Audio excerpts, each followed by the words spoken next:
playing today? Oh shit, dude. My mouse battery is glowing red. I don't think that's a good sign. Charging it. I guess we're playing a game. I'm not sure if I... No, I have time for sure. Okay. I'm playing 1 or 2 games.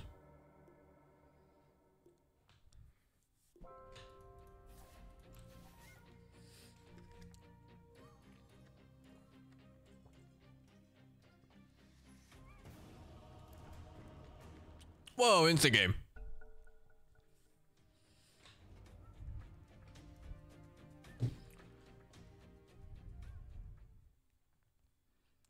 Random draft. Wow, what a pull. For random draft.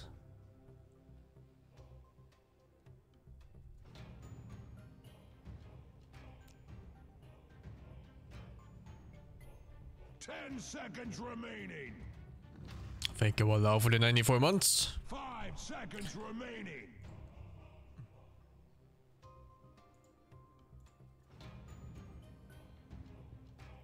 My mid? Guess so, huh?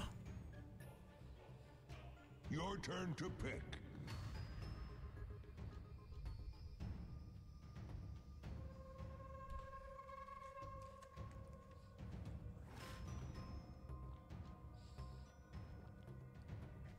Ten seconds remaining.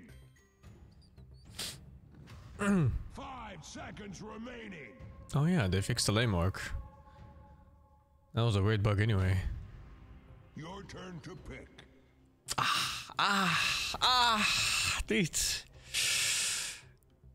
Dude. Dude. What happened? He picked Ember, dude, in front of my face. Isn't that a good lane for you? It's one of the worst lanes you can ever have as an Ember. It's literally his lowest win rate opponent in the whole game and laning phase. Oh, they stream sniped it. Sure. They stream sniped it. Sure.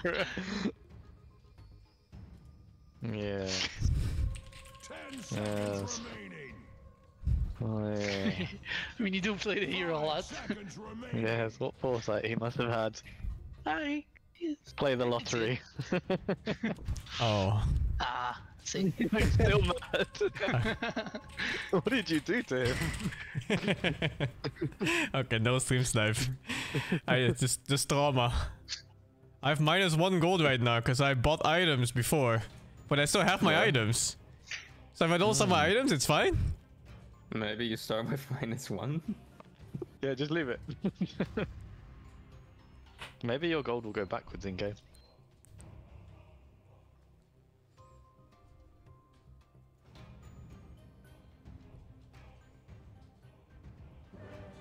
Ah, fuck, dude.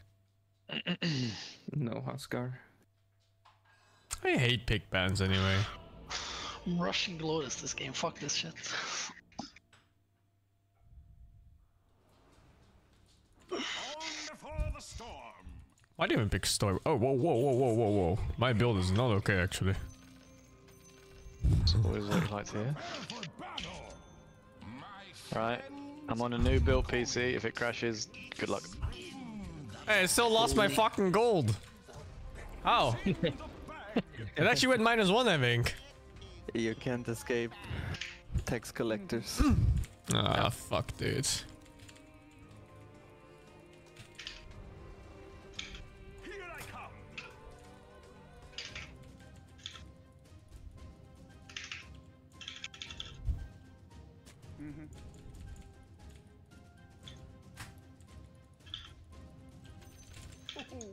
Oh, I didn't mean to tip him. Oops. I was trying to ping the bat. I fucking tipped him by mistake. 30 seconds to battle. Did you know Sniper is a good blade mail carrier? A lot though. What? Because people like to focus you, or? No, I am a tank. Sniper got the CM treatment that got removed. Plus 20 armor. You take it? What? I can take it. Go. The battle 20 armor. begins. Ah! I wanted it. Draw back the Oh my god, I curtains. walked into it. I'm here. It's not a jungle, Venno. We are agreed. I'm so slow. Well said. Fuck, why I picked this matchup actually? I hate this one. Forward.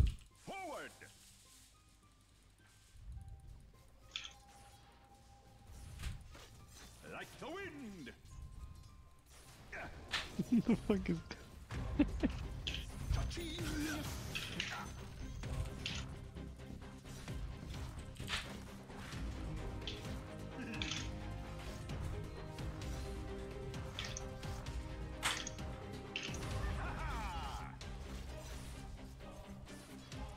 Just keep hitting like a fucking range creep. Holy shit. Forward.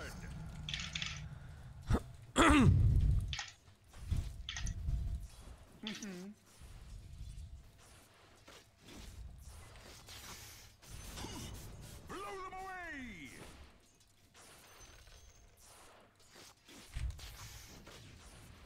Nice, Storm nice. Force 5.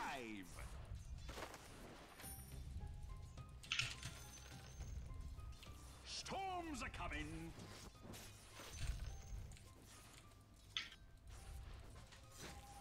Ha!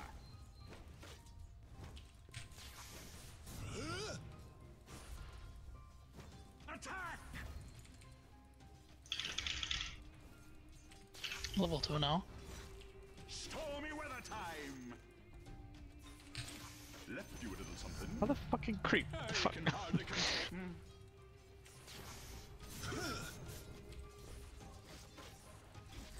I love this. Left you a little something. That's the spirit. Go creep forward into the tower. Never stop. This will get better with age. Fuck, it stopped. Venom's gonna try and pull maybe, so we can pressure this guy.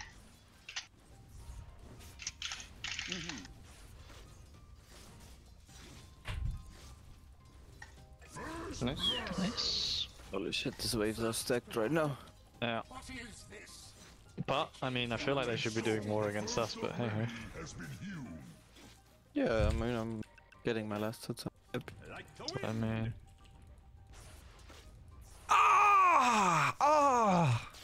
Fuck this game, dude. This is True. always fun. You want to Huh? try and contest or no? can we fuck the bat? Moves me. To the... I'll spirit you away. Oh, I got it. No, the bed is tanking creep wave, huh? Here I come. Can I have it? Oh, I missed Can I can I You want Spectre? Fuck, we had him if I didn't misclick. Fine. I'll get Lotus. Yeah, take Tango. Well said. Nice. That's nice.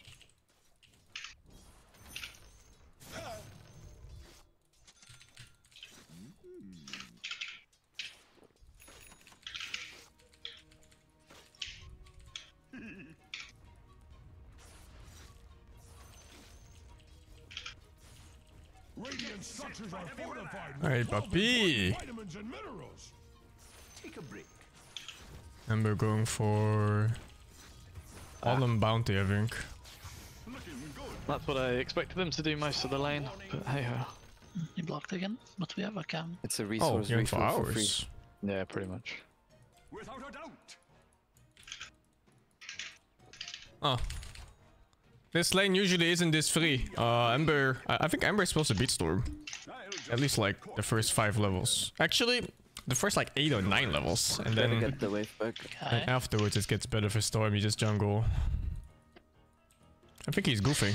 I must have Arcane Boots on base. Nice, nice. Whatever, I got a way of laning phase. Is the pull cam blocked? I missed like no, 3 or 4 but CS maybe? I've not been sure. able to really get there. I can pull it No, now. just do it. I can't. We can't contest them in the lane if that's. Oh, my range creep. That was a burn. Only a single. Be fine. What? How the fuck did I hit the creep? Holy shit. Forward. Stupendous. I actually don't really know what he's doing. I think he's just not familiar with this matchup. I find that whenever I play against a good Ember with Storm, I can't fucking land a Remnant on them. Which is it's completely impossible. Without a doubt. He did 4th pick Ember, so maybe he's still practicing. Go for mid rim. Hmm. Here I come. Ember is missing. Hey, stop, you TP it up. What the fuck is this? Well said. Ooh, who's that handsome devil? Oh.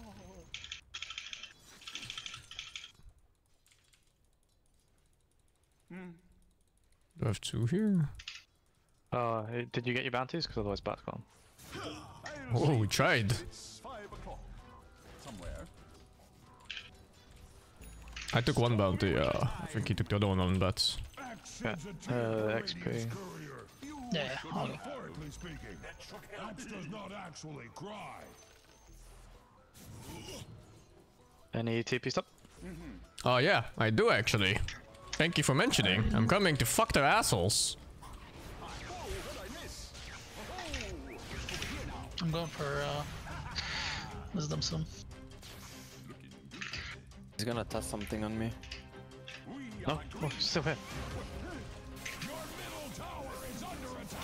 Carol, do we? Yeah. Nice start. That's some shit, dude.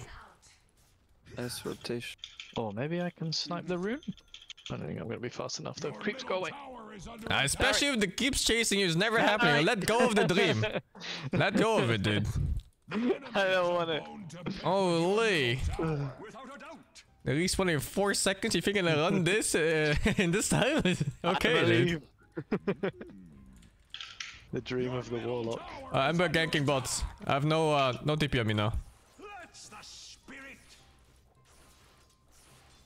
I'm just gonna pull it back again. Stupendous. I don't know what he's doing, but he's camping down there for some reason. Yeah, Tiny he's just missing. running around here. I TP'd back, or I don't know. Storm Force Yeah. 5. Probably remnant.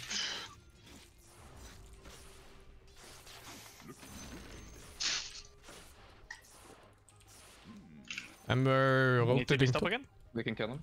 Tipping? Yeah, I'll Ember try. walking too. You'll be here eventually. I'll go Batrider. Okay. Watch the Ember, don't chase. He's strong right now, Ember. Nice. Rune bot. You steal it from I'm the Ember? going. Yeah, just take I'll it. try. I don't want Ember to get it. Yeah, I'm not sure if I make it in time. We'll see. I can't play on the map for like a minute. Did you get it? Yeah, you did get it. Okay then. When do I use this shit? There's a ward here. Okay. I don't know. Handsome devil. I have no It's idea. time to spread. I don't I'm gonna farm jungle creeps. I'm okay. You can take mid on Rubik for a bit. On the lane. I can't fight for a minute still. Middle tower. Like the wind.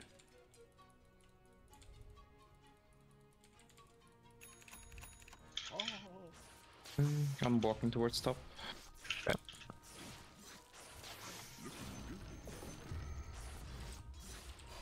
Get set. Ooh, who's that handsome devil?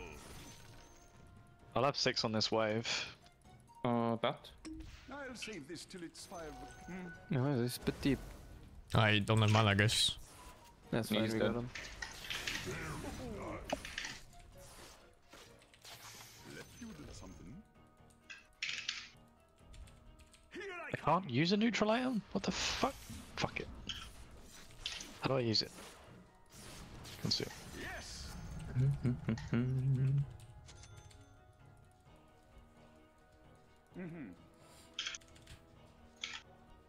Well Okay, I can rotate again in 15 seconds.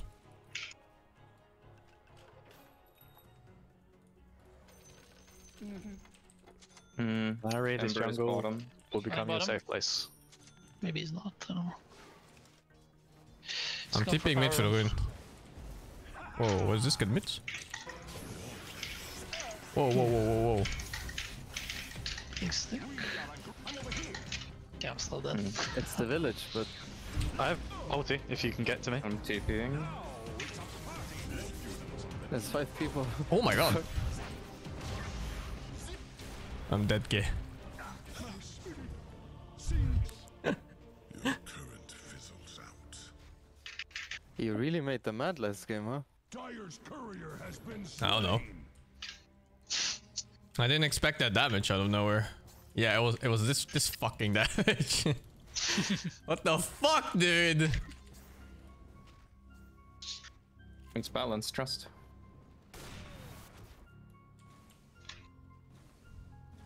Man, that's such a good game too. Now it's fucking. Same. Eye of the storm. Over here now. 365 damage after reduction means the attack was around 500 fucking damage as a nuke. And he has blink. Blink. Oh, is that offlane? Or Yeah. Storm warning. Looking good. But he's top TP'd. The spirit moves me. That handsome devil. Drider's also top. I can TP top. Tower is under attack. Some mana on I think I tiny. have to. Attack. Okay, has mana on tiny. He's Oh, 26. yes. Your top tower is being hacked to I'm pieces. just pushing here for now. Who's that handsome devil? I think we should be playing top, guys. Your top I'm tower is walking. under Sorry, too late. That was it. fallen. And I'm near, but us two don't do it. Shop. Oh yeah, look at this. Oh, this fucking guy. TP. TP. I don't have TP. Nice. Haste on top. I'm walking top. Haste. Wait, no, never mind. In handy. And he might jump again on someone.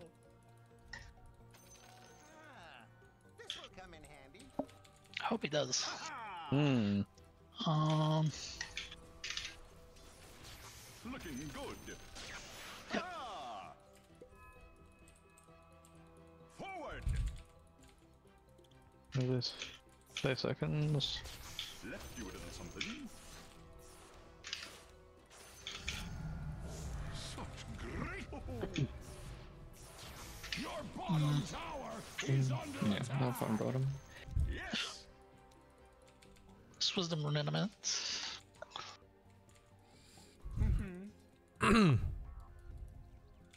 Wow, my god, that's so illegal. Oh my god, dude. Just de-warding mid with fucking 150 HP or whatever that shit is. He didn't go for it. He didn't go for it, but he put the sentry down. This is shameful display, man. There's no way. I'm actually kind of scared of that tiny being here, and they are. Nah, Tiny's here. Is he? Oh, then what is this fucking gank? Oh fuck, I am dead. You might be alright. Maybe. Fuck it. That's pretty good. No! Oh fuck. I went to steal a spell, but I just went. Bash! It's shit game. I'm back now. And I'm Greaves pretty soon. I'll spirit Amber's rotating bot to me. He's on river right now, here. Alright. here I come. Oh, the tiny's not moving yet. That's good for us. I'm not checking river rune, I think. It's dangerous. Get set for heavy weapon. Who's Ember's bottom. Maybe Slayer. I'm safely farming until I get this. I'm just. You can take the top area, I can farm ancients now. Nah, I need like literally one camp and I'm done. You've got 2 triples here. Amber left. Took the invis room. Your bottom tower is under attack. Okay, I have rocket flying out. We can kill humans in the game. There's no Okay. humans in Dota. It's all fucking animals, dude. All the animals. Let's not go base, man. What the fuck is this? Where would you like to play? Oh, I found There's like 3 people here. We can kick them out of the jungle whenever I'm there. I have a smoke if you wanna play. Yeah, I Blitz. do, I do. I wanna smoke anywhere. shrapnels. They all die. Anyone dies. Except for Tiny, maybe. He's got a tank. I How about 2B pushes out mid and we do this around? Or I just jump him when he shows again. I'm just jumping him. Let's focus anyway. He's dead, go, go.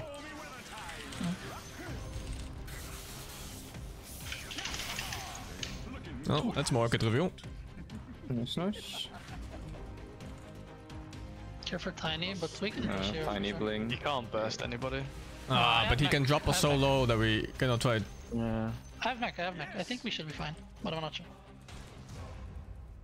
Tiny's still Tiny's showing not here top. anyway. I'm rolling bot. Maybe I get the bet. This. I'm forcing lasso on the.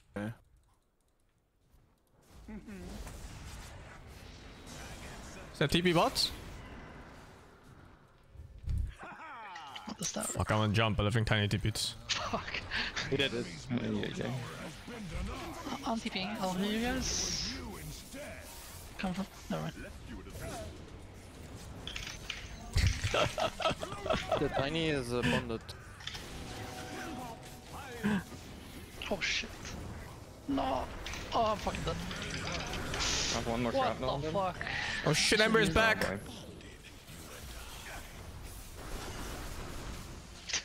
Fucking My dead. He's a fucking spirit here. Wait, no, that's ours. Oh, I didn't press any of my buttons. I pressed this one instead. Oh. I'm out. Oh. Good luck.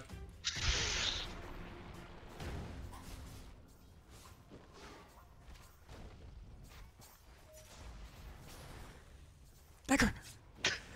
That was shameless. That's the most shameless fucking TP I've seen in his lifetime, dude. Nice try, nice What try. the fuck? It's not time. Fucking Ember had 10 HP or something. Yeah, that was close. I'm so proud of that. I think I could have actually stayed and helped you more, but I was thinking of my galvanized decks. I'll decant this a bit later. We are agreed. I need my 12. I need this shit. Forward. Spell all the crap. Huh.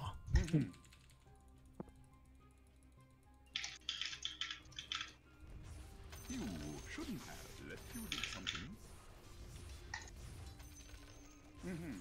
Bat is top. Who's that handsome? Here now.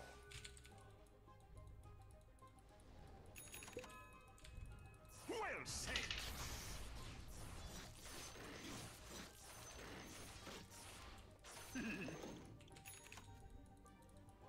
Spectre's going Orchid. Ah. Who does that, man? Who goes fucking Spectre Orchid, man? Thank God I went for this item. I need fucking Sanj for the Tiny. I need fucking Yules for that guy. I need Yules for this guy. Fucking hell, dude. The wind. Wait, This shameless fucking animal taking wounds at half HP and I'm hesitating because there's a Tiny nearby. Yeah. Not quite yet. I have this. I can toss you in if you want. Double damage. Oh my, Lily popped. Know this soon, but I don't know any vision. They're not sure. Middle tower is under attack. Not sure. Just pushing. Okay. Damage. Has fallen. I also lagged then. Did anyone else lag then? When you tossed. No, No. not me. Let the spirit. Time to upgrade PC, my man. I literally just did. Huh? Oh no, that's a problem. Fucking. Upgrade harder. To pick with your I middle can't. tower. To 4090. What the fuck for Dota 2 and you're lagging? Oh shit, are you sure, dude? It's a 4090, but one of the zeros is an O? Wait, there's no 0. It's a 49. Looking good. The spirit moves me. Oh, Scepter now, but still just level 1 ulti. So is The it? fuck?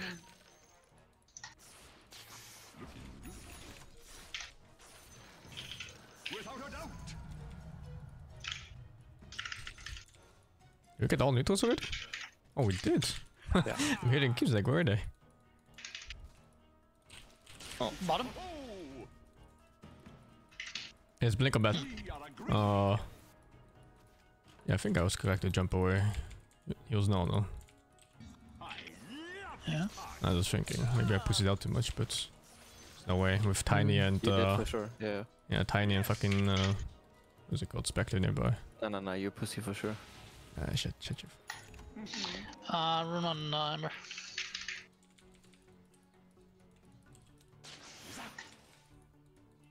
He was top. Orchid on Spec.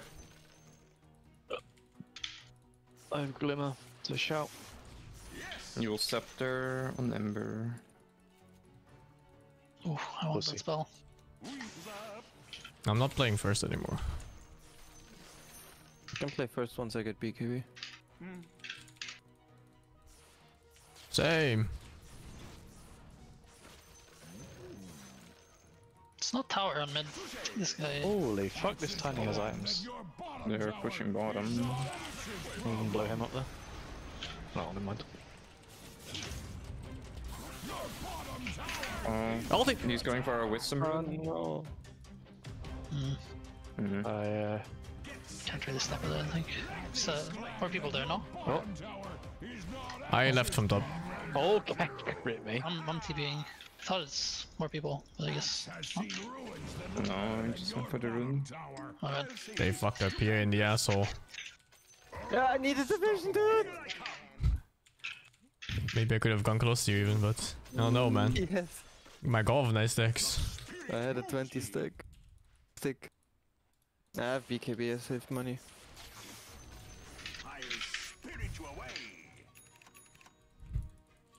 I have 4 smokes. Should we do something? I would like to. Yeah, it's time. It's about time, yeah.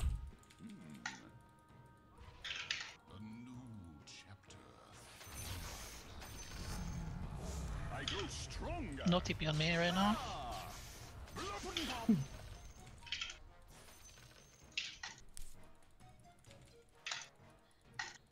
Running mid.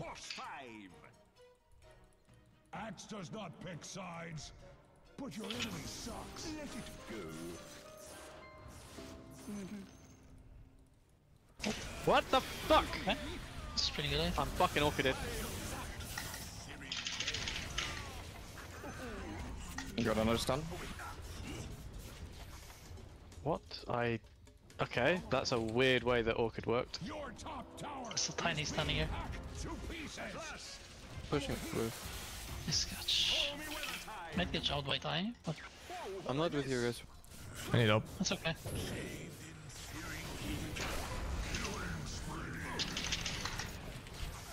I'm killing them all. Oh, I don't like this.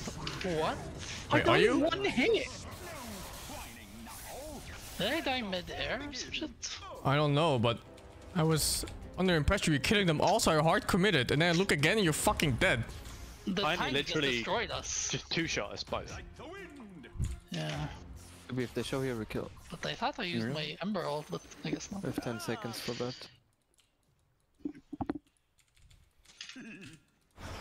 Holy fuck, dude, I'm not Oh that my close. god. How's that damage through BKB balanced? Hello?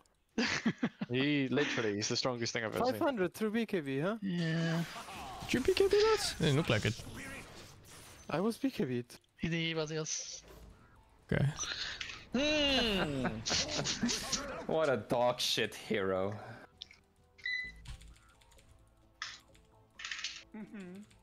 Yeah, 900 damage toss. Sure. It's balanced. Yeah. It's like that it Not kills me expect through to die. this active, like. 1100 point and click fucking spell. It just makes sense that it does more damage than Laguna Blade. And is also AoE. Yeah. I'm so Fine glad to they me. nerfed the slow though. The slow was really OP about it before. Can we kill that? Glorious. Let's have the spotlight. Over here. Storm warning. That should help. Your top tower is being hacked to pieces.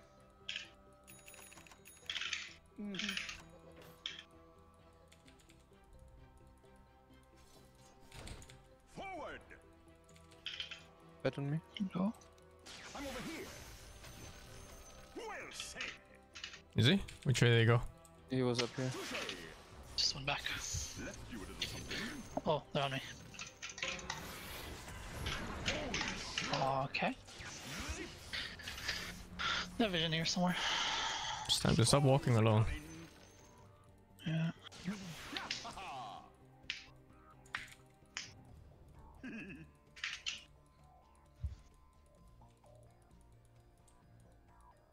We are agreed. Somehow they outleveled us. Yes. Just a good team fight bottom right. Left you a little something. Dunno. Like the wind. Where's the body? Your middle tower is under attack. Oh. We're killing our tier 4. Dire's Two. They're even. tower. We can, man. Like you can't even. I think we can defend it, no? Yeah, I I think have so. rock. Your middle tower is under attack. It's a really good Magic Rest game, by the way.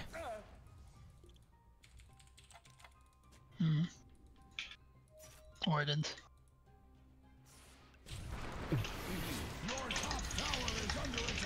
It's a good fight, guys. I just need help. I used my thing already. I'm healing in base. Okay. Nice, good punish. God bless that cloak of Magic Rest, dude. Imported from China. Just in time. Dodged, I think you dodged my Greaves with your Yules, but I'm not sure. That I works. don't know, dude. Here I come. Whoa, what I miss?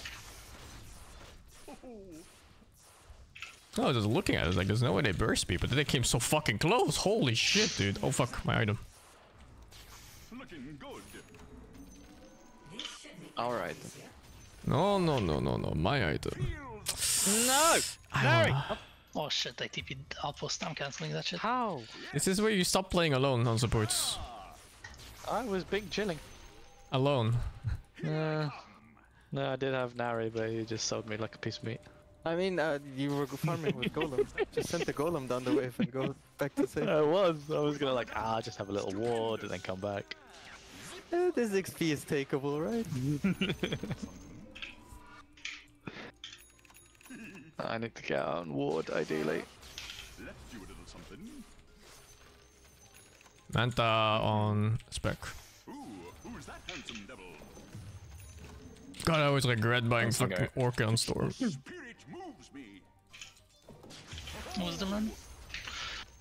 Try this bat. Come. Okay, I think he's fucking dead for me. Do you wanna come take Tormentor? Right. Oh, it's okay. TPing top. Yeah. Wait up.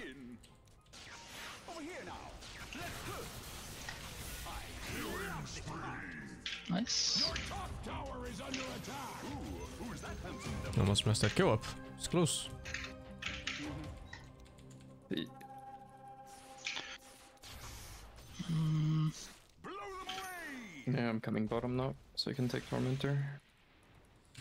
I think we can start looking at the ocean soon. We just need like one kill somewhere and then we just take ocean. It's gonna be bottom side anyways, so... Was that a spirit? That's the spirit. The radiant Okay, well, let's no longer look at ocean. Well then. for shiny I think we're good. No, ocean's fine. Storms are coming. I have rocks, yeah. They're pushing top, it seems. We have decent not enough bad. vision. Yeah, if they come here, we could fight, to be honest. This will get better with We need people if we want to. Tier 2 healthy? We are agreed. Pretty healthy. Yeah. How much is this? 500, fuck. Tower is being hacked to pieces. Heavy weather.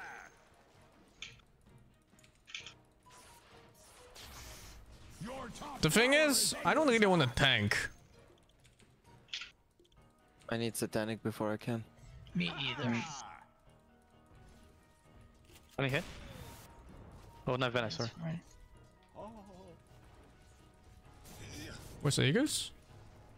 Spec. I... Yo, Oh, I'm jumping. I'm jumping this fuck.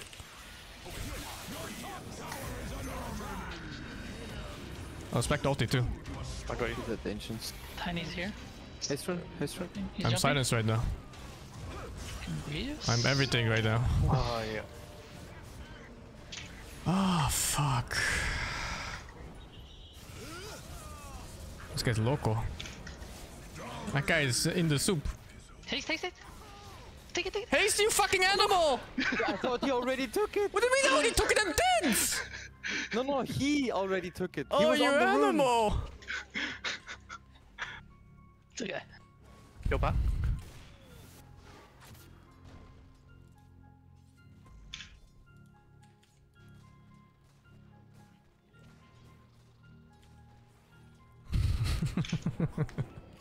Oh, right in the fucking bum. Okay, whatever. He got the Aegis and shit. Holy fuck, your short does so much damage to Tiny.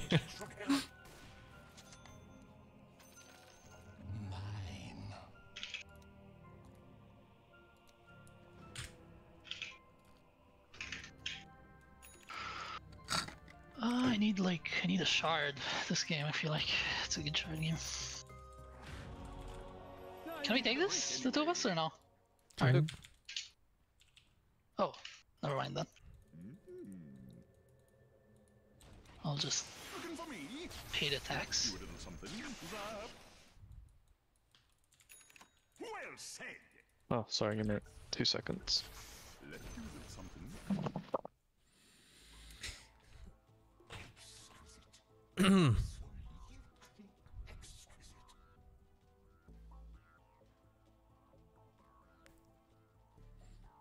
I'm not opening any chest today, dude. Holy fuck, the way you're spamming this, relax.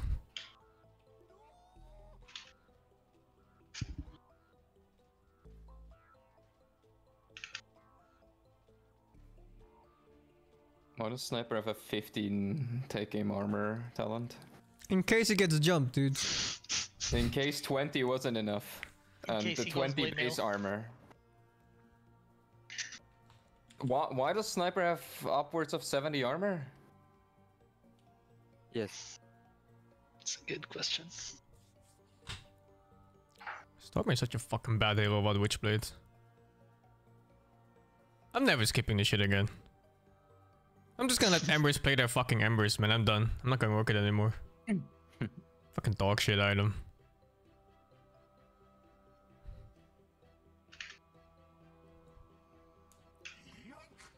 And go.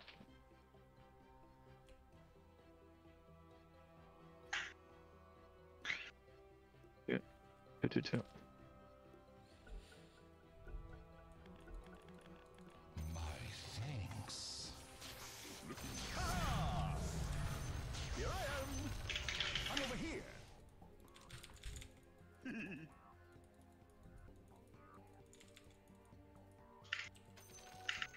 Yes.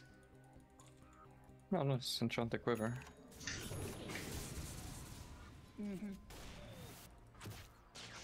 Oh, I'll just follow what I miss. Attack!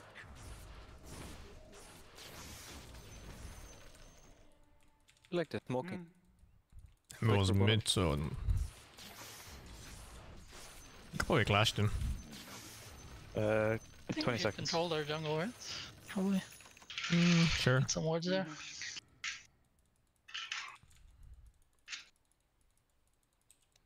Pop and pop Running in.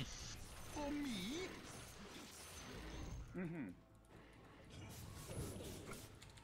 I need to stop this push mids.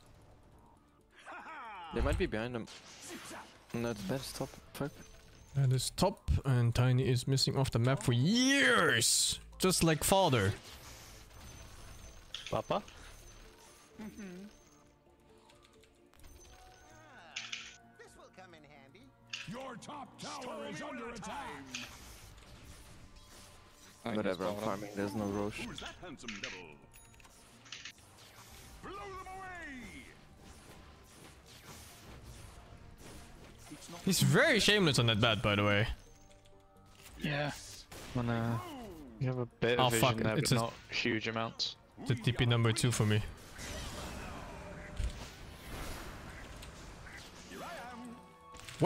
Where did I... What? Oh, my Illurin popped as I jumped, and it canceled my ult. Fuck. I was so confused. Illurin can also pop your TP. That's really nice. Can we take this? 40 seconds? I know. Let's do it. I still have BKB, I'm good. I have refresher now as well. Fucking stop my... It's not my Batrider kill, dude. What the fuck? Unlucky, what can you do? Yo. Oh. 6 more levels and I'm useful. Soon! I'm trying the Batrider. I'm a bit far, but I'm waddling. I shameless. It's relic. Spec is here. I know. The spirit moves me. Now over here.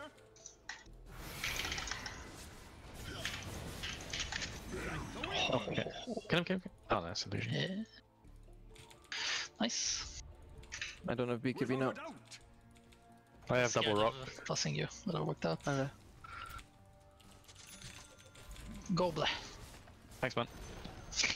The enemy's top tower has fallen. Axis getting misty-eyed.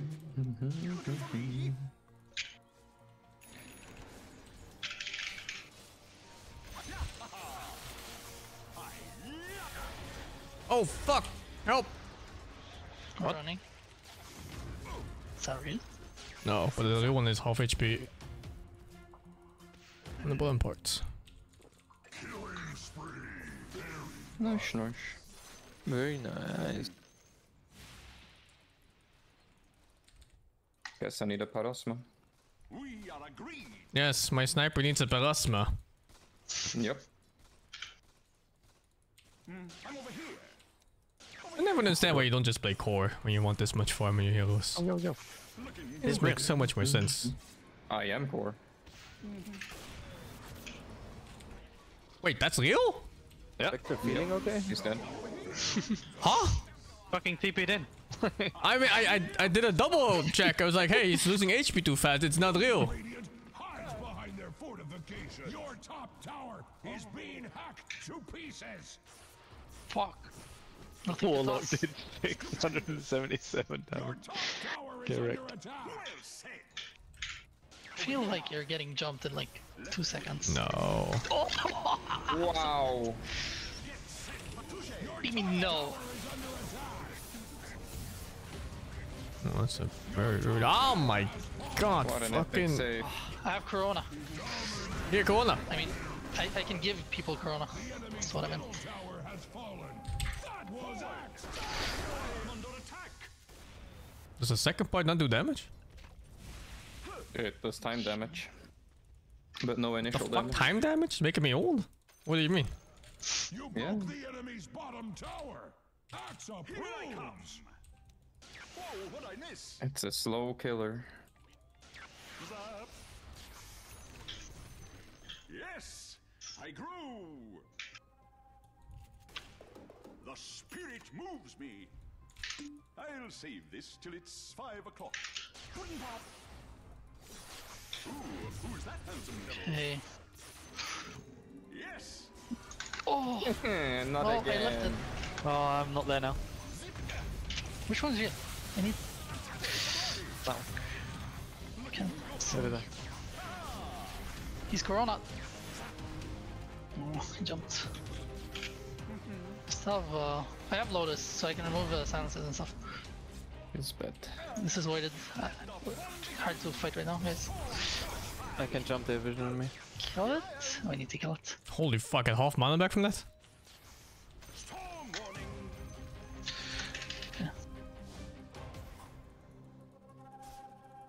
Can Greaves you in 4? Like the wind. Sing? Oh, oh. It's weird that you have ghosts. It's not weird. I'm You're doing weird. tough. It's what you do. It is actually current meta Rubik item.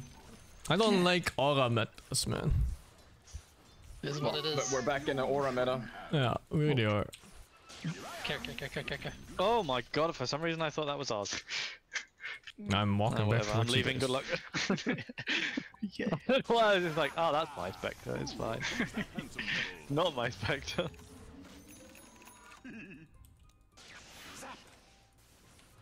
I have double rock soon again. We should play around Roche. Even, I mean, they could do this shit again. Really take it a minute before it's going bottom. Yeah, it's probably up. Let's do it top right now.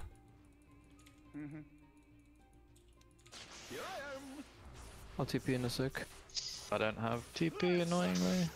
But Over here. Your middle tower is under attack. I am once again waddling. Don't have wards, I have sentry though. Wado. Got any grapes? Oi. We fight. We need to fuck first. Oh, there. That tiny here. No, I can't click you. I'm trying my best. Oh, Why is it fuck. always Well, me? I got him. Sort of.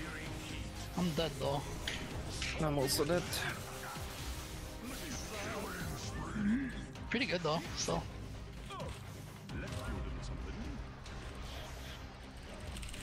Nice. Nice. Breedable.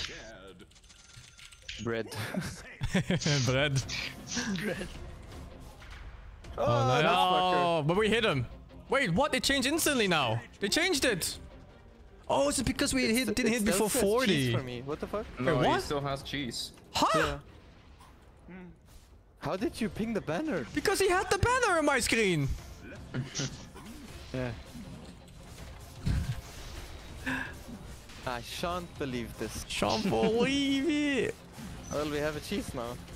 Figures. I'm taking Aegis, dude. You can have the cheese. Don't want the cheese. Ay, papi chulo! That's my fucking witchblade! Papi! Papi, no! With your middle tower. Get set for heavy weather. Can I just do this shit? It's fake. Dead. Middle tower is under Oh. attack. So no, he You can't. just took the tower, I thought. I just you know, killed this out in front of your face. What do you mean? Oh, I wasn't looking, dude. I'm not paying attention.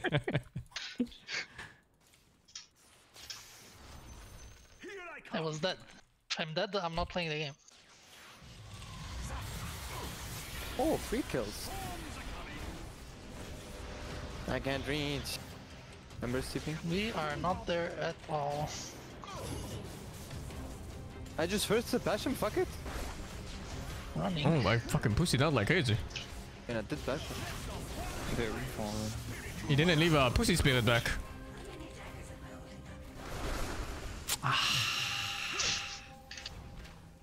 Let me fucking blink! Oh, fucking game.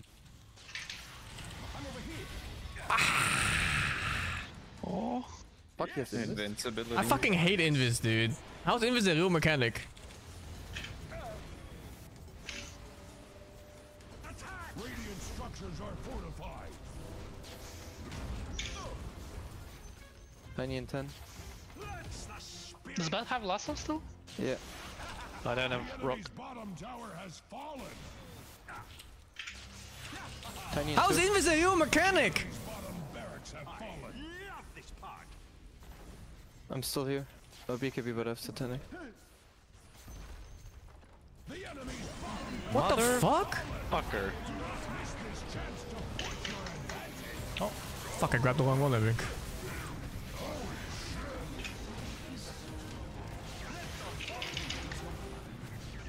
Love it. Yes.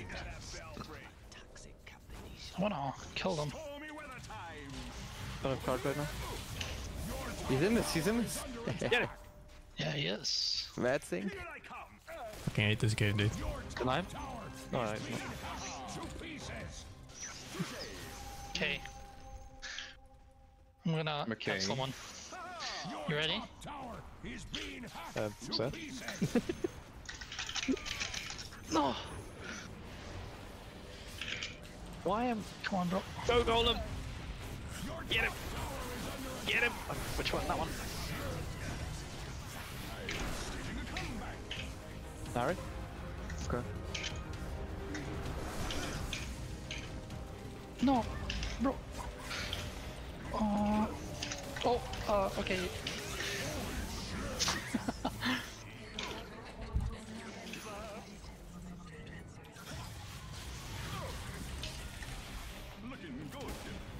Oh shit, addiction.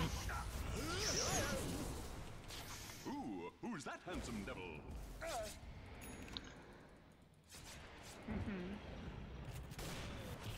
Fun. What the fuck? No.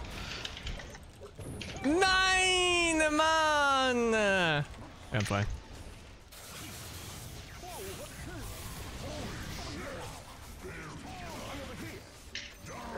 Nice. I'm so happy I saved myself and not you. Did I need saving if I'm not dead? No, that's the point. The enemy's middle tower Feels has good. surrendered to gravity.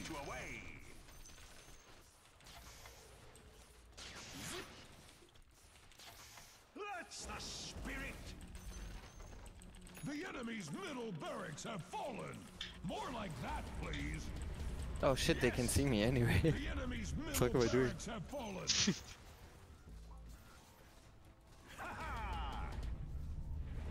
We need to push top or tier 4s. Make your choice. Any choice. Tier 4s is more fun. What the What fuck? the shit? Is my P okay? Was this shit balanced? P is okay.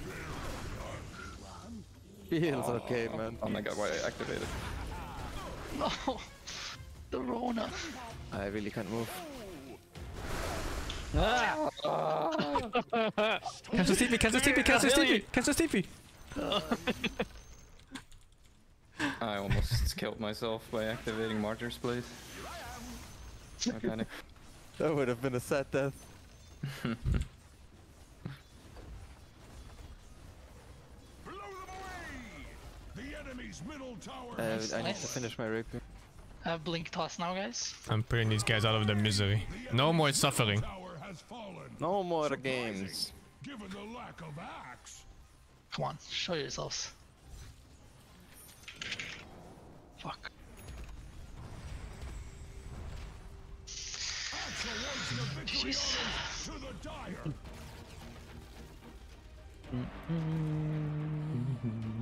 I also think they have a higher chance of winning if they give me Huskar. I think my Huskar is so much worse than my Storm.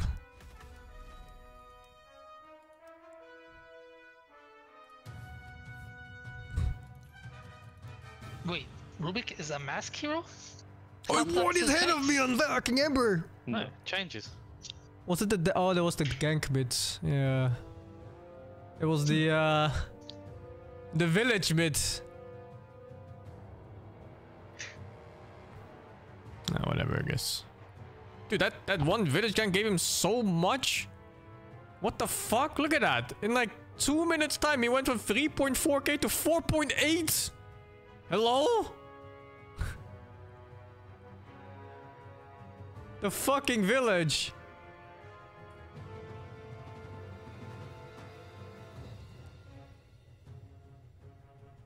One more? Sure. Yeah.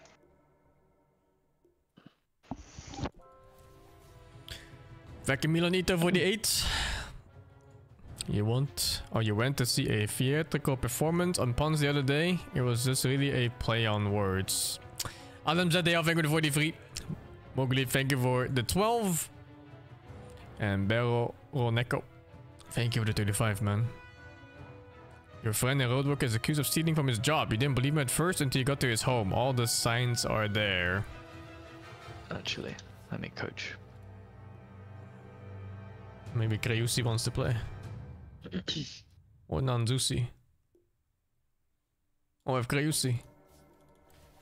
Oh, nice. This means I can support. Oh, I can free. No.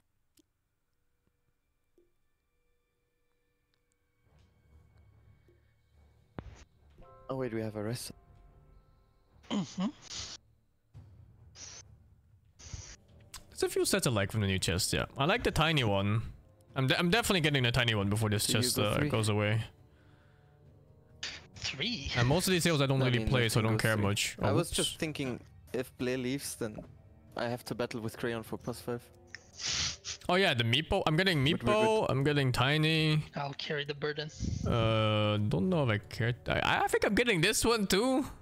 It looks kind of nice. This one don't care. Don't care. I don't like This one 5e getting that. Just to I'm getting this. reiterate that point. Not getting this Yeah, anymore. that's why I offered rolling. For And Pudge, of That's course. fine. This one's gonna be so annoying to get, right? I played carry a lot. What are the lately, so- chances for this? But Gamba's fun anyway. True. You know, you One can't in be mad if you lose was it because of 100,000? True. Oh, for one chest. But I'd still be mad. 1 in 17 on 50 course. chests. But you have numbers to blame. So what was it to get on average then? I wanted to play Pudge. I have the Pudge 200 set, I chests or wanna so? play You could play Like- Pudge 5. it. I know, but it's always banned. Yeah. Good Oh. luck getting punched this patch. Yeah. 50-ish? There's no way it's 50-ish. It's 1 in 17 on 50 chests. Or am I misunderstanding this? Yeah, if you have 50, you get 1 in 17 chance. So it's close to like 200-ish. And I don't think there's pity mode, is there?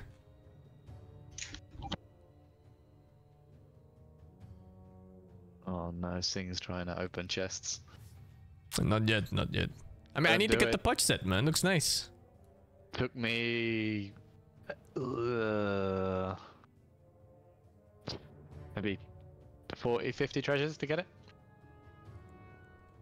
I think 50, What if I just get it in one? I You believe. don't you see what you get in the Netherlands? Yeah, but that's only the first chest, not the next one. So it's useless. It's just to circumvent the laws for Gamba opening chests that you can see the first one. It literally does You can nothing. Open them one at a time. They don't and then expect you know. people to open 50 of them. Well, No, they just game the system. Yeah.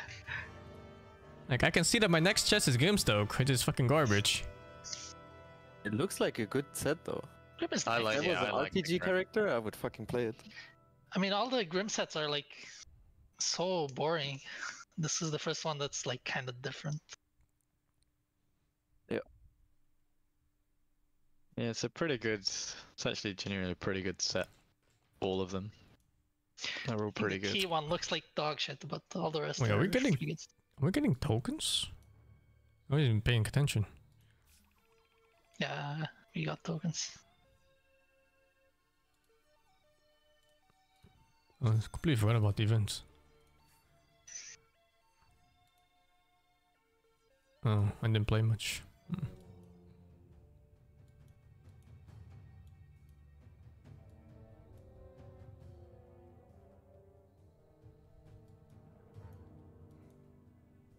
Around 85 chests to guarantee it. Also, there are escalating odds of some kind. I think when I got it, it was down to about 1 in 10.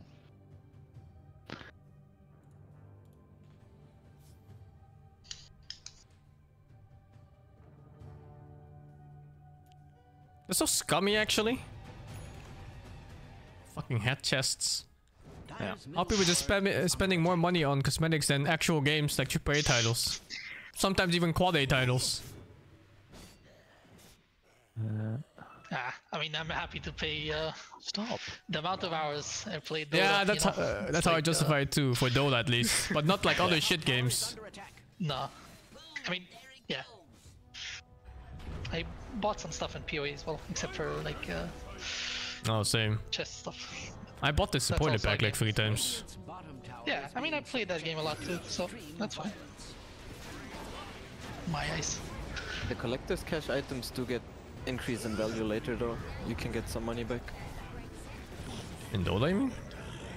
Yeah. I mean, I sold a lot of cosmetics to buy Elden Ring and DLC.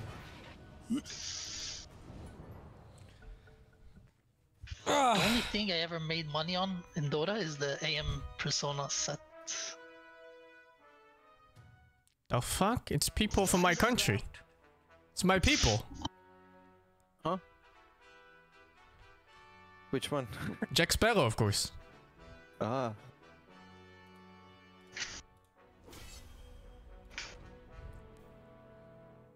Oh.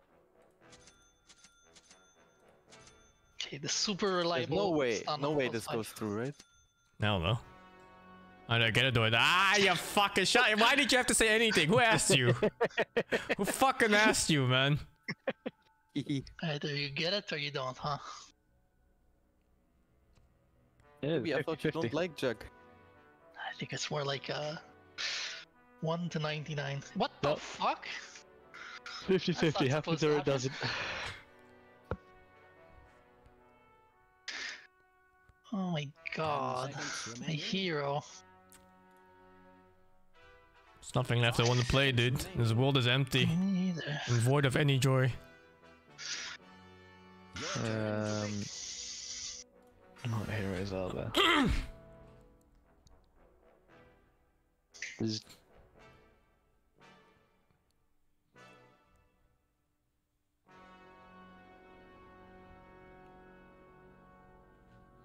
Try Phase 1? I can try it, but this one feels really bad. How I just many think heroes are gonna get banned? this one just seems so damn good and this one seems average.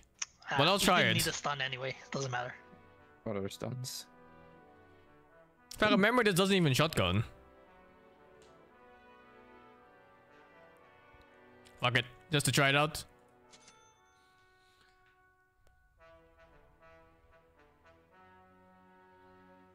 Stuns. Nah, it's not like Wind Ranger is gonna get away or anything. And Centaur. Yeah. And Slider. They can't run from charge.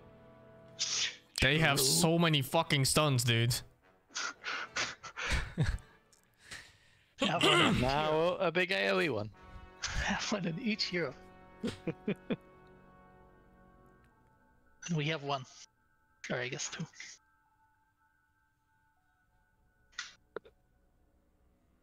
I have infinite stuns. I just bash every hit. True. That's how I play the hero as well. Takes a lot of skill. Mm-hmm.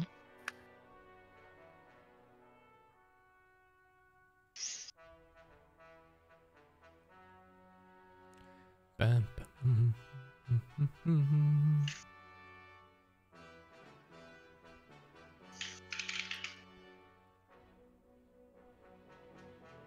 Hello. Are we ready to lose? No. Oh, crap. What's with the negativity? Netherlands lost. Yeah. Woo! Life isn't worth living anymore. Some people from my Dutch circle of friends told me Netherlands got robbed by the ref. Yeah, they did. I mean, Like, I couldn't tell if it you was salty or know. not. The one UK guy says you know. Okay, man. Maybe. It was never a ban away, but fuck it. Like Switzerland also lost against the UK. I True. think. Yeah, he did. Like, They did. Can someone stop them? I mean, we're gonna get hammered by Spain. It's fine. Like, Nah, you'll just pay off the ref again. What the fuck am I looking at? Oh, what is this? sounds like a salty, the salty dragon? boy. Can you guys see the dragon? Yes. No. Where? You guys didn't see it? His then. eyes, I could see it from here. Yeah, there's a dragon. Oh, it's gone I then. don't see a dragon. I saw the clip of the Dutch there people is. attacking UK people in the pub, yeah, in I hear Germany, the- right? I hear the dragon, but I can't see it. Netherlands has a really big hooligan problem. Oh, There he is. coming. There he is. And they never do fucking anything about it, dude. Like nothing. The Oh dragon. my god, I She's ran into a good. In my clockwork. face. almost. He's not wearing his glasses today. Am I dead? Yes, I wish. No way. This one, my friend, is in the bag. Let's go for more than one rune. Oh my fuck. Do we dodge them? They're kinda strong. Like, I look at our heroes, it looks like Darkwater. I look at their 5 stuns, I don't think we're getting a second skill out. No, but surely if they have stuns, they don't have damage, right? We have the damage, but no stuns. That's I what wish I'm Dota worked like that. I have a theory. I can spin. They actually do lack damage in the mid game. This guy cocks and we just Hit the cocks for 3 gold. Yeah. Alright, let's I do it right believe now. one guy should walk like this and one guy should walk like that, and we stand here with 3, pretend to be here, and then we don't go. I'm going. Okay, hon? Go closer, fuck it. Perfectly. One rune. Just let me hit. Just let me hit. Oh, we're getting the second one. It's let nobody me there. smash. Let me cook. There's a second rune, Pog. Easy. Yeah, Dutch hooligans are horrible. Perfectly They're really, really executed. horrible. I wish Jack had River of Blood. Huh? I wish I had a What, wife. Elden Ring? As a facet. Yeah. Blade Stacking Blade then Fury spin. throws out squirts of blood. What? What? Oh my god. Gonna deal the scam if you let's say. Do you also see a pig's face in this emote? Oh, No. You don't see a pig's face on his name? His name? That's Angry Ubu. That's the angry pig. What? Or the pig from Angry Birds. I thought it was a it's the piggy. pig from, it's the pig Yeah, yeah, it's the pig from Angry Birds. Like I fucking played Angry Birds, dude. Oh, you didn't play Angry Birds? What? Tech is a s- Low HP. I mean, he's killing me. Oh. My sup- Oh shit, he got No, me. shit. oh, I can't chase. I'm Yeah, fine.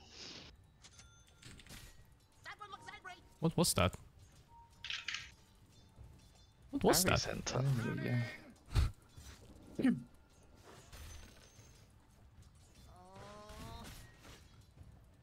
Fuck. Fuck. This guy's too good. I mean, it's Jack Sparrow. It's not even Jack Sparrow, it's the other guy. Got to be the best pirate I've ever seen. You've got to be the best. The worst pirate I've ever heard of. But you have heard of me. Oi, take this ward.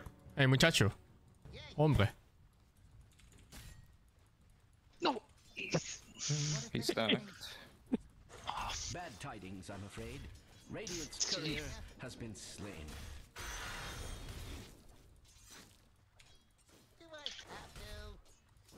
I actually really liked Jack over. Sparrow as a kid. I thought it was really Still like funny. He's a good character.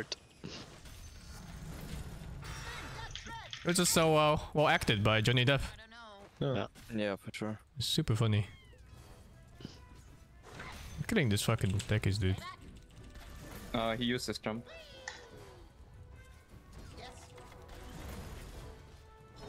Why is the tower hitting me? Hello? This free creeps closer? Oh, Lotus. He's going for it. It's okay. Is it okay though? No, but you know. There's no What do you fucking have to say? trees left. They're all gone.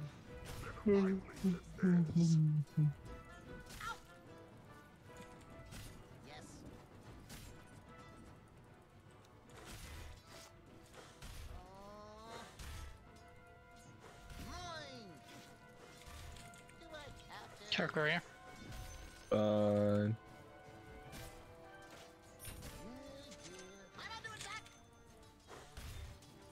I'll single ball, I think. Are you a healing ward or what? Yes.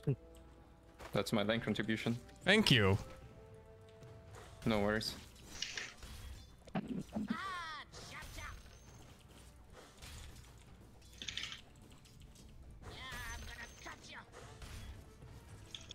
He's gonna kill it. Oh, nice.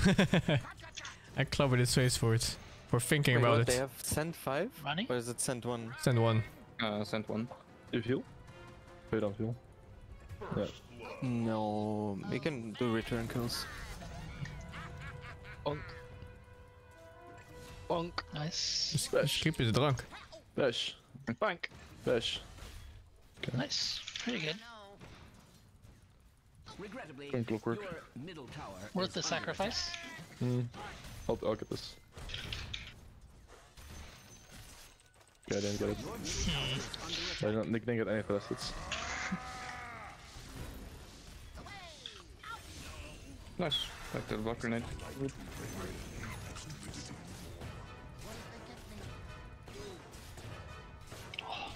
Plus one stick charge. This fucking facet is so unreliable in hitting? What the fuck is this?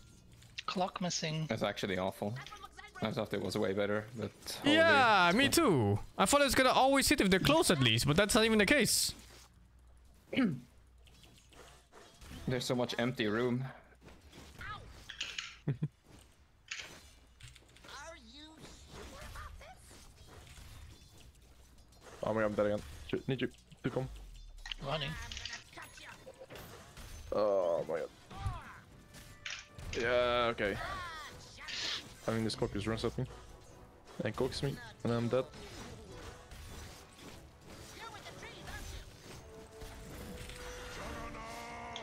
Here you go, fuck that was it. easy. Yeah. Just faking going with a centaur. He didn't guess was looking at him instead.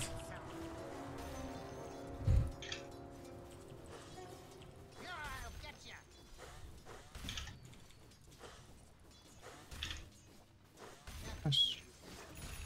Oh,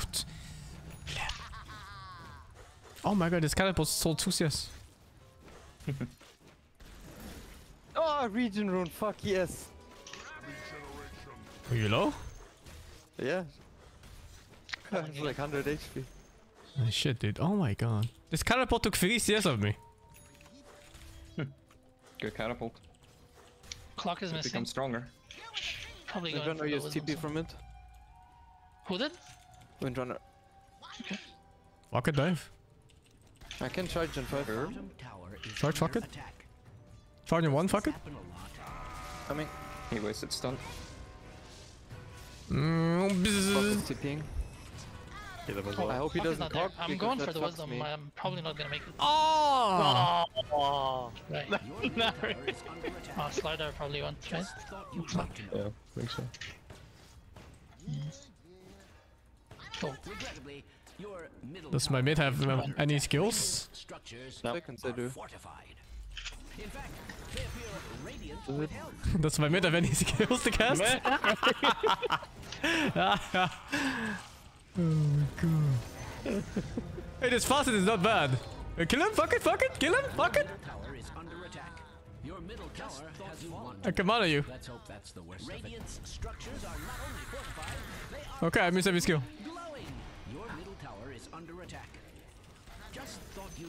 Fuck it, kill him. Charge. Where the fuck is my healing ward?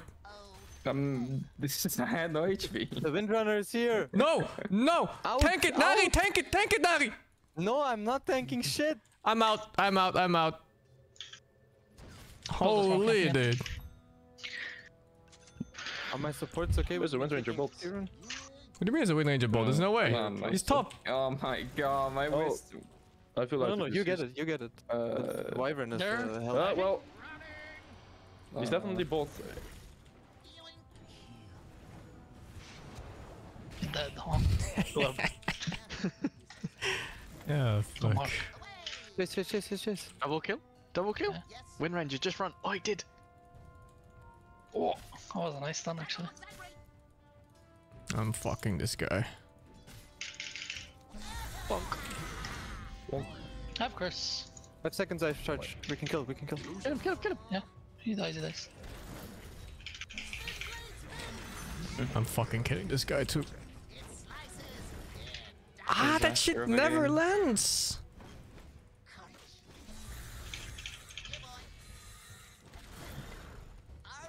I'm so fucking dead, dude. Are you I'm so fucking dead, I'm crown. I never asked you. Didn't have to. Why me? I don't know. I'll take that as tribute. Of course, larger again. Has anyone seen my healing ward? I'm here. Oh, there's a Tekis. Looks like Oh. Well, you know, it's all you. Keeping top. There's something tipping top. Kinda Oh, the sucks. Windrunner I'm tipping as well. No! What? He fucking shackled you and hit me mid jump. Oh, there's no way. There's no fucking way, man. Fuck. I'm sure it's Curse. a way of dying. Get him, Nari! Fuck. One more. Who's their mid anyway? Nice. Windrunner. Mid difference. What do you mean? He's 2-3, I'm 7-0. Oh my god, the mid difference. So it's even, you're saying? Basically. Yes. This fast is not bad actually. I think the second timber one. I guess it's the first one actually. Yeah, if you say so. Oh shit. What the fuck is that cast range? Stay back. Cut, cut, cut. Oh my god, what the fuck? Three people top. You wanna fight anyway? Oh man, I'm Yes. down. Yes. I have ult in 20. Ape but, strong together. That one looks irate. Yep, exactly. Trading my courier. Windrunner is mid. Hey, oh, Where do we go on first? Cock. I hope he cocks right now, I can charge. Wait, you can go through with thingy? What? I'm going. I didn't know that. Windrunner's here, Oh, Windrunner's here. one hit. Okay, we got the hit on him. You're good, right? I need help. Yeah, no, Any freezers? No! Touch me. No freeze. not yet. What the fuck, my old dude? Oh, okay. Oh, Just I can't see your HP. Okay. You guys good? At least my team is doing things. That's close. doing things, winning your whole fucking game, dude. What do you mean? Yeah, Oh yeah, exactly. press this on allies, I forgot. I just got the AFK farm. I'm enjoying it. My creep wave. Our creep wave. Our creep wave. I got 2, you got 2. The enemy's top tower has It's fallen. power runs. Yes, The slow fast is actually pretty good. I'm gonna use this more. Surprising. have to. Don't mind if I do. Doesn't slow by a lot. Why me? No, I mean it's like a second where you can't move. A little bit less than a second. Yeah, yeah. Running? Oh, never mind. No. Yeah, I'll get Yo, ya. yo, Stay away from Plus 2? me. don't let him. No, did he ward or did he de-ward? I guess he warded. The enemy's middle tower has fallen. Yo, top. Very far. Is it plus 1 centaur? What's Slaughter? Oh, No, it's a centaur. Wasn't Slaughter your lane? Yeah, Slaughter was my name. Is it plus 1 Slaughter then or what? I don't think they have a plus one. I think they have a bunch of plus fives.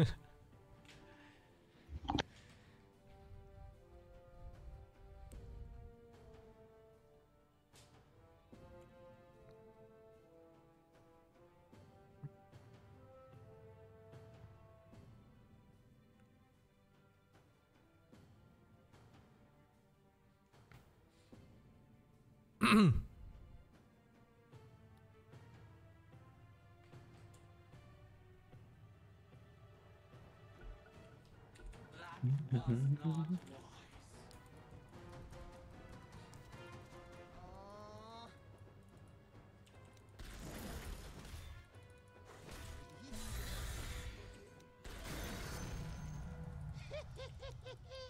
What was that sound? Yes. Bounty. Yoink. What if they get me? That one looks angry.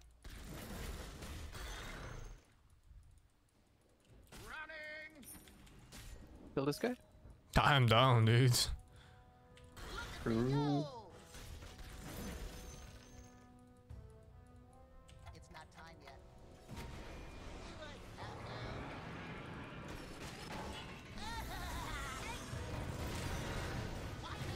Okay, I was wondering how that works. He is. Oh, you died? Like through the healing board feels bad. I actually didn't think you would died here. I could have saved you. Well, I'm glad you did. Yeah. Woo! What was that sound? He burst you from like fucking 30%. Yeah. That last hit dealt 365 damage. Yeah, what the fuck?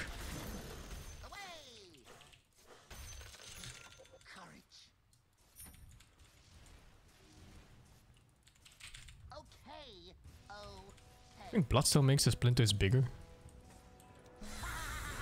Probably. No.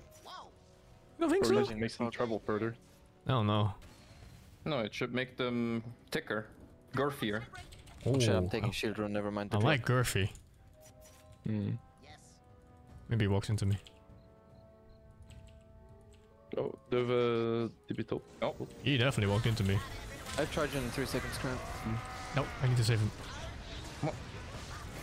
what the f- What's wrong?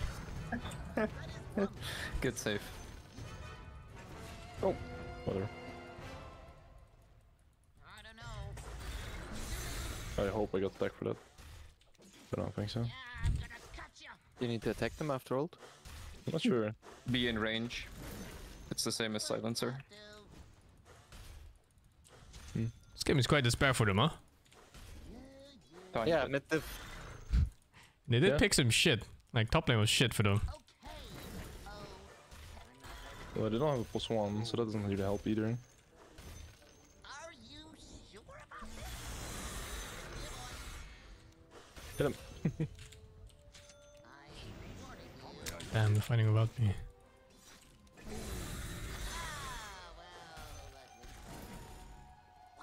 Was there a room bottom? Nope. Holy shit, I think I was muted for like an hour at least. Nice. I was talking to myself so much. Yeah, the voices.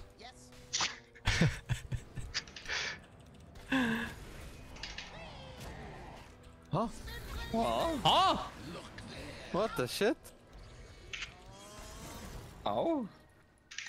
I guess the tree blocked my positioning and it put me on the same spot again. Fuck. It's the wording. I hate supports. Yeah.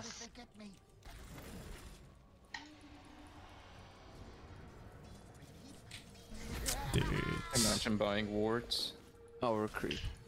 My support's taking my CS. You're low level, what the fuck are you talking?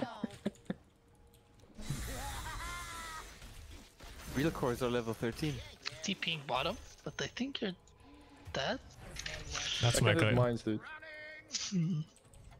Wanna fuck them? Yeah. You see him going, but I'm here I think they saw. for it. Fuck it, go anyway? Curse. Whoa.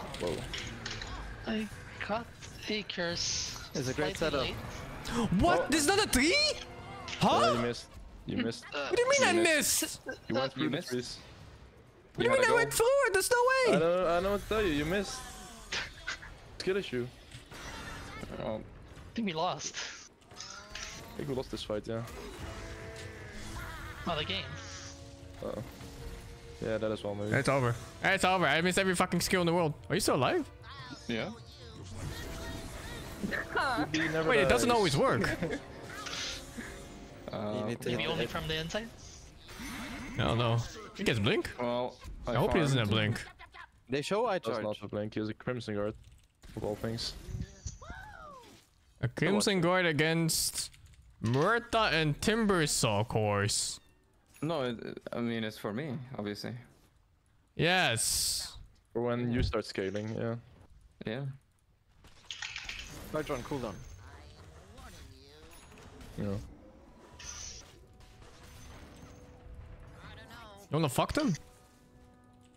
I can charge in. Yeah, but I don't really want to die just yet.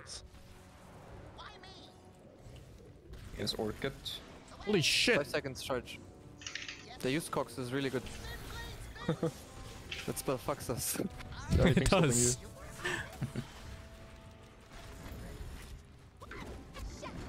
Holy fuck, I'm taking so much damage. I need help. Charging window now. You good? What the fuck is Orchid? No! Oh, Dude. he didn't angle it. Oh, thank god. Nice.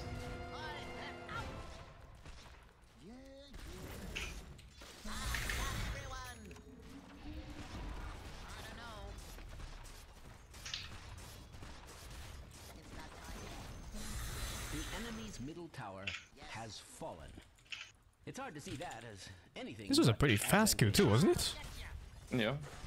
Isn't it best? Yeah. I'm surprised. This game is far too easy for how fast the kill was. Lineup, matchup difference, I guess. Lineup. Do I need to do this? I guess. Maybe I didn't. You know. Does it matter? Not really.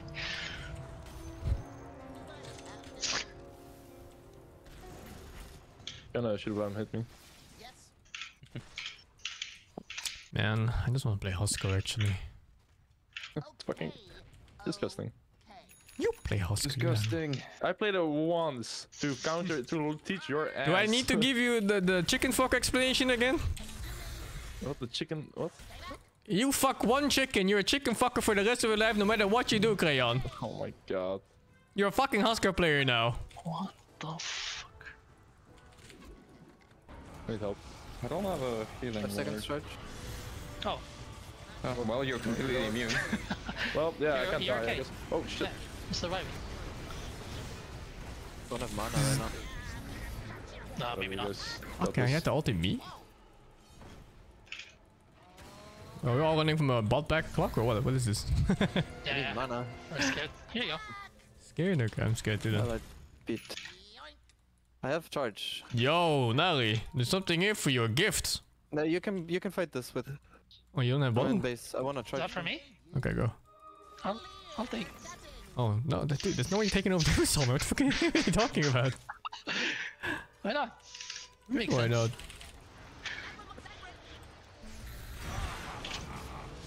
What? He has it again? How's it balanced? Not me, not me.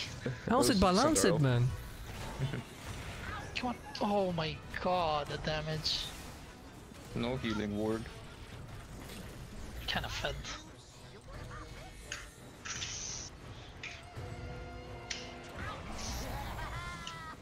Sword is up.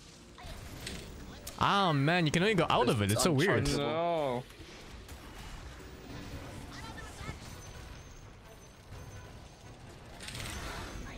No, 9. Hilfe! Hilfe! Hilfe! You're doing great. Wait, go wait, go wait. No. I'm taking my shield or haste or region rune. Never mind. Go back in, go back in, go back in. This is what happens when you say I hate supports all the time. I do hate sports. That's why you're dead, Where did because it we're go? not there. Oh man. They have vision here anyway.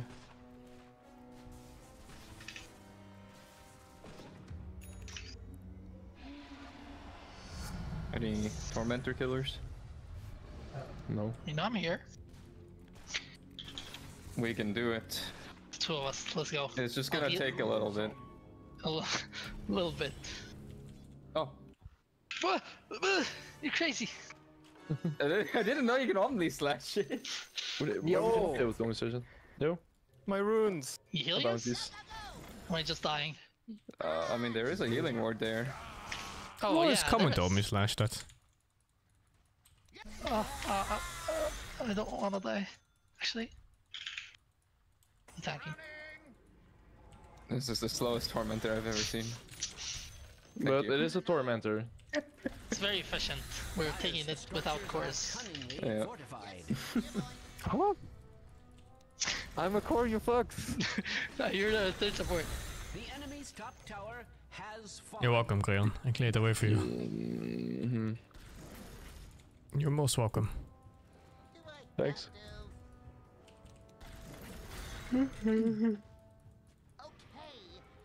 Good, wanna go Argos? Or I do actually. I just wanna go hit it. Yeah, same. Dude, he's gonna. Oh my god. You hit it mid-air? Wow. Fucking hell, dude. Yeah, I'm good. He's pressing buttons, dude. Oh, he was very pussy on that ulti. The fuck was that? I thought we were getting jumped or something. No, no, no. I was going on him and then he just pressed the button right away at full HP. It's drama from laning phase. Let's go, let's go, let's go. Let's see. Place healing ward down and let's go. Larda bottom.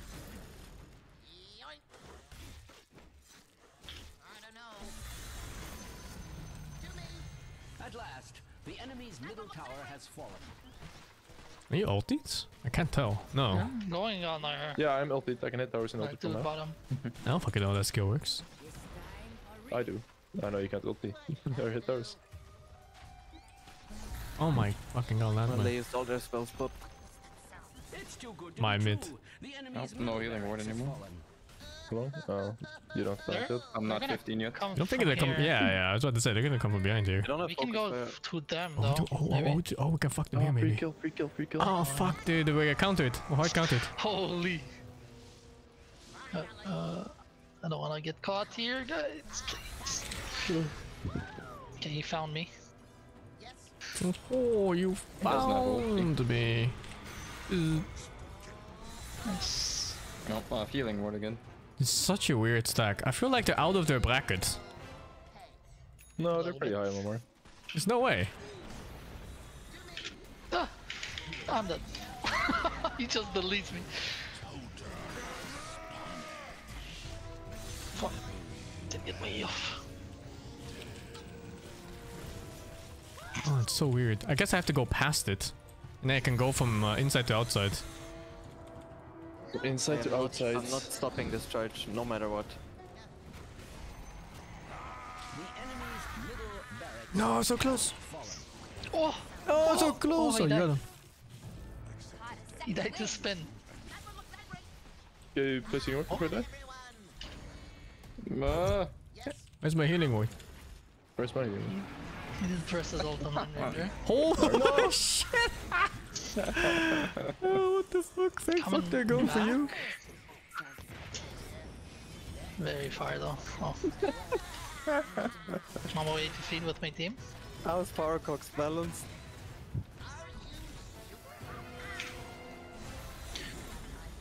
Just keep running. What do you mean just keep running? Do you see what I'm fighting right now? Keep running, keep You're running. good. Just do it. Just keep running. I can heal you. Surely this is Running good. thing? Keep running? There's an Endless rune here. You wanna take it? Never mind. This fucking clown. You should have just kept running, man. Just keep running. Your bottom tower is under attack.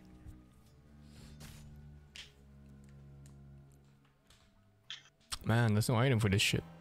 Oh, Lotusi orb. Excuse me, but your bottom tower is under attack. It's always good to see.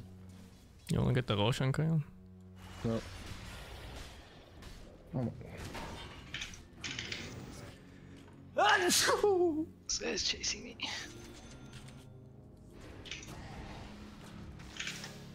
Am I dead? No. Here you go.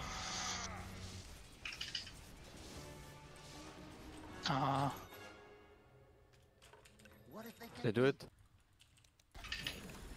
Oh my god, my inventory. You rushing or what? I think Yeah, so. we're rushing. Let's do it. You're not even gonna make it at this pace, bro. It's gonna be bottom by the time you get here. Yeah. We'll take the time, you know. Me and 2B do the support thing again? Oh, yeah, Efficiency? the two of support Did you pick it up? Yeah. taking objectives. Yeah, we're very good at this. Well practiced.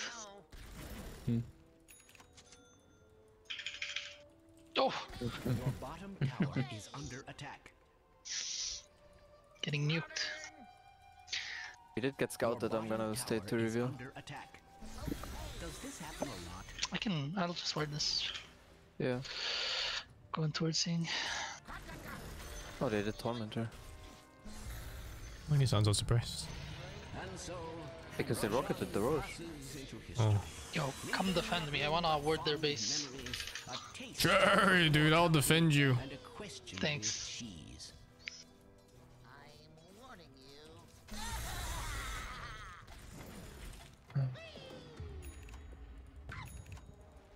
Why me? Nice. Good job. Good job. Yes.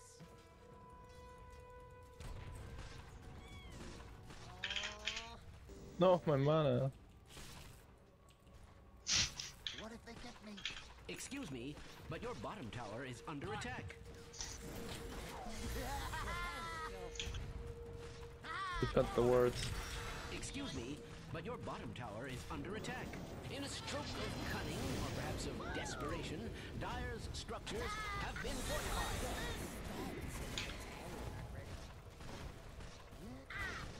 I ulted this fucking slaughter. They saw me. The enemy's top tower. Where the fuck did you come from? What the fuck? Yes. Somewhere else. Imposter. Oh, he has that shit. Oh my fucking god, dude. Oh my fuck. Help. Ilfe. I helped my other team member. My HP is going up. Oh. Huh? Wait, what? Oh. I did something.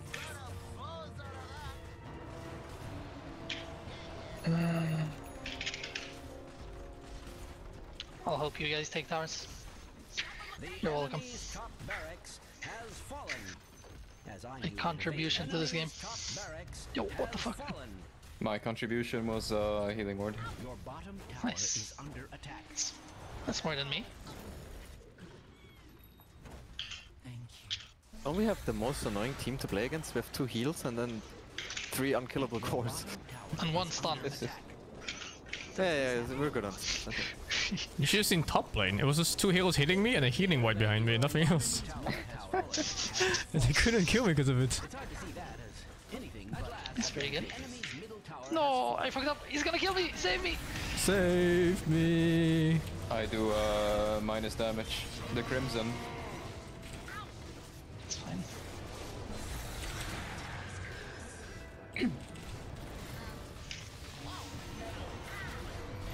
No, Oh, no, no, Stop me. The healing ward, healing ward. No. It was not enough. He only had 1 mine, it could have hit the 2. Trip. Oh. What the? I'm just AFK. Okay. We lost. This is balanced, by the way. This is balanced. Just don't walk. Jackie's is online.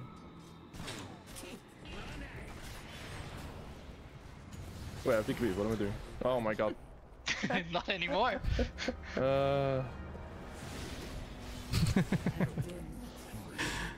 Oh fuck. Good move. I was busy, okay. Yeah. Fucking Crayon DMing girls while we're playing games. Living girls. Fucking Crayon.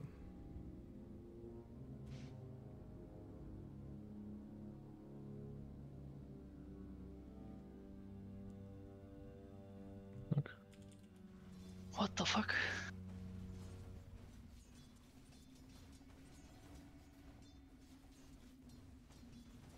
Can you hear me? Yes. Yes. No. Oh. I have 50 ping in game, but for some reason there's like Your bottom 3-second tower delay is on my under movement attack. on my hero. Does this happen a lot? Cool. Okay, it's fixed now. Very weird.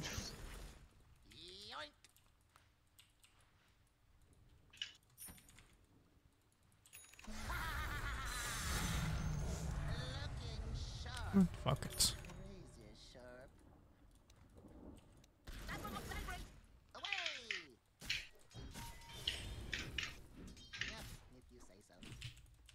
Nope.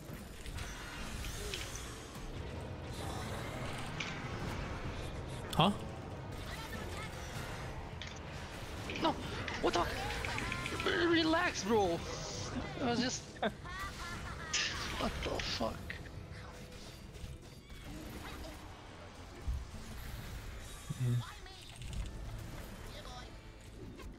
Oh, I fucking lotus that man.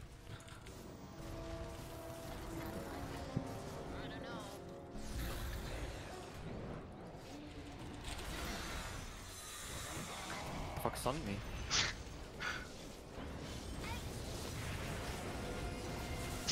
We fucking lost the game. This minefield sign is actually the most broken fucking thing in the whole game. Yeah, remember when I told you to run away? Yeah? Now the strategy is opposite.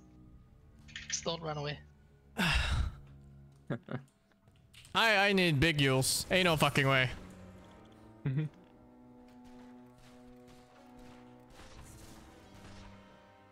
I hope we lose this game. Good throws. You wanna charge this guy? So fucking Charred toxic of you, Sing? Fuck. Holy. This guy's farm. Did he have a kill him. free lane or something? What the hell? Can you charge him? Oh. 5 seconds. I think it We actually lost the game, I think. Maybe I should have used this instantly. My bad. I had a lot of things to do I have a with BKB. It's unfortunate.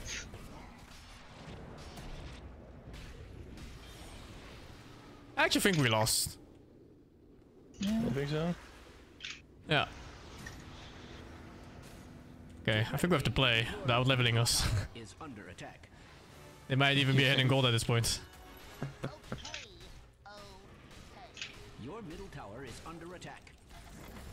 Radiant's structures are beautifully fortified. The minefield! Oh, the wind zombie! Oh, I'm good. Almost on slaughter. I can't move!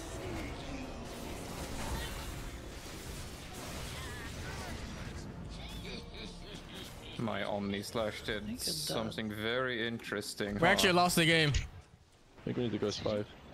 I can't buy back because I don't have TP. We lost! Your middle tower is under attack. Eh, for 5. It's okay. The creeps are ending the game. Don't worry.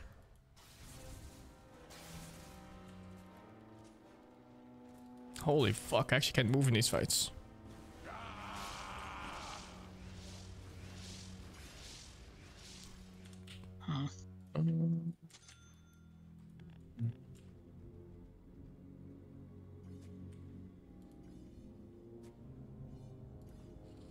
Lost Do you think there's an thinking. item For what?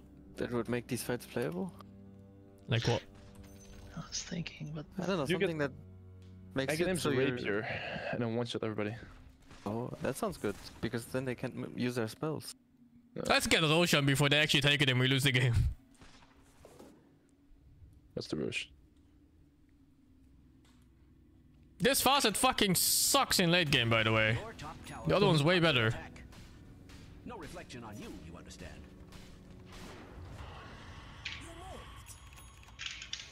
It's so toxic when you like ping something like that afterwards. Wow, you don't say, huh?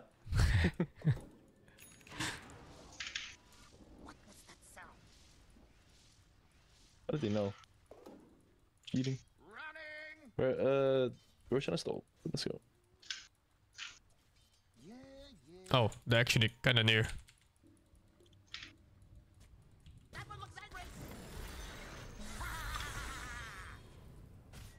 Wind Rangers, man. Slider as well. I think we're fine.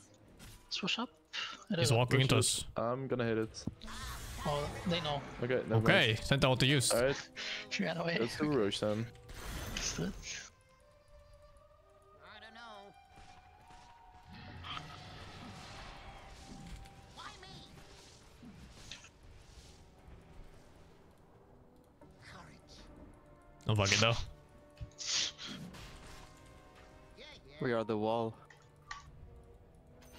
We now have confirmation that Roshan is the latest victim of radiant. Should probably push bottom, right? Each We have box, top and mid. yeah. I'm gonna turtle. No point. Yeah. I'm TPing mid. Three.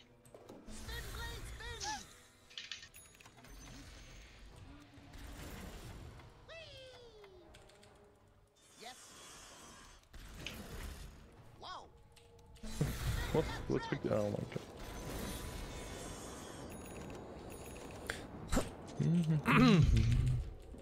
Yes. Can you help me deal I'm actually not sure if we can push high ground anymore. They're very strong. I can siege. Oh, Think so? You don't mean to just fuck you? I mean, I you can help me? hit SingSing again. outside of vision range. What if they get Or attack range from the tower. oh, We're gonna do jumping. up. In second stretch. This is what I did.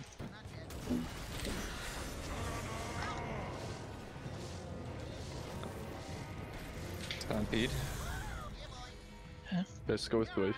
Just sit down here. Holy dude. No, no, no. What was that sound? Welcome to the secret shop. Ninja gear. Sure.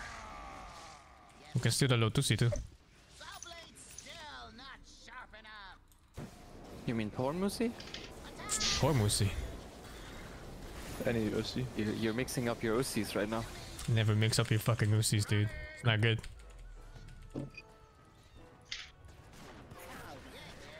Playing Warden 10.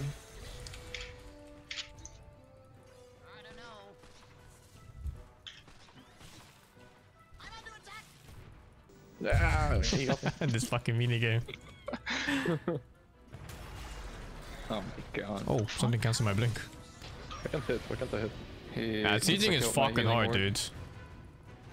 It's a bunch of I mine. think if we get a high ground ward, I can just hit. I need to ward. I don't know if we can. Shy. I don't know if we can keep a high gun ward though. I guess. Smoked. I'm gonna ward. Oh, never mind. He knows. Axe on Windrunner. We got a ward. Come on. I'm just gonna do this. Oh, alright. We're not pushing high gun, man. It's impossible. Or something. Of course. We can use all our spells now. Surely. We're going to get the fuck out before they kill Kreon when his BKB is down. It's fine. It's fine. We have a game. Yay. The end to this is gonna be so anticlimactic. I can already feel it. Oh my god, my other supports. They're gonna suck, eh? Mid. Shit. Shit. This looks like I shit. thought it's gonna be the same as last time. when they Actually, all it's jumped okay. in. I wish we had the vision. I am that. I got 2 kills. I can't enter the mine sign. Yeah, no, that's fine.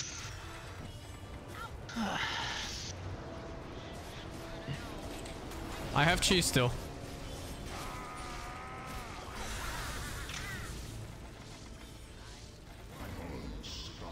We should get some dust for the Wind Ranger. Yeah. Yeah. In the glimmers. Can you break Lincoln? No, 2 seconds. Oh.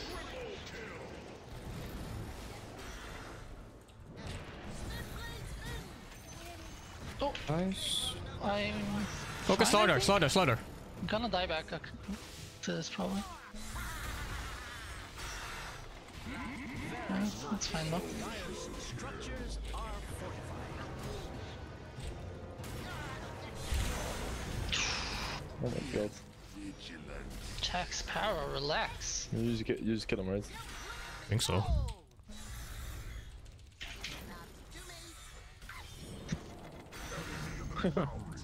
I got their gem.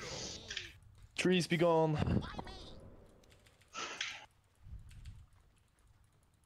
What does that sound? Okay, okay. Under attack!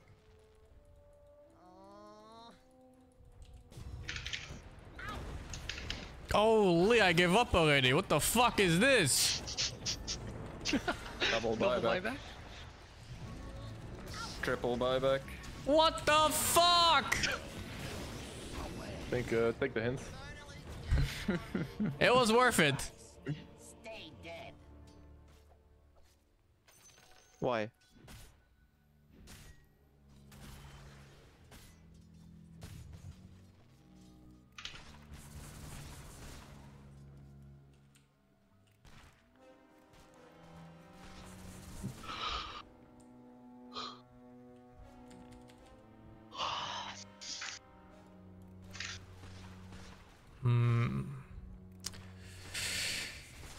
What do I get here?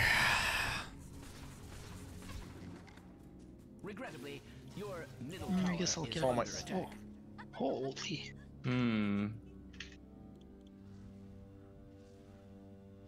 Your middle tower is under attack.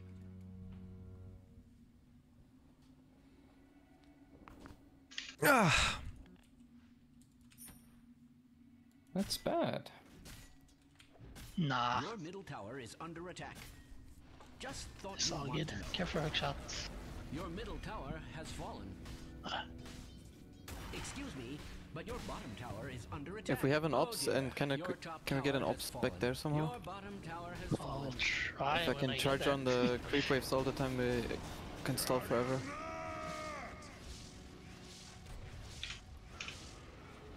It doesn't dispel. Oh, it's 25. Your top tower is under attack.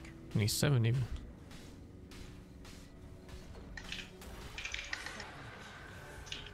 I hate to inform you that your top tower is under Does nothing to him. structures. Ah, you don't touch him?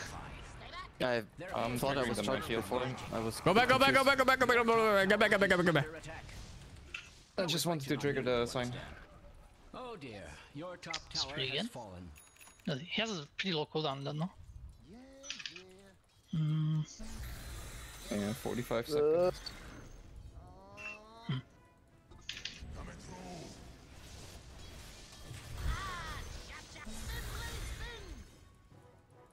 It's Ocean again, top. I don't know. Whoa. That one looks We should probably go before they realize there's a Ocean in the game at all, because I don't think they know. Do we both carry gem, or just you, or just me? I mean, I will carry a gem. You can do what you want. I'll throw it back into base. yeah, yeah.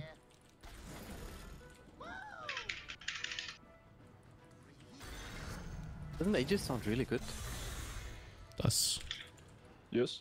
Aegis is pretty good. Oh shit, it's not even up. unlucky. Could be, could be, could be. I can't spawn now, from now. What if they get me? They're missing. Yeah.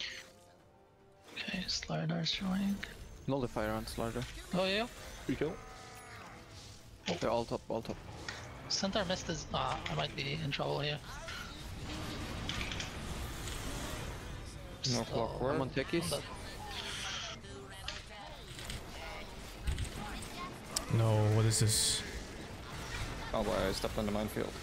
Ooh. I mean, everything. I am dead.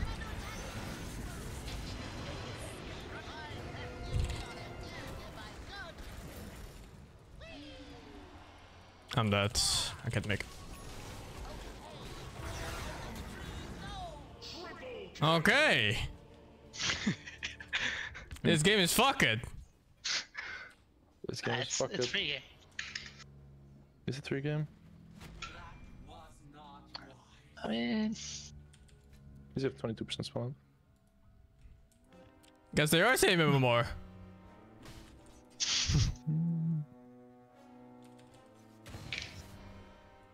Oh, dude, I need armor right now. I don't have armor.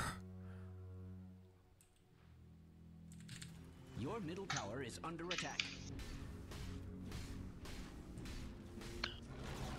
I'm buybacking because I have to buyback anywhere, I think. Let's hope that's the worst. You should know that your middle barracks are under attack. did you take the gem? Nice. Oh Your wait, middle did you? barracks has fallen.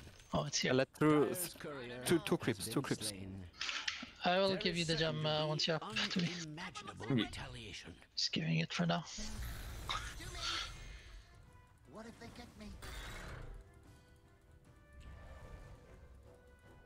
Yes. It is with grave emotion Well, that I it's report time to fight for Ocean again, boys. courier. Are you? I have no buyback this time. Okay. They're going right now. Yes. If we want to go, we need to go. There's a gem here. We need to go. Yep. Smoke us, smoke us. 6 smokes? I mean, we haven't used them. So. Maybe you should. When we're here in their base? Or When we're what here. was okay. I have my smoke. They're I not don't- gathered. We can maybe still kill them. Exploited by the dire. Yeah. 2 seconds charge. I have tech for me. In the lava. Running.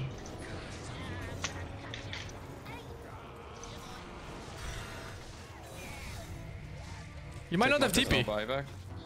I don't think I have TP, Over guys. here. Suicide, please, supports! I have gem. Yeah, but we have a gem. on Gem, top. it's just... don't have the movement speed They want to gem. chase the Wind Ranger. Check Can this. take it. Nari, come here. Aye. It's very fast.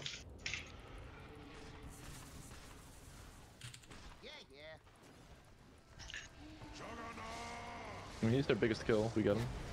Mine side. Oh. Fuck that. My ult is cooldown still.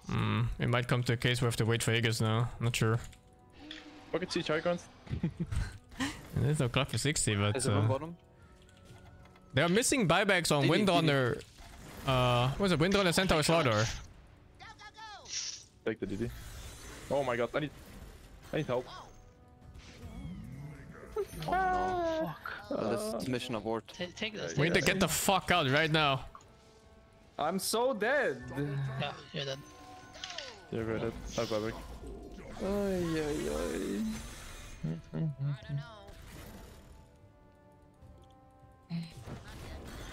No. So much to that.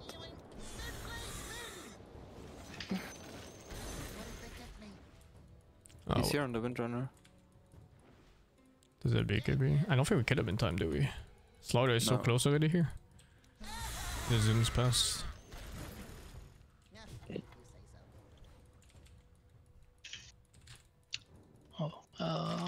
Can buy another gem in a minute.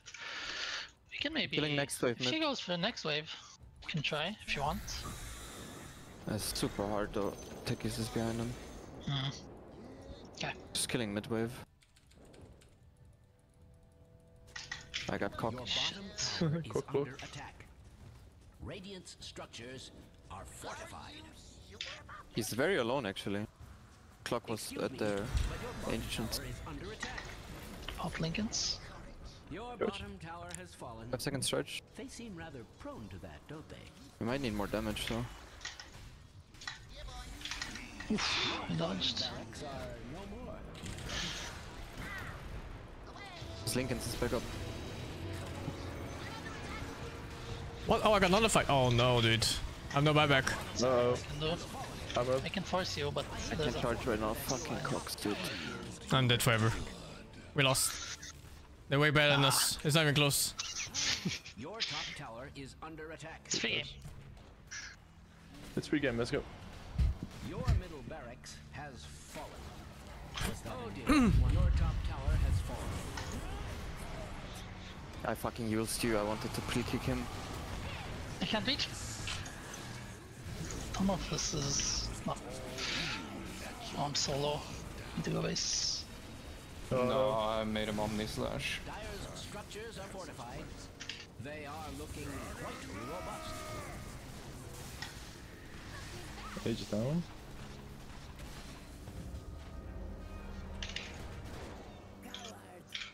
Minefield, be careful.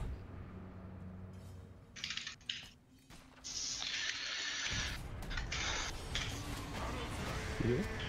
No healing. I don't wanna. Oh, I'm dead. Regrettably, your middle tower is under attack.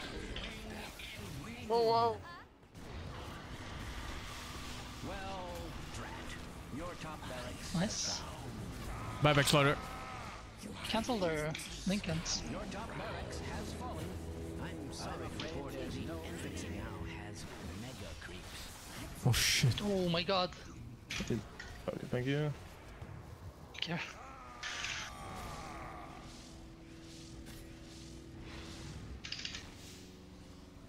Okay, 30 seconds for me, guys. 30 seconds. he hold. Yes. I still poke as well. You got us some stuns, guys. Don't worry about it.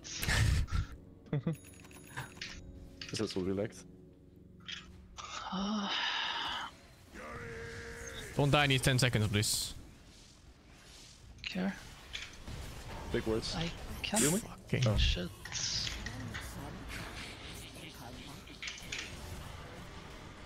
Oh my god. Oh my god. I nearly died to the power shot. Alright. I'm buyback. backing even Center more. buyback. Got Slaughter here.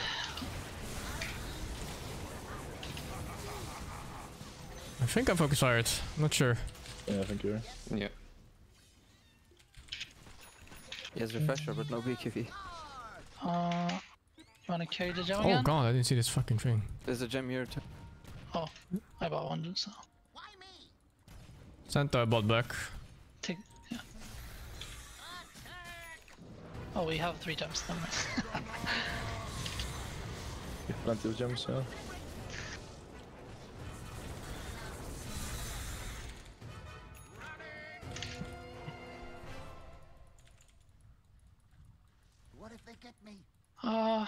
do this? Hmm.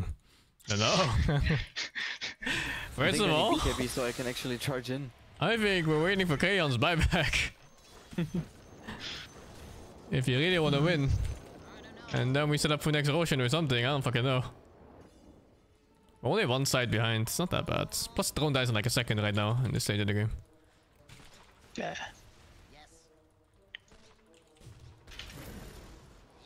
It's gonna be next tier of neutrals as well soon.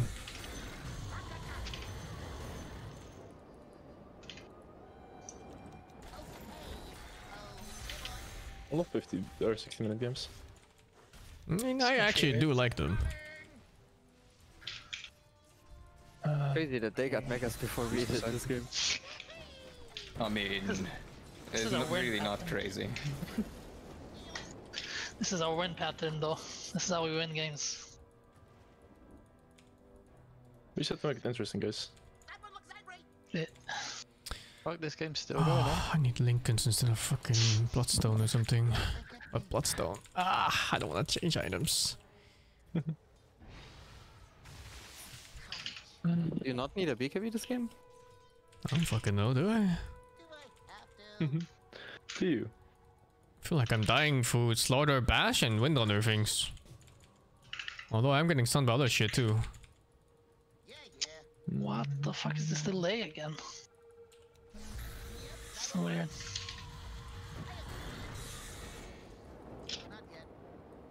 They just rocketed Roche. Can't be up yet.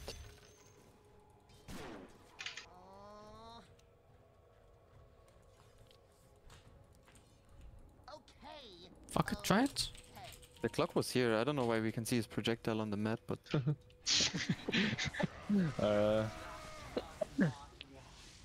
Oh my god. Do you just have that ready at all every day or what? Yeah, of course it's keybounds. Keybounds. Oh Jesus.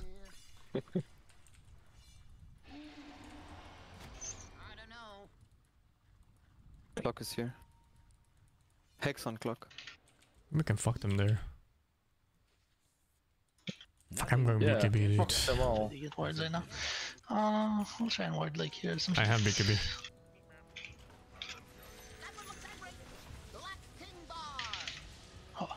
They're rushing. Early rosh spawn, isn't it? Like almost Yeah. early as possible, I think. Okay, that's I can aim for someone.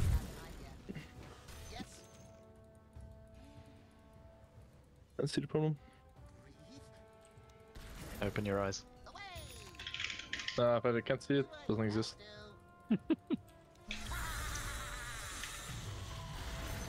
What's oh, it's Slardar, I guess. Like, we can blow up the centaur with my ult. Yeah, that's fun. Two guys mid. Fuck, kill him.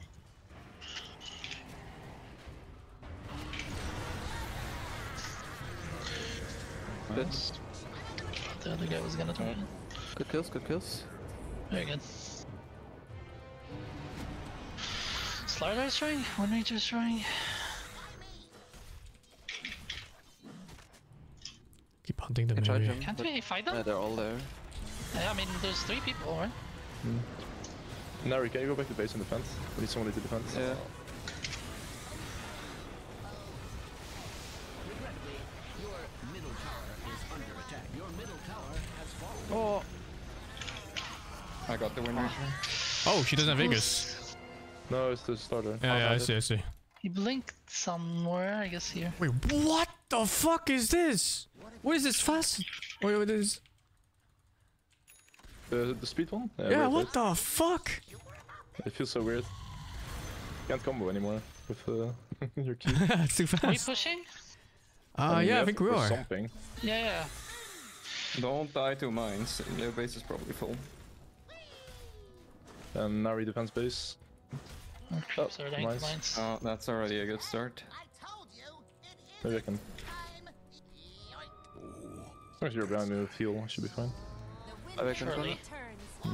Oh, okay. Care. There he is. I think there were a few mines there. Yeah, the guy who runs into the triangle for some reason. Not suspicious.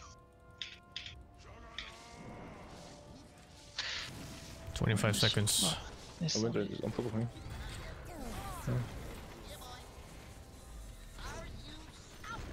Another healing board in 2. The neutrals are new, by the way. She's shackled, right? Yeah. Yep. There's a Take care about micro. We need to get out. No, we 5 need to seconds. get out. Karen triangle. They glyphed and win on the bot back. Get the tier 5 neutrals. They're chasing, they're chasing, they're chasing. us. Maybe we can kill. Also TPing. I need to not die. I'll buy back worst case. If I can. I'm dead. No buyback. I have buyback in a few seconds.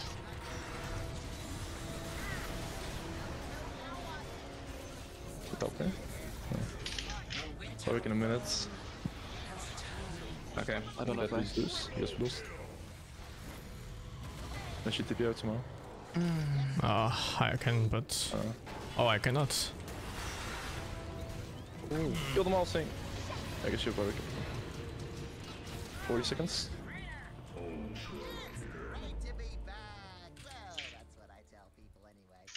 That's not good. Does not look good now. I thought you couldn't see.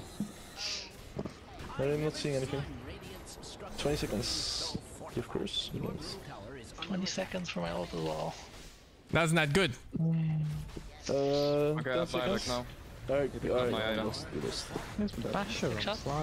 But our base is just dead now. They're just gonna end the game. They're going, We fucking lost this shit game, dude! my bad, my bad. I mean... No. No, it was my bad. I was AFK when I should have picked proning because I was distracted. Who knew?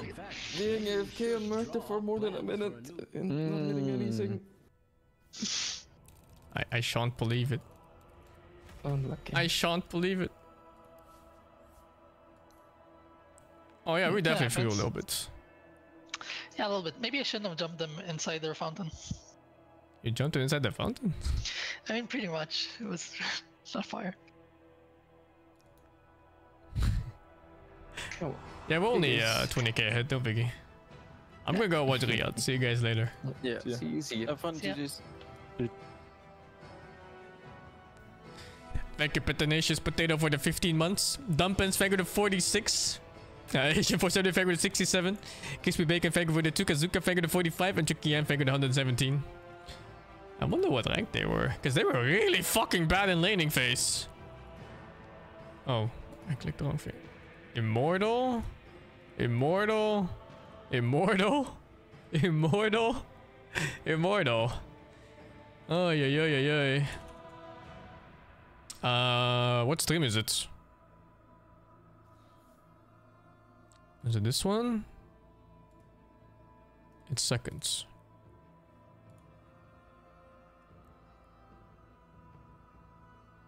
Oh, perfect timing. Wait, let me get out of this game. Or just turn off music. Crying for Sven for so long, saying that it's a good hero, and Ame is gonna pick it up. Wrath of God coming in, the big damage. Turn up volume a bit. Yeah, it's like you picked Lifestealer. Would you not rather have a Sven? And Army's like, I would. I would rather have a Sven. I'll be Sven for you in this game, and that's gonna give them a nice bit of mobility, some protection, layer of protection against the right clicks coming in from the Dragonite and the Lifestealer as well. Would that work? Let's fucking go. Oh, yo, Shadowfiend mid! Like, Sven and Shadowfiend can be a little bit greedy and do need a bit of, you know, kind of jungle time, a bit of stacking, a bit of farming, but it feels like extreme here, just like off the back of Primal Split and these heroes that just pop ulti and go in. They can play kind of fast around God's Strength and the Primal Split. They really can. They also have very nice synergies in their spells. I feel you can initiate with the Rubik Telekinesis. And the max are popping so much. Ogre Got loose cable or something. And the second one can follow up after that. So they have hard stuff to survive. And their teamfight spells are very big, right? SF ulti, Brewmaster ulti, and whatever you might be able to get your hands on Rubik, he usually contributes quite a lot in teamfights too. They didn't change the venue. They just have like different tiers of venue. Minute 3 here. There's like the tier 1 venue, and that's the mainstream. And this is like the tier 2 and 3 venue. Try and protect GPK, and of course, You see a Shadow Fiend first. What's that picked team up, name? you know he's XGWBG? going mid, That's somebody and you slamming know his that you just keyboard want for to half kill a him off second. as many times as possible in lane stage. Going with like, you know, Dragon Tail stun into arrow, bit of damage here, bit of damage there. It's nice to pick him off, and they do have the heroes to roam, but we don't see a lot of players roam towards mid beyond a little bit of rune control until minute 6. So we'll see if they make the effort to actually try and shut him down, or if they just say, okay, whatever, SF, you will get a good start, we just play for the side lanes. Because any No, moment watching you leave the side lane Liquids? as well, No. Who's question Liquid is, playing? how well is your offlaner gonna do? How well is your carry gonna do if they don't have the support? Right, trying to find that balance is a very BSC delicate quest. tightrope No, act. The I players think I have got prefer to this try and one. walk across. Well, here we go. Game 1, 2-game series. BB team up against Extreme. Not Team Spirit. No lol. Maybe a hybrid. Oh, I mean, you man. just want to It watch took me a Liquid while because you there have when Poland Southern on Tokyo it. left Team Spirit to get used to that, and now I don't know. I've been affected again. It's come back. It got a bit warm in Germany. We got to like 30 degrees, 70% humidity, and my brain has just absolutely melted. It's the weather. Blame the weather for the brain not working. That's what I always do. That's the easiest way about things. Smoke Stay out hydrated. From, Extreme putting wards a little bit on the side focus here, not getting high ground vision on the mid. Actually got covered the top rune though, and of course they put a thick cliff ward on the bottom part. That mic popping is killing my ears. I This love the cliff is clan so tags. hard. You always want to check D wards for it, but you basically have to smoke over there immediately and find out if the opponent placed something. Yeah, it's kind of nicer when you have, you know, ET or some kind of vision giver up on high ground to scout out without having to waste a bit more time. We'll see what they get done though. I like all the little clan tags out of BB team though. You know, GPK with a classic "What can you do?" Then members only for Miero. It's the members only club. There's an arrow there is going to secure the bounty rune for save to grab. And I don't think Waga's in there Riyadh, no. He's just so balance in all things. casting from home. And every single Doom we see him pick up the I'm not Devil's sure if Bargain, but they there are really so many send out games where casters Doom that often anymore. games end before I find that we most see any real tournaments, value. casters are just casting from home or like So a maybe specific this game caster will studio. be the game where we see big plays on that Wasn't that the Devil's case in like Bargain. TI or Otherwise, I've something? A seen, lot like, of casters were matches just being like in sold some and maybe studio one in... race are being sold. I don't remember what it was, That's like about Norway or I've Sweden really or seen that something? much. Right, And for the first actual time in a tournament was long in time, Romania, I was think, at the on mid time. lane. You know, GPK on his Dragon Knight, they knew the Shadow Fiend was coming. They've got to have an idea of how this lane's going to go. Oh, he's in trouble already. Is he gonna die here? He's taking on a lot. Yo, of how ranges. does he just move away the cam? He's diving, no? Big bully at least. He's got Jesus. 7 stick charges, tangos to play around with, but yeah, he's kind of been booted out of the lane now. So easy freedom here for XM to gather up these last hits and denies. Yeah, XM doing a great job manipulating the lane for now, and Dragon Knight barely able to. And Norway touch is anything the so far. country of nerds. Let's get the 3 last. I don't know if hits you've that he ever has access to, noticed, though. but like all the Scandinavian places, you know, like Norway, Sweden, Finland, Denmark, they're super big nerds because they stay home for everything. It's too cold outside and it's dark at like 2 p.m. or some shit. The corpse eater. kicking They're all into nerds life. there. Oh, feels good. Yeah, the nerf Need was indoor so big, activity it's or like, oh, yeah, instead of die 2 of HP per boredom. Creep, you just get 1, and then if you kill a hero, I guess you get a little bit extra. No joke though. At some time of the year, it's legit midnight looking at like 2 p.m. It's fucked up. Just farm Gareth. Yeah, that's true. Just hit the creeps. Pretty classic lane bottom from Extreme as well. Rubik. They're fat? No, they're not Quite a lot of fat. damage output once they kind of get to level 3 is when they offer a lot of threat. But Miron has obviously already felt the pain in his bottom lane. And on the opposing side, you know, Lifestealer Mirana feels like one of those old lanes. They haven't been Spectre Vikings in a War. long, you've got a long carry time. That's farming, and then you've got a Top hero lane that's kind taking of damage. Doom. Oh, Doom. Yeah, being walloped here by the Sven and the Ogre. They're both, you know, full HP and still very healthy to play forward as well. Yeah, now they can play pretty confidently here for the CS, as Doom lost so much HP. So they're just power denying, power CSing together here, making sure Sven gets a good time in lane. But yeah, this Lifestealer Mirana lane is kind of passive, right? It is. Yeah, this lane doesn't really exert too much pressure, but yeah, they did react and get a counter kill there at least. And for people that never have seen like Scandinavian seasons before, it's really bizarre. Just very quickly snapping Like into at some action point of the again. year, Yeah, the hard sun doesn't time go for the down, team and here at some as points of the year, the sun doesn't come up. Extreme are playing. Kind of hard to deal with. Yeah, that early harass that they did. It's honestly bizarre. He couldn't regenerate fully, and then he just goes down. He actually had 10 magic stick charges, but the chain stun killed him. Or you just thought that he wouldn't be able to live with the 10 at the end. I put the game sound low because Waga's mic is popping like a motherfucker. So I don't want to hear it at max volume. Well, yeah. Dragon Knights, he's surviving the laning stage pretty decently, and now he has boots. I think that's very important that he gets boots so he doesn't get run down by the races. Ping him? I mean, there's nothing I can tell him that he doesn't already know. I'm sure his producers or whatever, or his handler already knows. Is this GPK doing well, or is there more that XM could have done in this mid lane to have more last hits or a kill? I think he's just understanding the matchup really well in GPK. He's not playing too aggressively and also not too timidly. It's such a tightrope balance to lane against SF when you're a melee hero. But he's done a good job of staying relevant. And SF has spent a little bit on Mangoes, so even though he's bad in CS, the net worth is quite even. It was that easy. Up at top, having to run away from the Ogre and the Sven. Am I going to courier snipe here? No, I don't think it's from his equipment either. I think it's whatever audio capture they use bottom. This aggression just keeps going on the production side. Testing bounty rune. They probably connect with some website where you feed your own audio to them. And webcam. This lane. He's got a leap and 8-1 and there's some cables fucking loses some shit there. And not enough damage from Shinkyu. A lot of bullying though. Mirana salves up and has to run backwards here. Gonna go an arrow a creep, but this leaves Lifesteal completely alone. He is going to be fine down here. It's not a lane that really pressures him that badly. And Lifesteal is a carry you could sometimes leave to his own device. And Mirana just going to arrow some big creeps in the jungle. Make her way back to bottom. Yeah, always one of the best things about this Mirana, right? Is you go jungle, you get some experience. DK actually lanes against SF, huh? Interesting. You're hiding and then you're suddenly... He's only 4 CS behind. XM has to be much more wary of his surroundings. Currently, though, Toronto Tokyo under dire vision here, so completely spotted. That's Toronto Tokyo? Yeah, that ward is living a that's full Nightfall? Time out now. Bro, this name is never right. It's saved now? All of Dire doing pretty well, but all of Radiant also staying close. Ah, shit. They're going on Sven top now, actually. Playing very aggressively here. There's so many people. Miera has been blocked up by DY, though. Looks like fucking hell, these two teams. To keep the Sven alive. And job well done. Sven gets rid of the sticky napalm charges, can now go back under a tower, but Batrider not leaving. Look at him, just running after him, saying, okay, you're back, but you have no HP yet. Yeah, I mean, Arme was 3 stick charges, kind of stuck here now with this Infernal Blade.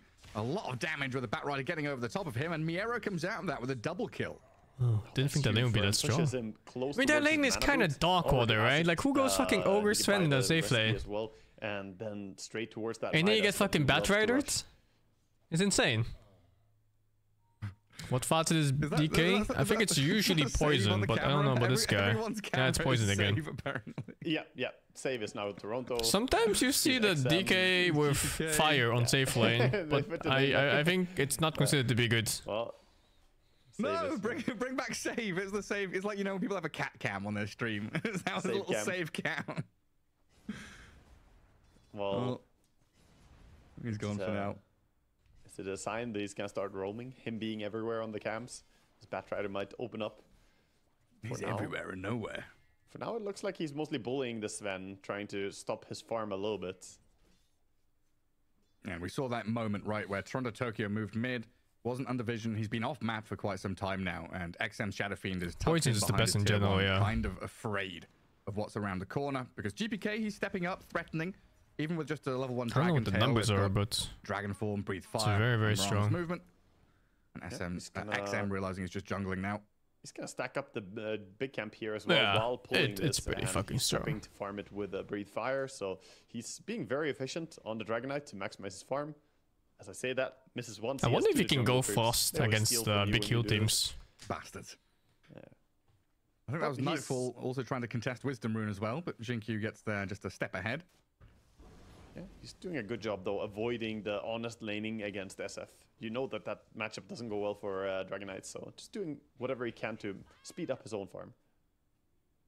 It's actually crazy to me that he's 100 gold behind an SF admin 7. I never expected it to go this way, but impressive from him. Yeah, that's the thing, right? When you see this Dragon Knight pick, you kind of just go, huh? And then the SF comes out and you're like, oh? Yeah, they snap picked the SF because they saw the Dragon Knight. They're like, he can't lane against me, but from what we've seen so far, without any real lane DK won the lane. Support, what the fuck? He definitely did fine. Look at that shit. He's ahead. Like, this is, you know, in a lane where you're meant to lose. Is this just GPK difference? Is winning. Right? It's one of those situations where GPK has won his lane, but we might have spoken a little Doom too soon here. Holy the Doom fuck, has dude, come the in to village. turn back and protect the Dragon Knight, throws another shadow. It's the village. Leaps forward, trying to catch up to XM. Struggling to output enough damage, but they will leap onto tower here to try and finish him off. Raindrops keep him alive as they kill what? UI. Jin-Q being chased down. Oh, the now. Tokyo is falling, right? right? About 50 health, but they'll lose. There's no way he doesn't hit like twice more there. Coming back in. I would have died for that kill even. It's fucking SF. XM not offering enough. Both supports dead, kind of hard for him There's to no go in way there, he doesn't but keep he's gotta hitting. Stick around and clear this push at least. Spam some raises out. He's playing cautious because 4 heroes were around, so doesn't want to overstep. So is this as a mid player who wants to learn? This is a replay to go back and watch, right? If you want to play DK and you're being crushed by Shadow Fiend, GPK has now shown what you meant to do, right? Definitely. His like I said, towing the line. It's a tightrope balance how aggressively you can play, and if you play just slightly too cautiously, you might fall behind and not be able to lane at all. But no, he played this. It's a masterclass of playing in a bad position. So. Yeah. Not to say that XM played bad in any way as well. He did try to exert pressure. He got up to the 5 stacks on the races. He brought the DK really low, but it was just hard for him to keep diving deeper. Yeah, now DK farming jungle gets his blink dagger. It does make me question: could you have made a rotation with like Rubik coming mid and just securing that kill on the DK? Right. What the fuck? Hello? Standing around the corner here from each other. Yeah, loads of vision placed, Ob Sentry, Watcher taken. And they do come in mid now. They've got Primal Split. They've got Rubik ready to fight. And DK does have his Blink Dagger now, though, so we'll see what kind of resistance the BB team try to put up. Right now, it's just the Mirana falling flat on her face. Oh, he has the -1 level Ogre. That's it. Ogre. Nice chain stunning, and then of course SF getting ulted at level 5. Tower is forfeit. At least, meanwhile, the Lifesteal is really farming fast on bottom. Still not the fastest hero, though, in terms of itemization, though. This Radiance will take a little bit of time. And this is the moment now, 10 to 20 minutes, the speed at which XG can play. Shovel SF? Is he a support? The potential for, Arme to join is there if they fight in their stacks, but he's primarily going to be farming. But when you have the Shadow Fiend Brewmaster core duo, they can get out on the map and find pickoffs on pretty much anyone who's not a Mirana, as we see Toronto Tokyo just leap away. He's a tricky one to kill. Not the easiest targets. One of the benefits of a support Mirana. Pretty elusive. There goes the blink. They start on the SF. Blink Arrow is first. cooldown though. Maybe a bit miscommunication there. 2 seconds cooldown as he blinked. I never played once human DY though. was still bodyguarding Heard of the very game nicely though. as well, right? The Ogre Looks okay. His big belly in front of the Shadow Fiend. Make sure that if there was an Early arrow, access, right? it's not going to hit him. Go While wait. down the bottom, they doom up the Brew. Lifestealer. Hey, getting involved here now. Onto XXS. Backup is arriving, though, with Rubik and Ogre coming in. The Doom will kill him off, though. It's a really good Doom pick this game. Infested Isn't Doom now as usually well. banned? The rest of the BB team are arriving. I thought Doom was one of those perma-banned, perma-picked heroes. Ogre is the first point of contact, but a Requiem will push 3 of them back. Infest jump out, but yeah, diving a tier 1 tower here is a little awkward when your Blink's on cooldown, Arrow's on cooldown. That's going to be it. Still nice aggression coming out from BetBoom. They easy for they see BetBoom? that, okay, Seems to be that way, doesn't it? Now is a good time for a big team fight, and they try to make the most out of that DK ulti. Now gonna have to back out here, blinking away from that ignite. This is a very silent game for the Sven, though. Meanwhile, he's just farming away, and this is a hero that scales really. I wonder well if DK with like really leadership in beats this SF time mid, jungle. or if he just goofed. Massive Madness working towards his Echo Hard to Saber. say since we didn't see the lane. I mean, he's probably one of I think he the goofed. strongest, 20-minute timing heroes in the game, isn't he? Yeah, Maybe someone stole his water rune or something. Pop out, especially when he has that first initiation item. He needs either Aghanim's Blink or Shadowblade, whichever. One of those 3 is basically a necessity for him. And all pretty viable. I think he just raised him to Oblivion too, but apparently he couldn't, so Take out that bottom here we tower. are.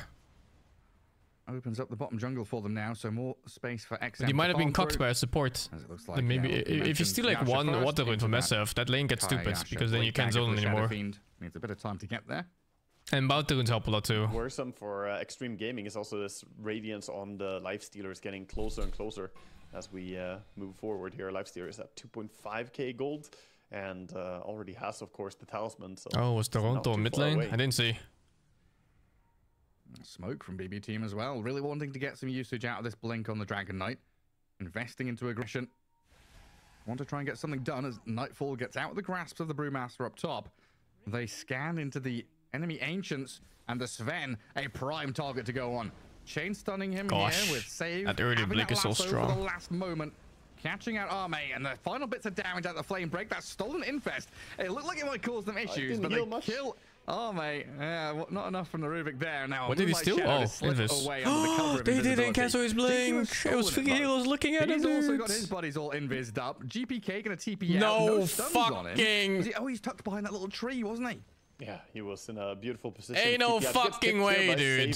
Ain't no fucking way. Execution here. Get in, kill the enemy carry, and get away. They were so hesitant on the TP saves. Save by Xingqiu, but just like Rubik TP'd in with Infest, and he was so confident in saving him, and his team just didn't do shit. There, but it was a little bit slow reaction from the rest.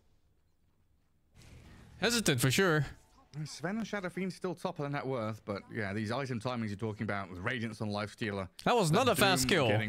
That's full duration, DK stun and lasso. Though that XXS is not going for a Radiance in this game on his Brewmaster. He went for the Spirit Vessel and now going for a Pipe next. So very different from what we saw with the Radiance and Manta yesterday. An arrow, yeah. Jesus, man. This is that is such a frustrating death. You know, you just get chain disabled every disable in the game, and your team still doesn't do anything. This timing that we talked about, the 20-minute timing. It feels like some people called, you know, leave him, and some people called TP in, and then that mess happens. Absolutely bulldoze it. Yeah, I mean, how often? So I think this is one of my big Sven is not doing fine this game. Like, sure, he's ahead in net worth, but this is a hero that needs to be an item ahead of the enemy core to win the game.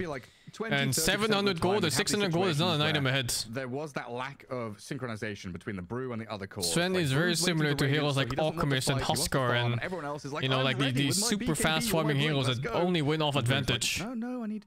Please, sir, 2 more minutes. They're not actually that strong on equal grounds. Time for my Radiance, thank you. Yeah, I like this a lot. Just making sure that when the Sven is ready, the Brew is ready. It's gonna come to the point, if it keeps going like this, where Lifestealer doesn't get bursted in Sven's stun plus his ulti. Yep.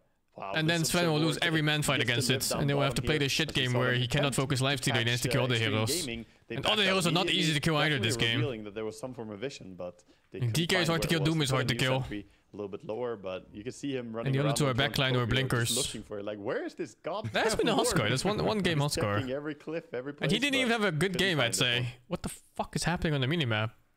Oh, lasso. The infest gank. On the Sven again. Oh, he's infested. I mean, it's so weird. Have heroes in the vicinity. Arme trying to turn a fight, but he's burnt alive. They've got the Requiem to kill the GPK. Oh, wow. Nice turn. At least trading out here, but that's Requiem and Primal Split used. Nightfall Invis. I fucking hate Huskar players, dudes.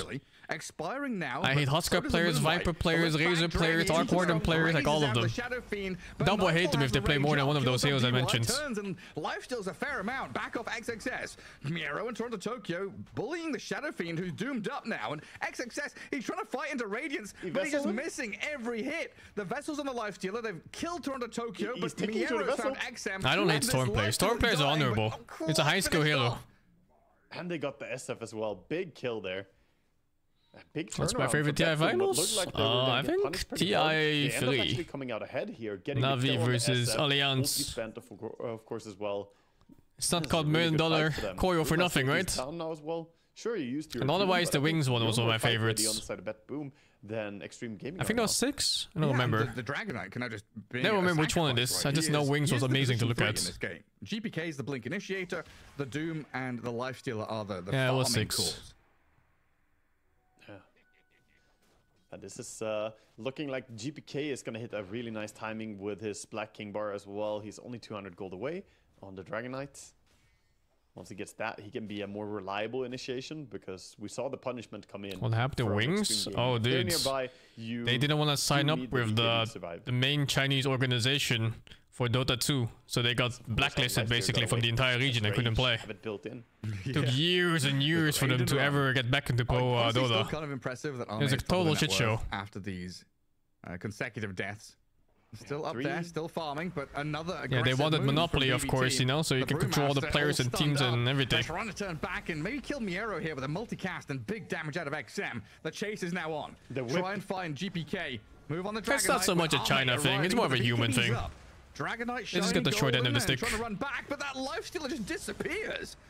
The Sven with a The 10K fucking net lifestealer worth. melted Arme there, oh joins my the god. first fight 18 minutes in and says, nah, this time I get to go on you. Oh my, the Sven finally gets the big connection that he wants. And big impact, by the way, why the Rubik in that fight, just spamming the Purge. He stole Purge from the Doom. fuck I is don't that think I've with ever F? seen Yes. a Rubik have Purge. This is like the first time I've seen this spell, because otherwise it's a neutral spell. But since Doom took it from a neutral, Rubik took it from the Doom, and now he has a 3-second cooldown dispel that he can spam. Very good against the Batrider in this game, and, you know, get rid of the Infernal Blade. There's a lot of things you can do with this. That's pretty cool, yeah. I'm just even slowing people down to chase them. I'm not watching Tundra gonna Entity. opt for There's the, no way Starstorm Tundra Blade Entity is also, even now my he has second tons of choice. damage My instead. second choice would be Quest versus Liquid. Much nicer. Damage is king. This is just my first choice because I think Bad Boom is a really strong Big team. hit from XM there with a raise. And I like GP Kek as a player. He's a very, very strong mid player. Slip away, get away from the stuns and control. Nightsteer messed up in this fight, though. Look at it, yeah. Look at this. He just walks in. Oh my and god. He did not Oh expect my to get god, stunned dude. by That Ogre and death. die. A simple Ogre stun. Outplayed, outskilled, as Ogre would say. Oh, baby. The ulti? Oh, baby. SF players think they're so fucking good when they do this. Mid difference right there. That's what you want to see if you are extreme. Fucking Looking at your SF mid, just players, getting a man. solo kill on the back of that Invis That group. was a nice kill. Of course, no Shadow Blade, so... Shit, man. I didn't think worried DK would die there off was that gonna be even. an invisible ulti like that, but that's why We would died from the other two so though, important. following up. Riding the Oh, high is hat that a as well Roshan there, kill now? XM. Where's the Very Sven? good old school taunt. Sven is One of the gating. first ones in the game. 8 The for 11 Thompson? on the runes. I don't know, Thompson, man. of course, I don't get too excited from watching no Thompson play huge these difference days. there. A little bit of advantage for I think he XP. was a lot more exciting to watch taking when this Roche, gonna give themselves he was an even pulling bigger off strange heroes from mid. What time is it? But these days I feel like they're kind of gimmicky and they don't 1956. always work. And then, you know, They're gonna get it right before. there's such a it thin moves. line between looking like an innovator and like a fool. And he does get caught out. Nightfall gonna go for the Nightfall. And there's definitely many games where he looks like a fool. Rage and TP home and save just atop that cliff. Gets away. So a kill on That looked like he GQ. was on the low ground even, but he actually was enough on the high ground. They didn't have vision on him. Sven couldn't stun him up. He's Yeah, pretty definitely much 20 minutes a on the patch dot now. player. Like some Extreme. patches he's so Starting to fucking hit their good. stride with Aegis, And then when his Sven heroes ready. aren't good, then he kind of, you know, he just they're averages gonna out. pick the immediate tormentor here. Always nice to see the efficiency from these teams. Just Oh, happen impactful to be in the innate? It area, depends so on the hero, make but sure they to can be take it really, really with his impactful. pipe in hand on the Brewmaster, with Sven having. In fact, some heroes just got like new stuff, like a fifth skill basically. And what a nice And other shard to heroes get. got The part of Rubik their shard, skills always taken amazing. apart and then re-added as innates. Handy. And they didn't get anything. And he had gone on by a dragon. Yeah, it tail just or kind of Doom. depends on the hero. Just get lifted straight out of there. And BB team gonna get themselves the Tormentor. And GPK with his shard.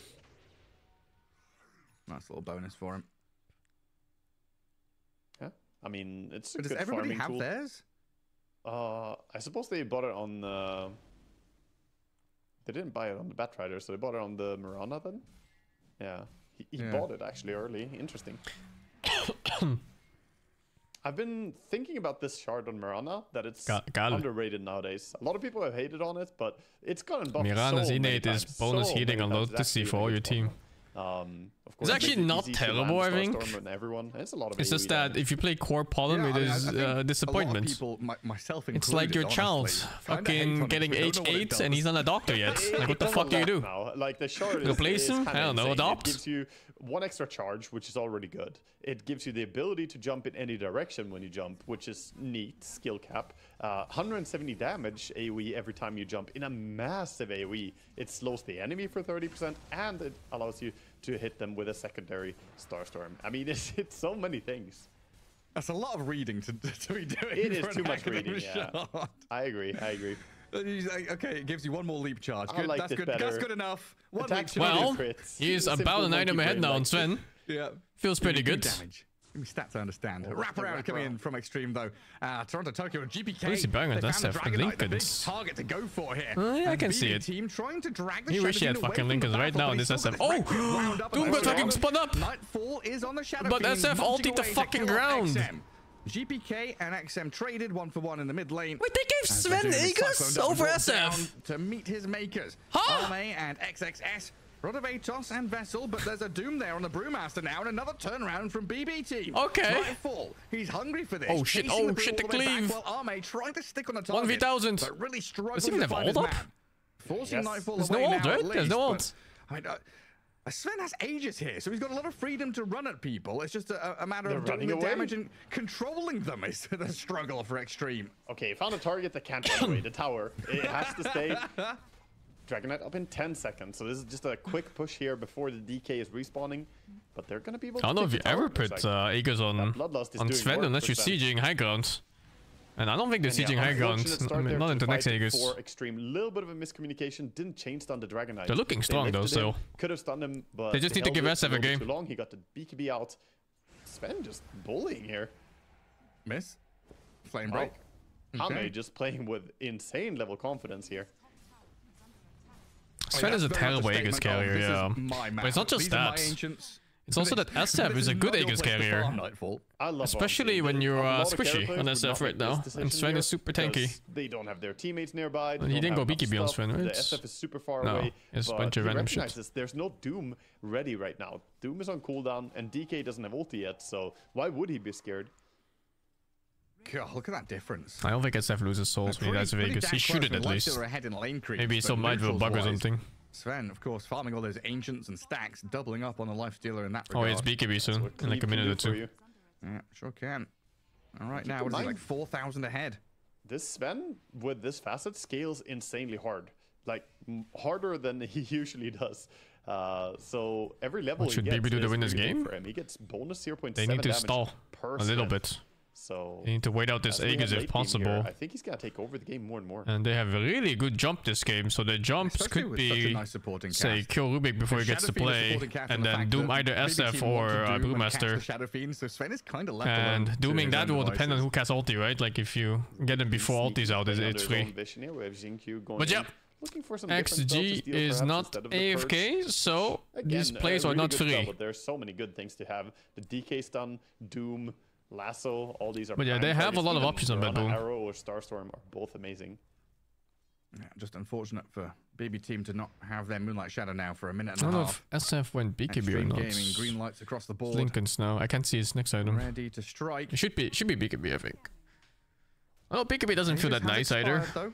But I don't know. Maybe just go refresh here. Fuck it. Nobody was Exactly. able to go on the Sven. They committed resources on the SF, and they can't kill both SF and Sven, I feel, on the side of BB team. it feels like going on the SF is kind of a bait, but you have to, right? You do need to go on him. Ideally, you go on him before he gets the ulti out. Going at him. If you Yeah, can, okay. then that's That's great. fine. He does have a Lincoln's now, though. An interesting I think item Refresh to, is pick up better. here, but it's, of course, a fantastic game for Lincolns. Looking at DK. Like, they're almost Doom, same and goal in Bat this Rider, patch. This is like prompting. I'm just thinking, him to like, buy what's a better? Lincolns. We might 2 even see more alts? Lincoln spheres picked up. Or like one bigger ult? Not impossible that we see Brewmaster go back for one at some point. Yeah, Lincoln's and a Lotus. You know, Ogre can go for some as well. Axe can heal, but this is not the kind of game where you heal. Tokyo out there farming on the map. Smoke Needs to give a Up bit is of room coming to in Nightfall, from, though. BB team now. Looks like they're If they grouping had for lots it. of damage over time, Show or this perhaps just pre-play low and damage then carries, They want to head out with I'd the Doom and agree. try and look for a target. but this is really not that type of game. This is the type of game where if he gets caught, he's dead. Nice in Moonlight Shadow, though. Ward killing coverage this here for slowly, Extreme is though. real nice. This feels painful. When you want to smoke up and you have 5 players sitting around, if you kill the creep wave that slowly, it feels like it becomes more and more obvious that Is you're Nitro the going right for the item smoke. build? I don't know. I'm not a lifestealer player, And, so. already look at Extreme Gaming. But They're grouping probably? up, Yeah, hold a high ground. Smoke yourselves. putting Ogre No clue. towards the front. He's ready to smoke break. They're in position. Oh, BB Rubik, team. though, has to be careful. They step forward to clear the wave. And now the smoke from Extreme as Save is infested up. Arme has Lincoln's on Without- him. They go wow, with the without jump vision lasso, they're doing but this. Rubik's caught Holy out. shit, and they got That's Rubik. Sven cleaving into Jesus. 3 of them. Jinkyu's dead. Doom didn't get to play. Miero's traded out, but Mirana's on the run, and GPK's left stranded. Tries to TP out. That with was BKB such going a with bad the smoke by Oh, Bad what is Boom. this? How's What? he got out of that one? Support Oh, players. no. Support players. I think he Wait, was he not under sentry vision there still? Wow, that sentry, the sentry looked like it should have been covering That was so him. bad Dire by have a Bad sentry Boom that nearby, but I they guess he was right still outside went it. for the initiate Was it after the placed late? smoke I don't poke know. on a No, spot it where was they didn't have placed earlier. vision. crazy. He must have been on the very edge of that one. And they still got Rubik off it too, but you know. Could be TP. Yeah, that's absurd. I actually think he had the presence of mind to run just outside of it as well, because he had vision of that sentry with his own sentry. Clever. Very I wonder what Doom did there. Right? Salvaging He a goofed, fight I think. that was just outright lost. What's that blink on Doom? Like when Sven hit them there, it looked like he was going to get Blink. a Oh, triple it doesn't have kill armor, that's why he's immediately, melting. You know? Imagine if he had a Daedalus there. That could have backfired so hard. Stream looks 720p. It does, right? But it's 1080, dude. Sven, he just sees a lot of targets. But when I press this button, it's like no difference. All of them start dying. No, actually, oh my god, dude, it's like before my eye surgery now. Jesus Christ, put it back. BB team getting the jump over on the Rubik there, stopping him immediately from having any impact. Even so, the fight was very questionable for them. It's very clumped up as well. Just thinking about that fight where they put Lincolns on the Sven, so Sven's not a target for the lasso. True. Rubik kind of shows himself, but there were three heroes dogpiled on top of each other. Like I think it was Ogre, Rubik, and Sven. So kind of difficult for Save to like hunt for the Shadow Fiend or get a lasso on a bigger target. Like yeah, okay, get Shinkyu and his Rubik, but the call has been made, by the way. More Lincolns are coming in. Rubik is already queuing up a Lincoln Sphere. Look at the bottom right on the minimap. Spam Lincoln Spheres here. It's gone now. It's so weird when Lifesteal is infested. He just flickers on the wherever he's infested on. So this is quite likely we're gonna see one more or maybe two more. They're posturing now for the Roche. I fucking wish I had Kiroshi optics installed, dude. But no, it's just LASIK. Now a gem to take even more map control. Daytime about to swing in here, so Extreme Gaming come down to that bottom right corner. And you were talking about clearing waves and setting up for a move. You know, Sven just one hits it while BB team are kind of Lifestealer has to hit each creep 2 or 3 times. Doom doesn't have any, you know, D-push or flash farm capabilities. Yeah. Kiroshi Optic is from Cyberpunk. If it respawns, but they have those super eyes that do everything. You know, the Witcher vision, zoom, and everything, all that. Perfect vision, of course, too, with it. 2 towers of themselves, of course. So getting one would be nice. They are revealing that they popped the DK ulti, so there is going to be a timing window where he doesn't have the ulti ready. Are they going to chip away at high ground a little bit here? But this is risky.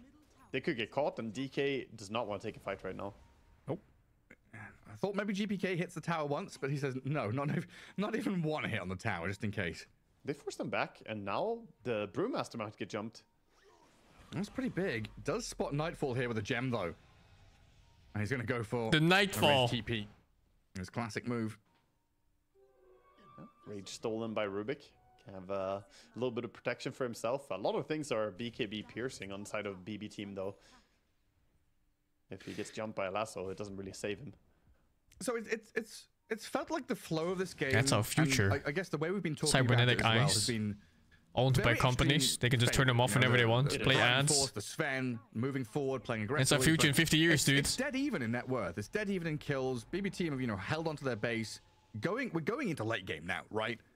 Does the Sven, like you were saying earlier, have that tremendous upper hand, or are we going into the situation again where it's teamfight initiation, how you enter battles? I think if you go ultra late game, I favor BB team, but there will be a massive power spike before that ultra late game comes around, where I think Extreme, they're just looking so strong right now.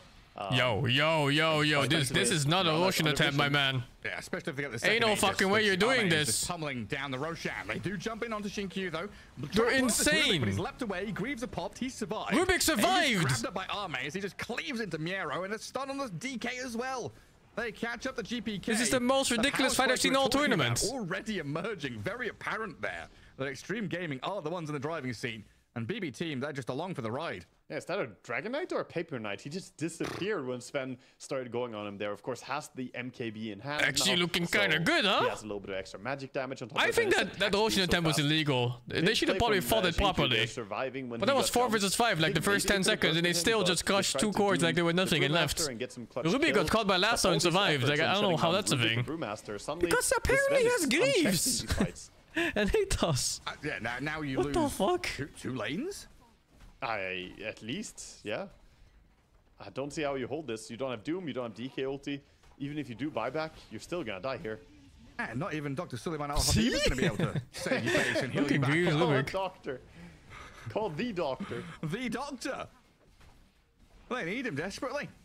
Second lane is gone. Lines are all drawn. Wow. The whole No game rush just feels here for over Extreme now. Gaming to go, tier 4s or anything, and of course the tier 2 top is still standing. So they're going to come back, maintain the lanes. It's not hold that out big in of a the goal ancient spot as advantage. well to 8,000 at stop this point in the BB game is from making not any rash aggressive not game moves. winning yet. BB quickly moving out. But they and look trying so to take it looks so over their easy own matchup triangle again, wise. Doom saying, is never "We need finding a access to kill. this, need these resources." He actually Doom last fight, huh? Master does go on the vision.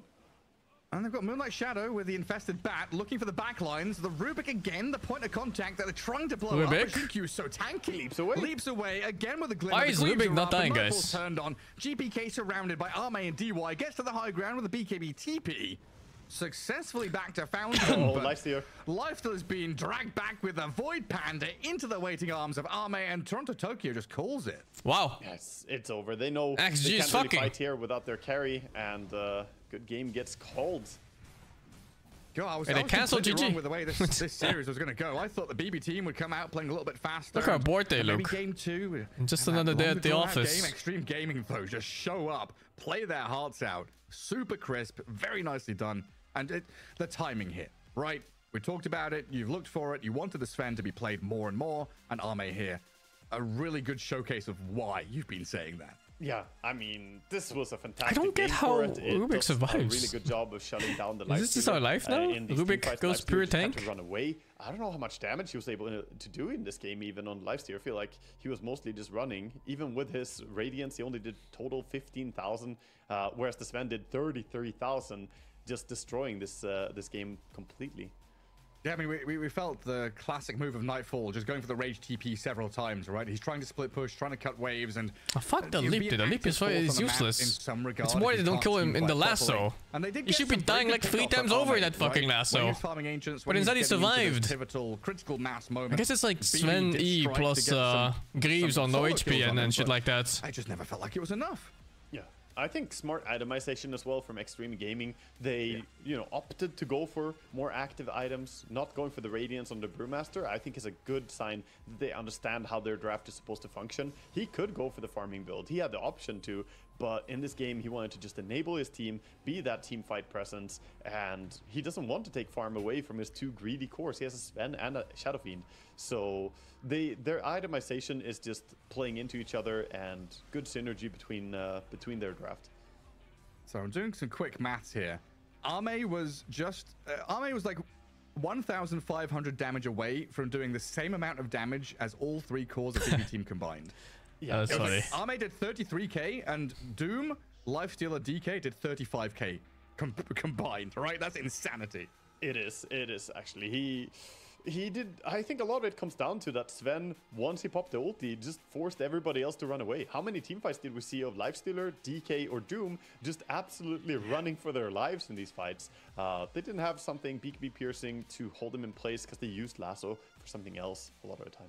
Yeah, BB team playing, Ding Dong Dash. They go in, they ring the doorbell, the Sven turns up at the doorstep, and you're like, nope, I am getting the hell out of here. Well, there we go. Game 1 to Extreme Gaming looking very clean in this series against BB team. We'll take a break and come back with game number 2.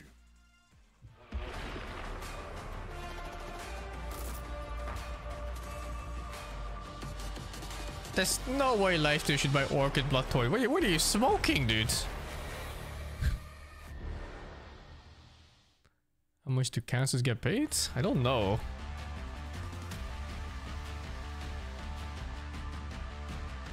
Wait, not? Why the fuck would he go Orchid's Bloodthorn? Did you see the game? Rubik had Greaves, Sven had BKB. What the fuck did he jump?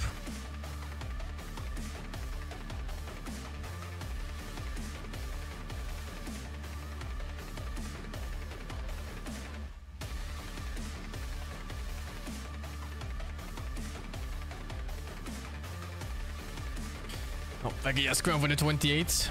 Dorikin figure the 22. I think that game, they needed better jumps with the Doom. The Doom didn't get to play in like the last 3 fights. I don't know what he doomed in the bottom fight at Roshan.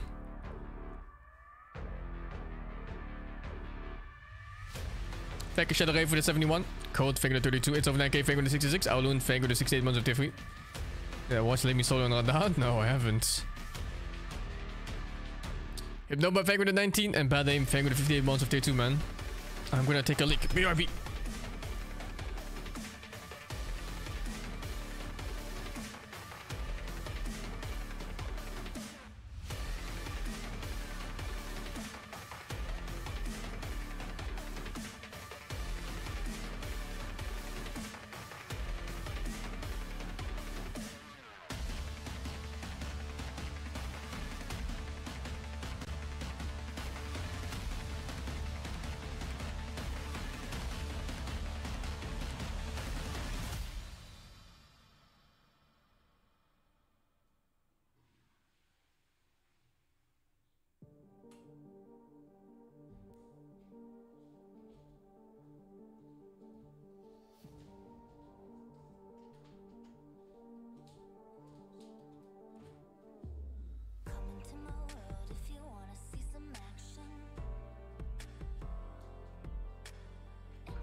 Check the other game real quick.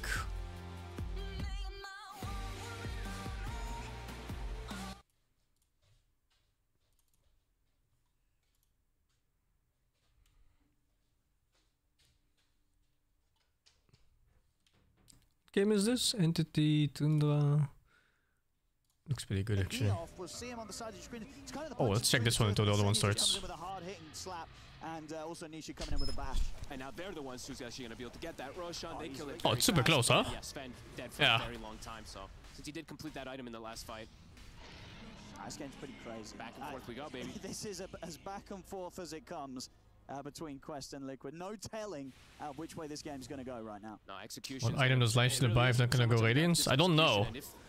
But if they needed burst, usually the build is like some form of, you know, Radiance into Armlet into Desto or something like that. Particular in that last fight.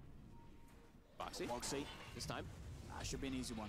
I mean, they know not to mess around with Boxy. They understand his power. You're dropping the Static Storm on him.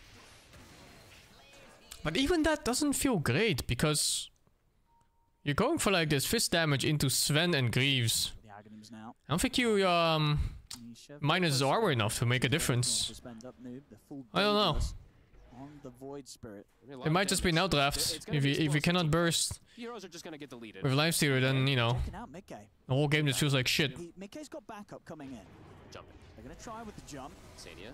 They don't have Static Storm for this play. And DK is also not like fantastic damage dealer either. Not until it gets like 3 items. Watching from the sidelines, Mickey's able to swap his way out towards the side, but Noob, he's still able to finish him off. That's Mickey gone the once.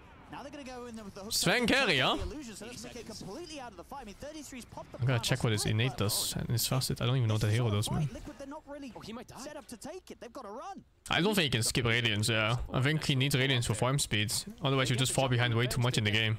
They get the wall on top of it. This Sven's damage out of control when he's got that aura as well. Just quickly rips him to shreds. Like back and forth we go. Up to who gets these jumps. And now Sven's is Vanquisher more damage is gonna be coming multiplicative? Probably, right? And they did use that shit is insane. That fight, even though they lose it, they won't have that Bruce split for the upcoming one as well too. So Quest, they look to keep going here with the pressure. Someone should probably check that if it's multiplicative or not. If it's just added damage, it's fucking useless, but my god, if it's multiplicative, it's insane. Hunting again. How close? I keep checking Ducalis. I saw he was queuing up all these small items, but he is going to start building toward that Aghanim, so we will get toward that kind of like GG item, it feels like. If he does get that, it feels like the game will be very difficult for Liquid. A ways away though, so we'll have to see. Yeah, it's unreal actually how good of innate Sven got. Maybe save 1 or 2 of these targets, but there's going to be a vacuum. We'll be seeing more Sven, I think so. Sven is just stupidly powerful. And it's also a flex pick. It just makes Halo so much more viable than anything else. Like, you pick a Sven, and it could be +4, +5, and +1. Yeah, I want to see Noob kind of just go for that, really, in most situations. And he is getting to the point where he may be able to just, not like one-shot the Rubik, but pretty close to it. He's level 22 at the Daedalus. If he gets 25, then he will probably just start taking out that Rubik. Yeah, Sven is a very popular pick right now. Liquid looking to still play around. Pretty much in every single game. 2 minutes on it, and they want to be the ones who start the fight in particular. I don't know why you don't like Radiance on Lifestealer. It's pretty much been a core pickup item for him for like a year and a half, maybe even 2 years. Both teams. Item is good. Kind of just leading the charge, trying to find. I mean, Quest teams it's also good against Sven. It's good EHP. They're pulling back. They know that there's something coming their way.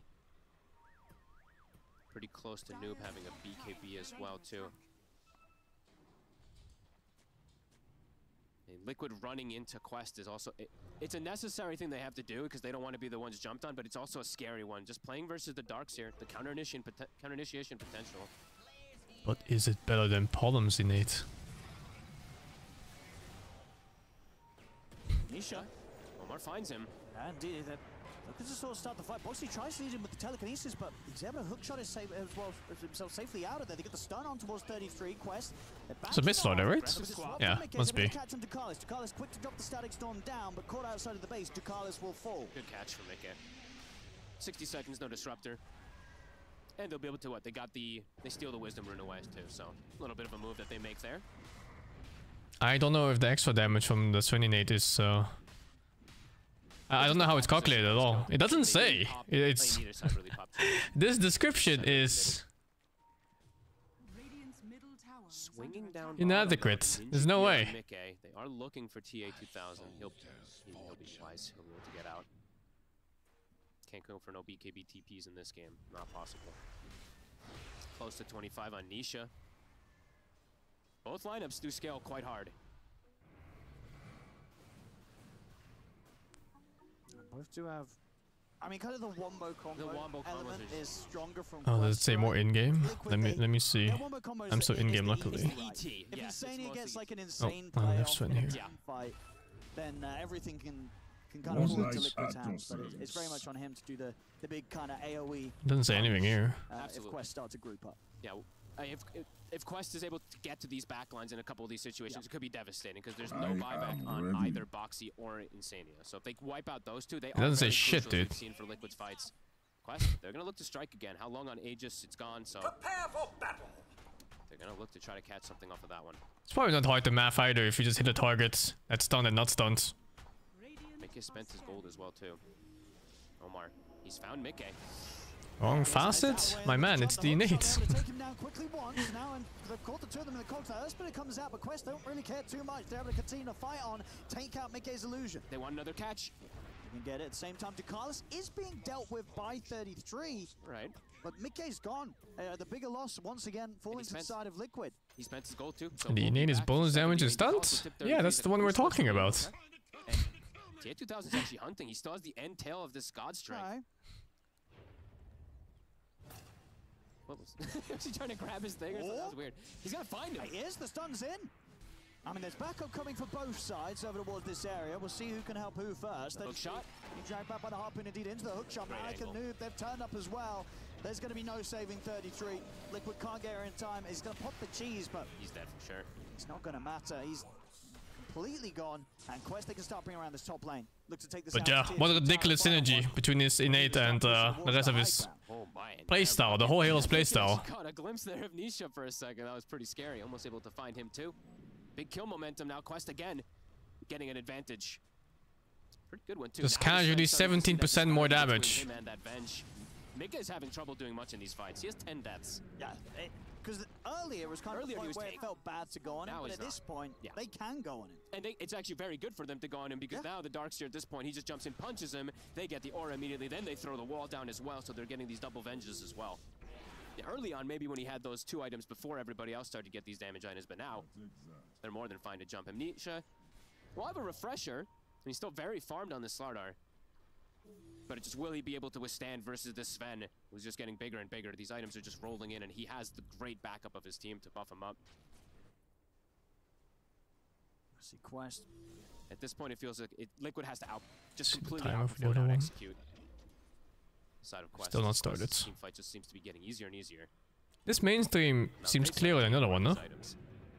Equality wise. Quest can relax a bit, wait for the next They're both on 1080. They've got the map in a good position. Roshan, we'll see when it's back up in 10 seconds. Yep, getting some very good levels, and they're getting closer and closer to the Aghanim's Disruptor as well, too. That's the second component that he's able to pick up now, too, if he'd like to. Maybe saves the buyback, but...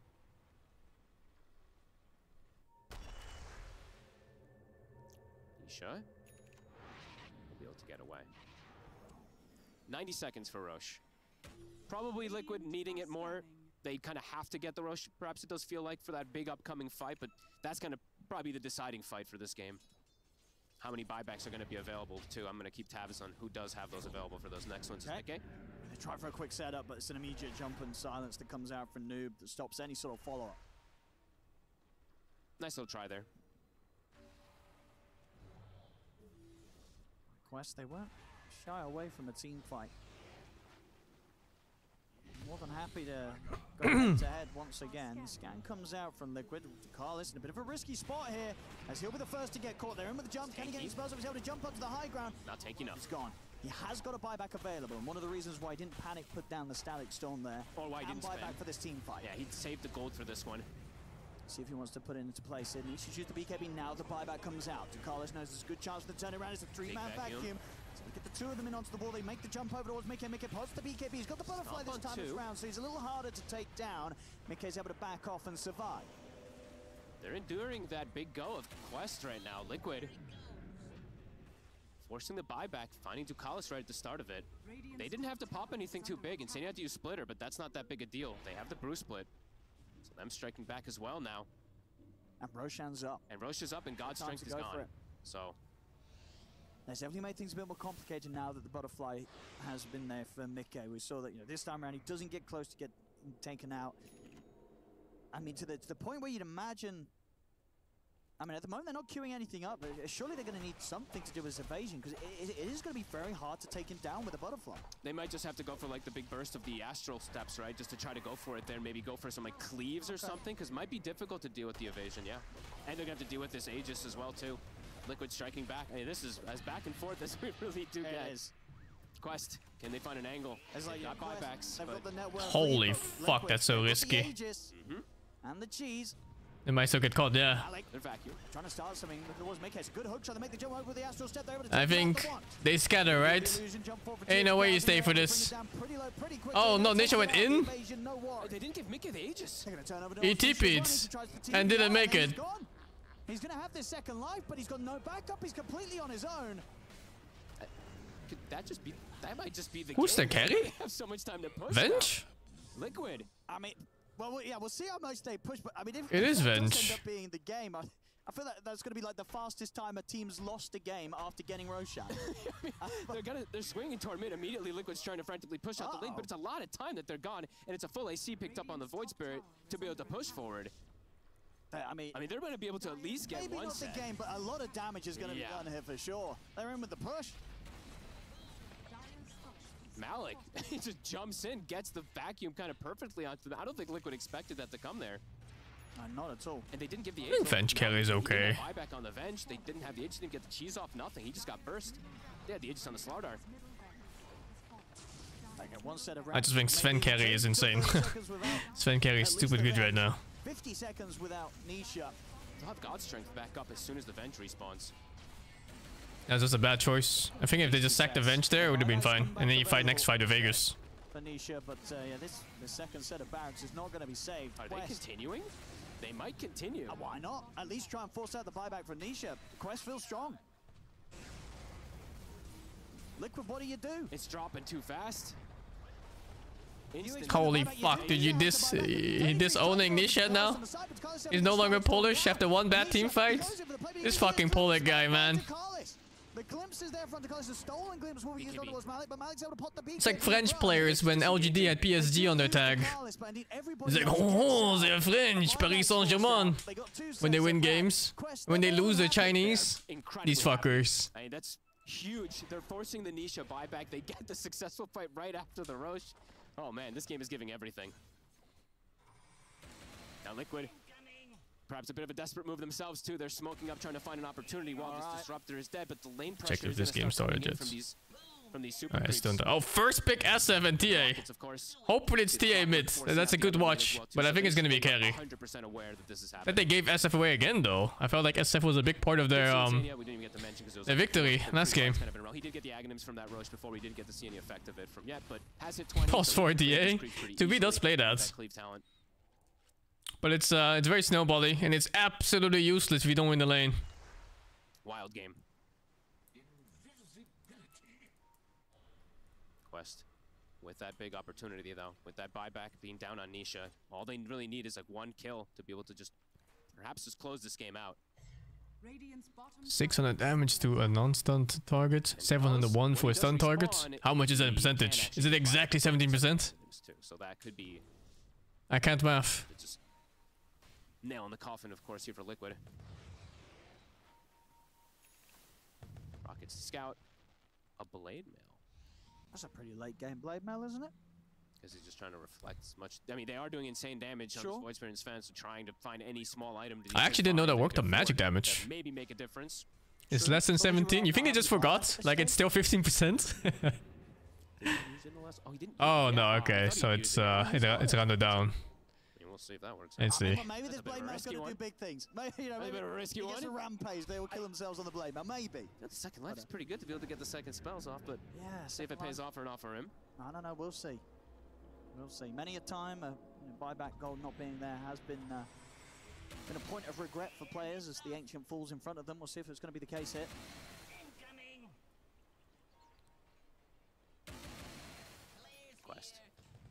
picks here. Dukalis staying very far back behind his team. Dude, But now with that Aghanim, what the... see if Liquid will be prepared I feel for that like one. these two heroes in this patch are some of the strongest ones right now. Like Sven carry or pos 5 and SF mid is just fucking stupid. He can at least get in there, start things off. And a way to deal with Noob, who's been kind of just undealt with this game. He's 10-1. He's just jumping and doing whatever he really wants to in these fights. So they wanted that extra form of lockdown. It really is an armor war. Yeah, you're not wrong. Just looking back and remembering Armor is just such a big component for team fights. he's turned it around brilliantly. Not just for the heroes themselves, right? You give Warcry to your fucking support Rubik and he starts tanking lifesteal for like 5 seconds. How's that real life? You Greaves Rubik pos 4 tanking a lifestealer like it's nothing. Yeah. The games that we've had so far, He's been very clutch. Pretty much in all the fights. I mean, the Darkseers tend to be, but him in particular just landing it perfectly. I think every fight they've had Avenge Illusion. Is casting a good dispatch? I'm not sure what you mean. You mean the SF? Because it still counts to SF. Almost buyback on top of it. Yeah, and he goes for the 2 ion shells as well too. So Support Sven is an auto hoarder pretty much, yeah. Feels pretty safe. You can go Blink too, I'm sure. Like Blink with drums and stuff like that. just isolated. The main thing about Sven 5 is that he has stupidly high stats level 1. I don't know, like how much is like fucking 600 HP or something? Like 59 damage? 3 or 4 armor? And then he has good spells, you know, like his Q and E are just really good. They function without farm, and that makes him a good 5. He just needs to make sure he gets short at some point. Quest just waiting for the opportunity to strike. Arcane Rune on Noob. How much gold do they actually have banked? I mean, magic damage? I mean, there's not so much high magic damage in a game like that. And one of them that isn't even magic is like Timbersaw. He gets banned all the time. I don't know if he's banned in this game. He's actually untouched this game. Lots of good magic damage getting banned though. This one. Very scared now to leave the Yo. That's maybe a pos 5 Sven. I wonder why they chose for it. Like which of these heroes deterred them from playing carry Sven? Or it's support TB, but that's more of a thing of the past because they nerfed some aspects of it. Yeah, I don't know. Yeah, and the lane's just always being forced in too. It's just bottom and mid get forced. I'm not big on support TB. Shoots the rockets to the top lane over and over again. So Quest knows lane is bad against Slaughter. Can't really make a move outside the I base. see. These creeps are just always forcing in. You're not watching his game, Steve? Shit, dude. Could probably, maybe get rid of the phase, but she's Farm being so strong. Why do you think Butch and Murta are not big in the meta? Yeah, something for that evasion. Because even though armor is strong in this meta, magic res is even stronger. Eternal Shroud and Mage Slayer are big items in this patch on some heroes. Also, Casual Hood is stupidly powerful. Like, imagine playing Murta, right? And you pay 800 gold and you just take some 20% less damage. It's less than 20%. It's more like 18 or 70% less damage taken. And then some guy carries a pipe, is another 10% for all his allies, you know. And then as you scale towards late game, some heroes have big brains, you take even less damage. Just waiting for the opportunity. If anybody does, there's a lot of ways to take less damage from magic. That said, Murta is still really high DPS, even through all this magic risk. It'll be pretty hard for Liquid to come out to be able to actually fight around there, because just getting out of their base at this point is difficult versus these waves. It's gonna be longer. It's a long one. 2.5 minutes, but Murta's also a very slow carry, like both like on the map and in team fights. He needs a lot of help to properly hit. Whereas a hero like Sven, he just plays by himself, you know. He's fast on macro, fast on farm, fast on items, and then he blinks and starts team fights by himself. Murta sits back and hopes your team doesn't suck dick. They're playing around this ward here. Tier 2000 immediately blinks away. He knows that they're close. They're going to get the jump in. They get the swap back as well. They're going to try and burst through the Dogs here. He's able to get the BKB off. Gets the combo. Stacks on down as well. Noob steps up. Tier 2000 in as well with the damage. They're able to take Mickey out the once. Can they take 33 out before the split? They can. He's gone. Mickey, he pulled back for this. That's GG. It's over. He's out of the game for hey, perfect timing. The other game is starting soon. I mean, Liquid, they try and make a fight happen, but it seems like they're just too far behind right now. Nisha will go the clock is on the other team. Back to the base, but there's no insane clock is on Liquid side, right? There's gotta be. 100 seconds without the carry. Malik, he gets jumped, but he gets the BKB up before the chain stun, and he gets the two best targets. He gets the. I think Sven had a chance to kill the Slaughter before he TP'd. If he got all crits on his hits, could have hit like 3 times in that timing. Of course, in this Sven, 6,600 there is. And this game is over. That's mega creeps and Sven just dead to the trolling. Okay, fuck this game. This one's about to start. Pretty quick at repositioning, which is very Centaur useful pick. for TB. Okay. One of the main problems with TB is that he's so slow. It can be tricky to run people down, and you usually just crits? I mean, you know, you can try to crit, or you can cock the opportunity entirely, and then you never get a chance. Yeah, but now it's a meta war cry, meta stampede even, and you just run them down. That's fearsome. Maybe you get lucky, maybe you don't. Seconds. Discussions here. You can see the anticipation here. Imagine Liquid coming back from that. There's no way. They were trolling there. Bench was dead for like 90 or something, and some other guy was dead for 40. Some fun bits of lightning to throw back at you. Please, some fun mid spells, you know. How do you play TA against these heroes? What What the fuck, dude? This guy has 5,000 HP. Everyone else has 25 armor plus. Centaur being picked up. This guy has like 13 armor level 1. What the fuck do you play? Can trade into him decently. Yeah, it's like. Oh, isn't TB also nice against TA carry compared to I Sven? was thinking like Phantom Lancer for Nightfall. It's not even TA carry, it's TA mid. Crazy Agi illusion heroes. And he said, oh, well, CK's better. CK is the better Phantom Lancer in this patch. That is. I don't really play these matchups, but I do feel like if I were TA, I'd be more scared of a TB than a Sven. Again into their draft, and CK Grimstroke is a classic combo, super strong lane that is quite easy to feed. If you play a little bit too far. Oh, you think Sven is good against TA? Really? Power spike. I guess TA can't fight you back even with refraction. He just breaks through it eventually. I'm not convinced about the CK pick. Save and Miero together. Yeah, I suppose they feels more comfort than a good pick. But then it does mean it's going to be Ogre. CK, they do have a lot of minus armor. Tanky. What, playing into Centaur Rubik? Like that's minus 24 armor or something, level 6. Yeah, feels bad not pairing up the Grimstroke and CK when they're so potent, but the Slaughter Any reason for Beppo not to go Shadow Demon after seeing first pick Sven? I'm not sure if it was banned or not. And it could also be player preference. Maybe they don't play Shadow Demon in this team. I don't know. Yeah, I agree though. I think Shadow Demon is really, really good against Sven overall. Even if it supports Sven, it's good. Sven with his double swords. He's got the mirroring gem. Yeah, we'll see them once we jump into the game. Everyone's wearing some very nice, fancy, shiny clothes. Safe place, insane SD. Okay. Blade. Yeah, I don't know. We don't see too much. The support Sven. We'll see if it gets some success here in the hands of For some reason, they removed the bands when I still want to look at them here. The Centaur Aghanims to yeah, that's what it is. It feels so sad that that item is still. It's not like the greatest Grimstroke ulti game either, is it? They did change it now. Like it's okay with Ogre, I guess. It's okay with CK. But not like, wow, you know, you double doom some guy or double roar or whatever.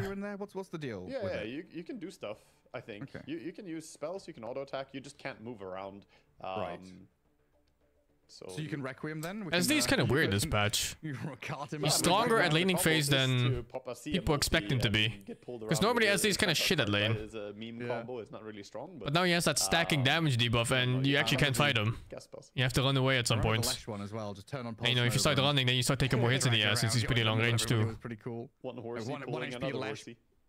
Yeah, a horse on the back of a horse. A centaur on a centaur. Oh, here we go. Game 2, 2-game series. Important stuff, of course, to get victories here. Day 2 of one thing though is it's easier to play aggro with a Grimstroke than it is with a Shadow Demon. Like Shadow Demon is nice against Sven, but you're always playing reactionary, right? Like you're waiting for Sven to play and then you're casting ult. You're waiting for Sven to play and then you cast your disruption to save or whatever. Whereas Grimstroke is more you put E on some guy and then you play and then you cast ulti on someone. Like it's a very different type of gameplay. Early on as well. Is he? Ogre went back in after fucking CK broke a smoke! Dude! Toronto fucking Tokyo is selling the game! He's just trying to fit as many T's as possible, toe to toe. And they saw the war too, I think. They must have. Yeah, he's pinging it. You gotta have a bit of fun. Did they kill it? Paid per T, you say, or something? No. He's pinging it though, on Sven. You start a sentence, it's like, wait, I've said 3 T's in a row. How many more can I fit in here? Gareth's advice for a new caster. Too much hesitation? I saw no hesitation there, dudes. Yeah. I saw an ogre setting his game. 100% intention. I mean, we used to play games back in the day of, you know, fitting in buzzwords and stuff like that. Like, how many times can you say power spike before you get pissed off at saying power spike? When CK breaks that smoke, saying, okay, that's like, oh, you know, oh shit. Even if you don't know there's 5, you just don't go there. Because you don't know if it's 5 or 1. Yeah, just put these funny words in. These are the things, you know, you only find about after the fact. You know, you're listening to a cast, all sounds natural and normal. Oh, he said an interesting word there. I wonder what his vocabulary choice was about this one. Yeah, it's because Fogged was like, if you don't say vegetable, I'm not going to give you a beer tonight. Yeah, that's true. Fog usually gets in on those. Fuck! You see a Sven Waga's mic, it's back! Here, trying to look for whatever he can do, but Save staying safe. Not gonna get caught by the Sven. Show CS? Oh sure, dude. Let me click on fucking game stats for you real quick. Double melee. Wait, you actually can? What the fuck? Quite as strong. He does get the Holy dude! It feels like so far top lane is kind of a similar story as well. I thought that was the in-game thing. You lose first blood with Toronto Tokyo dying. Success, Jinkyu able to get up in the face of the CK already quite early. Insane! On and do some good harassment in these first couple of minutes. Mid lane. Look at these fucking noobs. No one's hitting buildings. With his laning as TA here as well, holding off on refraction. Oh, they make it thicker so it covers the in-game one. This is a crucial thing in this matchup. If you pop refraction, then you will take tons of damage because he hits you, lands the first raise, and then you take tons of damage from the subsequent ones. But instead, not using refraction immediately, you can block the next ones. And now he's level 3. He's save. Feeling fine. Or is he dying to the Sven? DY. Takes down the Grimstroke bottom. Yep. 325 MS, by the way. Stun, like you said, just that's normal. Lane here for the TB makes him feel so much happier. Yeah, blood grenade. That's completely normal. Combination as well. Slow him down and get a few auto attacks in with the Sven. And now good lane control here, holding the creeps in a favorable position for Radiant. Trying to toe that line. Slider does push it forward a little bit. Drags his own wave back. I've been a big fan of seeing Shadow Fiend come back to the forefront of Dota again. You know, back in the day, this was a hero. I don't see how Slaughter does damage in this lane. This is the real indicator of skill. And I guess still going to be a similar story with the high level of play we have now. GPK has already shown in game 1 that he's done his Shadow Fiend practice. You know, lane DK into it, lane TA into it. I would imagine that he's probably got a solid 10 heroes that he's comfortable with laning into Shadow Fiend with how popular the hero is. I think GPK is outplaying XM a little bit on this mid lane. The SF is supposed to be winning more than he is here, and the TA in a very good spot as they're basically dead even on CS 17-2 versus 17-2 right now. And this is not really how the lane should be going, so BB team gonna feel happy with this advantage. Yeah, and this is something that might not be important right now. But if BB team, get through the groups, get into playoffs, this is a draft advantage waiting to happen, right? Because other teams are banning Shadow Fiend. SF stomped TA before. That was a different patch. They nerfed SF quite a bit in this one. Yes, they've lost to it once, but they're showing that they can lane against it and they can play against it. So all of a sudden, you've unlocked a new ban spot for yourselves. Definitely, it gives them comfort, and they can also play it themselves if they ever see a chance that, oh, you know what, we want to play the SF, and they can bring that out as well. So it gives them the flexibility in the drafts, like you said, a little bit of an advantage as the tournament progresses here. Side lanes, we haven't talked about them too much, but things are looking pretty decent for every core. CK trailing a little bit, but the Centaur is leading the way. He's up there having a great time. XM every time I look mid, taking meld strike hits. I'm getting chipped at by the side blade splashes. Pretty even between the two of them in terms of farm, but like you said, TA kind of victorious in terms of. They nerf SF only slightly? What the fuck are you talking about, dude? For TA now, she's level 5. They got it his first 3 levels of raise. The matchup is TA favored. If you get here in a decent shape. It's all about the first few creep waves, but SF, he can just double raise the creep waves and start popping into jungle, use some clarities, mangoes, and start farming up really fast. Look at that fucking patch. Yeah, get acceleration going. Front of Tokyo, a little stack on a small camp. Cal, you need 50 to 35 damage, dude. Seconds. And the slow too. I didn't even show here the slow. Save. Looks like he was thinking about running for the bounty room, but not gonna be in time as the SF already took it. Nightfall just chucking stuns at XXS to try and like huge nerfs. The creep. Don't let him get the last hit. Yeah, that's all he can do to this Centaur. Centaur is just way too thick to take any damage here from this Ogre CK lane. Not really as potent as if we had Grimstroke here, but as we touched in the draft, Grimstroke kind of has to go against this TB or he has too free of a time. A bit of movement happening now. We're 15 seconds away from that active rune spawning. Rubik has stuck up top. We'll see if Xinkyu actually makes a move elsewhere, because Sven has. He's stacking jungle down bottom, it looks like, and moving towards rune. But BB team have brought more numbers that little bit faster. 2 heroes at the bottom rune spot. Toronto Tokyo guarding the top, which is a regen. Call your friends, call everybody, and the regen rune is going to go the way of TA, I think. Rubik cannot really get in there and deny. I was thinking about it. A nice D-ward here from Toronto Tokyo as well. Realizing vision had been placed, immediately dewarding it. Yeah, and he didn't even have high ground vision. He just walked close, hugged the cliff, and gets that D-ward because the server is close enough. CK is really good lane, but this game he's getting fucked by Centaur. I don't know if it's more of a support thing. Bottom lane, Miero going pretty low here. And a Terrorblade with Metamorphosis up. I'm trying to get in on top of the Slaughter with a Sven, but yeah, with no Stormhammer. You're just going to click him once and then walk away. That's a good goal still. Do a ton of damage. Now under tower, he doesn't have that much HP on the Slardar, and the TB can CS this creep wave quite safely. Sometimes the objective isn't to kill your opponent. You just want to secure the next creep wave, secure more farm. Speaking of farm, the TA popping in to clear a double camp here, looking for those 7-minute items. And it's also like putting the Slaughter within kill threshold, where the next go would kill him if he sticks around. So he's skirting the edges of the lane, trying to sit back on the tower, not feeling comfortable at all. 5 neutrals killed and no neutral item dropped for the TA, so unlucky. Next time maybe. Maybe Ogre will find one top because of that. Of course, every creep you kill does increase the chance. That's unfortunate. We'll see them come out eventually. And Miero contesting small camp here.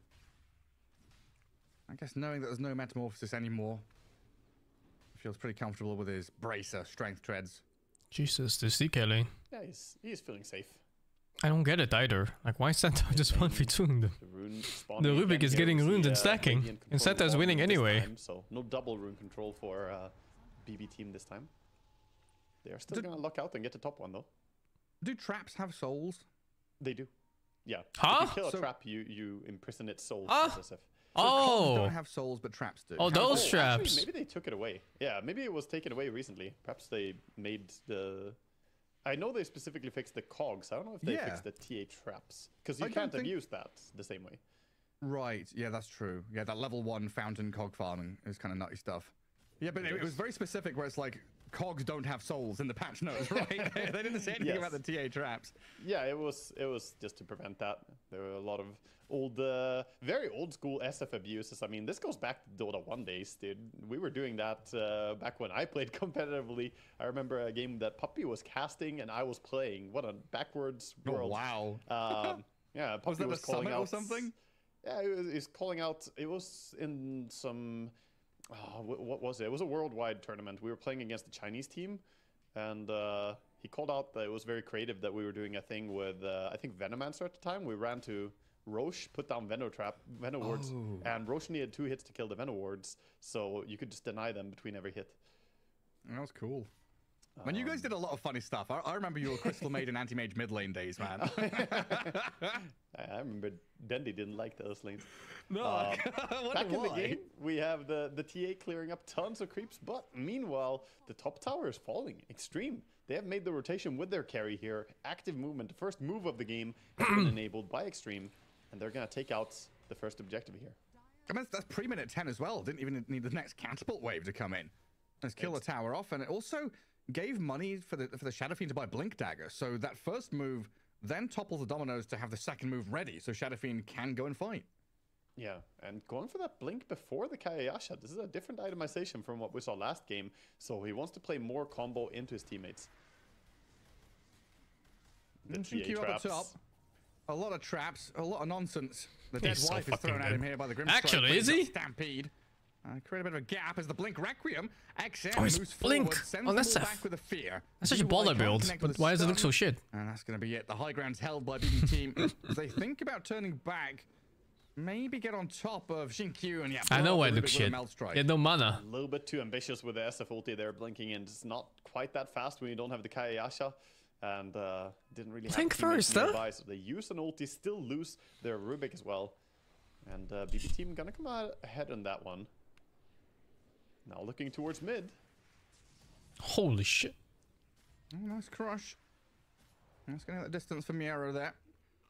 XX. Look how little damage it He's is. pretty damn tanky. What the fuck, dude? Vanguard, the phase boots are nice Meld pick up and here Slaughter for ulti, opposed by the way. armor. It's all these little things, you know, just making sure that you've got that, you know, that little bracer, that little wraith band, that little bit from the chain. How do the game sounds? They have the game sounds very low. Stack up their armor and HP to survive. It's funny, by the way, that this was such an early pick TA, because when you look at Radiant, they really don't have good heroes against TA in these mid-game fights. All these damage outputs are so blockable by refraction. Not many damage over times, no quick way to burst refractions. So she's going to be a force to be reckoned with here in the first, I want to say like 20 minutes now.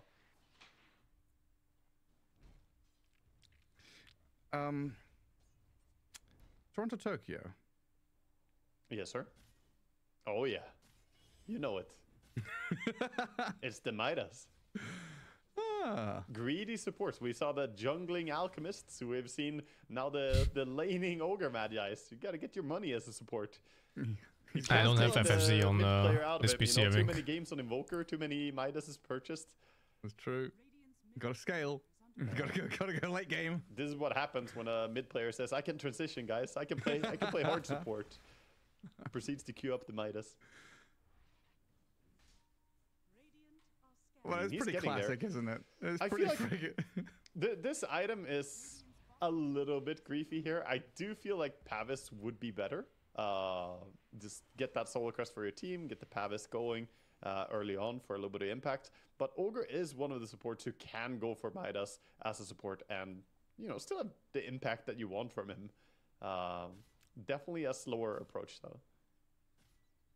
Yeah, definitely a waiting game. I'm just waiting for Toronto the best Tokyo TA in player. the next I have game no to idea, pick man. Hero and go, you know, Witchblade Dragon lands. TA is not often picked hero. Maelstrom Jakiro support coming in. Maelstrom Jakiro, yeah.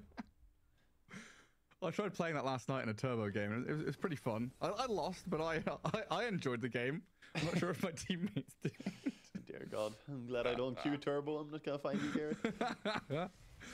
Find me doing some wild stuff. Jump in onto Shinkyu. Oh yeah, dispatched with quickly. When the minus armor and the damage out of GPK. There's the power spike here. The double blink dagger. Slaughter has his blink, TA has the blink, so now they can just jump in with the Inkswell and get some quick pickoffs. And you said it right, GPK are a real viable threat now on the map. Hitting this power spike up near the top of the net worth. And making a move mid as well with Miero, getting a two-man stun. Catching up onto DY, trying to blast them down with a nice soulbind there as well. But this Centaur a little too much to contend with. Right now it's BB team making all the moves across Maybe they the should have map killed here, Centaur and first. We don't really see the Would have been impact stuck. of the Shadowfiend as much. He's 0-0-1, having a bit of a quiet game. He did try with that one ulti, but TA is making bigger moves right now.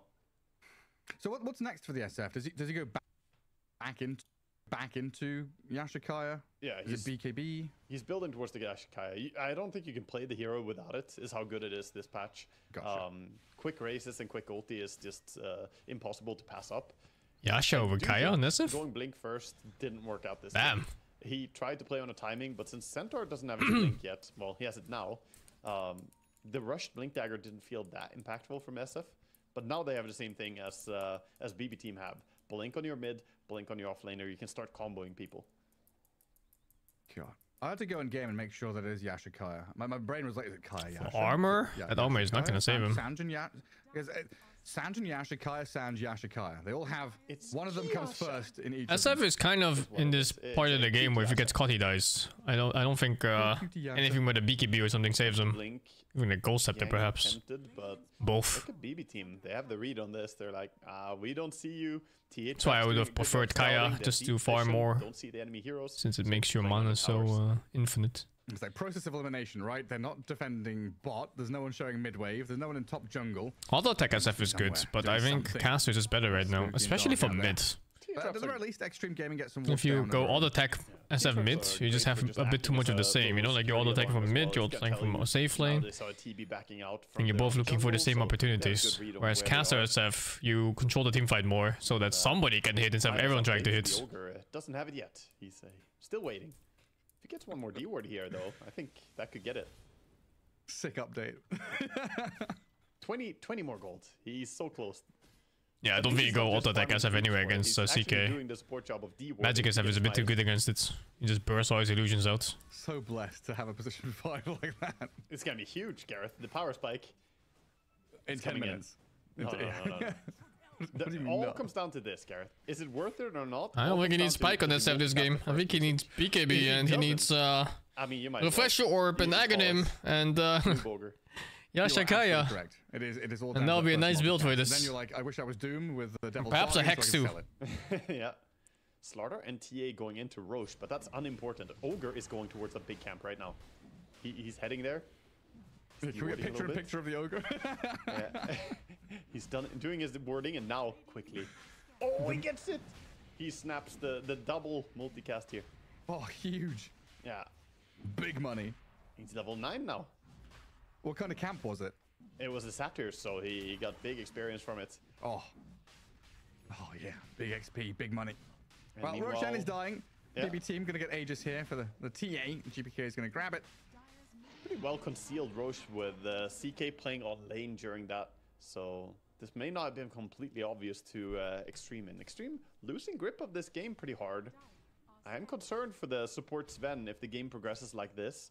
Then he can get to a point where he's just food and his armor is not going to be sufficient to save anyone. This game is boring. Yeah, it is, right? The fuck is this? You know, we had these snappy moves. Bro, I saw SFTA mid. I was like, there's going to be some action in this game. CK tweeted out his early action heroes. Blink debut, but not able to really grab someone. Teams are fucking sleeping. Get a kill. It's 2 to 3 at 17 minutes. You know, complete night and day comparison to game 1, where we had a bit of a bloodbath. Lots of action heroes, but no action. Now it's get your heroes to hit their timings. Extreme Gaming, it's just all about Terrorblade, it feels like. You know, going this man to Skadi, he's having to contend with his TA and the CK, while BB team have this Tricore that seem like they're gonna do pretty damn well at scaling against what Extreme has. I think so. The TB has so much weight on his shoulders in this game because the SF is not really getting stuff done across the map. They smoke up now again, looking for something. They need a pick on the TA. She does have the Aegis and Blink, of course. Well, jump. They Requiem, wind it up, and look to kill her off. Pushed back a little closer here to Extreme as well, but BB team coming in to defend her.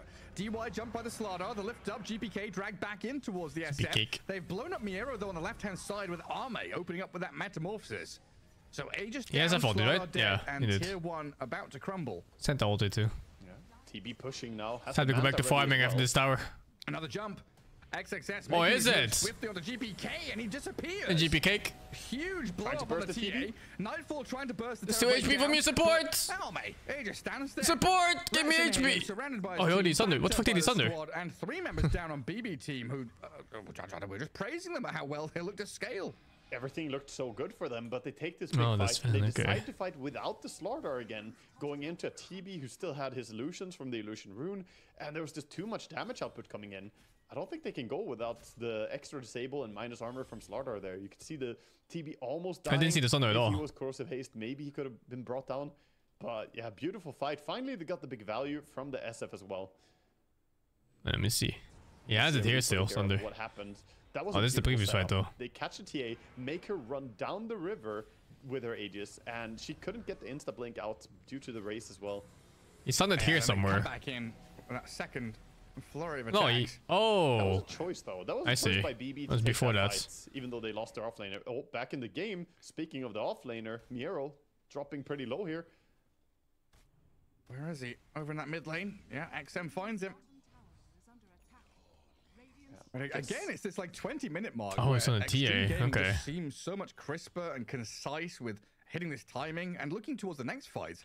XXX has Crimson Guard now. This game starts to get kind of difficult for Bet Boom to output damage. They're getting towards all the survivability items. Extreme Gaming are playing extremely meta here. They're getting the stuff that they want. The Shard is coming in soon for Sven, so that's going to give a ton of armor with the Warcry, and Undispellable is also not too bad to have. The Rubik almost has full Greaves at this point, and of course then the aura from the SF as well playing into this. Interestingly, Ame going for this Soul Fragment facet is working out well for him.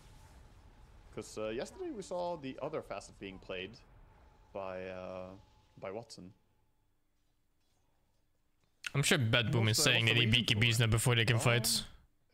SF is fucking them. I don't know. I mean, he was looking to do an early Sunder from low HP. He does have low HP a lot of the time now due to the way you have to pay HP to summon illusions. I'm not sure why you would want to go for this over the other one. Most people I see take the other one. Yeah, I guess this, in some regard, can kind of clean up your itemization. You know, you don't rely on arcane boots from your teammates. You don't need a null or a Bassi or anything like that, right? Which we've previously seen from Terrorblades just to kind of sustain on the map. Mm-hmm. Don't just buy clarities, hell, you know, 50 gold a pop starts to get expensive. I mean, he's always threatening to go in with these Sunder ganks. Even there, he was looking towards maybe getting up, Sundering the Ogre and going for a quick pick-off. It's a very risky way to play because half the game he's just spending about 50%, 60% HP on this Terrorblade. He does have Vampire Fangs, which greatly helps him. Yeah. I wonder if he didn't find Vampire Fangs, if he would have itemized to solve his HP problem. Fucking Greaves Rubik, dude. Essentially. It's maybe casual mask, I guess. It's made me think of, we were speaking about 9 class earlier on in his Terrorblade. Made me think that he's kind of brought back that old school build of Armlet Shadowblade Dagon. I can't remember who he was playing against, but it was quite recently, within the last couple of months, the position 5 Terrorblade going for the insta-kill build in a pro game. The insta-kill build, it was stronger when the POS 5 TB was stronger. They nerfed the AoE on the level 1 reflection and nerfed reflection overall since then. So it's not as viable anymore. But there was a time when the support TB was actually really strong. Of course, that was brought to us by 9 class. And we're gonna see Tormentor being taken now. Radiant find a good window to go for it. Do they need backup here? I feel like we're one patch away from going back to mech mids. Okay, I guess maybe Greaves. Yeah, SF with mech. SF with Greaves. It's coming soon, man. Yeah, it's Arme. It's in queue. Didn't think of the Greaves on Rubik. I still haven't adapted to the new patch, of course. Looking for XXS on mid lane here. Jump. It's like 3,000 HP with Crimson Guard. A lot of minus armor coming his way with a Soulbind as well, but now Warcry, the healing in, the Stampede out, and he is fine. Jesus Christ, he's tanking fucking Slaughter ulti and TA melt. Yeah, he is what lucky the fuck? that Warcry was nearby as well, or lucky, but he played close enough to his support. That's some of the highest DPS stuff you ever get in the game. Expanded there. No long ulti necessarily, but the big move, the smoke, so much was put into this gank, and they don't get anything for it. It's Ignite is lasting forever on Sven, by the way. He's still Ignite. Where's CK's minus armor? Is it W still? Jeez. Hit by Yeah, it's W. That's because Holy fuck, it's 7 armor? Oh, level ups on the Ogre. It's all down to the Midas. Fucking that hell. was meant to be a kill into a tower, into map control, into a move. And a BB team, that was meant to be that first step of many. And not getting over the hurdle definitely hurts them. We're starting to think about that next Roshan as well. As Extreme do come out onto this map. Down into the bottom lane, looking towards the enemy ancients here.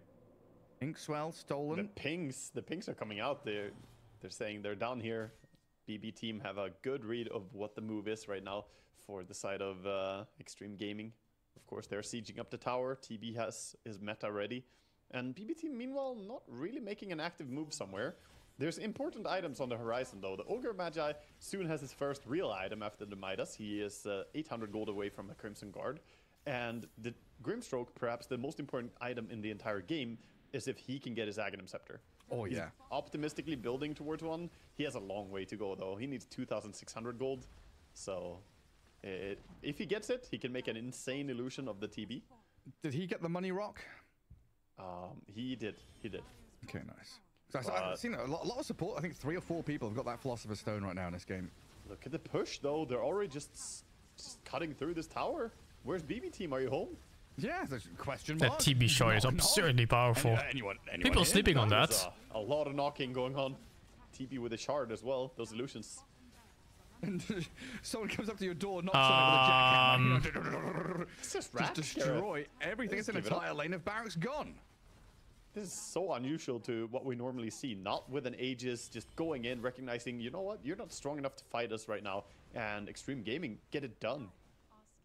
Yeah, and this is really, I mean, this is ideal as well, right? Because it's nighttime. It's going to be nighttime Roshan. It wasn't even a power play. I'm never calling it power play. It wasn't even like an Aegis play. Opposing lane of barracks, so that's kind of just a free-flowing lane now, where BB team have to come and cut waves and deal with it, contend with it, prune back, creep wave after creep wave, while Extreme Gaming can very comfortably just sit top left corner. Fucking Gorg, man, it's his fault. Yeah, it already could be up, and it has to spawn. The power bottom play.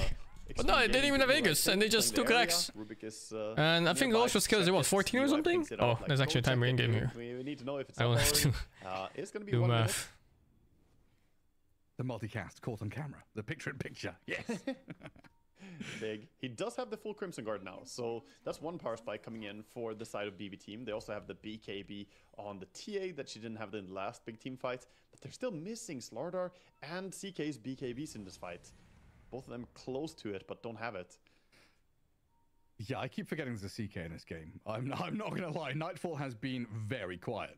Maybe this fight can turn things around, but Miero. Oh my god, I got revealed inside the keep wave. But an awkward spot for BB team to be in right now, as Extreme Gaming have. Look at this shameless Rubik showing with his fucking Greaves. Towards them there for a bit, like, yeah, you want to go on me? You can reveal your smoke on me.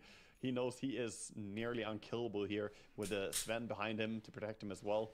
And BB team are just gonna have to back out after that awkward smoke reveal. Maybe work towards their timings. They are conceding Roche if it was to be up already. And it's gonna spawn right now. Shinkyugu will call the boys over. And a re-smoke. They go again. Take number 2 here for BB team. They're going. It feels like you can't give this to them for free. You've got to do something. You're in a bit of a rut right now, so you need a bit of chaos. In time, though? This is fast. This is way faster than you expect. They are not. They are not in time. I think they know that as well. They've held back. They're waiting to see what comes around the corner. We have seen a fair amount of these surprise fights where they get a jump on someone after Aegis is claimed, because there is this little bit of, relaxation after you kill Roshan, where it's like, okay, we did it. But it looks like BB team unable to use this moment to strike. Painful though. Normally when the opponents take Roche, maybe you at least split push, get something, farm some items, but BB team, they spent like 2 minutes there trying to contest the Roche, use 2 smokes for it, valuable smokes that you really want as the game progresses, and they didn't get anything for it. Trade bottom tier 2 for Rex. Butterfly is complete as well for the TB. Fuck it. His timing is absurd now. He is such a monster. Butterfly and all these cores are right click cores. How do you ever kill him? I don't know. I don't know. Kill him 3 times as well through Sunder and Aegis. How's his short balance on TB, by the way? War cries there as well. What the fuck?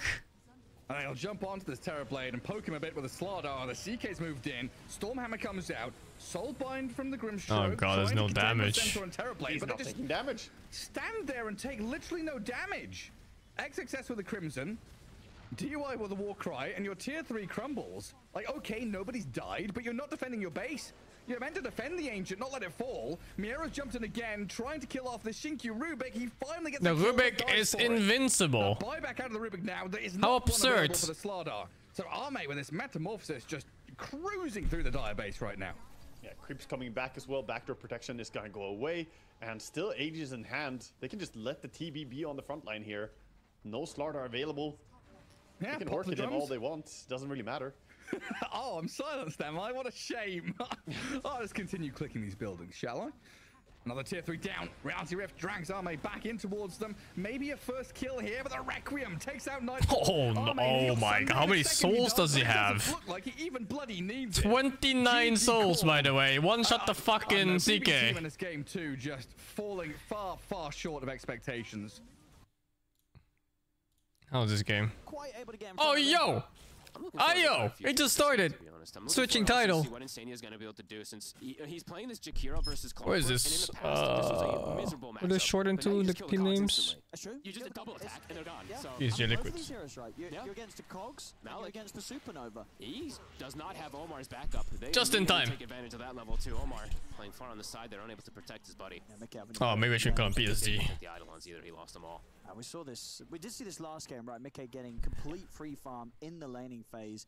And then Malik kind of really turned it up as the rest of the game went on. Maybe we'll get the same thing this time. You know, slow start in the lane, but might be... Does it just feel like we watched a brilliant things later game where one team played in that game one, Malik, after, and the other team just kind of existed peacefully next to them? There and he uses cogs and stuff like that. Just has to be very wary of the position of wherever Insania when he comes in, because Insania just walks in, gets a blood grenade, gets a double slow, and they get that kill. Shit. And they get all the Eidolons. So now for Malik, that lane might be a bit harder for him to just recover. No, XG has some really bad games, but looks like they're better these tournaments. It was looking a little bit rougher, but The previous tournament I watched XG, they were fucking bots, dude. There's no way. It's like they didn't play Dota for a fucking month. But they look pretty good now. Bottom is just that. Bottom is probably the most contest lane, right? This is where there could be just tons of kills coming out if heroes aren't too careful. No, absolutely. Yeah, each and every time that the metamorphosis So TA is overvalued? It's hard to say. TA picks are often early. I don't know about this one. But they're often very early picked. And the reason for that is that the hero does well in all lanes. So it's like hard to judge a hero off early picks when they can get counted so hard and you're setting up other heroes for success. If he does see an opportunity for it. But every time that meta's up, I think it's better to say that the CK pick didn't work out because he saw the Centaur pick, I think. I don't remember what the draft order was. And his lane was still complete dog water. Very nice. And of course that TB matchup versus the TA. If the TA doesn't really snowball, get that big item advantage too, this matchup becomes kind of scary for the TA. Nice snipe of the courier there. TA is just a very safe pick. Like it wins lanes, and if it doesn't win lane, it jungles well. It gives Roshan and it gives towers. I think they're gonna do pretty okay. There's a lot of things that are good about TA, and of course the traps are a good map hack too. Go well. 33. They're gonna step up immediately. The stun, they have the hex skilled as well too to protect. Wow, he didn't go on Beastmaster there? Boxy instead, but 33. He'll lose the Hawk, but he'll survive. Okay. Not get either of the kills, but both of them kept pretty low. Due to that attempt there from PSG. They said in an interview they got bored before the fastest patch, so they didn't bother practicing. Maybe that's when I caught XG, when they were playing like dog shit. 19 and 9. I don't know. They look good in this patch, in this tournament. Eidolon's alive. Omar, level 3's been hit. But yeah, they were definitely bots one tournament back. The nerf, we are seeing more points in the battery, so can't quite get Insania. I guess that's something to ask as well. And with regards to the Terror Blade, I know you say normally look for Tier 2000 playing as range carries. Would you consider this a range carry? Burnout is real. Especially for Dota, when you play like, you know, God knows how many years without stopping. He played amazing on that Sven. He did, he really did. Can I watch XG later? I don't know. I haven't really decided what I'm watching next. The lane in a good position for this move. This might catch them off guard. Now it's getting a bit reset though. To call us, do they spot him? They did. I think 35 was a really good patch. It just lasted very long. But it was a good patch nonetheless. Maybe look to pressure him there, but he does get a pull off, so positioning for him on the lane is pretty cool. He's kind of fine. I mean, he's got 12 one charges as well, so. Wait. DeCallis' courier just walked in and died. Okay, whoops. Wow. Well, it happens when you're doing these type of twin gate things sometimes. Plays, yeah. And they're swinging mid. Level 6 already hit for Noob. They popped the glyph to go for the dive. Tier 2000. Oh, dude, he fucked the Ember mid. Go down. Yeah, they've got enough control there that it's not able to get the one charges off, so they won't be able to punish him being left on his own. Mid though. Nisha. Oh, he hit 6 right off that creep. Is able to get himself out of there. Lots of tower damage though, but in the meantime, bottom we're seeing the same thing. The two supports are beating on it. Insania with that move working out while Ducalis did not. But this mid it's all tanks and strength heroes? 600 ahead or I don't know, it feels like we play different patches. There were tanky heroes in there for sure, but that's pretty crazy actually. I don't know, man. Against the 28. I've seen a lot of times these Embers do a little bit even or more even, but Noob masterclassing these denies. Team 5 mostly. My cursor? Oh shit, why isn't it disappearing? No, this TB's farm is still really good. And this is supposed to be that pressure lane, this Beastmaster. You'd imagine so, bro, because on paper, should have been quite a bit of spam right from these two, but it just never seemed to come out. I mean, sure they got that kill when they dove the tower. People do play Pango. It's actually pretty popular too. On the Terrorblade. No, it was the first few waves were kind of perfect. You know, he got those extra denies. The line wasn't able to actually pressure. So, I mean, overall, that is the problem with Lion sometimes. That laning phase, how much you're able to apply. You have to get pretty close. And versus these two, if you get I find that the Pangos that become aura bots, they're not great. And the ones that play like a proper playmaker like Quinn, they're doing pretty well. Quest is more than happy with the way that these lanes kind of have gone down. Yes, they lost Malik top as well too. They lose this TB for a second bottom, but they're coming out ahead in not all three, but in 2 of those lanes by a good margin. 735, if she was doing a shot every hero, sure. But you're just naming like offlaners, dude. Hard for Mickey to step up. There's almost level 6 on this Enigma, and Omar is just hanging on the side. He actually 35 had a lot of viable heroes that weren't tanks. It's like Ember Mid were fucking insane with the Maester and everything. Even now, like, he's fucking insane. I feel like you're just looking at like 2 or 3 tanky heroes and you go like, wow, tank meta. Burning down. He's got backup coming in though, as Noob's fine. Gets both. It's going to be able to catch both of them. Mickey's turning up as well to try and help finish off a kill. They'll get Omar. So Omar will die, but Noob is kept safe. I'm sure they're like, wait, Mickey's there. He just turns up in the mid lane when there's not even a tower. Do have a bit of a pause there. They will strike back. Noob will live. Omar will go down. But still Quest getting great farm here. How's the recovery for the Beastmaster? Is one component finished? Did get to finish off a couple of those stacks that he had on the side there. So we'll see how that is. Carlos might have sapped some of the XP. That's what I thought he was doing too, Because he was trying to. Maybe he didn't quite get any actually, because they did turn towards him and take him out when he was hovering around that part of the map. Gonna be some slow level 6s, it looks like, for these supports. Yeah, level 6. Liquid's a little bit closer. They're both about to. Even in pro games, it's not really tank meta. Like, you're gonna have a few games of tank meta, but it's like, it's definitely not every game. Difference between him and Noob. Pretty massive in this early game, especially also that Malik has gone for, as we've seen more times than not, you know, this Enigma going for these auras. It's going to be able to apply a lot of pressure up top, so we'll have to see how Liquid looks to just alleviate that pressure, get the farm for the TA, but also at the same time, pressure the TB, because they don't want this game to be a game where they're just playing defensively. They want to be more of an aggressive posture versus this Terrorblade.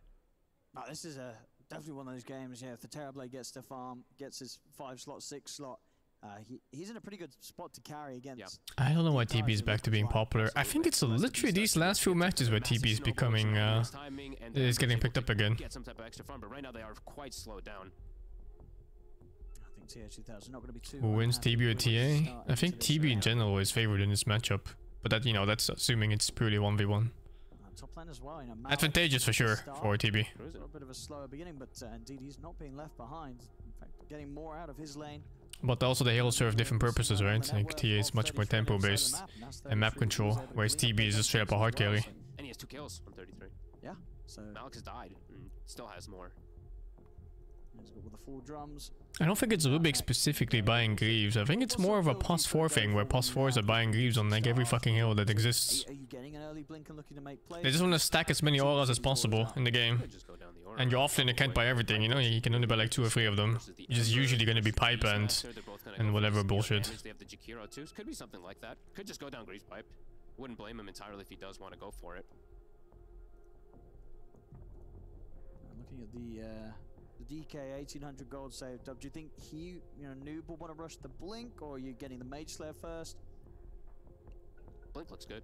So I think people realize the TV shard is insane. Got the clock too, so they've got good people to. I wasn't sold on that one until I saw Pan play with it, and then I was like, holy fuck, you know, like he's just killing heroes in melee TB form. Everyone's just melting in seconds. Be able to do a very good job of holding his own tier 1 tower. Imagine with the next Dragon form in 20 seconds, he'll look to start pushing once more and keeping the pressure away from this mid. It's a melee stairway skill, yeah. It doesn't work specifically for range TB too. Is he able to sort of look around the map and look for chances? It's a strange one. Or what's he waiting on? Probably a bit difficult because they're hard to find heroes in particular. I think he just wants to get if he can slow down and get a little bit of farm, it's pretty good because he has gotten the max flame guard build this time around, so it won't be the fastest of damage that he brings these heroes down. It'll take some time, so it might be a little bit of a slow one here, which usually doesn't fit for Liquid. You know, Liquid usually likes to play pretty fast, so let's see how that ends up, what that ends up causing. once all these timings do hit. Because Quest able to sit back a little bit here, get these levels for the supports. So if they want to get aggressive with this blink. I mean, Nisha might actually get aggressive. Just because right now the lack of disables, he might look to push the issue, but that new blink dagger might catch him off guard because it's so early. So see what he's gonna look to do. No, it should be hard to kill him. To kill him, it should be hard. You know what I mean? Because they will with the blink dragon tail. There's no damage. And after that, not really anything to follow up. You know, hook shot's not online. Unless they want to make a play around the black hole, of course. If they get the chance to get Malik involved. They're still going to look to make this move with that DK blink, at least catch the Beastmaster. They know he's farming stacks to catch back up. They know they have a bit of an advantage in the laning phase. Yeah, much easier to kill. If they get on top of 33, very little he can do. Skipping Mage Slayer, going straight for Maelstrom. Yeah, it makes sense against this draft, right? Can't kill him. Makes a lot of So they're gonna sense. settle. Do they find 33? They don't even have the Beastmaster anymore. Or they don't have the DK anymore, so can't actually go for it. His ult is ended. So Liquid looking to make their own move. No ult yet on Boxy, but now with Nisha can make the move. They see Malik, and this should be pretty free setup for him. Let's see if Malik can play his way out of it. You want to try and stand his ground with the black hole. Probably won't get the chance. He's considering it, but now he's getting first way too low. He's got to accept his fate. He was gonna black hole that. And they'll be able to help take down Boxy. They'll turn over towards Nisha. He's got one more remnant to throw out to. Would have been sick if we got that off in 1 HP. Sania? He's got backup. Does indeed. There's a Mickey roar. 33 turning up. Noob's in trouble. He's pretty deep down this lane. He's going down. Oh, he got baited so hard by Insania there. Okay, able to take the kill. This on game that. still looks so free for quests. Very good spot. Farm top of the board. And now Liquid having that lead. Even though those lanes didn't go in particular how they wanted them to, they are getting these really good kills. Nisha and just an overextension there from Noob gets punished. I don't know. I just feel like at late game and mid game even, they're just gonna press their one ulti each and win every fight. So let's look what Quest does look to do, because their damage just it is kind of just weak early. Who are they gonna look to make the moves around with the DK? Clockwork does have 6 Just now, so black hole, yeah. to be a bit of an option. He does have max battery. There is a war at least to go for BKB. Who's getting enabled now, filling up the bottle as well. I wonder if anyone's buying Greaves on supports here. Well, not these guys at least. Maybe Enigma. Drums. Taking some farm away from him. Poverty? Maybe FOMO's around, but at the moment, Omar. I don't have the damage for him anyway. It's max flame guard. They need, like you said, they need either the black hole or some type of extra connection just to really keep this Ember locked down. Unless he just makes some type of super aggressive overplays with his remnants and gets his mana burned out. But it's level 1 cogs, so unlikely to lose all that mana. I don't think Tiny's permaban. Much slower game. Falcons lost twice with Tiny. Unexpected. It's much slower, ulti cooldowns and all that kind They of stuff. intentionally gave it to them, I think, and then they just beat them. Screw the auras. Tiny is strong, but I don't think it's as strong as people make it out to be. Sure, it's slow, but I think that's It's a hero that's very, very strong early on, and damage-wise it falls off pretty hard in mid-game. Put into this Midas, so Liquid, I think they're going to be able to identify that, and if they see this Midas, which they will right away, Same as TA, to the extent, yeah. Tiny also doesn't lose lanes, and when he loses lane it's not, like, super bad. It's also a fairly easy hill to jungle with. They want to go straight towards this area of the map where they expect that the Terrorblade is farming. I think Tiny's better as a 4 as well than a 2, I agree. Might just take the portal up and look for the Enigma again. But it's also, it's different purpose, right?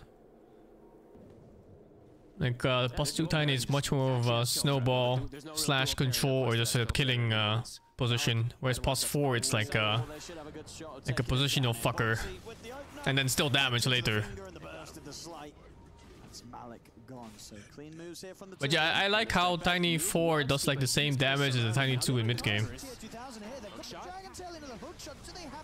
Wow, good save by Insania. He was fucking dead otherwise. Holy shit.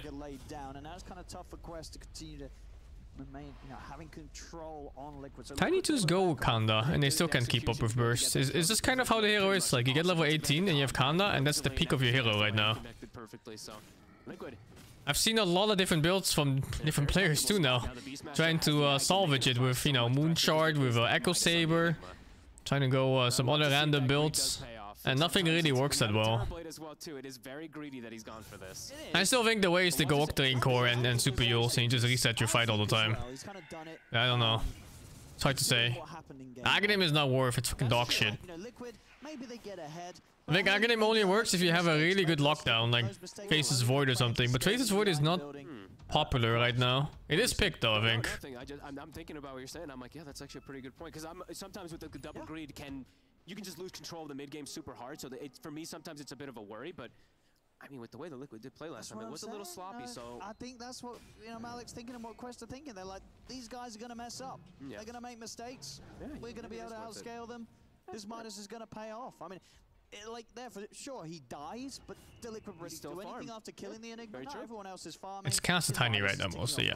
People don't play carry anymore, and you don't auto attack from it. Like, you can have like a hybrid build, you know, with Echo Saber and stuff like that, but you never really like full on Ooga Booga. They gotta make something happen. how close are they to the Deso and the TA as well too? Because that's kind of the next big objective that they can go for. Just looking for that Roche and force a fight around it. And yeah, he's okay. 300 or so away. Quest. He's got the hook shot in. They'll sell for a quick and easy line kill. I don't know what match I'm watching next. I'll see after this one ends. Nice body block. See what's up. There's nothing to deny himself too. No one's hit. Tried to do the little. Can I win this late game? I would say no. I think if they enter late game with equal gold, Radiant almost auto wins. It's coming out now, so he probably TP up there. We'll see if he does actually look to set up, but they're doing it without him. A Rocket is scouting, so they're gonna know. Oh, that's. I mean, oh yes, GG Team Spirit. Yeah, we're catching that one. This is gonna be way too slow. I think most of the Team Spirit matchups are gonna be priority. Has to be a little bit cautious, Malik. It's not on him. It's not on him yet, but it's coming. Hook shot on cooldown as well, Mickey. Oh, he's trying for the TP out. Like he's been over there. They're just okay. Getting the Roche out of this. They are. Little mind games. All distractions here from Mickey, and it's fine. It's working out. Did the space is there. They get the time to clear up the Roche, and 33 can pick up the Aegis. Cool. Cool moves. Wow, going after this, after Roshan's dead? They know that the Aegis have been picked up, but they're not afraid to try and find oh, that clock hook is fucking insane! But somehow DK is selling the fucking game. How did DK even die? Was he bathing in the fucking fire or what? He must have. Those first few minutes, rough time in the lane. Outside of that, he catches back up. And now he's making these sort of plays. He gets the Midas first, doesn't matter. He's able to get the blink in time to make this sort of move. That was, what more clutchness could you ask for? Perfect selection, gets all three, and they have the Sunray with the shard just picked up from Ducalis on top of it, burning him down. I'm telling you, Malik, he knew. He was like, I'm gonna get Midas. That was a good TP call, yeah. Surprising. It's fine. We're ready to also very surprising by Liquid to go push after taking Ocean like that. Concerns for them already. This is what happens to DK here. You know what, Omar? It's a great finger. Up, though, right? So it was beautiful. Mako Pyre stun. Yeah, okay, he just got everything. He's already kind of resetting away. Can't actually even go for that cancel there. Yeah, indeed, just a little bit too far away to be able to. Did he not have a remnant out on Ember? Because he walked into a cog there, I think, at the end. Quest. With this greedier draft, winning the fight in versus that Roche situation here. Liquid probably still want to look to smoke and get the ball rolling for themselves. Don't want to get caught off guard. Oh, just stunned by Egg. I thought the Egg was out of range. Take advantage of these ults being on cooldown. See if they can find the Terror Blade. Do seem to know exactly where he is. Ducalis, though, reads the play. Will tank the gank. Yep. You'll be able to save that Phoenix. That's fine. Tier 2000 lives. Yep. He's more than fine with that on Quest. See, Liquid will turn into tower. Indeed, able to get this tier 1 tower.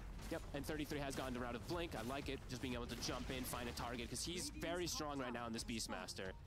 Probably one of the strongest on the map. And he's got to be ready to cover the black hole. He does. Be able to get in position for that one. So is Clock one of the best for this patch? Sure is.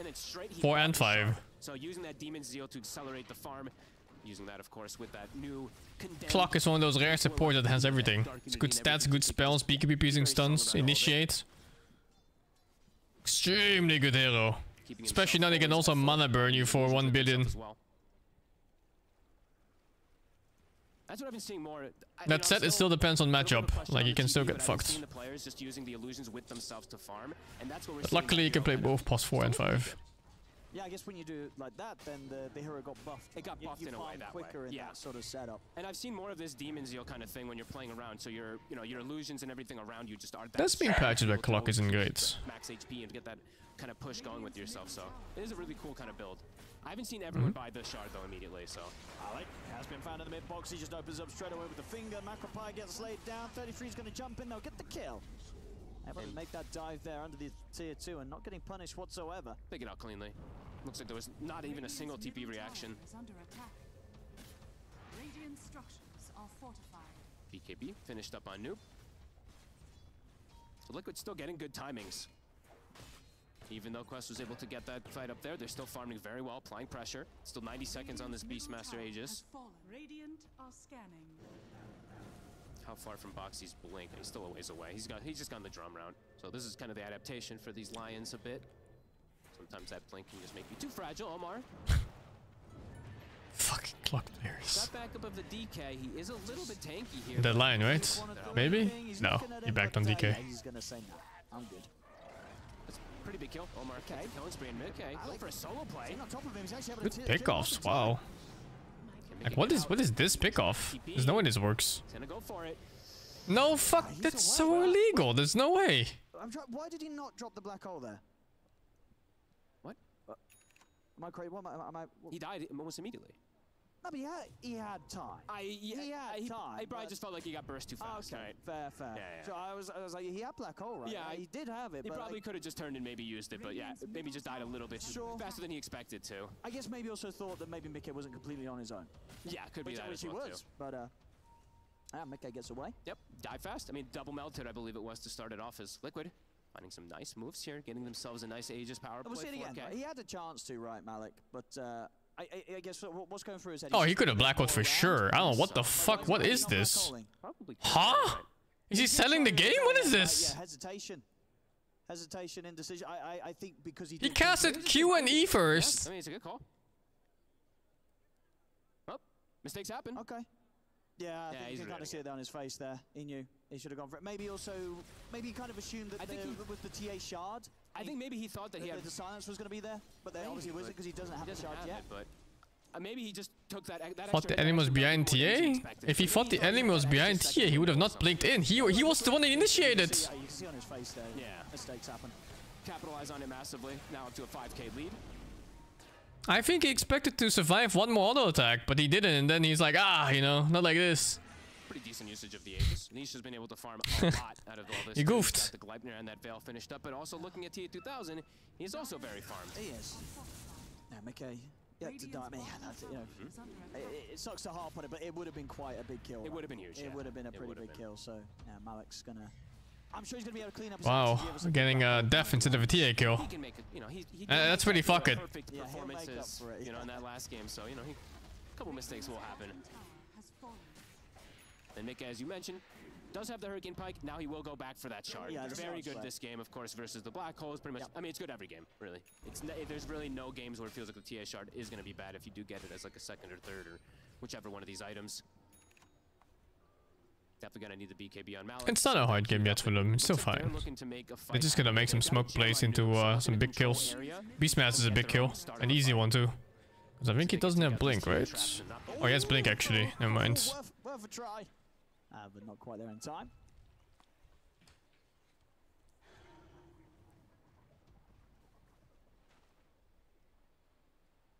Liquid now grouped up together. Mickey is alone, but he's playing careful. Now that's painful if you don't get a smoke kill now. They had a feeling exactly. They have all spells ready. Be able to group up. It's kind of that type of game where when you quest, you just wanna, get your black hole, get your egg off, and then go back to farming. A couple of these auras that we do not see on the side of Quest, since we did see Malik. He went for the big items, right? He's gone for the big, kind of going for these black hole plays rather than having any of these auras. And TA2000 does. He's a BO too, yeah. He finished up, so very tanky, and he's found the Pupil's Gift earlier. So 2,700 HP. Usually you don't see that much HP on a TB this early on. If he can keep himself at a distance, his damage is going to be pretty ridiculous in these team fights. Liquid does have a lot of ways to. Don't like how Quest moves that on the map. The double blink daggers plus that Ember Spirit in particular to be able to just pierce through and find this TB. And I haven't seen it yet, of course, but I'm keeping eyes on the Jakiro killing the egg. You know, that double hits and stuff like that. So every time I look and I'm like, they could maybe have some issues of hitting that egg. Since it is level 2, they do always have that. He's gonna get the opener here on towards Omar. Ooh, gets the hook shot off though. Will be able to drag himself back to the safety of Dakalis. Adjust. The tower's dropping. Liquid getting quite a bit of momentum. Ember good against TB. It's okay, I think. Average. You don't really threaten TB. You do decent damage though, with lightning procs. He does have it now. See if that's gonna be a But you never threaten a TB to kill him. Some pretty good timings that have hit together. Yeah, TB also doesn't kill Ember. Because you have too much random shit flying around. Pretty crazy. Sometimes you do see these TBs, and maybe it's the new TB, right? The TBs of the past were kind of like these PLs and these Nagas, where sometimes the levels don't hit, but since you're playing with these illusions, you're actually getting all the XP, so it's actually matching a TA in levels. Okay. Omar's got the setup. Be the dream catch. He's going to be able to force his way out of the cogs. Omar attempts to stay on top of him, but Insania and 33, they are around with the backup if Mickey requires it. The refraction's been taken down. Tier 2000 steps up the metamorphosis, but he's caught in the ice path. Holy shit, that flank. Don't think Ember dies here though. Okay, they don't get to press their spells. Unlucky. I mean, everybody going down there. Buyback comes in short the end from Dakalis, but he's not going to be able to do anything with the fight going as such. I mean, Liquid this time. I think Liquid is just better. Just better players. Too much burst. But there isn't the follow-up damage. And 33 is just walking at him. They burst heroes so fast. I mean, Beastmaster plus TA and Ember, everyone just drops down to what, 20% in a second here. Yeah, we'll see the setup again. I think what the beginning Insania gets this chase is crazy that they even tried this. Off onto TA 2000. 33 knows to go straight for him. Boxy kind of got a pretty godly positioning there. Even though he ends up dying right at the end of it, the damage was done. He got the control, killed the Phoenix before the fight starts, and then they just walked down the rest of them. TV got soloed by a BKB Beastmaster. BKB X. Completely destroyed in that fight. And he is, we were mentioning, he's tanky for a TB at this point in the game, 3k HP, and they still have enough burst to go through it. 13k lead, they're onto the racks. This is when they're looking to close it up early. At least get that big advantage. Yeah, this is the sort of timing that they were looking to go for with this draft. Liquid. Lacoste was saying it. He was expecting Liquid closing it up at that 35-minute mark, and them getting a Rax advantage off of a fight like that, when it's Quest who used almost all their big cooldowns. See how much they're going to be able to delay. I mean, 33 is looking for another jump in the base. Going for it. He's got him. This is balanced, by the way. What are they going to do about it? This hero's fine. Now he's got a Crimson Guard as well for himself. They might not even have to go back for that Roche. They might just be able to persist forward. They get the Hex catch onto Dakalis. Liquid, they just keep the snowball rolling. This might just be a second set. They don't have ultis to be able to defend it. I mean, Roche is up as yet, but they don't have to go back for it. Liquid, they really got the momentum going this game. In what? In 1-2 fights, pretty much. Not even. Sort of a few tries early on to get it started. But Oh, you get done choices for hitting buildings. I didn't know that. The most recent couple of fights, they really got it going. I thought it was only keeps and heroes. I mean, Boxy, the sacrificial lamb this game, 1, 5, and 11 on the Lion, but his 3 cores have thrived because of it. Might just be all 3. We'll see if they get even a chance to put together one final team fight. It's 30 seconds still on the Phoenix, so he die-backed, so unable to rejoin. 27 mega creeps. Might just come out here. They've got to try something. Try and get the jump on Nisha, but Nisha's perfectly fine. They're sticking around here for now. Still 15 seconds on the Phoenix. 33 waiting for an opportunity for the roar. Okay, he's got a full BKB now. He's on his way out on the courier at least. Sticking around, getting this final set of barracks. The train tracks will persist for now. This is going to be one of the earlier mega creeps. There's no way to like 27 mega creeps. If you come back from mega creeps at these type of points, it's insane. And they're going to need that type of massive black hole from Malik. Do they have the damage? I mean, they have to make sure that this black hole comes into play whilst TA2000 himself is in position to get the right clicks out. Yep. And of course that BKB is still not quite there for him on the Terrorblade. And will they have the damage versus this Crimson Guard at this point too? Yeah, he's going to just be able to pop it if he doesn't get caught inside that black hole and stop pretty much all the damage from that Terrorblade. Huge lead now for Liquid. Yeah, I can only imagine if you look at the graph just how severe the drop-off was this game in net worth. Yeah, it's two fights really on that graph. Oh my god. The last 8 minutes, they were ahead. Downhill for Quest. And then they weren't. And all the way indeed to 100%. Even before the Megas. Even before the Megas do come out. definitely one of those games where Quest, it felt like they had a chance. 10 minutes ago, they were keeping Liquid in check pretty nicely. All it takes is that one fight, that one mistake, overextension. And maybe, you know, some missed opportunities. And Liquid did definitely. This one is so much cleaner, right? They have Boxy able to get that double stun, get the flank around too, get these cores with that itemization and catch back up. At 33, it was a struggle of a laning phase, but when you look at him now, it didn't look like he struggled because he was able to get that farm from those ancients, get the timing on Ags. And Greaves, of course, they do have that aura, of course. Didn't reach late game, no. I mean, I think late game it's unplayable for Liquid. You cannot beat stuff like double egg, double Blackhorn shit. Not what they have. But just don't go late game. Just win now. Could be the final team fight. If Liquid come Why go late game? We can just win. 4 minutes on this Aegis. Liquid, they've got so much to play for. Lanes are going to naturally push in. All they have to do is take that. Missing a TA kill really fucked them. And Malik has to land. It feels like it's got to be a 5-man. Huge black hole. Maybe a 4-man will do it. TA forced like 5 heals bottom, killed one and got out. There's no way. Should have just died for free. Kind of like this. Sagas though. This is how I saw the game. Like you just press an alt to each and a hero, you know, without being 20k behind. Now it's fuck it though. This 20k with Vegas. There's no fucking way. It's game over.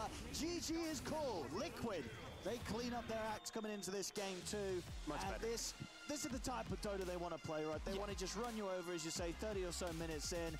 They were definitely kind of going for that direction in game one. They just never got it together. It was too messy, it gets punished. This time round, the 20-minute mark hits, it's go, go, go, and there's no stopping them at that point, Fog. Yeah, okay. This is the next game. They do catch that stride, they get that I think it's mainstream.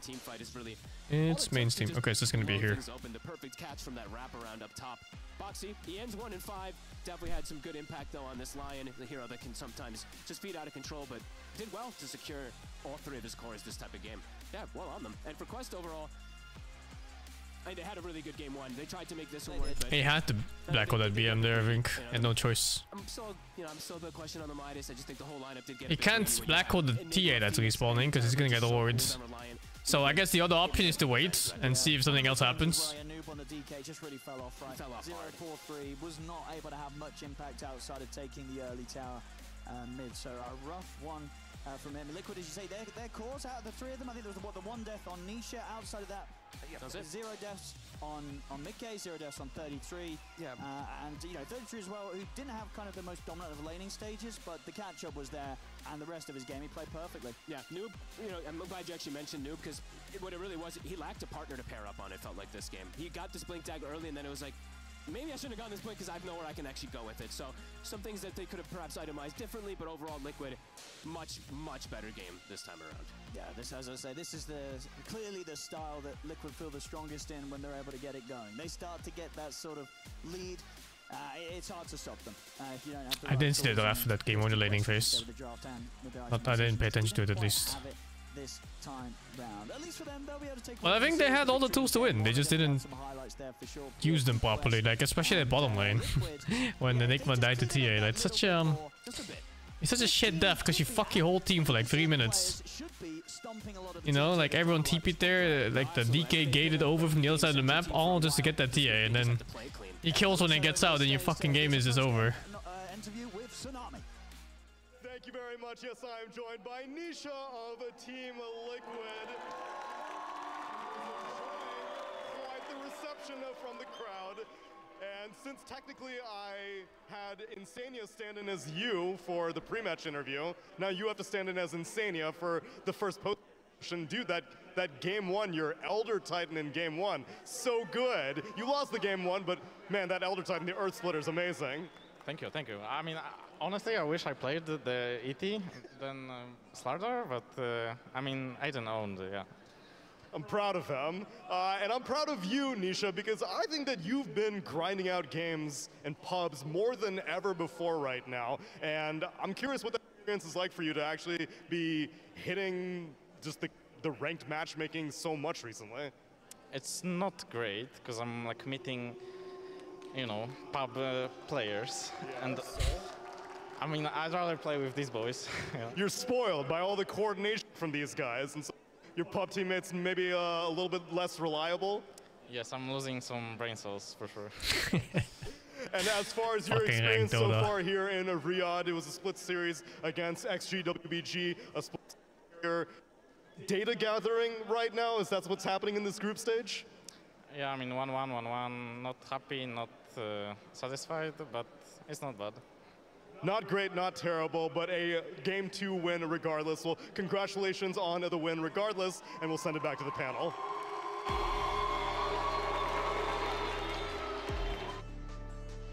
We'll see if they can 1-1 their next series as well. Of course, they get a little bit of a break first. But let's break down this game number 2 because they did manage to take the win from PSG Quest just now, tying up the series as said. I will say, though, at the start of the game, it didn't look as good for them. I felt like we saw the first Roshan go the way of Team Liquid, and then we had the big black hole, and I thought, oh my god, this is gonna be the biggest wombo combo game with the top tier black holes coming out, because it wasn't the case. No, so PSG Quest did really well early on. They also had like a good lead. They had Noob with a very good early game, Omar again with good rotations to like try to play through it. I do think that Noob had a very bad death that shouldn't really happen, like beyond the mid lane, that slowed them down a bit. But even then, they gave the Aegis away to Liquid, which was good. You shouldn't fight there. Then they catch him off guard, get a good black hole, get like a couple kills. But honestly, all that needed to happen was one fight, which did happen for Liquid. They bring it back, and then I feel like the game was actually just straight up over. And 3 things in life are for certain: death, taxes, and Beastmaster's axes. This guy, you know, he did not have a good game early, but he went back to stacks and just continued to farm up. Ended the game with 0 deaths, 33. Really nailed that game. I love the itemization overall, but yeah, kind of expected a fast game from Team Liquid, and they even speeded it up a little bit more. Very tempo-oriented, what we've seen from Team Liquid throughout the year, in the past year as well. Yeah, I thought there were some missteps from Liquid here and there, but all it took really was to win one fight where Quest pressed their very long cooldowns, where they pressed Black Hole, they pressed meta, but Liquid still wiped them anyway, and they got almost mega creeps off of that, 2.5 Rexes. And that's really the power of these Beastmaster, you know, Inner Beast TA lineups, where you're not dependent on cooldowns, your enemy is, you win a fight, and that's what it looks like. I do think that Quest did what they could early on, but at some point they did slow down. They went for Midas's. There was a moment where Black Hole on TA wasn't pressed, and I think if TA pressed Black Hole, TA was Black Hole there, the game could have looked a little different. I think that there was a fight where TB didn't sunder either. I don't know what that was about. Maybe it was on cooldown.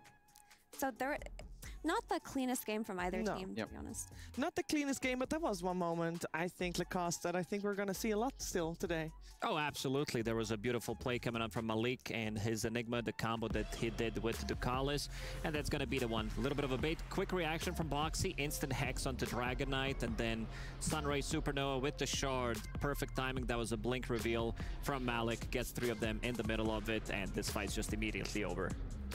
Yeah, it's a beautiful black hole, and this was the one that, for me, it started, well, what I thought was going to be Quest game, but then it turned up with Team Liquid just having great momentum, Kezu, and they didn't let go, and I believe you've got something to show us with that too. Yeah, I think we need to look at kind of like the game-ending play, or like the one fight that Liquid won, which basically gave them the entire win and like a lot of racks, and it is kind of the top fight, or maybe it is not. I may have given the wrong timing, but you know, I told you it was 25. That's all right, you know. I'll get some more there. Because no, they get this kill, you know. Quest already thought, they backed out, they go back in. But yeah, overall, the fight that I was referring to, that people, you know, you may still remember if you did watch the game, is just up top that Mira was alluding to as well with the Sunder. They had like a very good fight where Quest go in, but I feel like their backline just got stopped by both Boxy and also by Nisha, who went in. And when the fight gets disconnected between Enigma and the front line, it's just really hard to play. And this fight alone, boom, game's over. Game is over. Sometimes it just goes that fast once all the items are online. We had a little bit of trouble choosing who to go for MVP, Effie. Yeah, honestly, it looked like in that game too, could have been a little bit cleaner, but overall, I do think Beastmaster's recovery from a more difficult laning stage into ultimately being the driving force behind a win because of, you know, those good wars, just throwing his body in there, being the leader of that last fight that won them the game, basically. We have to give the MVP to 3-3. And let's not forget that game 1 on his Brewmaster. You know, they didn't win it, but there were some fights where he got his ult off just in the nick of time, and they won some fights off of that too. Yeah, I would say he redeemed himself in Game 2. I think in Game 1 you can make a case maybe either way of, oh, he played bad, but it's also like Liquid, right? It's a team game. But yeah, Game 2, very clean. Lacoste mentioned it, good itemization, and I mean, this is one of his specialty heroes. Yeah, every single time he plays this hero, he's pretty much staying on top of the net worth, always all over the map, being super active, and that's what I want to see, you know, continuing in the tournament, playing his signature heroes. Brewmaster is kind of becoming that, but I think he also has some of these Visages, some of these Lycans still ready for the rest of the tournament. Yeah, because they have, both of the teams have 2 series today, and I want to know what kind of lessons they would take away from this, because game number 2 for Quest obviously didn't go the way they wanted to. Effie, where do you put their issue? So I think for a lot of Quest's games, they can look at how to increase their laning strength and also how to not slow down in the mid game, because once they're the ones always trying to make these aggro plays and these wraparounds, and they have 1 or 2 heroes that aren't cooldown dependent, I feel like this team can pull off some really cool things. It was actually very promising today to see them go for plays that didn't look easy. Like after they get an Aegis, they identify that TA can't TP to that fight. They all TP in and they get that amazing black hole. In that game 1, similarly, they saw the Brewmaster TP, they fight into an Aegis anyway. So they have the confidence, they just need a little bit more polishing. Yeah, I feel like they look pretty good. Like if I'm them, I would feel pretty happy. They did a 1-1. First game looked great. Second game, like Mira saying, maybe look at your lanes a little bit and how you get out of the lanes, like how you combine your heroes after and how you're playing. But other than that, I think they look pretty good. Yeah. You win some, you lose some at the end of the day, but PSG Quest, a team that on a good day, they can beat pretty much any team, even get a draw, but it does feel like some things need to be improved. Their drafts, they always look good, I gotta say. Like, no matter what, that's one staple thing about this team. Yeah, can we do the same thing about Team Liquid? Because winning game 2 obviously looked very strong. But this is the second tie they have. And Lacoste, we talk a lot about how this team, you know, we expect a lot of them. But 2 ties is not what we expect. Yeah, sometimes they can have slower tournaments. It does happen with Team Liquid. They're going to polish it for sure. I think first game, I think they should have won that one, considering how everything was going for them. But, you know, they got outplayed. Quite a lot of mistakes, uncharacteristic for Team Liquid. They're going to watch the replay, identify the problems, and fix it for the next day. They looked a little disconnected. Yes. Like, definitely between, like, their gameplay, like, fighting as 4, one guy's not there, but he's the strongest hero. Second game looked a bit better, like, more clean, because, yeah, both their ties where they won and lost, I feel like it's just like they're not showing up in one game, and then they're destroying the other game. So there's some disconnect and inconsistency. Yeah, I'm not really sure how you go about remedying inconsistency. Yeah. Just talk about your perspective. I mean, at the end of the day, what went wrong for you, why you felt like that didn't work, and then you reach a consensus at the end of the day and you just move on. Because we know that Liquid is capable of great coordination. It just wasn't great today.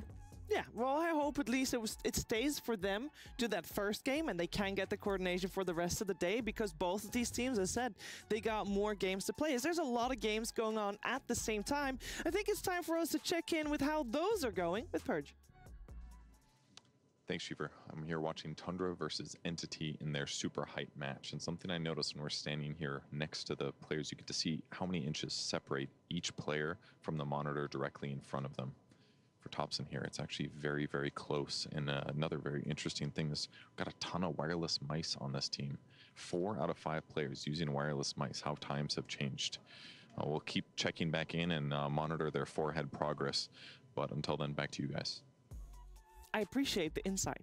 I use a wireless mouse. I also use a wireless trust mouse. that technology. If What? there's not a cable, You are behind the time. It has to be slower. No, That is the most- This is boomer talk. That's the most boomer thing I've heard. Because they've gotten really good. I have a wireless mouse that I can connect with the wire, and I still connect it. I mean, that's just boomer speaking. You're It being might 3-1. also, I will say it might also be a sign of laziness, because I know, for example, ODPixel has a wireless Of mouse, course, always. but he forgets to charge it. So, you know, there's that as He well. has to be safe with the wire. Yeah. That's my issue as well. That's why I have to... The wire. The wire. the hookup. The hookup. And in terms of monitor, by the way, I don't know how close you're sitting to. At least it's not like the CS players who are like immersed in their I monitor. would say like this. They seemed like they had a normal distance from head to monitor ratio. What do you say, Lacoste? Yeah, I agree that this is pretty normal. Unlike CS that you mentioned, I always get surprised watching CS tournaments. But you only have to see your crosshair, guys. That's true. You only need to see what you shoot. Still no game? Focus on minimap next time. I'm sure that'll work.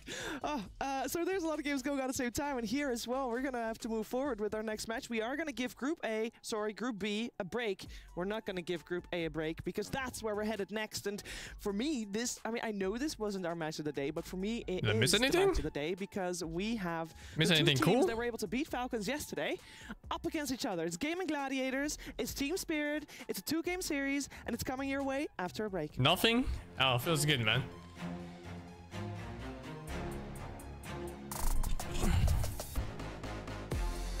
Well, fake attack over the 18. Zrat fake with the 78. Just scored fake with the 25. And Ekenhoff pawns fake with 100 bits. You put your grandma on speed dial. You call that Instagram. Ekenhoff pawns fake with the sub gifts. Shadow Slave fake with the 72. That damn tall guy. Thank you for the free. 3-2 dash fake with the 50. Rebound fake with the 24. And 2-bit player fake with the 42, man. Miss Pollock coming over Effie. I mean, he does that every time she shows up, dude. This guy.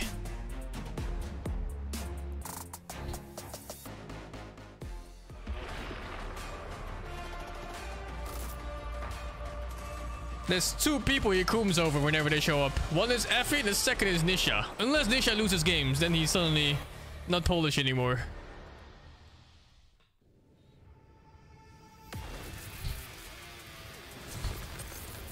It is what it is. 11 minutes? Bro. It was supposed to be 5. Ah, shite. Ah, shit, 21. It's over. Fuck, I do have people for Escape the Undying? Do I have fighters? Ah, fuck, dude, where are they? No one's playing Dota in general, huh? Except for Steve.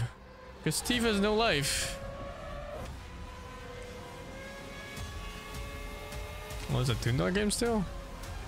Nah.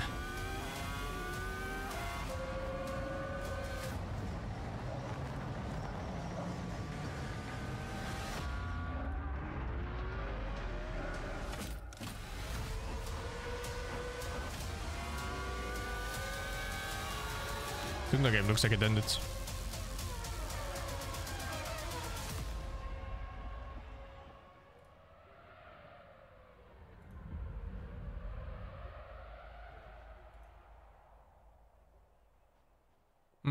Okay. No weird picks anywhere. Anti-mage pick here, actually, that's pretty weird. And they won.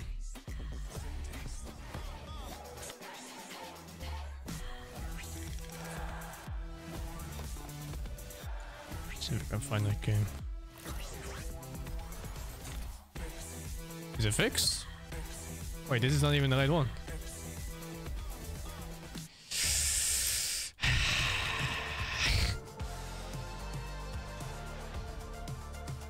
Maybe it's the first game anyway, isn't it? Yeah, it's the first game anyway. Maybe it works. I think on the first game it's fine, but if it's second or third game, it does not work. Let's see.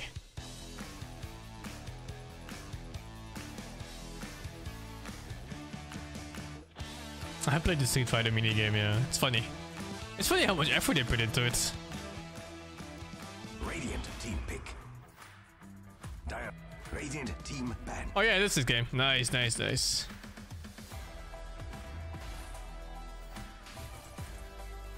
And the combo between wired and wireless mouse, which one do I use? I use wireless. Speaking of wireless, my mouse is charged, which means I can do this.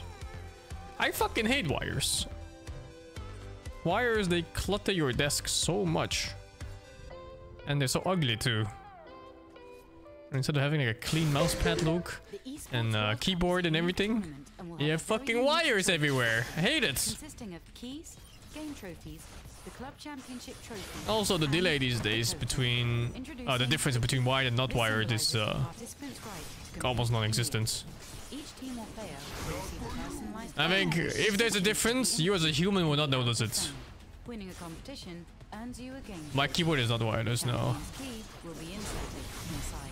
The frame will be placed into the totem. a physical block on display in Riyadh, serving as a progress bar of the Esports World Cup. The totem will remain in Riyadh as a Place where to use headphones? I think you can use whatever you want, but you have to wear the noise cancelling headsets. Their broken keys will be tossed into the totem and encased in resin, symbolizing those that tried to win but fell short.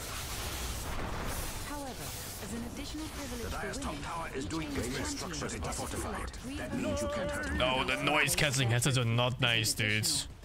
They're like helicopter headphones they use on land. They block out sound entirely. It's like one of those things that remove all sensation from your body. They're fucked up. Absolutely terrible. What have we here?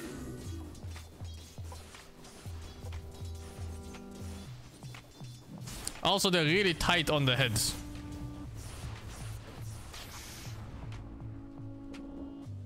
They're like pressed into your fucking skull.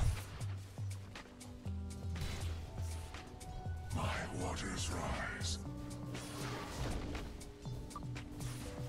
Yeah, they're horrible with glasses. Oh, dude, when I was wearing glasses for that, they were like bent by fucking frame, dude. From the side, you know? Awful.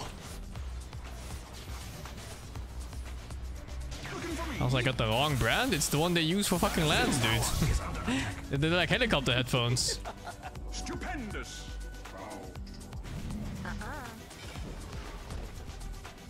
Dire's bottom tower is under attack. Radiant's bottom tower is under attack. Fuck glasses. Just have eye surgery. Never wear glasses again.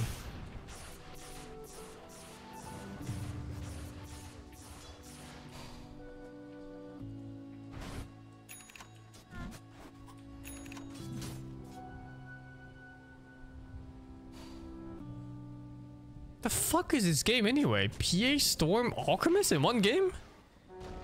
I guess Alchemist +4? Yeah. Radiant's middle tower is under attack. That's not gonna hold. Zip regeneration.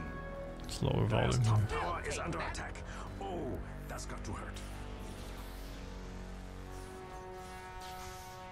What age was my eyesight stable enough to get surgery? I don't remember. It was like 25, 26. They made me wait half a year to see if my eyes was stable or not. They basically measured and then I went back half a year later and they were like, oh, okay, your eyes are not getting worse. This shit is so loud. So loud at 30%. They have different volumes on different streams, man. Like the audio mixing is fucked up. Radiant's top tower is under attack. The Dire's top tower is doing its best, but it doesn't. How much did they cost? It's like 3k euros for both eyes. Then change my headset to a wireless one? No. One thing I hate more than wired peripherals is recharging them. I'm okay with the mouse because the mouse at least is like once every 3 or 4 days. But in-ears, I see my get with his like 3 sets of fucking what were they called? The Apple ones? He switches between them, like he rotates them. Yeah, the AirPods, exactly. He fucking rotates all day long between those 3. And they last like, I don't know, 4 to 6 hours or something.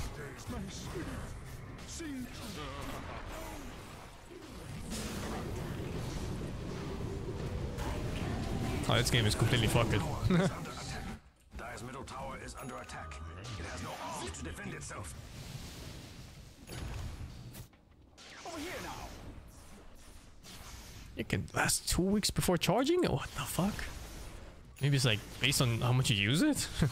I'm pretty much on my PC all day, every day. When the battery just sucks on this. But I don't mind. I think every 2 days charging time is fine for me. I don't care so much about it. But if it's more than once a day, then I start getting like, you know, fuck this.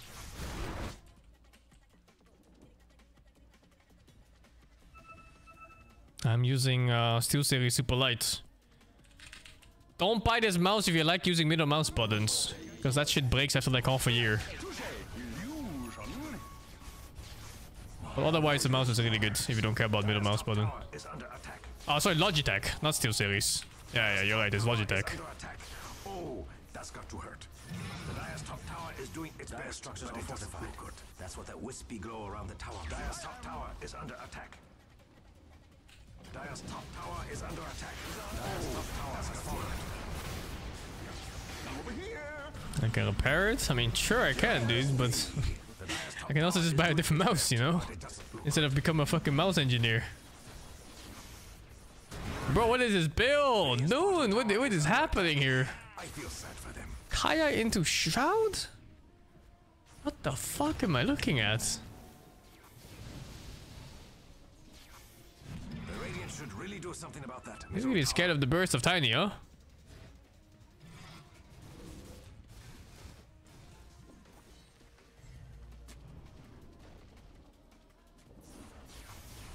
I agree with the Shroud. I don't know if I agree with this Kaya. Radiant's middle tower is under attack. That's not gonna hold. Radiant's middle The Shroud gives mana, yeah, when taking magic damage. It's actually really, really good. When Tiny combos him, he gets like 40% back.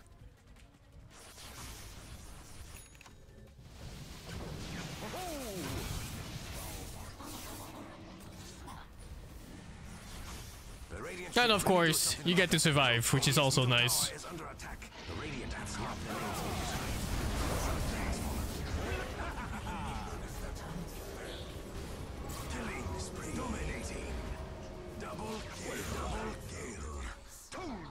I watched Toss commit from yesterday, yeah. I'm just watching this guy see what he does in Storm.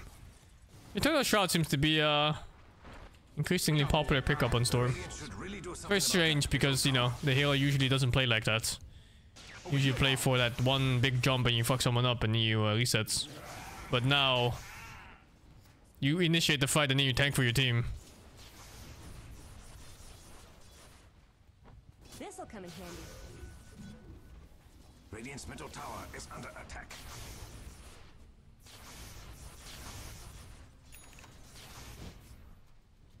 The fuck is this? No, I don't have time for a game because this is starting in 1 minute. Let the fun begin. Whoa, what I miss? What item is this? Lincolns? Oh yeah, it is Lincolns.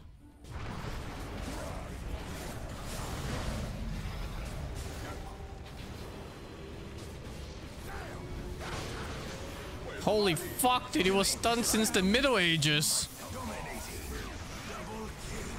Fucking hell.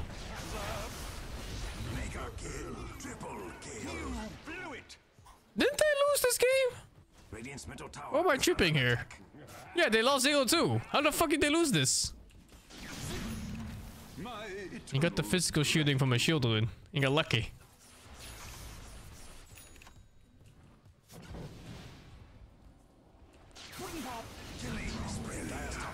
Oh, okay, like, I don't know. How the fuck did I lose?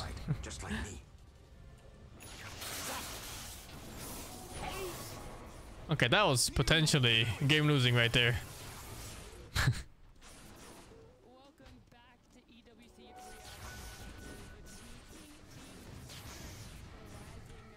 Holy fuck, sitting outside in 45 Celsius heat? Ain't no way. If I ever go to Riyadh, they better bring a fan with me. It's blowing in my direction at all times.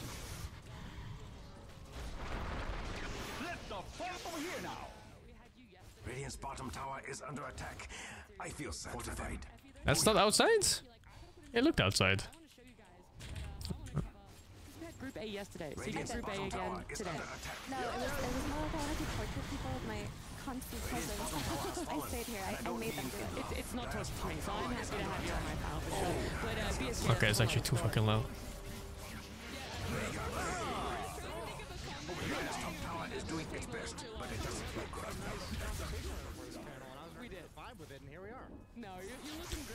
The Alchemist fed him an eggs. Interesting. He's never been outside? What the fuck are you talking about? I have a dog. I'm probably more outside than you. already got a lot of headlining series yesterday with Falcons versus both Gamers and Spirit, but when you look at this point of the competitive season. Towards the end, when Riyadh comes up, when TI comes up, this is when the teams that you expect to win their A game always do. So we got another heavy series. That's not good for the Radiant. How the fuck did they lose this game? What did they do? Who sold? What the fuck? This game also confirms how I feel about Anti-Mage. What a piece of shit hero. Stupendous! Radiant's middle tower is no more. Yeah, I'd say for Gaming last year, they were finally put to the test in this tournament. They had won all the majors, and then they were lower bracket to start. I'm getting freebie kills too here? Anti-Mage kill maybe? No.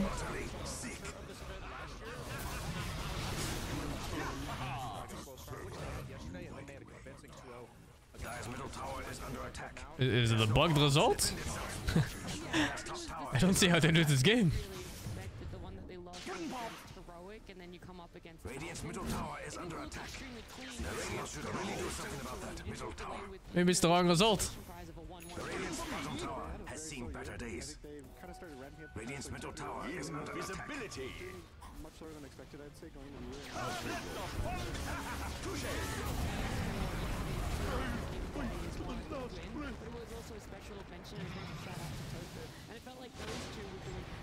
Dire's middle tower is all alone in the world. Being attacked. Monster kill. Unstoppable. Still doesn't look that bad. Okay, now it looks really bad.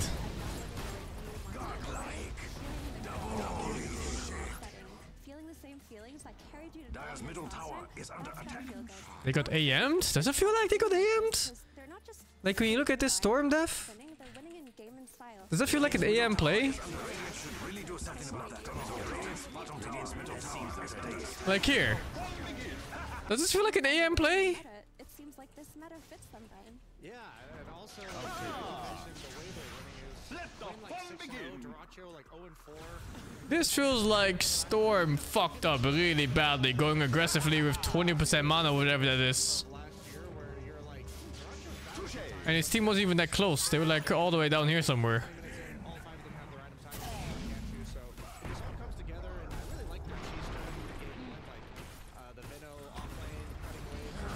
Yeah, there's no way. I don't know why he was so aggro on the Storm. There's no way he wins that.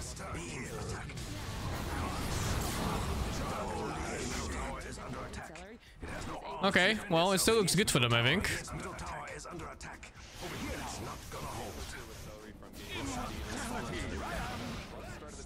I don't know what he expected, but that jump was not it. I wouldn't even think about the game state. I would just think about my galvanized charges. Ain't no way I'm losing 3 charges. I'd rather lose the game. Fortification. Radiant's middle tower is under attack.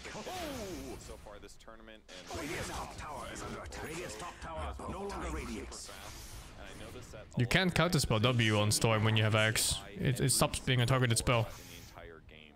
Maybe a little bit of a slow play. So you played Chen, you bought a Blast, you bought a Freeze. Radiant's middle tower is under attack. Radiant's top tower is under attack. You just made a bad jump. It's the thing with Storm. It's a very volatile hero. One bad jump and suddenly your game is shit. I don't know, the game still looks good. Even off this. PA is a decent matchup too for Anti-Mage, I think. It's not like you're super happy, right?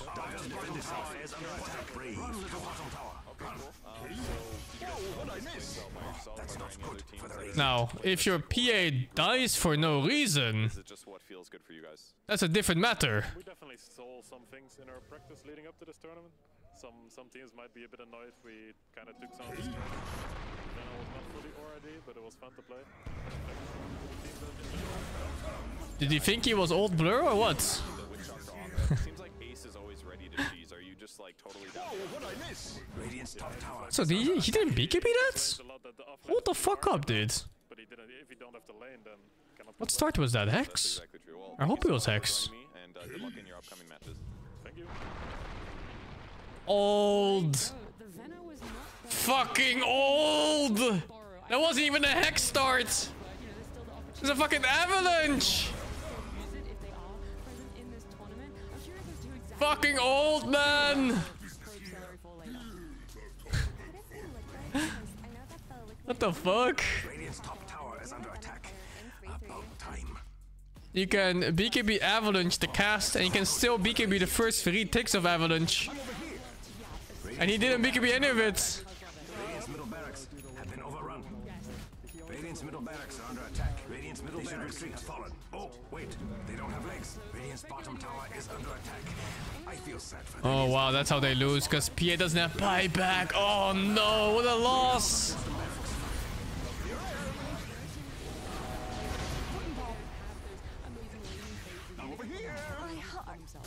Actually, we think he greeted it? There's no way. Because if he doesn't BKB that avalanche, Mark's gonna flop anyway with spear. And if he gets speared into arena, it's fucking.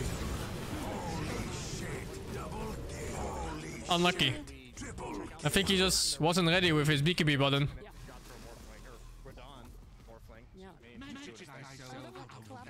Yeah, well, shit death. Shit loss. Because I think they had the game pretty much. See if there was anything else I cared about. No, right? I don't care about these so much. Game 2 had a sniper, that's pretty interesting. But no. The winners of last year's Riyadh Masters are back.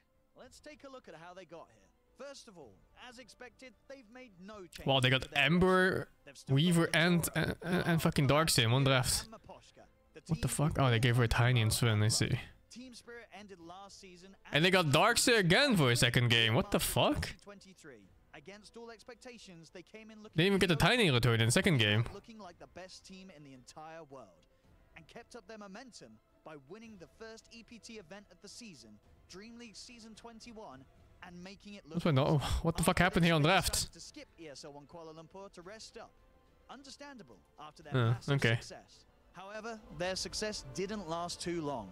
Team Spirit gradually got worse and worse results throughout the season. 4th place at Dream League Season 22, not too bad, but 10th place at ESL1 Birmingham 2024 and failing to qualify to Dream League Season 23 were much worse. The EPT points Team Spirit secured early on in the season were just barely enough to qualify Team Spirit to Riyadh Masters by the skin of their teeth. Had the final results at ESL1 Birmingham or Dream League Season 23 been different, Team Spirit could have been overtaken in the EPT leaderboard and lost their spot. As we've seen time and time again though, Team Spirit is a very cyclical team, and maybe they will be back at full power for Riyadh Masters 2024. Game was when they flex their arms and it stays the same size. To date on exactly how Team Spirit got here, let's actually hear from them themselves about what happened yesterday and potentially what could be happening for them today, as we do have one of their players standing by with Purge. Hey, I'm here with Collapse from Team Spirit. How are you feeling right now in where you are in the tournament? I'm fine. Probably also my team also fine. I think so. Especially after your wins yesterday, you had that great 2-0 victory versus Team Falcons. How did that feel after you guys won? Good. Do you want to say more than that? It was good. Okay, very good. Excellent. You played 3 Primal Beast matches yesterday. You have a slightly... did you play Dew? Oh, someone else played. Okay, gotcha. You do a slightly different build than other offlane Primal Beasts. You go like triple bracer, arcane boots. Why do you like that build better than the phase boots Soul Ring? I mean, in the second game, I thought we need some auras for my team, and I just decided to go like Greaves, Pipe, and then Shivas, but not Crimson. I think I interviewed Jabs once when he went that build and he felt it didn't do enough damage. Did it work for you that game just because your lineup was right for it? Yeah, you don't deal that so many damage with that build because you don't have a like BKB or Axe or something like that. You just go for, I mean, you're a tank, yeah, with auras. So you need to tank all spells and help with auras with your team, to your team.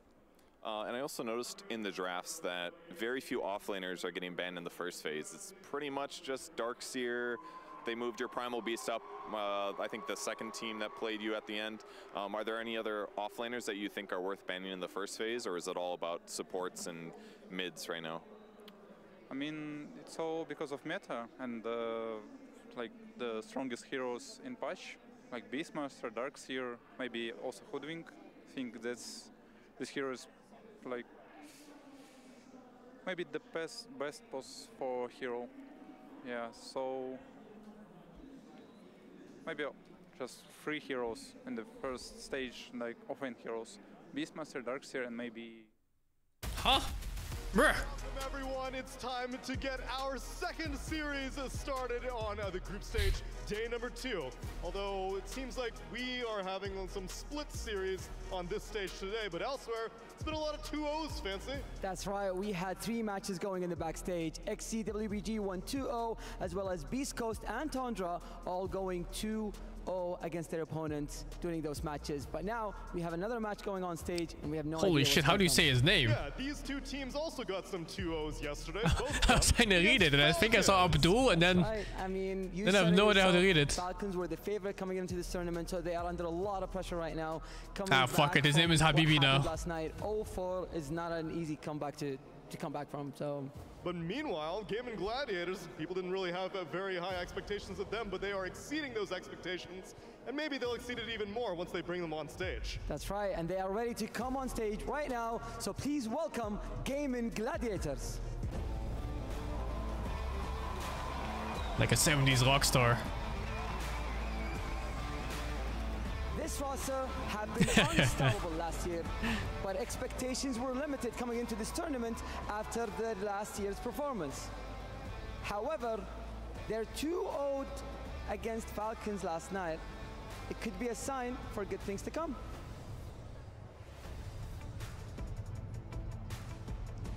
And let's bring out their opponents. It's Team Spirit!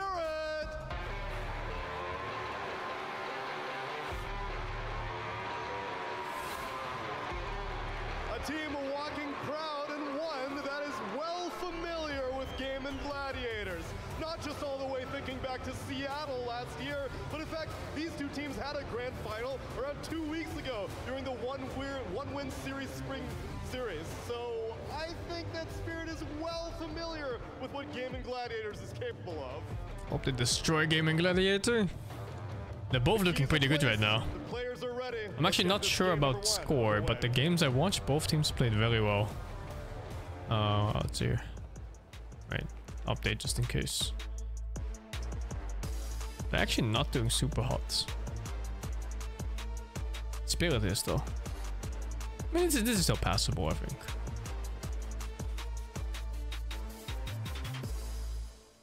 Depends on who they played, right?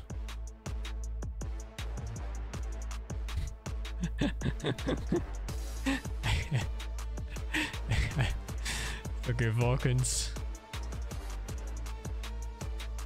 I play against Aurora today. Oh, they have to take these Aurora wins.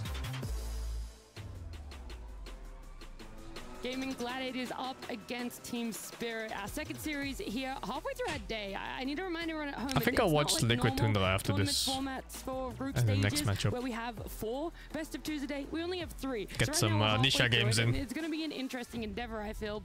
We've already previously mentioned both of them 2-0'd Falcons yesterday, but this I think is going to be an ultimate test.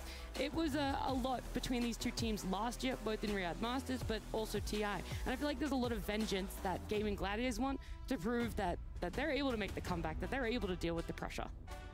I'm a Ninja fan, yeah, for sure, dude. Gaming does really well. They kind of have 2 main strategies, which they do. I like watching players who are good on laning phase in mids. It's always such a treat. Especially when they get solo kills in heal that they're not supposed to be. Like him solo killing an Ember as a puck, it's fucking unheard of. I know that's a weird thing to say, but they're the best team at coming back to some extent. And so I think that's why this matchup has been really hard for Gaming in the past, because this like early game dominance doesn't really pan out. They don't like finish the game fast enough. Team Spirit kind of makes this comeback, and then it gets really awkward. Yeah, that's very true. Team Spirit's one of those teams where you can never get comfortable against, because if you give them an inch, they will take a mile. Like, they will take the entire game. So you always have to be alert. You have to be on your toes. You have to make sure you're not clumping. You have to be ready to contest big objectives, and you can't really make it so that, okay, we've won the lanes and we're going to win off of that. That doesn't happen versus this team. And that's why they're just so exhausting to play against. Yeah. Well, Gunnar, Effie, you've both given reasons as to potentially root for Team Spirit or maybe Gaming Gladiators. But either way, you guys head on over to STC, given your predictions on who you think is going to be taking this series. It's a best of 2, so there is a chance they take 1 game each. I know neither team would be happy with that. They want to be able to come in and show that their ideas are the best. And right now, looking at the 2 series they played yesterday, VSJ, who do you think has that slight edge when it comes to draft, not play style? I'm actually going to give that to Gaimin. I think their creativity in that second series, I've already like praised it several times, but the fact that they took somebody else's strategy, and it wasn't just like they did the lane, they cut the creeps. They actually had an entire idea around this is the type of hero Dyrachyo needs to have. Okay, we also need to have like a carry-esque mid laner, the Invoker, Quinn, but also going to buy this Spirit Vessel and roam around with the Ghost Walk and just play around this super high tempo. I feel like their vision of this meta just really impressed me. But Team Spirit, like you mentioned, Gunnar, you never count them out. If Dyrachyo does what he did yesterday against Falcons, which was like a couple Aegis throws at the high ground, I think Team Spirit's the one team that's never going to let you get away with Aegis that, throws. and they will clinch it out. Just a couple. I also think that Team Spirit, while they do often lose early games, they shouldn't be spoken of as a team that will by default lose lanes, because they don't. Like, you can't forget that they have Collapse and Mira on the offlane, and I very rarely see these two lose the lane. And if you can put Collapse on a hero that can initiate, can take these fights, can turn fights, the game can look different. So even winning the lanes versus Spirit has to be very draft dependent too. I was taking CY, the coach of Gaming Gladiators, sitting What do you down. think about Effie? And Effie's really good. Kind of question that I have. She's also Hopefully pretty at high least skill. One of you 3 might have the answer to. Is who else Last is I played helping with her, them in she the was like drafting flat right now for immortal, I Gaming think. Gladiators? And now she's like numbered immortal, but low rank. Around Dream League time, it actually shifted to Tofu, kind of doing it with him. There was that small changeover of who was going to be doing drafting, and I don't know right now who it is. Is it still switching between the two? Has Tofu taken those reins and is doing it alongside CY now? I actually have no idea. Do you know? She's an account bard? What are you talking? Why do you even like spread like false info like that? The fuck? About the draft and do draft rep. It's not usually like coach +1. There's like a guy literally played with her wants to jump in the same games. But in games, it's usually everyone kind of has input on their own heroes. I'm sure Quinn has a lot of input on his mid heroes because I think a lot of their tempo is around him. Nah. No? Yeah, he's a quiet guy. He doesn't really mellow. Doesn't do much. I'll take a wild guess, and I'll say Tofu is just pressing the button, because I do remember in an interview in Dream League when Salary said that the responsibility shifted over to Tofu. She has some pretty strong heroes. Her Earth Spirit is very strong. Because he said that he often had a lot of anxiety at the end of a competitive day, had a lot of blame and responsibility. And that was like, what, 5 years ago or something? I'm sure she's improved since then. In the Dream League, that Gaimin did look very strong. He felt that he was focusing on his play and nothing else. And I feel like for Tofu, we're seeing a different version of Tofu this tournament, and I would believe he's still the main one drafting, and even if everyone has their voice, which I totally believe is true, I believe Tofu is the one that's saying, okay, let's make sure we're focused around this one idea, because if you have too many ideas in an individual draft, then a draft like we saw yesterday that comes together all at once is not going to happen.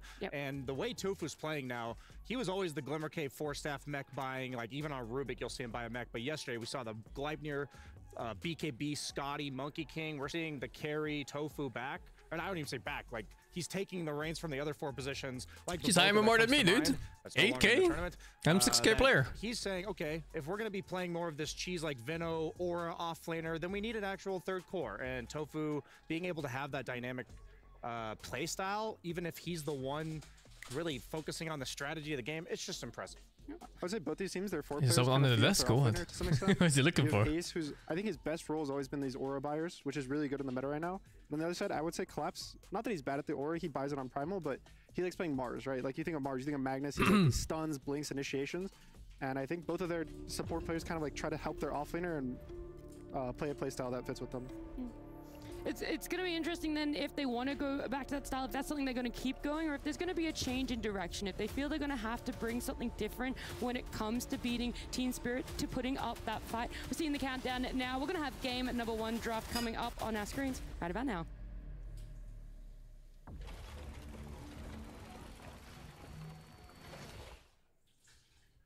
I don't know what rank I would be. I'm probably somewhere between 500 and 900. Weaver, Monkey King, and Brewmaster. If I tried. Gaming Gladiators. I don't play that well right now. We're gonna make sure and my heroes are very limited. Gonna be able to get it for themselves either. I think Monkey is just too strong of a hero. I would put it similar level to Tiny, honestly. The facet where he gets to jump with I'm definitely much worse than Steve, and he's ranked 200, so carry, they'll gank mid at level, like, I'm nowhere near like top 300, top 200. The off lane and the safe lane at the same time. And so it's just too hard to give away when you're second pick, because it's also a flex, right? It can play carry, mid 4, and just a really strong hero. There's still Tiny left in the pool for Team Spirit. They can first pick it. I think they beat the Maureen Tiny yesterday, correct? Yes, they did. Yes. So I'm actually more curious about the Primal. I thought Gaming I'd Gladiators might have spam put Storm that and in Puck high and Ember priority to make win sure Spirit in this didn't get that patch. for themselves, and if they do let it through, I think they're good what enough. is their answer? How are people going to be able to shut down a hero that feels like it has innate mechanics to be able to come back in a game? Yeah, I think pointing I at still the pick Storm if I is just want to a win. Great call, because that is one of Team Spirit's staples, and it can do the thing that Gunnar was talking about, which is buy auras, but it's also a hybrid of aura buyer plus initiator slash damage dealer slash potential fight turner. So it is something you think about. I mean, typically responses to Primal in past patches. Darkseer first pick. It went through the ban phase. Does come out. He is one of the darlings of this patch. Just incredibly. What do you do now, contested, Beastmaster? solid Fuck it. solid team fighting, solid It's available. aura buying, just does it all. Yep, this was the hero that I thought was the most broken hero coming into this entire tournament. Darkseer, double dipping universal hero on stats. Like, so his laning stage suddenly is really high base damage. I want to decide to try hard? Oh, dude, I have to try really hard in my unranked games. I don't know if you've noticed, but they are super difficult sometimes. It's been made cheaper over time. I don't have the ego to go for a high rank or MMR number. I don't really care. I play to have nice games. That loves buying these, and Chen. And team games are best played with friends, so I surround myself with the best possible ones. Iron Shell, right? yes, you can, and then you get the. Why would you surround yourself with strangers when you can surround yourself with friends? It's decent. It's better than the Enchantress matchup, I think. The Enchantress one has some flaws. Chen is also decent versus the melee heroes, because you can commit on them with ranged carries. And it also does set up for a lot of different of the carry options. I think we'll probably see an Ursa or a Troll ban. Those are the two big ones for Darkseer. And Chen pairs really well with both of those heroes. I think for Darkseer, another part of the reason why he's such a Troll nuisance ban. in this patch That's is he normal. opens up a lot of support picks that don't nearly look as good without him. Those heroes being Spirit Breakers and Marcies and these fours that do lack some kind of damage potential in the early game, but correct for that with Ion Shell. Yeah, you basically just pick any melee hero, and without strong Darkseers, you get out of the lane even at worst, if not just winning the lane outright. And I think Mira is also the type of player that if you buff him up and let him control the tempo of the game, he does really well. So I wouldn't be surprised. Clockwork, I think it's My favorite caster? I like Cinder and Sunsven and Odie Schnitzel. Could be nice coming out for them in the second I really like to listen to them speak. Odie is so nice to listen to because of the way he speaks. I don't know, it's just pleasant. Even if I don't listen to the words, just the sound that comes is nice. Versus Falcons, and he was just eating Enchantress's creep wherever he saw it. And now that you're paired with the Darkseer, that's got to be a hero. It's a good vibe, you know? It's funny, I used to always think of Nyx as one of the worst heroes against summons in the game, and he definitely still struggles against the group England. that Chen's gonna represent later. But England stage, accent. on the other hand, like you said, Chen getting his facets as a creep at level 1. Nyx is one of the few supports that can deal with that. So yeah, I would like to see that myself. I do really like the Nyx. I think it fits them. They play it. It's good. Wow, those are not picks I would have predicted. I thought it was going to be Beastmaster and something else, but I think it's just a solid it's Rubik Chen. It's not anything amazing versus Darkseer, I would say, but it's just a solid hero, and it's a Hoodwink replacement. I think teams are doing it. Hoodwink gets banned first phase a lot of the time because it wins the lane, and Rubik kind of does this 50-50 lane at worst. You just fade bolt the range creep, get out of the lane. What is solid in your definition, Gunnar? Like, is in stabilizes the lane, team fight? Like, what exactly does that fulfill? A solid hero is pretty much you can pick it. It doesn't limit your options of offlaner. They can pick any melee offlaner in the game pretty much with it. And I don't care too much about people in the talent scene. I mean, I'll be happy to see some of my old teammates and some of the acquaintances I've met. Kind of done your job as an early pick. But it's not like I seek them out, you know? I'm also the one that meets my friends, the ones I hang out with. Potential heroes pretty much daily. You know, things that we've been seeing like Primal Beast. We do So see TI is going to be really fun this year because I'm going to meet like a good 15 or 16 of them, even more. Some of them I've never met before in real life. It helps you early on. Yeah, I've been in the scene for a pretty long time. I know a lot of pro players. Still in the draft right There's now. some players are always nice to me, and I'm always back nice to them, of course. Every first round is Like Fly and his girlfriend's always really nice to me, for example. Much more difficult, so these Bobbyovsky sometimes when I see him. Like Monkey King, that just kind of pigeonhole the enemy team's draft. Even if you give them something that's their comfort zone, that makes sense on paper, the Nyx that we've all been talking about, it's something that you know is coming. So the two heroes you have in mind in this third, fourth slot, you're already prepared for this, and you've only got a limited amount of time in your draft. And being, I'll probably meet some fans too. I'll see. I don't want my friends to wait for me forever, because last time I got held up with TI, it was fucking hours. It feels like Holy shit, it was Sniff's fault, by the way. Sniff was like, can you give an autograph to my friend here? And I was like, sure. And then the line formed and I was stuck there for hours. This fucking guy. It's one of the top 2 carries versus Darkseer in my opinion, and it has a pretty stable lane. He's versus double melee, so Ursa will get out of the lane, and it is also good versus Phoenix. So I really like this Ursa pick, and I would say it can't really get countered too hard. Fucking like, you're gonna Sniff. Get an okay lane, you're gonna farm really hard, and the Underlord, it's also, I would say the hardest counter to Underlord carry or Underlord offlane is Ursa carry. So it's also a really nice double pick that you take the Ursa away from. What are people going to die with? It's mostly my Dota group and then some of my World of Warcraft group. This Underlord makes the group up timing for gaming gladiators. I'm not streaming it, yeah, I know. I'm just gonna chill with my friends. Yeah, you are We're gonna hang out. And raid, of course. We're gonna raid fucking Denmark. For England. And Nyx, if he doesn't find these pickoffs, find these visions, find these opportunities to disrupt fights before they happen, he can't vendetta into a team fight and kill somebody. It doesn't work versus auras. I thought what the fuck? One game of Slark, 0% win rate, they picked it? The 3 carries you always think of against Underlord, no matter what the patch, are Monkey King. I do not like Slark into aura patches. I feel like the hero just doesn't do anything, and then they 5 minutes and you can't pick off a single hero. I don't know. I don't play the hero, so I wouldn't feel.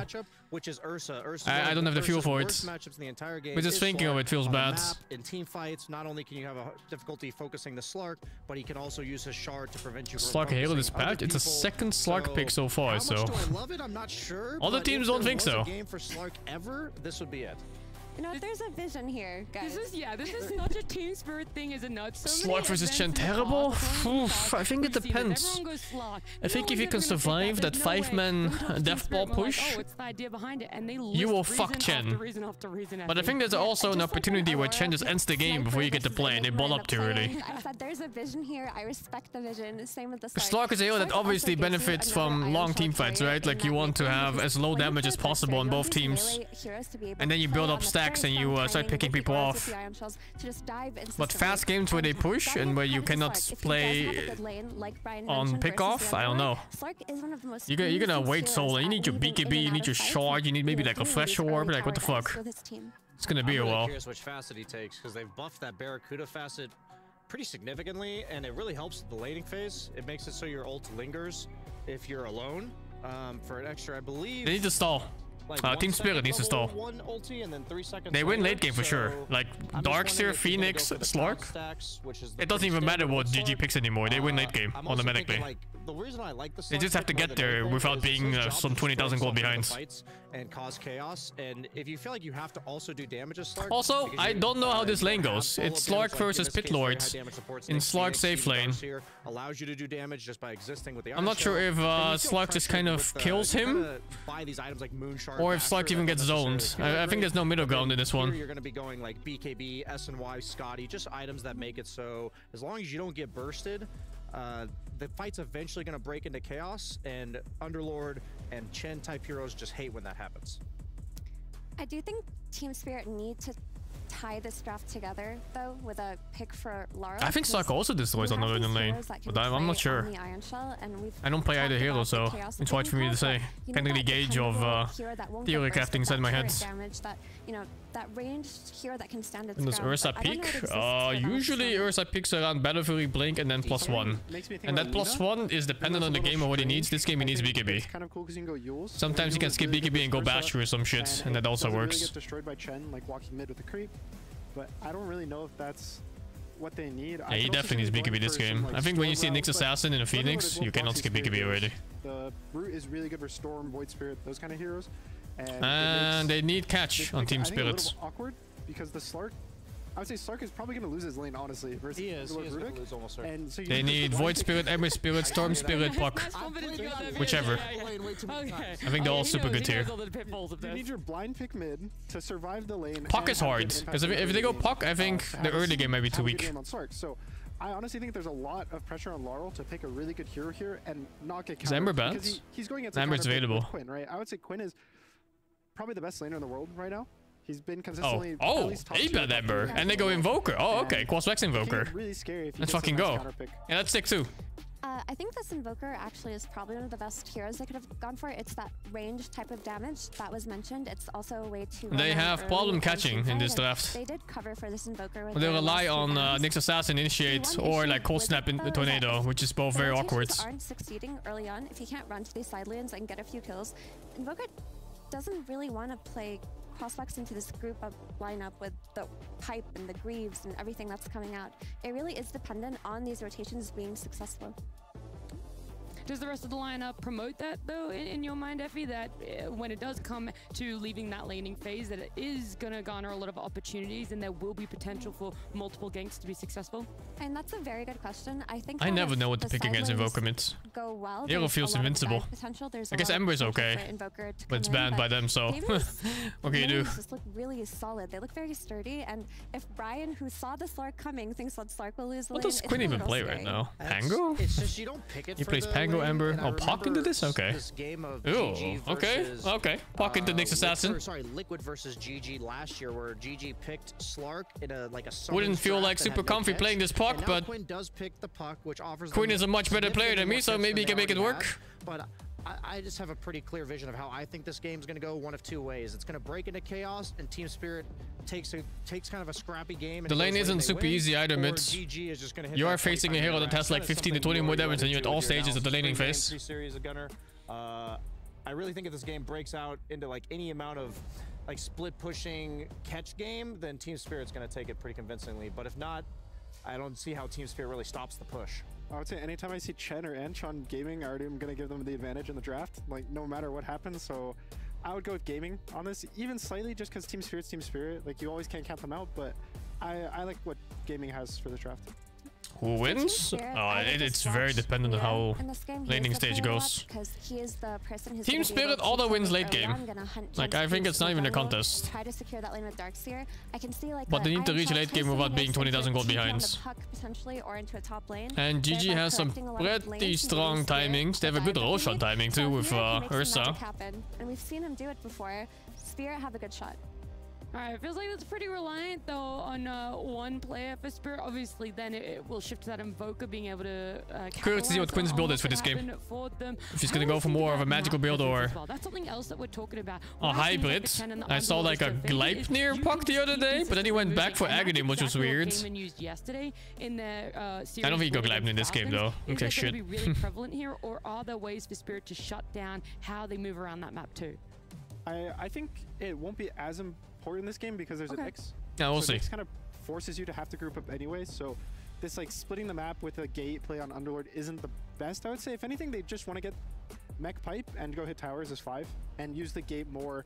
I think they're gonna use it for like go Tormentor, go Roche, like just as a team, they 5-man take it instead of going back to the fountain, going resetting. back, healing, reset. Yeah, I think it's more so gonna be just a tool to move the whole team rather than 1 or 2 split heroes around the map.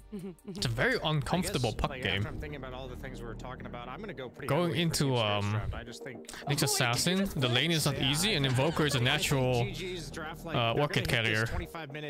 You know, he goes like Urn into Orchid or something like that. I wouldn't like playing it here.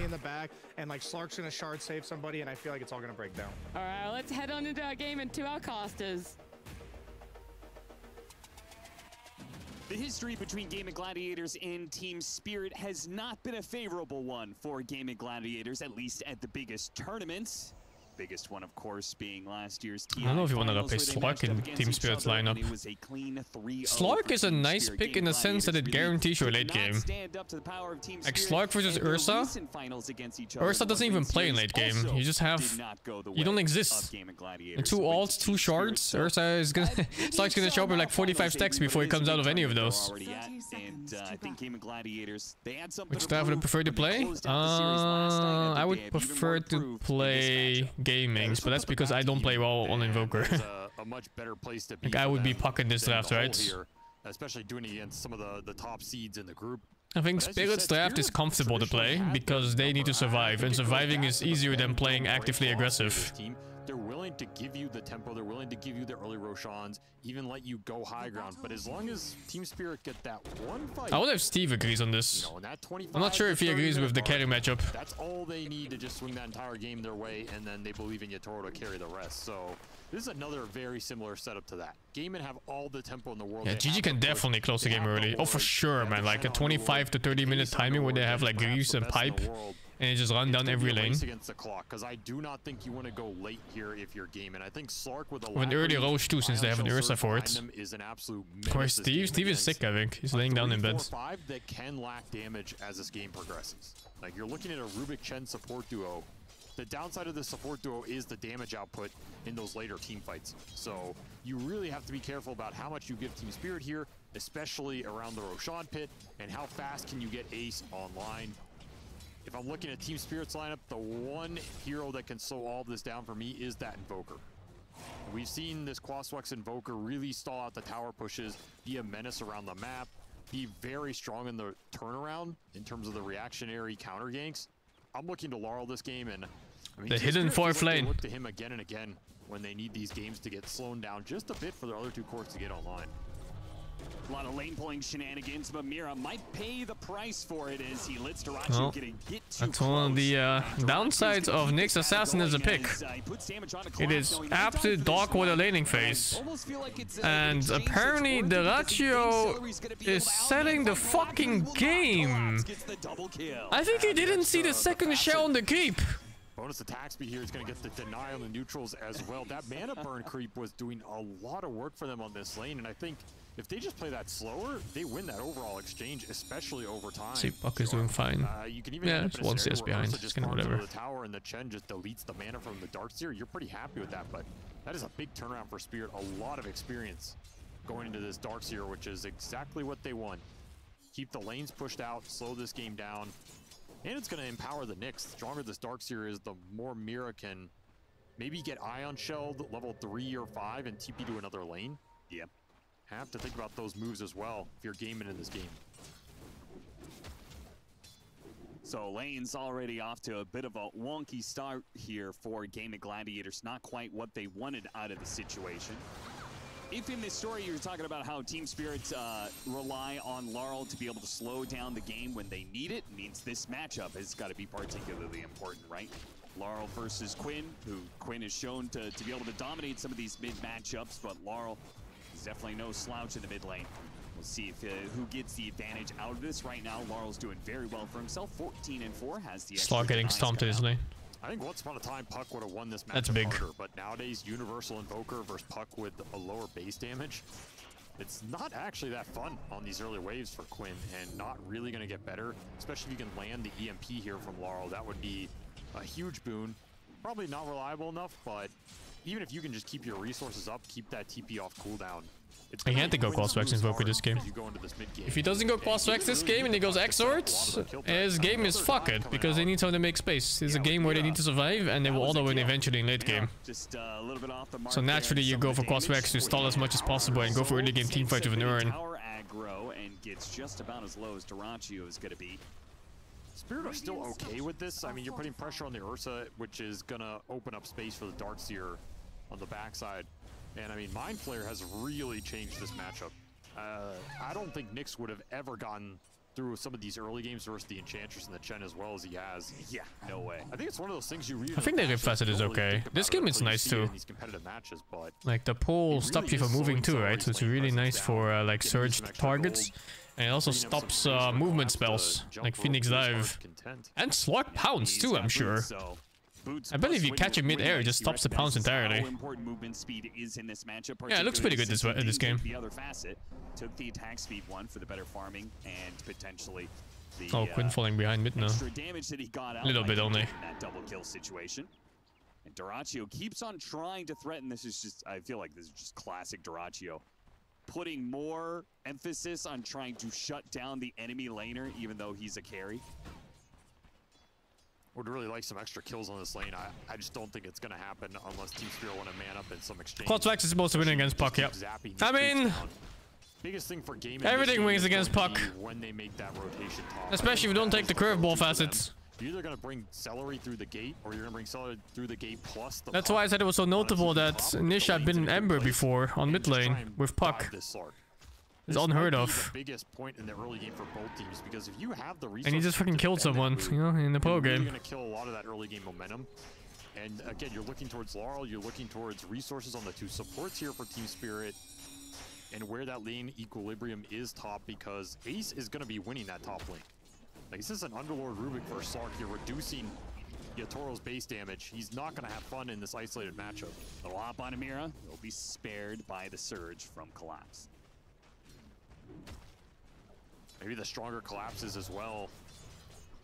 Or you can maybe leave him alone at some point, but this is a tough lane to just play 1v2. I have no idea why people don't take the curveball one. I think the curveball one's insanely good. Especially if you have a lane where you can potentially win. To dive away, and Tofu looks like he wasn't able to get that final hit in to secure the kill. Yeah, but look at the CS on this lane, right? You're doubling the Sark. I really like playing with the curveball assets. Versus melee hero matchups. Sure, this matchup's gonna really be miserable later on, but for all the early game, Ace is gonna be absolutely free farming up here. It's inconsistent? It's not true. It's 100% consistent. It's skill issue. No joke. It always goes exactly where you click it. I mean, Sark can bypass it at least with some stack building. It never doesn't. It's still sad in these early exchanges. Still, I'm looking towards the dive top. This is a catapult that died for them, unfortunately, but is a flag bearer wave. Could be looking to make this move soon if you're Celery, already level 4. Yeah, I mean, we do have level 6s on the mids. Obviously, more important for the Puck, so still waiting to see where Quinn's going to make that rotation. He has a haste rune as well. Big power rune to operate off of, and the mid matchup is not going that well for him. He is heavily down in denies against Laurel, which Elitist adds up. Maposhka not even going to be able to get a chance to get the dive off, so the power rune does get used just to be able to help get a support kill. Major out of that. Collapse gets chased out of the jungle once again. Deny that wisdom rune steal, which is what Mapochka was looking at. Right. Maybe even he was just fronting that power rune so it doesn't go onto the Sark here. That was at the point where you click it but doesn't go in the direction you point it? I mean, you just gotta learn the skill.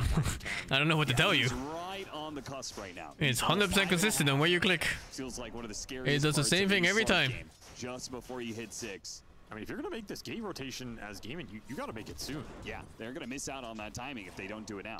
Maybe this threat of the dive bottom is forcing Celery to stay down here, but again, the game progression for gaming would really be to attack this Sark and attack his tower right now. I mean, we can see Quinn, they're thinking about it, but this lane is up really far. The Chen's getting forced to stay bottom. Yeah, 8-minute power runes coming up. They're not going to hit that timing. So, Rodan, aka Yatoro, likely to get level 6 unimpeded. 8-minute power rune, though, it's going to be bottom. So they stick around for power rune. Don't get it. It's an illusion for Laurel. Is that actually out of range of that sentry? That is very close. Sad if that's the case. No, it is. No, it is. You just couldn't man up the hill. It might not be about practicing Puck. They might just genuinely think the other facet is better. But I think this game the facet is better.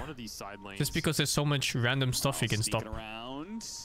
Celery should see that Ghost Walk debuff on the creep. Knows that the enemy bid is looking for a kill. Radiant. Gotta look for these earn charges somewhere. Yeah, that's what he wants. He's not finding it initially. Still, this kind of static early game, I think, is okay for Spirit, right? There's no aggressive action happening on the towers, nothing they have to react to right now. And here's gonna be the first move from the Puck. No power rune to make it with, but instantly popped. Yeah, runs right into Nick's assassin, can't even catch him. Didn't even have his boots in. Collapse goes for a TP away, off of breaking that smoke from Miro. Barry heads up. Both get out. I mean, Team Spirit are dodging a lot of this early game, it feels like. And they're getting their Slark through that lane phase. Yatoro already level 7 now. He's Soaring Slark. Here. I don't know if he's going to commit for that, but that's would be a very obnoxious that's a item for him throwback to play up against. Very slow item. So he would probably go Radiance and then break it apart for Heaven's Halberd, I assume, against an Ursa. He has Radiance queued up, by the way. I think? Yeah, Radiance and Agadim. This is like an old school Slark build-up. It's just like, okay, so if he doesn't do that build, then he does the butterfly plus nullifier. Yeah, that's more likely, but again, in a game like this where you feel like your towers are going to be under pressure, I don't know if he's going to commit for this. I'd be surprised if he does. Maybe just thinking about, you know, he's probably pinging it for someone else to build it. Okay. Yeah. Olaf, what do you think about Radiance Darkseer? Radiance Darkseer, that. I mean, it is a very good Radiance game. Just having the anti-aura, the mischance against everybody. Two dogs. Burn down some of the summons. I mean, it's faster lane shove as well, which... Oh my god, the damage. Gladiator's going to be balled up. Radon getting a little bit low. Has to pop his ultimate here. The Phoenix just dies to the Quinn rotation pretty quickly. And Spirit is so weak early game. Out of here. Duracho even they need so much from this Invoker. Add in that helping hand. I guess it's gonna be nice once so there's that gate Darkseid picks up his Greaves and stuff, if he's even going Greaves. Take the Slark out. Don't get the Slark yeah, it should be. But get what they came for here, which is that tier 1. Very tough tower for Spirit to defend. And they don't really get a trade elsewhere because Duracho, he's just able to sit bottom. Getting a lot of solo time, able to defend the tower. Very efficient move from Gaiman. They did not give up a lot of farm on the map to do it. Didn't end up costing them too much either in terms of Chen creeps or any sort of momentum here. This is going to be a very early Roshan from Gaiman. Everything points to it here. Yeah. Just how many levels the Ursa's getting, the early ores that are going to be up on Ace because he had absolute free farm. If you can get some Ancient stacks going here, Ursa's just going to clear through him. He's going to be well ahead of this Slark going into that mid game. Do you want to try and do it while it's still on Radiant side to keep that cycle? I think you could do either. Nick solo puck? No, at this stage. I think Nyx probably does like 750 damage or something after reductions. Like a lot of these games, it's more natural. Seems like a Dagon or something. Yeah, it's more natural to play on the Dire side. Yeah, it's around 750, I think. Duracho is gonna have to fight it out. He can't really just run away from Mira, and he makes the right read. Takes the fight against Mira. That's not good. Now mid lane, they get a coil out. Tofu, he's got Sunstrike. See if the snap is gonna go off. Laurel doesn't snap the coil. Nobody holding in place. See, the other Fast would have killed Invoker here. That's actually going to be dropped here. Quinn, by here on the high ground, has to jump away before he's caught by some extra damage. Wow, that was a good try. Get a regen, and he has a Fairy Fire and a Wand, so he'll be okay. He'll be healed back up to full, and it's Miposhka who will end up losing his life. Everybody getting threatened, nobody quite dying until Miposhka shows up at the end and instantly gets griefed. And Duracho being active, runs into Mira again here. Every single game in here's the aggression. to a tower, I don't know if Spirit can hold this off for that much. Despite the fact he does not even have his battle fury. I think these are fights Spirit could take, but they're very disjointed. Maybe not expecting. I don't think they can ever fight until Darkseid gets his Greaves out. In their element. Swarming the towers. It's just too difficult. Getting initiations, maybe you don't commit for and I think they can't fight once the wall is used somewhere else, because they used wall in mid, right? And then they kept fighting anyway on tier 1, like a bit behind it. As well. Little more offensive firepower. 4K advantage at 13 minutes. Feels like he doesn't need a quite big early Piper mech in this game. Maybe the fight's just not going to come to them on these Roshans or anything like that. Radiant's bottom tower and these Sunstrikes a little too short on the damage.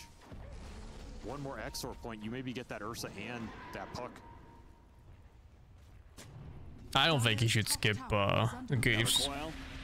I think he needs the Greaves with this spell on silence, so he can get spells out. Cannot do anything. I mean, you said, like, talking about how Nyx Assassin naturally forces people to clump up. Game of Gladiators want to be able to 5-man. I can Slark how the egg? Oh. In this game. You mean short? Block it? If so, no. There isn't really anything you can do. You can try and cut waves, kill some hide. No, you can't. Maybe get deep wards or steal a wisdom rune. But when the 5-man push comes, you're absolutely useless. And here's that 5-man gate. Where they going? Oh, yeah, they're gonna take the wisdom rune. It's not worth it, man. What the fuck, Mira? Oof, man, these Team Spirit supports are suffering right now. They just don't even know what to do. They send 4 people back through the gate, leave the Ursa so he can farm up some of those Ancients. He actually TP's mid afterward to push that lane out. At least Miposhka is able to steal the opposing wisdom runes. So, I mean, any XP you can get in this game on the supports is huge.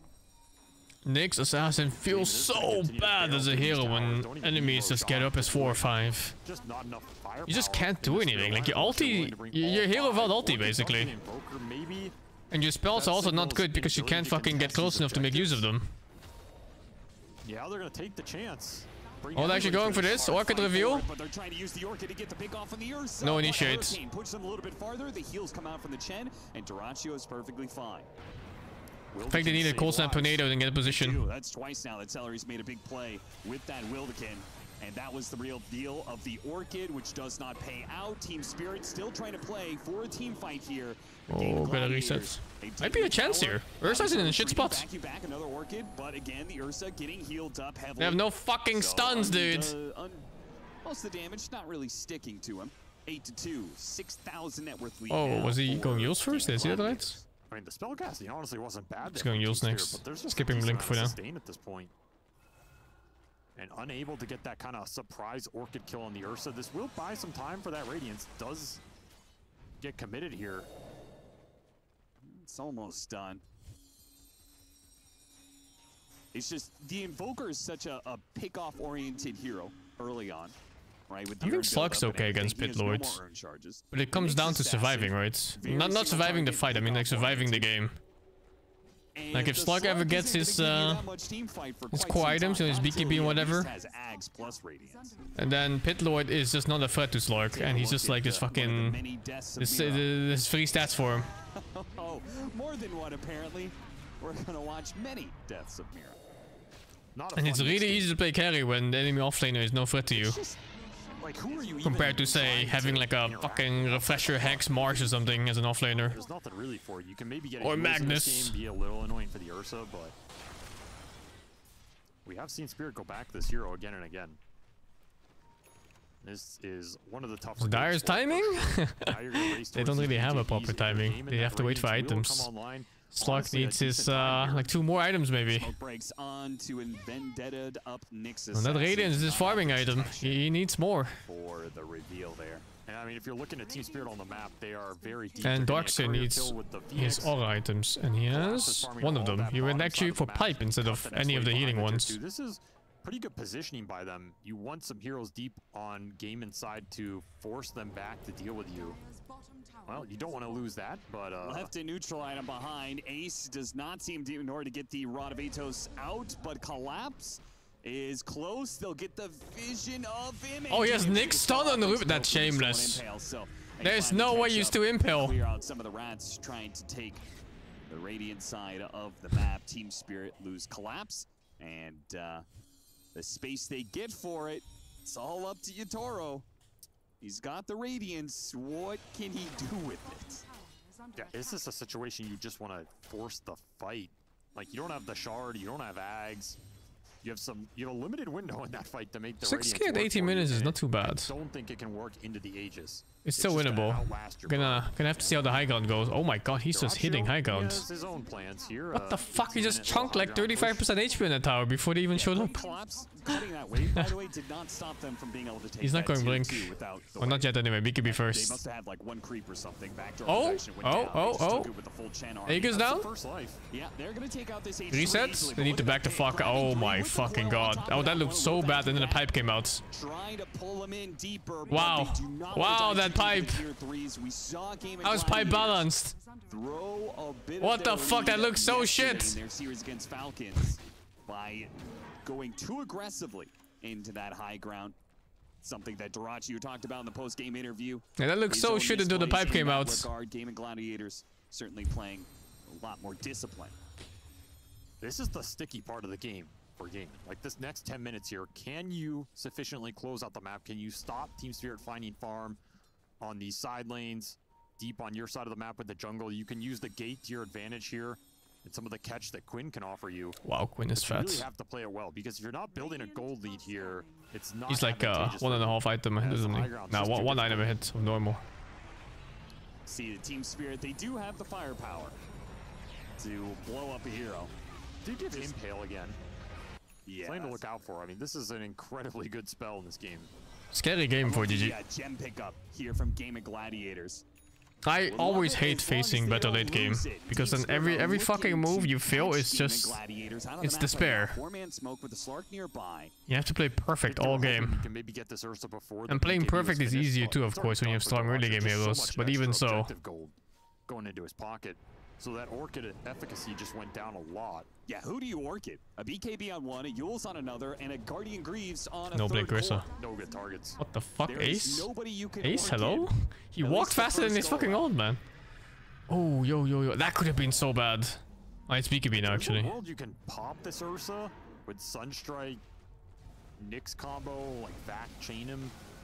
They But you have to stole think about the Tormusi. Hurricane off the Wildekin. You have to think about Greaves coming through, Chen armor. Speaking of some more auras. Any reason why he builds Raiden so strong? I don't fucking know, man. He's cooking. Let the man cook. He's truly a master chef after all. You're just looking at the aura stacking up here, right? Ice armor on people, granite aura on people. It's good against Ursa throughout the whole game. All this adds up in a Forced to fight, go especially MKB, fight which is that not goes something you want to buy on Ursa. 45 seconds.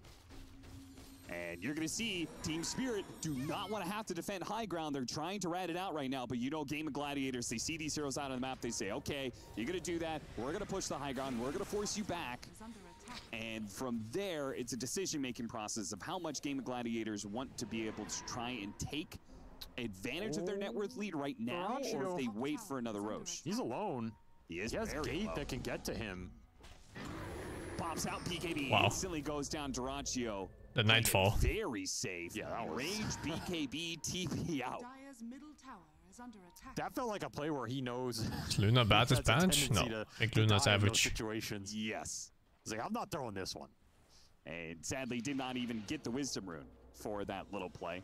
He can go back and take their own Tormentor, though, if he wants to get some more gold for the supports. It would not be... I would do think that a Rubik Shard would not be the worst thing in the world to help get away from some of these stuns and Sunstrike setups. I'm not missing any heroes this patch now. Cannot It's a good get out patch of for these me, bounces overall. with these- Ember is strong, with Tiny is force stats strong. anymore, so it's something to think about. Yeah. How much can Yotaro stick onto targets here?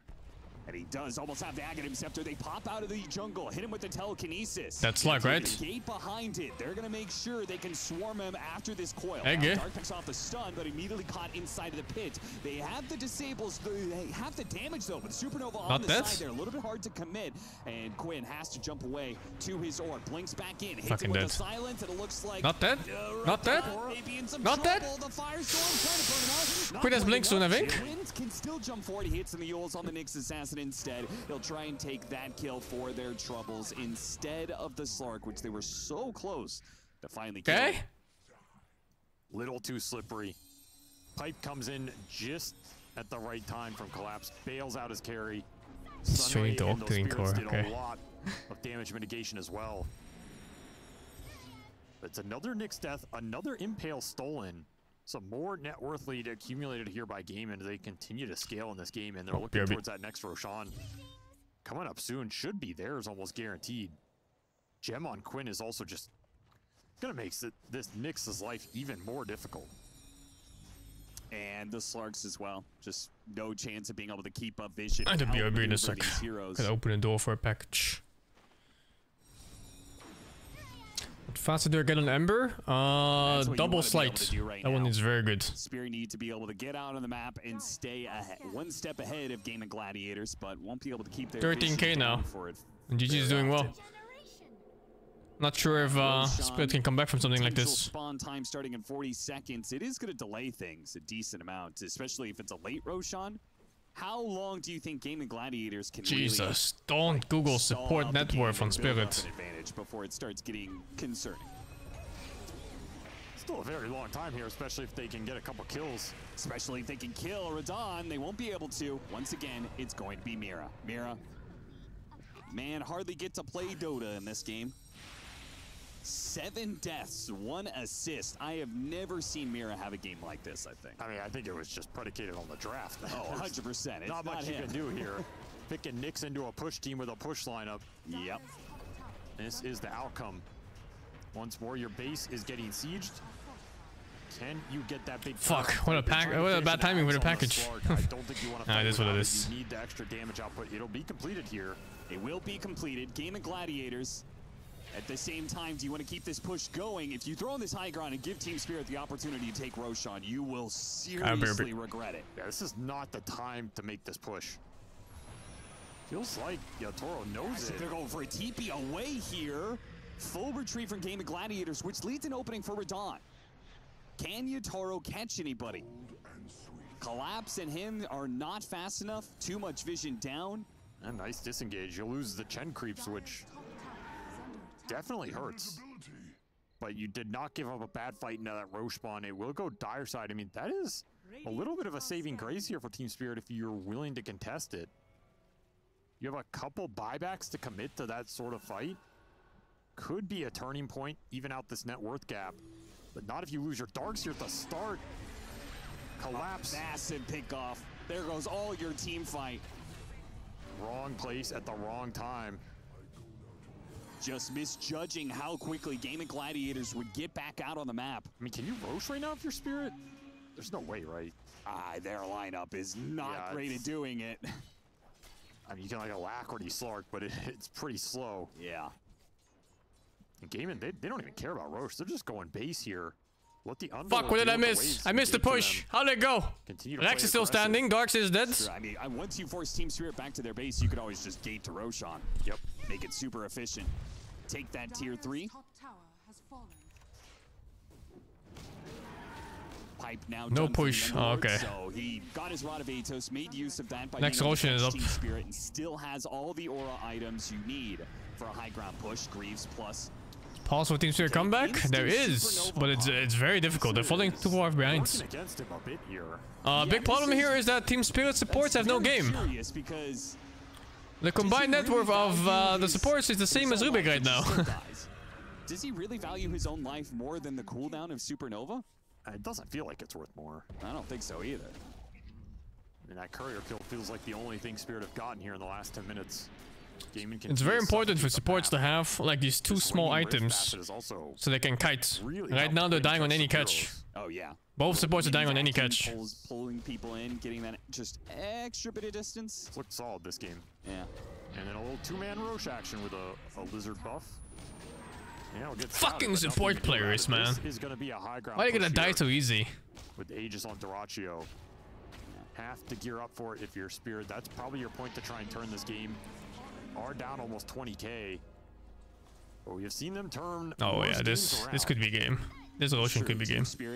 If this Roshan is not game, next one is, because that's gonna be Aghanim on someone big. Like, and there's really fucking good Aghanims in this game. In this game 1 against Game of Gladiators. Rubik, Puck, and Ursa, they have absurdly good Aghanims.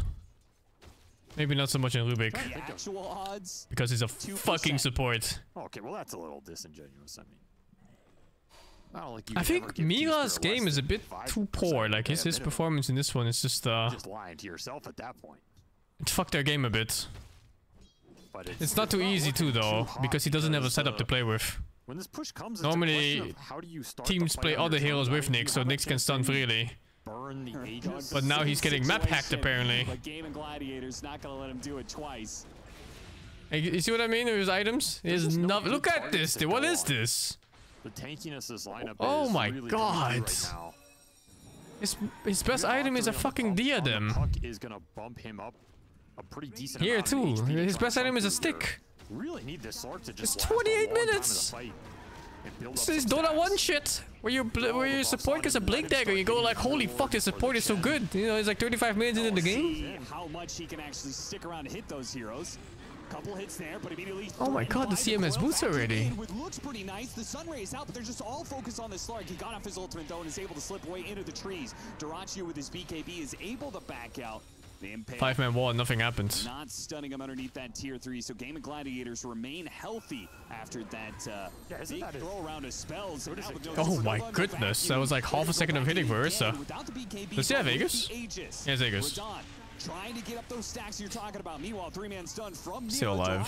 Barely stays alive. No, he's dead. Okay, nice. Is there a chance for comeback? There is, but I think it involves GG making a bad play rather than Team Spirit making a good play. Might be a successful defense. Yeah. Didn't even lose anybody. Radon sitting on 42 agility stolen, so...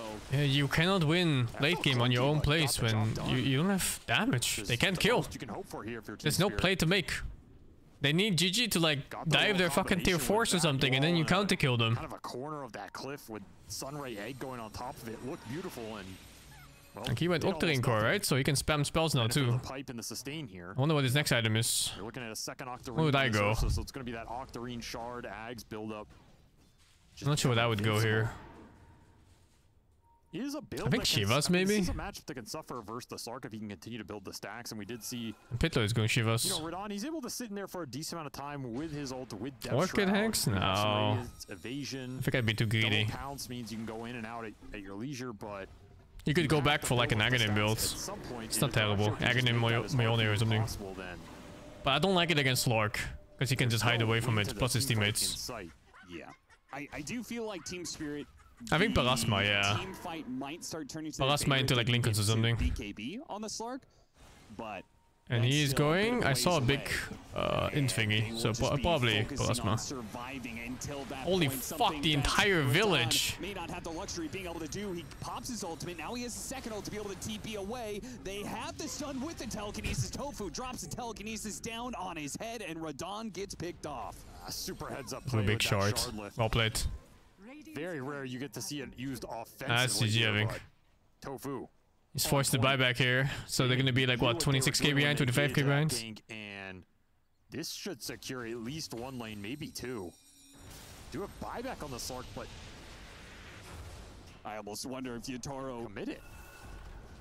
Like, I feel like you cannot afford to buy back just because the BKB is so important, but they're gonna get decimated. 2 kills in 31 minutes. The aggression comes out from Think about that for a second. You play for 30 minutes, you kill 2 heroes. Take those pickoffs if they see him. Still an Alacrity. Oh, that's yes. Ah, shit. Right here. Yeah, Alacrity with Frenzy. That's a lot of attack speed on a bear. 1 kill every 15 minutes? More like 1 kill in the first 5 minutes and then never again. Yeah, seriously. Shred through the buildings pretty quickly, tries to get a hop on Mira. Spike carapace and a brief retort, but Game of Gladiators, they'll win the longer argument here. The most one-sided match. It's one-sided in terms of results, but I think up until like that 20-ish minute mark, it was still pretty competitive. So it's not as big as a stomp as the score might make it seem. Spirit was 1 teamfight away from winning the game before the 20-minute mark. 2 swipes, that's all he gets. Telekinesis, they're gonna throw Collapse closer, but Larl's the one in trouble. Duraccio, he might just be able to finish him off. They just need to. It was a hard-ass teamfight to win, though. BKB is not gonna be able to save him against the just raw physical damage of Duraccio as he shreds the next assassin. Now they pop the Supernova. Game of Gladiators call it quits. They say, okay, we're not killing that egg. They fucking kicked Yatoro for this, yeah. What can you do? Pickoffs, they get buybacks, and now they can keep on going back in. Radon has to be able to hop away. Telekinesis back on Collapse. They're focused on the buildings. Game of Gladiators, a second lane and a third on the menu here.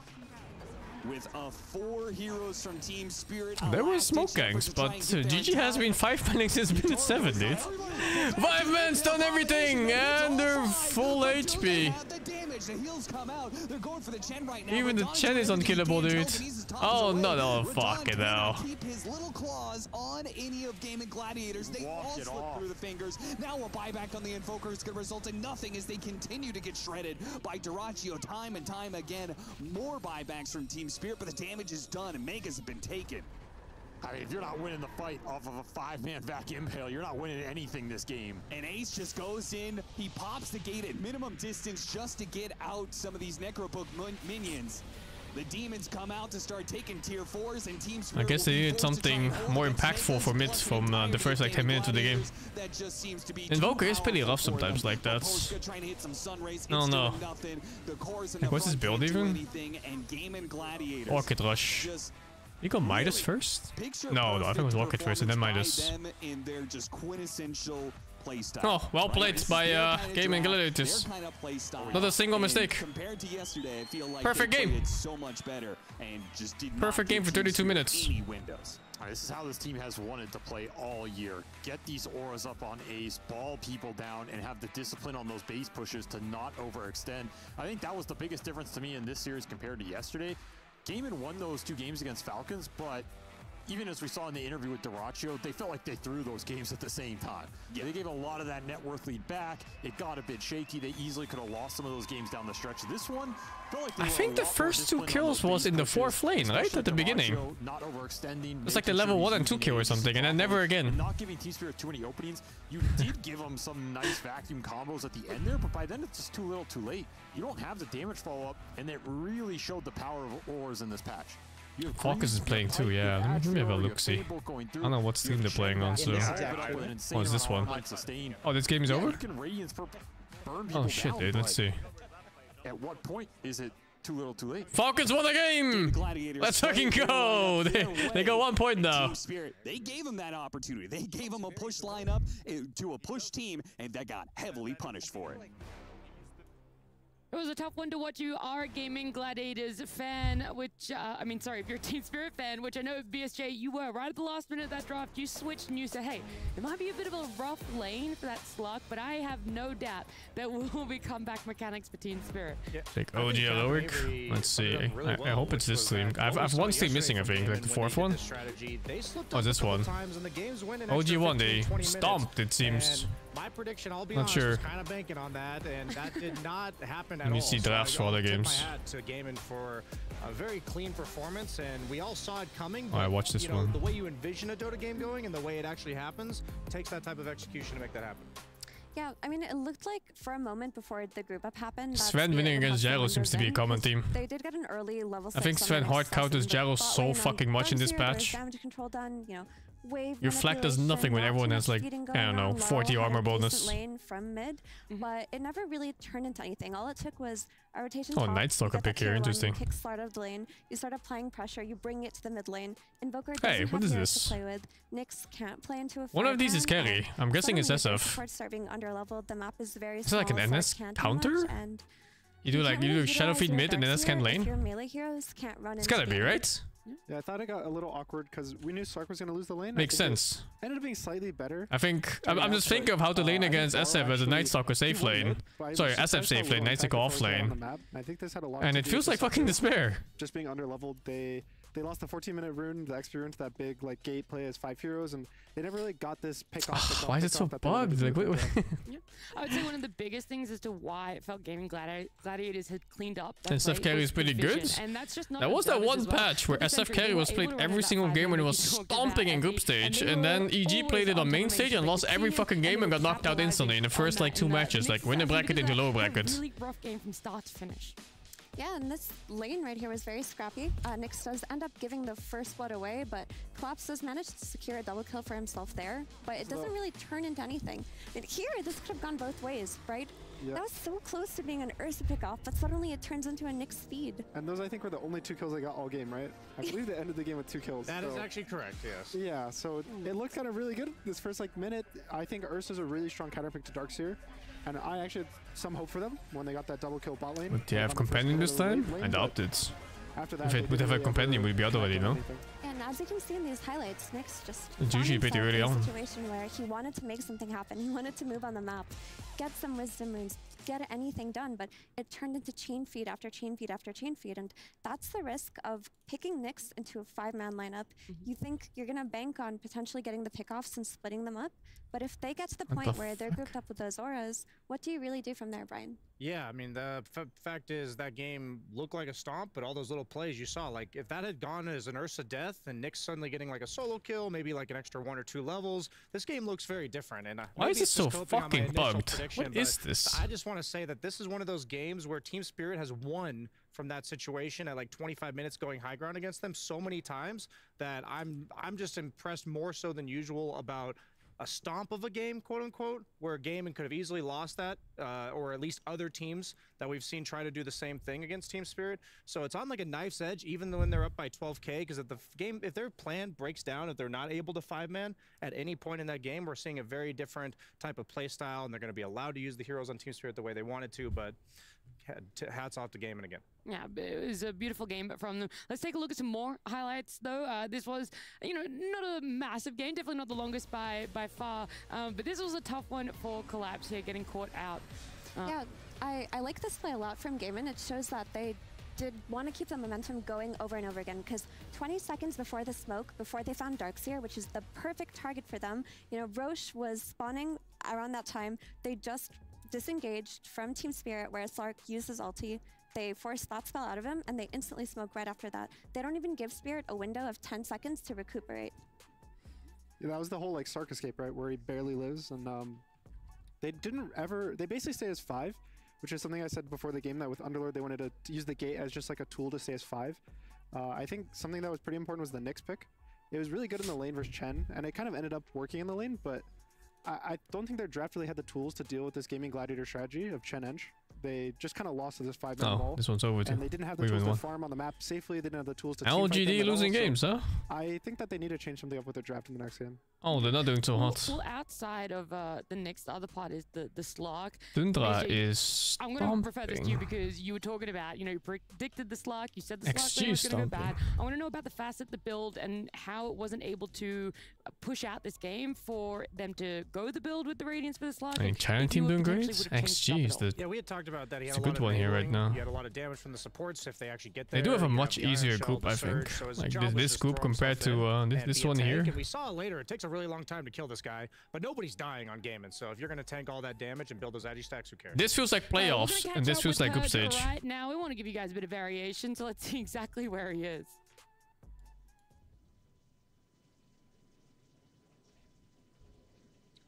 What the fuck is his dick cam? We finally catch the heroic powwow. We've heard it so many times in the last week or two. This is the first time we've been a witness. Some very motivational speech going. At any moment, they could cry out. Maybe they're just talking about what they ate for breakfast. I'm really not sure. Definitely hyping their squad up.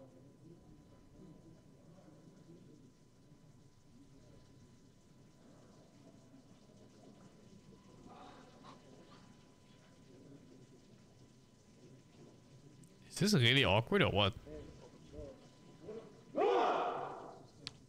I felt it. The energy in the air. Just an incredible moment. Wow. So lucky I got to witness history. Wow. Amazing. All right, well, Paj, giving us a good insight there as to what Heroic is doing. Right now, we're going to get to a break. We'll come back. Game number 2 between these two teams, Gaming Gladiators and Team Spirit. Oh, shit. Oh, no, I clicked all of them. No, is it going to auto-start it now? Ah, fuck.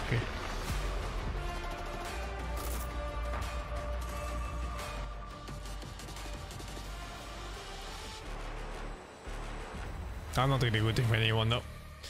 I don't care who wins. I'm just here to watch the best possible Dota. What a dog shit game, man.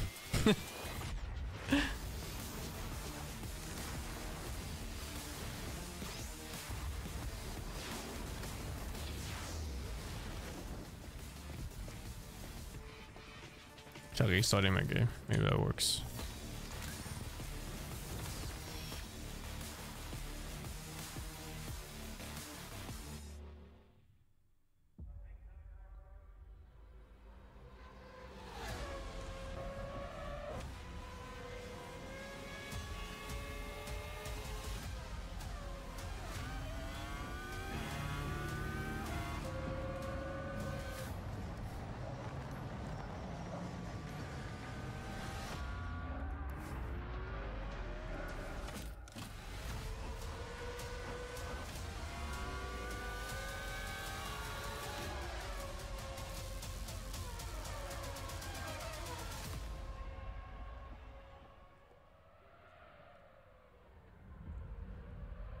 I'm not streaming during the last 3 days of TI now.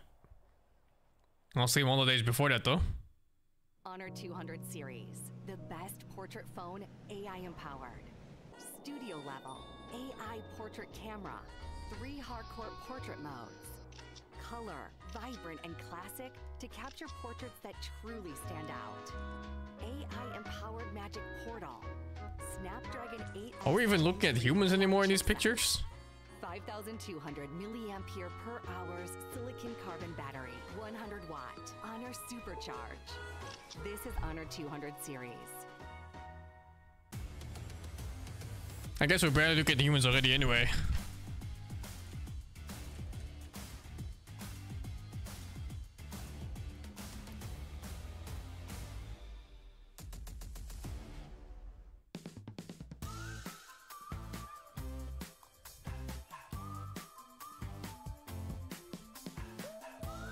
Am I human? No, dude. I'm an animal. I play Dota 2. Of course I'm a fucking animal. Like this guy who's just playing off stream, I think.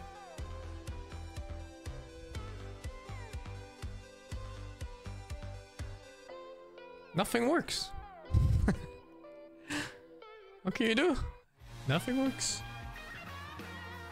Like I click this button and everything becomes small and shit. Like what the fuck is even happening?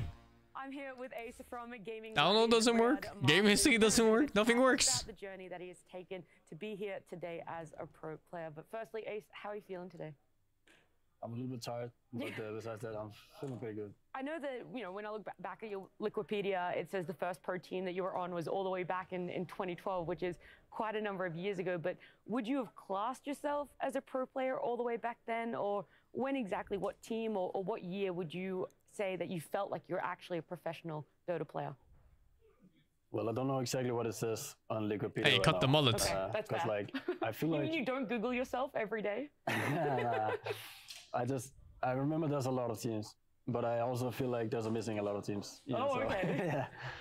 But like if I think back, my first pro team was actually on my brother's team. I kind of just got picked up as like mostly like a standing in to begin with. I think it was called Pencha. Okay. But is that when you felt like you were a pro player, or did that come much later in your career?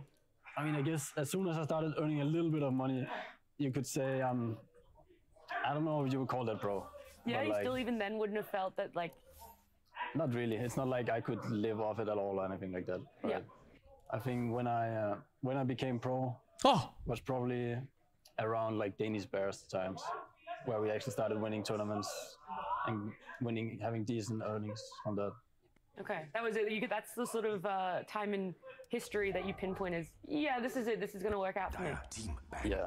Okay. All right, I love that. A lot of people would almost call not you an overnight success, right? But it feels like you kind of had this rise in popularity. They picked Night Stalker into SF. It was not the other way around. How did you navigate yourself to be on the team that you are today? Okay.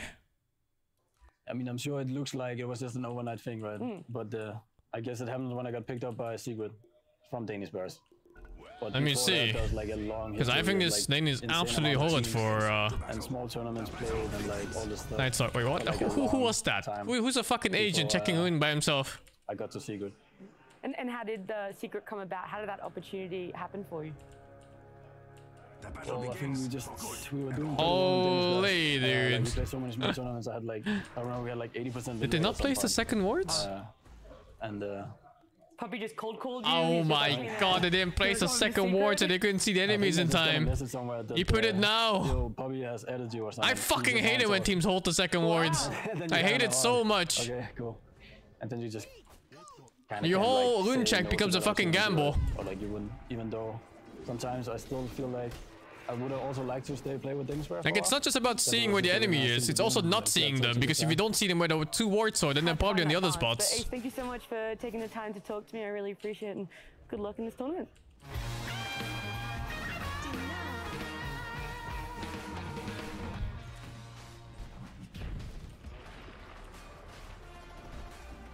Sounds actually not that bad though.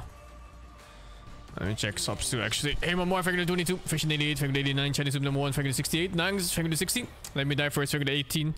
All cookies on mine, Faggot 63, Lemony Snicket, Faggot 22.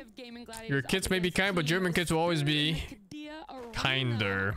King Curse, Faggot 69, and Joker 5, Faggot 6, nice. Why does Slaughter hate Rubik? Because he stole his crush. Even it up, feel a little bit better for themselves. themselves because Gaming Gladiators came Oh, this lane is fine. game #1 by the range. At least the first level. Give any opportunity for teams Double melee against SF. Yeah, it looked very rough, honestly. Holy fuck, dude, he's snacking on mangoes. This is a team that will create windows out of nothing, and it felt like there were no windows at all within that game because we saw. Okay, so this lane was not the problem. Or not yet anyway. There was one time where they actually reached Radiant Jungle, but then all of Damon was there within seconds, and Slark almost died. The map presence was phenomenal from Gaming Gladiators. Team Spirit trying to do what they They're fucking him. They lost this game? They're fucking him. Confident in it. So we'll see if there's going to be a change up in game #2 draft, which is coming up on our screens right now.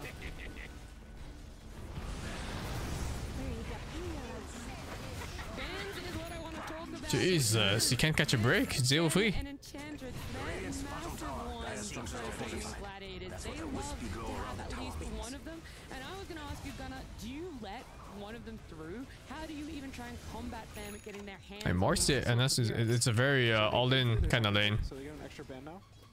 If you ever get to the point where you're weaker than an enemy and you're all-inning like that, you're getting double killed. But yeah, they won the fight instead. They take these plays, they push the towers, they play the game really fast. And so sometimes, more often than not, if you ban one, it almost feels like you have to ban both. Dire's middle tower is all alone in the world. Middle tower is under attack. Can't hurt him. It has no arms to defend itself. I think it's not as strong as this like nice thing Chen, because you get instantly, they get an instant response. Oh wait, what? He doesn't have the stacking raise. So there's a lot of these really high value picks. And since Gaming is now first pick, they get to choose anything they want. Oh wait, no, is it part of this? No, this is part of the skill. Now what the fuck is the fast hit? The slow? I don't even know what part of it is. I always pick it. What the fuck am I looking at?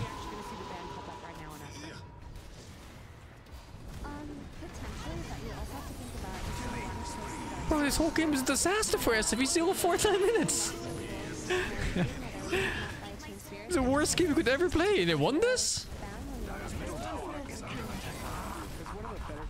To lane versus Darkseer, it's also flex, which is nice for these. Radiant's middle tower is bottom tower is under attack. Middle tower is under attack. That's like the most basic middle tower is under attack. If it's unbanned, it's gonna go really well. It's also really nice with a lot of the pause fights. It trades well versus Ench on the side of the lane, so. I don't know who's carrying this game, but no one has a good game. And CK for some reason has 600 GPM. Mars, I don't know if they would do it now, but Mars is really good with swimming, so I think trying to secure this nice collapse here. That's the last big BM2 into CK. They knew the matchup beforehand. Although BM's game is not bad. CK's is just extraordinary. Radiant should really do something about that. Dire's top tower is under attack. Dire has fortified its structures. Dire's top tower is under attack. Has it started yet? Oh, it started. Fuck, I want to see the turning points. Because at some point, they start fucking destroying. Like 30 minutes, they were 90k ahead. And at 15 they're 2k behind. It's the whole fucking Shrek movie in like 5 seconds.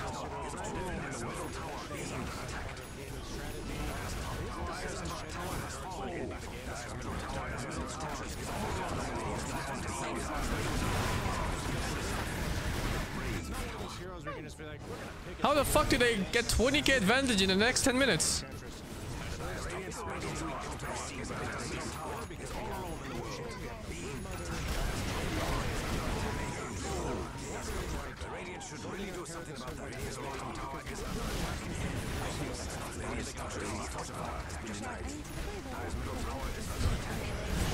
Is it the right game?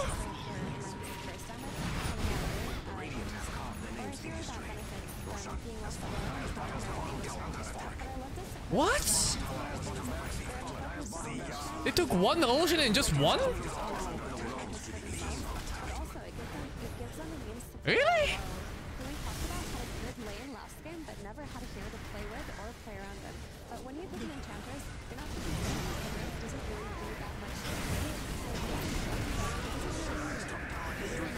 They took one ocean and then just won the game.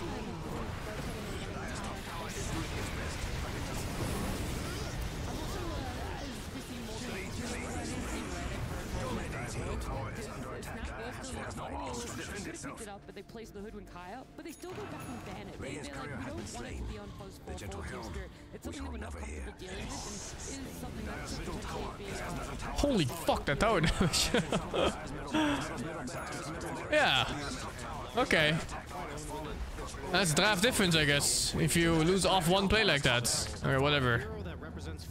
Gives you damage in a Let's go back to this. And also, like, the way that the two flexes play, like Snapfire's support, much more of a backliner magic damage hero, as a core, Let's have ban. right clicker that eventually scales to kill all of you. Just represents a lot of threats you have to deal with in your draft, so taking it out against a team who is comfortable in both positions makes sense.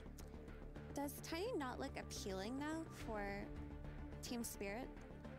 I would say Tiny's good for both. I think it's nice for anyone because it's a flex. You can just pick it early. You can flex it to mid or offlane. I guess for Team Spirit it would be more so mid or offlane. But for gaming, I think that they want more team fight. Because I think that's how they're playing right now. It's a lot of team fight, a lot of grouping up. So they pick the brew. Even the brew players are sometimes going for just aura items to try to end fast. So I think it kind of fits with this really fast playstyle gaming is trying to go for.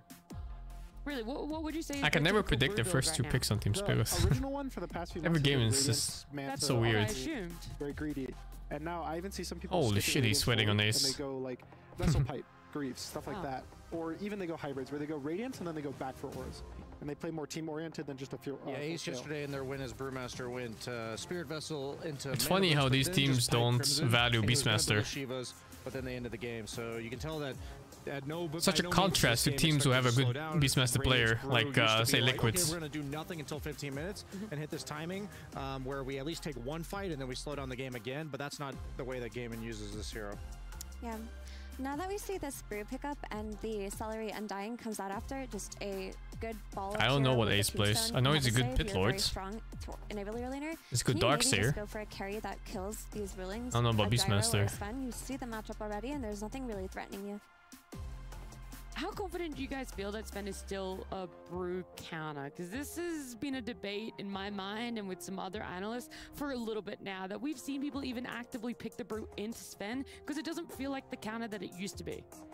It depends on how well your team can enable you, because if you're winning these lanes and you hit your timings early on Sven, it's very hard for a brew playing from behind to play into a farmed Sven. But if I think it was Collapse even in an interview that said that Beastmaster is one of the better picks right now for offlane. Because you do get Cyclone in the air. Hey, on a side note too, Darkseer is not touched. Like, Team Spirit has to worry about yeah, right? I'm checking both teams. No, it's not banned, it's not touched. Because we saw Yatoro play yesterday. It's one of the heroes that... Strange. There's a meta shift between these two teams. That Duracho's whipped out in the past. I'm thinking of range carries because you have an Undying. You either need a ranged carry or something that closes the gap. Something like SingSing right now, I think it's not great win rates. Preemptively, and then like on pops at least. I don't know about pro games. Oh, whoa, it's back to 50%? The fuck? Sand King is gonna go mid. I think so. I didn't know it was that high. Actually, really good. Oh, it's this one that's so fucking low. That's why I went back up. The invis is just good. Yeah, okay. I thought it was still like 45-ish%. But no, never mind. It's just that faucet. Fairly good versus Brew. And it is a flex. If Quinn picks some like destroy melee hero, they can put it to the offlane and not feel too bad, but I would say the Sand King mid is a little stronger than the offlane just because of how fast he can farm. And for carry, I think the Clinks is okay. If anything, the most important thing is damage control for his hero. I think Brew Hoodwink is probably one of the strongest lanes that you can pick an offlane. And if you pick something too weak, Morphling carry. Earlier today. There's a Sven versus Brew. Morphling is also a weird one because he's actually super low win rate, I think. Doesn't really get kicked out at this level 4, level 5 timing, and he'll just sit there, which also enables Ench. Ench can yeah, it's one of the lowest win rate heroes in the whole game. You can also, and even worse if you're a strength morphling. But you can facets. replicate Undying and also just have a tombstone of your own to counter that. I wonder how timing where it is on this. Alright, big question for the carry player. Do you pick Anti-Mage versus Morphling Sand King? Oh yeah, he's just low on every single... That would be Herald players are better Morphling players than fucking Immortal ones. That enables you like a Lich or a Grimstroke or I wonder if that's a Smurf thing. I don't think that Undying is the 5 you're looking for. Yeah, I don't know. You want something that allows you to blink in and feel comfortable about it. And I mean, if it's a meta where Anti-Mage is good, that's not the case. But right now, I think he's not. He's kind of like in Slark territory where it needs to be the perfect game, and it still might look like what we just saw. What about Terrorblade? We saw Terrorblade versus Morphling yesterday in Team Spirit's game versus OG. Spirit played Strange though how low OG's win rate Morphling, Morphling is, you know, because he they does hit the look cross strong with when 2D pros play timings it and still. win the game. I could see TB. I think Terrorblade is honestly on the weaker side of heroes, but I think if anyone's going to play it, Radon is going to play Terrorblade and look really good while doing it. But you mean for gaming, right? For gaming, yeah. Okay. Is Jirachi really a Terrorblade? I guess he used to. He had the whole phase where he played Terrorblade every single game. Yeah, Like remember, they- he's they get slightly a hero spammer. Yeah. But I haven't really seen him play it more recently. He plays more of like the gyrocopters and like the group up heroes, I would say more so recently. This Well, I mean, left the his Quakes, hero the tier Gyro, the list. Brute, and Oh, CK are the interesting. four that really spring to mind when I hear Dirachi's name. So I like the troll band. The troll's like a pseudo range carry that. Fuck ban. What I think game The is gonna try Invoker to do is is just back, pick a okay. reliable laner that Quinn's gonna show him how to says, play "I it don't know now. what you last pick for You ban Ember here, right? The Undying plus range hero. Or they're is assuming gonna have Sand King to mids. start because I think Quinn's set up for success, assuming that the Sand King's mid. I think you ban Ember here. It's too good of an Ember game. And It's so free. Like the Brewmaster Hoodwink, you're not going to boot the Morphling out, but Brewmaster should be able to hit his timings with the Vessel early against the Enchantress, against the Morphling, into these aura items that game and always goes for. That looks like shit though with Big Ember. I don't know. Looks weird. I'm wondering if they just double down on the mid bans and don't even question the idea that the Sand King is mid. That's probably what they're thinking about right now, because Looks like a Void Spirit. Void Spirit's okay. I like it too. Potentially be covering for Sand King. I like playing Void Spirit into Invoker. Hero comes out here from game. It's a good jump. I think if they're going to pick a mid for Spirit, I like Ember. I think Ember is really good versus Undying because you can slide all those zombies down. It gives you a little more AoE damage for the Brew as well, and it's an okay lane versus Invoker. And it's good versus these range carries that they want, right? It's good Yeah, none of my friends are watching Riyadh. Surprised too. Even, I think, pretty Maybe they don't want to versus, burn out before TI comes. We'll see what they ban. You're edging towards them banning out the Ember then. Okay, that's the Ember ban. Yeah. Oh, Void Spirit looks good. In fact, any of the spirits looks really good here. Bad gyro game. Okay, Storm looks less good now. I think Void Spirit still looks good. Going into the tournament, I think a lot of teams were just first picking it overall, no matter what. And I think throughout the tournament so far, it's been looking not as strong. It's been a little exposed, but the strength of here is there. Like you still pick it, you're gonna go win your lane. You're watching Nari? I mean, I'm down to go Discord, everyone. It's up to you. Like it's not gonna do anything crazy, but I think it's just good for the game. Yeah, well, let's be real. We saw Dirachi pick it yesterday against Falcons, and everyone on the panel said this is one of the worst CK games you could possibly have. I'm fine just chilling and too he by still won. myself. He still did a lot of damage. He still did what a CK is there to do. It's kind of chill to just watch, talk with viewers, hang out. They prioritize their strategy coming together rather than like the perfect matchups for them. I like Underlord again for Spirit. I guess not again, but nice. Oh, okay, Sanking mids. It's just good versus Chaos Knight. It's like the best offlaner to deal with it. You have all these ways to reduce the damage from like illusions. You have percentage-based damage to take it down when he's high HP, and I think they do need an aura fire on their team. CK is ridiculously good dispatch. Especially with Sand King. Like I said, man, even Greyon can win games with CK. This hero is obviously overpowered. Thoughts on mid Sand King, and what facet do you go? What is going to garner you the most potential to win? I think you definitely go the Invis one. Making the radius of your Sandstorm bigger is a lot better than just having this like very slow, small moving one. I think it's a good hero. I think it's fitting this like blind mid pick, which is kind of lacking right now. A lot of the mids are getting harder and harder to pick blind because there's like Huskars being picked. There's even Invoker is getting seen now because of its blind picks. So I think it's a good hero.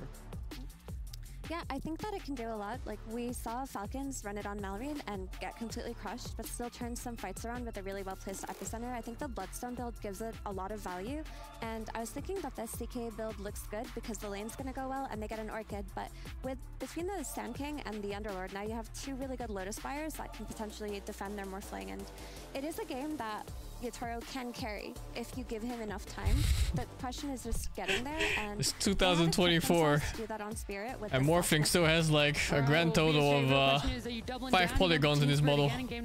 I think Team Spirit's gonna get to play Dota this time around, so I'm gonna double down.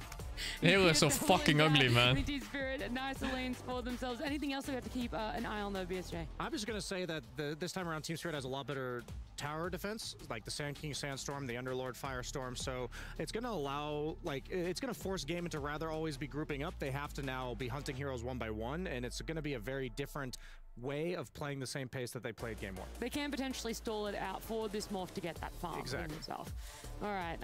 Actually, Avi, I didn't ask you which team you were going for. It felt like you were leaning Team Spirit, though. I'm leaning slightly Team Spirit Did because you outdraft I really TS? think that this CK was It's hard to say, man. That self-sustaining hero that can build the orchid The for them. drafting is But a the really difference complicated this thing time to around talk is Spirit about supports are actually gonna be because able to play drafts Dota. are There will be so impact from this Enchantress and this player Dota. They're gonna be good dependent skills for and Rubik, and she'll be able proficiency to per play hero. around the Sand King. The only issue for Team Spirit will be Some if they heroes get don't look the crushed on same in the hands of others, you know? Well, we tried to hype them up pre-series that even though lanes don't go their way, I do feel they're a Team comeback Spirit team. It didn't happen has in an game easier number one. time this Hopefully game. Overall, it's just better for Team Spirit in game I think it's number hard two, to but play either way, CK. let's start talking about it. Let's jump And into it. CK to is a our large casters, portion of the Captain damage in this SPG. game. That's right, Game of Gladiators. He came into game 1 with something Let me look at the special, lanes but game 2 is going to require to a visualize change the game of easier. tactics. We heard BSJ broke down to have they Oh, there's some smoke going do on. the same sort of run you over strategy that they did in game 1. Yeah, yeah, for sure. I think Gaming Gladiators might lack damage in this game. The roles are flipped. You might have guessed. Unless it's like X with Invoker. I don't know, it's hard to say. It's This probably is a Wax game Invoker. where how much can Quinn get done on this Invoker compared to the Invoker? we Like, saw look last at the time as fucking Gaming tried AoE to shit power up for that maybe a little Team later Spirit on has the right now for timings. CK. Scale a bit CK more, really get has the to like alacrity bam going, one get shot this some CK to a dudes point where to he's have any 4 or 5 impact in this slots game. to Because get if he doesn't kill that guy, AoE spell damage. an Epicenter and then Pitlord shit lands on him, he's just there's nothing left. Then you have a Rubik who can There's throw no an extra illusions. on There's no top. way. Nothing survives It's this that. Underlord Rubik combination that we saw last game that Gaiman played. Team Spirit will be the ones who steal it here. We'll have to lane up against that Undying, which can prove problematic. So the lanes here look pretty strong for Gaiman overall, especially with Morphling being a relatively passive carry early.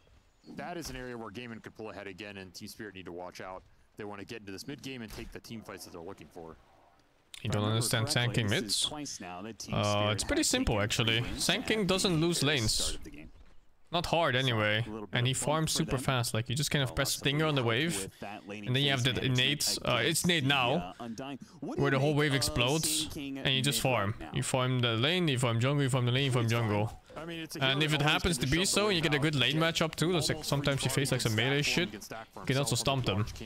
Trade out water runes, pretty hard to shut him down. And yeah, and Sanking's moveset is just very good right now. Solid. Some aspects of it got nerfed with the bro strikes and the ags and all that, but I think people are liking the new Sanking ulti more than the old one. It's so good against carries in general because you slow the attack speed for like a fucking year. Like he's a reliable playmaker that gives you team fight, gives you wave shove. The Stinger is still strong in terms of getting the waves out, farming jungle pretty fast. I think it's okay. I think if it gets punished really hard, you're going to be really Halo sad. probably lacks damage though, so you need other heroes to compensate. In this game it's Morphling, I guess. Morphling is high damage, and can be really high single target damage with the right items and farm. And secure first blood for Durancio. Now Durancio might end up dying here. It's collapsed. Oh, he's fine, I think? Oh no, he's on a Firestorm. Okay. He'll get that kill. I'm surprised they're getting kills here. I guess an Undying in lane. Squid Invoker? Quinn is a very good Invoker. I mean, you can always check, right? Like, there's a little icon here, and that's Immortal tier Invoker. That means he's a disgusting fucking hero spammer with no shame. About Sand King, and I feel like I've got a different view on this hero. I think this hero is pretty crazy underrated, and I'm glad we're finally seeing it. I feel like the facet that was broken before, it actually just overshadowed the other part that Sand King I think is incredibly good right now is Stinger. I think Stinger is just this amazing ability. It does so much. Quinn is just a very good player in general. Camps even faster than you already did. He was like a randomly mechanically skilled player in NA, and then he joined EU, and now he's a fucking God of War. Region differences. Ace gets what's required to claim the kill. Lane phase proving pretty strong here for Gaiman as both side lanes just smacking them. Not a lot of early spell power to fight back. Okay, I can buy you're big on the Sand King, but He could mid with Sand King before too, but now he's just very good on it. Before he was average. With my counter argument here, you know, like before you could mid with Sandstorm, but if you lose the Sentry War, then it's a disaster. I rest my case, and I think everybody at home agrees. Ah, damn, he's right. Too bad he's an asshole. I mean, you know. where every game you're gonna have to go. You can enjoy the art. You don't have to enjoy the artist. That's how I see it. I don't even think he's that much of an asshole. He's just. They need to just I don't know. get rid of Epicenter and make Stinger. I think he's like a sheltered upbringing. I feel like it's actually. I don't think he's that bad of a guy. In some ways. Or they could just buff Epicenter. Wow, That's too dangerous to say. Yeah, I think he's fine. Hero, but yeah, Valve are very spooked about making SingSing too good or Epicenter too good. I mean, let's be fair. SingSing has around 2 or 3 weeks every year where he's viable. That's not bad. And then he quickly gets chucked. I think most Dota players, even pro ones, will have a very similar outlook as him if they actually spoke out. They just don't. Now the nerfs are already prepared. There are some really fucking rude pro players out there, man. It's tough. It's really tough to play these heroes that they just don't show it in public, like Quinn does. You can't outscale pipe. And I think even then, Quinn is not even that rude. Just sometimes. Can get to that point, you know, with like Shiva's, Bloodstone, Ags, Octarine, upgraded Blink. I don't know, whatever you want. Yeah, at a certain point, especially with level 25 talent, the hero becomes absurd. But that is a lot to get through, and you can run into trouble. The mid SingSing Was the rudest I've ever met. When I played, people weren't actually that rude. It's alright. I think the rudest ones were usually NA players, because they gossiped a lot. And they fucking shared scrim info. But that's a different story, I guess, like a different thing about it. You want to pull waves or do shenanigans, you can just play it really passive and stack for the Underlord, which is a route I think Spirit could have gone, but they're trying to play the lane straight up, and it is costing them a decent amount. I've seen this situation before. Miposhka trying to out-heal the damage from Ace and Tofu, and it's not good enough this time around. Utoro brings Ace a little bit lower, but still cannot claim a counter kill. Yeah, even with the Alpha Wolf biting him, that Lotus keeps him alive, and Gaiman striking in this laning phase. Really in these side lanes taking advantage. AUI is probably good? No, AUI is not good. To a decent extent here, he's a very reasonable person. Has to be, right? He's an Asian math guy. You'll have to settle for some more CS. Has to be reasonable. Also be a huge kill, but also a little short on the damage output here. Maybe you gotta start looking at some rotations here from Miposhka to. I mean, I would say mid, but I think Laurel is giving up trying to chip this Invoker, and there isn't that opportunity for the super early Enchantress game. We just haven't seen it a lot either. Maybe on. I don't know anything about SA players. SA was not that big when I played. There were like some players, you know, that were standing out, but swing that lane. Morphling is a carry you can leave alone past, you know, they weren't even outspoken so much. They barely spoke English, I think, at the time. Like Mushi and stuff. They barely spoke a word English. We'll see what crops up here. 6 minutes. Miposhka trying to cover the bottom lane. Oh boy. Shield rune gets denied. Tofu. He will TP out successfully. No Burrow Strike on SingSing with mid build. You go 0-3-2. So that means no stuns available to stop Tofu. Man, that's such a tough rune to get. SA was non-existent too, yeah. Especially with SingSing. It's pretty much just EU and China, and then sometimes the occasional NA team, which was EG, the Bobbyovsky team. Don't need the Enchantress. Yeah. And then there was no other. There's no secondary NA team. Played up a little too far. Still a very quiet early game from Miposhka, but at least his team is making some moves. This game is so even in 6 minutes. All lanes pretty much even. There's no TP here. Ace use that extra movement speed from the wind form to be able to get out. Dire structures are fortified. Now actually go back in. Tofu hits him with a bushwhack. Miposhka again. This heal is just not enough, man. The burst damage between these two. Overwhelming the damage. I do wonder if, in some ways, if he had the other facet, if he would survive. If it would have just given him just enough healing. He took Spellbound. He took, like, the offensive one that allows you to be able to enchant and get extra range off of that enchant. Has not paid off in this laning phase. Yeah. Uncharacteristically rough laning phase from Miposhka on this hero that is. There's no such thing as deserving to win a TI, dude. So. You win or you don't. What do you mean deserved? Hurting Team Spirit's momentum here. Gaming able to capitalize. You're also just there's no karma system in real life, dude. Mid, so he has to TP back in after going to Fountain for the refill, which means you don't have the SingSing counter initiation on the side lanes if you're going to try and dive with a Brew Ultimate or something. Eventually, Miposhka will make the rotation top, but the lane is all the way in, so there's no gameplay there. Yeah, like, what do you even do about that? It's just an awkward point for him. I mean, now you're going to miss contest this 8-minute power rune. You're not even getting stacks up. It will be at bottom lane. What the fuck is this Brewmaster? Holy dude! From behind, Duraccio and Celery go through the gate. What is this morphling too? Just tanking this shit. Oh, he's dead actually. Oh, he dodged it! And then, oh my god, it's a whole fucking village and every family of every ape. All the fucking gorillas and orangutangs and baboons and everything. What the fuck? Yeah, Toro not gonna be Holy happy shit. about that one. He's probably asking the team, like, guys, I just got ganked by 5 heroes at 8 minutes. Where's the pressure on the map? Yeah. And that's the second time that we've seen that in this series, right? Like, just Game of Gladiators heavily out-rotating Team Spirit. It's just out-execution here. I think the move was available with the Enchantress. I mean, Maposhka's kind of just been sitting up here for like a minute here. And he's just watching Collapse farm. This is the downside that a lot of people often don't talk about not shoving your offlane in, is you're not pressuring this tower, you're not forcing a support to be up It's here. not the same as last game. This game, Spirit actually has okay early game to fight with. I think the weakest hero here is Morphling perhaps for early game. But even that is not bad. Morphling can easily join fights with ulti. You cannot let gaming get this much out of the map right now. When you're supposed to have a pretty fast early support duo. Jesus, that damage. Back kill on Celery. He's even joining fights already at 9 minutes on no Morphling. They're still ahead.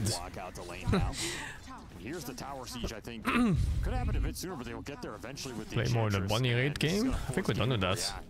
Which is what you want right now. Free up space for the Morphling and the Sand King to free farm these lanes.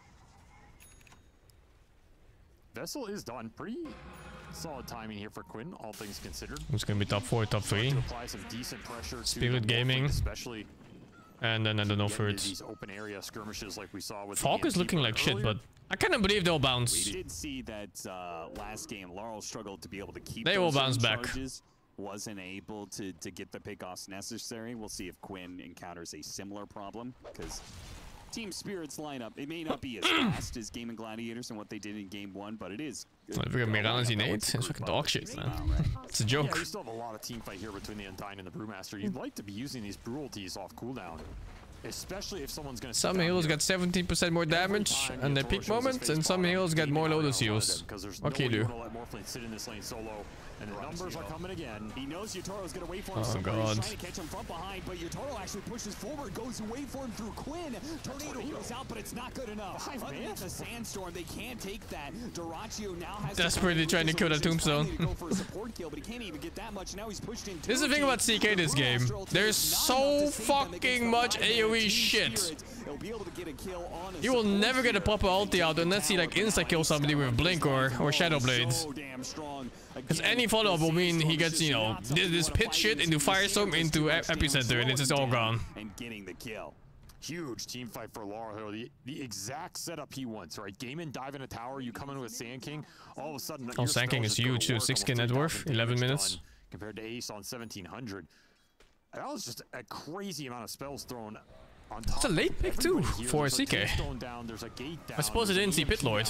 I'm not sure if they saw Sand King or not. I think they did. Tornado? I don't think I've ever seen that in my life. And Pit Lord is very good against CK. Both the damage reduction, since CK buys a lot of base stats. He buys a lot of strength.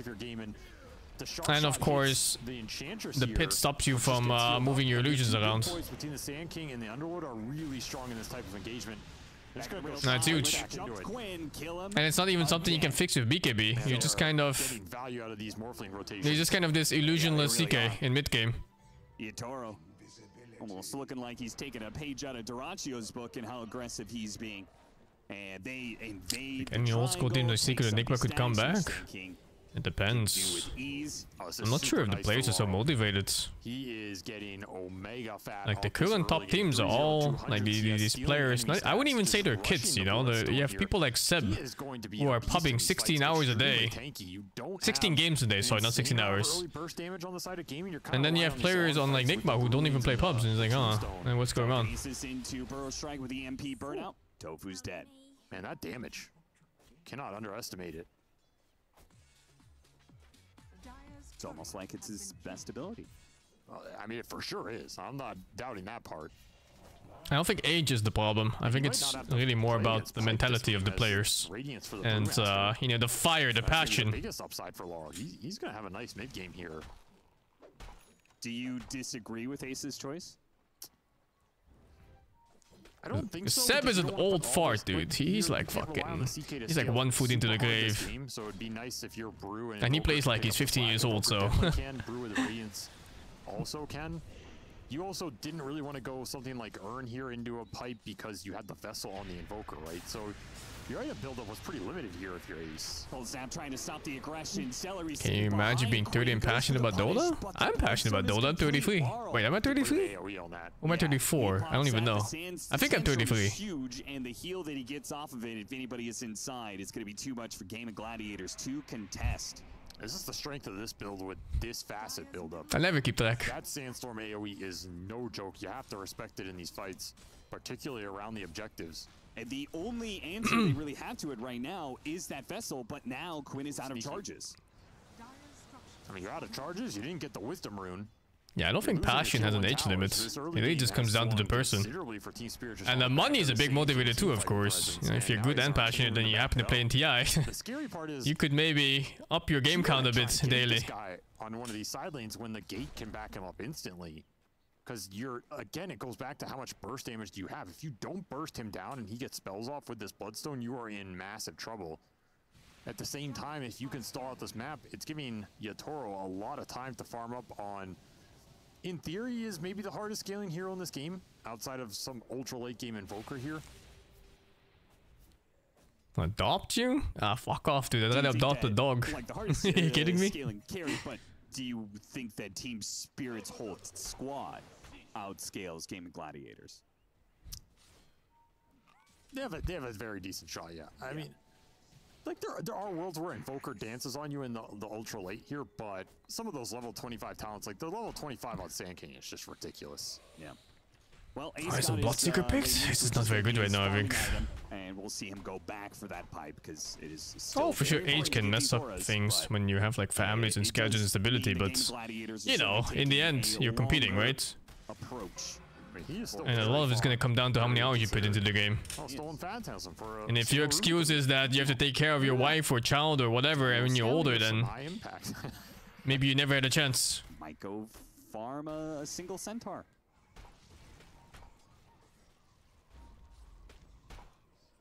Yeah, that Sandstorm's just disgusting, man. Takes up the whole battlefield. I mean, you can start taking some of the talents in here too as you get higher levels. Doesn't even have them online yet. As Gaiman, I'm gonna spread out here. Dodge, Laurel on the map. Continue to try and farm for their auras. Still kind of crazy as good a game as Laurel. That's been an AM game. That was one AM game that won against Storm even. Yeah, he's really not. Although I'm not sure how I feel about that game. Timing for this hero. Like Storm just won. Love to take a fight right when you get that just peak power for this Brewmaster. Still getting every power rune on this Sand King, which is a little annoying here if you're gaming, but just a consequence of losing that tier 1 mid. And the lane starting a family when? No fucking way, dudes. So the shoe is on the other I think I'm gonna dedicate like 20 years of my fucking life to a kid. I'm spending 20 years of my life on me, dudes. For the time being. And the money too. I like that. You kidding me, dudes? Just get a quick dispel up, get rid of the Vessel threat on one of these heroes. You think I care about my legacy? Don't give a fuck, dude. If I die, what the fuck is a legacy gonna do for me? Capability on the side of gaming. It's gonna be a nice use for the long run. Baiting out Poposhka. They have a ward for it too, and they instantly jump to Rachio as he pushes forward to try and kill the Enchantress. It's a trap. Nice fucking CK game. Oh, he's still bursted. Never mind. Still gets the kill on the Enchantress, but ultimately does get saved by a bushwhack as Yatoro puts good use. Haven't seen him play Hoodwink before, but it looks pretty good right now. Maybe straight into Roche here. Pretty early in the game, but you're all up here. You have some extra skeleton damage from the rally, yeah. Orphan's gonna make quick work of this. Very efficient move. Oh, I mean, Stolen Alacrity, yeah, that also helps. Yeah, that makes it even better. Yeah, this feels like we're watching the previous game, only the sides are flipped. Yeah, seriously. This is a couple times I've seen this combination, by the way. I always find it funny. Rubik plus Morphling on the same team. So the enemy team throws a spell at you. If that spell is good, it can get thrown back twice. And part of it is the answer to the Undying here. Yeah. Do not want to give away double Tombstone or something of that nature in this game. Would be absolutely devastating for your team fight because your lineup does not deal with it well at all. No. So Celery needs to watch the spell casting here. Make sure he hides it. Is fairly reliable to do based on how team fights progress. But Team Spirit are going to take a commanding position here. Up 5k, controlling the Can map. you skip BKB this game? Still untouchable. It's pretty hard to skip BKB, right? Quinn is just not finding the same type of game he found on that Invoker yesterday. A lot slower, none of the early ganks. Damn, this feels like every Invoker game. A lot of value. In fact, I don't They do like okay in lane, do like 1 or 2 rotations of Urn, and then the hero doesn't farm and he falls behind forever and becomes a support. Here's something this hero can do jeez. easily if the push doesn't come. Which does beg the question here, if you're Team Spirit, can you be the ones forcing high ground pretty early in this game? I surely you can with a Morphling, right? Morphling's one of the better heroes to take this kind of advantage and just say, okay, you don't have the damage to kill me, I'm just going to chop down buildings now. I mean, it seems pretty straightforward. You get this pipe on the Underlord, you have some heals on the Enchantress where you can morph down, heal him, go back I'm not going pro, dude. My heart is into playing variety games. You just drop the Sandstorm. You kidding me, dude? Playing new releases for a living? Pretty formidable push. I don't think I could ask for an easier life. Or a luckier one. Gaming back if you don't want to commit everybody. You can sit collapse down here with the gate ready. Creeps are going to siege top. They're going to look for a gate rotation, so they're going to opt to try and catch right now instead of just force the high ground. Top tower is under attack. Not a bad play at all. If you can snag a big core, they're going to look for Ace. And a ward on him, so Ace knows that the gank is coming his way, but he still gets caught by it. Lyle coming through the gate, hits him with a Burrow Strike Yules. Ace may have to use his ultimate here. They actually come in from Dirachi on the side. Yo, CK has a fight. Perhaps the Underlord can't really get much. Gets a Firestorm in that day with a deafening blast over the top. And then the spells come out, and CK no longer has a fight. King is too strong, perhaps, as Radon has to wait for him away. Morphling is fine, right? Wait, is he fully morphed already? I can't tell. And he still has like a 1k HP and that one small bar. Too much. Team Spirit just okay, Jesus Christ. That team fight with just superior numbers, more net worth. And Game of Gladiators run out of damage. They'll be picked off one by one. Ace trying to go for a desperate TP away. It's just not going to work for him. Man, this use has already paid off big time for Laurel. This item build up, just amazing right now. He's already going to have a veil off that. I don't think the Firestorm mattered too much. The Epicenter was coming anyway. I looked the Firestorm to epic 500 damage, man. I love that counts illusions, actually. Early game. He was just swinging that entire team fight. Did an insane amount of damage with just this Dragon Lance. Now he's level 13. Well, played till 70 years old? I hope so, dudes. And put to use that Spellbound facet. I think if you get to play games till you're 70 years old, you're super lucky. Can you imagine what 70-year-olds did in like the 20s and shit? This is a bunch of old farts rotting away at home doing nothing and drinking Encore and shit. Yeah, that's a little awkward. We get to play new games? But it was a stolen Tombstone that's running the almost entire time as well, right? Yeah. And that is the downside here for game. And if you get that spell turned around against you, it's nasty. You have to spend a lot of your time killing it. And isn't this just going to be a constant problem? This matchup of Sand King versus Chaos Knight, right? Like early on, he has the damage, the AoE damage to just blow up the illusions. And then even if you get to a point where you go, okay, hard, late game Chaos Knight, you could still get an Ags on the Sand King. Maybe you don't kill the illusions, but you control If you could do something at 70 years old during your 20s, it's a waste of time, isn't it? Not really. What if you're enjoying every moment? I mean, everything in life is a waste of time, you know? No matter what you do. He has the catch, and thanks to the rotations through the gate, they have the damage. But if you're enjoying every second, then they really are. Might as well waste your time enjoying seconds. Wasting no time whatsoever. A pickoff near a high ground, immediately goes for it. This time they have the Underlord with the pipe. They have the push power. They'll take this full lane of barracks because Game of Gladiators will not contest, not against the Aegis with 30 seconds left. No way you're fighting without the Brewmaster. I mean, that's almost the Shiva's done. Insane. All I know is I get to play video games with really good friends every day. Butterfly. I don't think I could ask for a happier life. Is he finishing? Yeah, he's going Butterfly first. All right, just had Casual Mask. Oh, he doesn't have Manta. Right as the Aegis is about to expire, they go for the kill on Yatoro and they time it perfectly. Great shot from Tofu. That was 2 seconds for Aegis. Extra second for the Aegis to expire. Killed him at the second. And yet, even though they made that great play, they ultimately still traded 1 for 1 and possibly more because Larl's coming in from behind and Larl has the catch. Who's better late game here? I think Spirits. They go for the quick kill on him on Poshka. It's not very fast. Yeah, I'm pretty sure Spirits. And stays alive with the whisk. CK is strong, but this game CK... Oh my god, did you see that fucking stinger damage?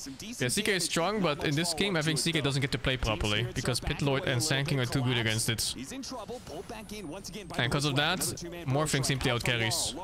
Needs the sandstorm for the damage. If he's alive, that is. But they're walking past it and going for the other kills. Collapse, trying to get away with another 4 staff. Gets him far. Old Hoodwink not quite latching there, but surrounded by Brewling. Collapse will eventually get burned out. An epicenter going to be put to use. Laurel going to try and chase down. How long for stun, dude? What's the cooldown on that shit? How long for stun? How long is that cooldown? I feel like it's been up for like fucking 10 years. Okay, our Morphling is back. The promised consort of Mikela. And Duraccio actually both carries back into the mix again, so they will both call it quits on this team fight. Duraccio deals with the tombstone, and they both go their separate ways. A very even fight, but one that Gaming are happy with in the end. They got a lot of XP on the Invoker there. This is another replay, now it's live. Able to just wear. Although we might be watching with some seconds delay. That extra damage oomph. And without Yatoro in the mix, you're just kind of punching into a brick wall with all the heals coming out from the Undying. Everybody's just staying alive. Quinn was insanely tanky there at the end. That pipe did a lot there for Gaming as Tombstone. I rated Elden Ring DLC 9.5. Best game I've played. Yeah, you throw in some like the I haven't been watching any anime, man. He has not caught up with any new stuff. There are all these times, these downtimes with Game of Gladiators where Celery was just farming up neutrals. So he actually has a fair amount of farm for an Undying on a losing game. If he can get Greaves here, he's going to be annoying. Tanky hero game of the year? Over the I think it's simply game. Going very long. It's going to be Spirit. It's game of forever. Game of so far. Good pick off Tofu. Oh my goodness, dude. This support is just fucking melting here. Both supports of Game of Gladiators will die. And that was another big factor in that previous fight is you got a lot of the mana burned out of Maposhka at the start. Yeah, you saved the Enchantress, but that EMP did its job. He's a lot of their damage if the Morphling isn't hitting people, so they removed that threat as well. I think Consort Radan is the hardest Souls-like boss so far, yeah. They're 2 single target components, right? It's absurdly difficult. But I think a lot of it comes down to not being able to see shit, so it's hard to learn. Like normally you can kind of tell, like, do I go left or go right? Radano is like, huh, you know, let's try left. Let's see if I don't take damage this time. Quinn is really the scale that can come out here for Gaming in the next 10 minutes or so. Have super high impact in these long fights if he can stay alive. When does that start coming online? Because he's got BKB now. And level 16. So it's a ways away before we get to, you know, like the level 20 talent, which is a decent upgrade. Level 25 is obviously very far away. I think the level 20 talent is a pretty big one for this hero. I think every level you get is also just big because if you can get the BKB Hurricane Pike here, all these levels boost up your base damage and then and we're gonna play Ashes of Creation. Sure, man. I remember hearing about that game in like 2016. How's it still not out, man? Comes from on these Chaos Meteor combinations. Sure, dude. I'll play this game that never comes out. I'm Star Citizen level shit. I don't have that BKB yet. Laurel goes through the gate with Collapse.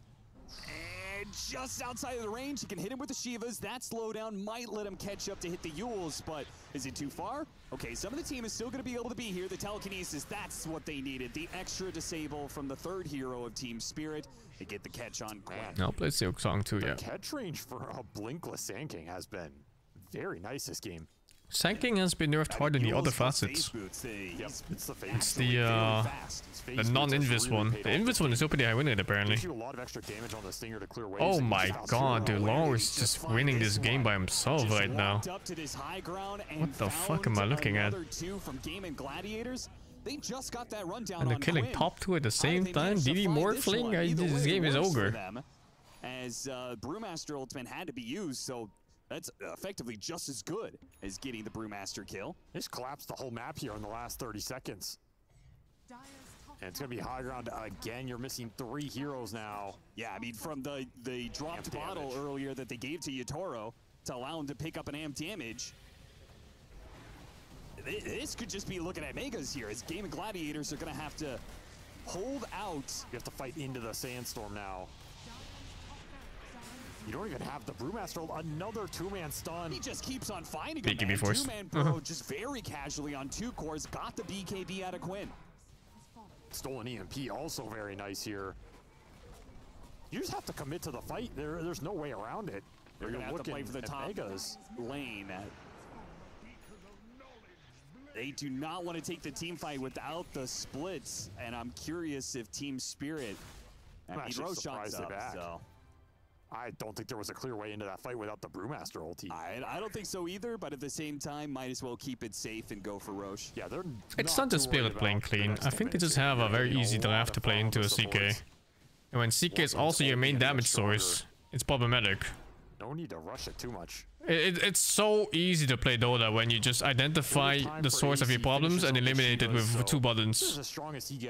Now normally you have to be careful of like 2 cores at the minimum and maybe like a support player or 2. But this game, it truly is just CK. You just make sure your pit lord doesn't get bursted, and you throw Epi on the illusions, and it's just done. The teamfight is done. You don't have to think about anything else. It'll play by itself. An unlimited amount of freedom here. No snipe off the Sunstrike.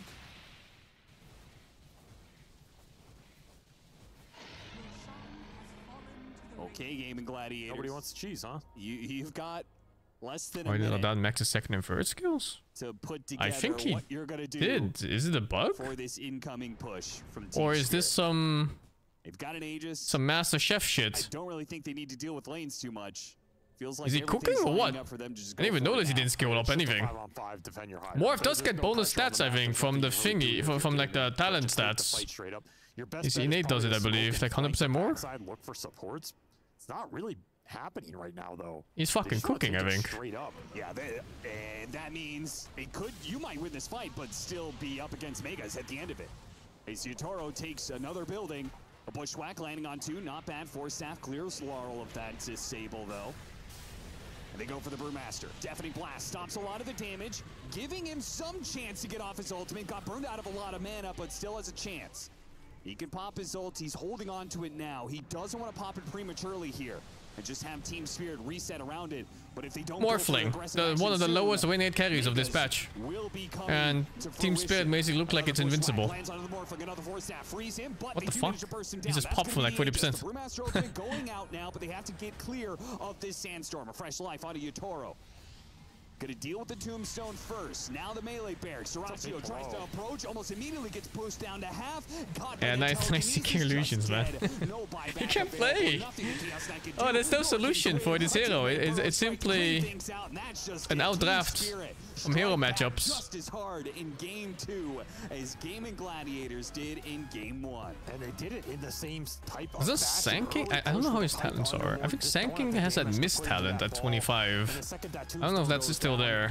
Hopes of coming back in this game go down. We're gonna check talents right here.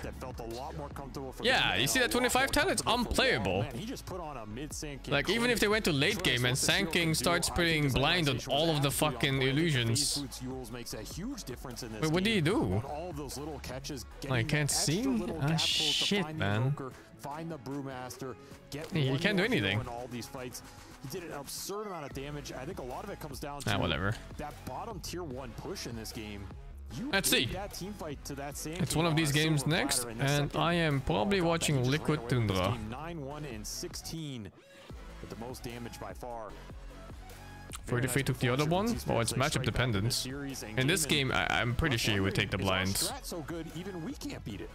Possibly. I can't see again, dude. What the fuck? Some cues from Gaming Gladiators. Fucking Pepe hopping left and right. That, while most of this season has been some longer games and drawn out team fights. See what stream is this? Number 2. It's gonna be this one. What wins it all at the final stretch, but that is just a group stage matchup. Would love to be able to see a game 3 between these two teams, just because they look to be the top dogs of right now. But Team Spirit do manage to even out the Falcon's done? Oh, I don't know. Let's check real quick. a win here. Yeah, Falcons 2-0. For the future, and what kind of strategies are going to be most dominant here at the Esports World Cup? We're going to have Mira up on stage with Tsunami, so we'll hand it over to them.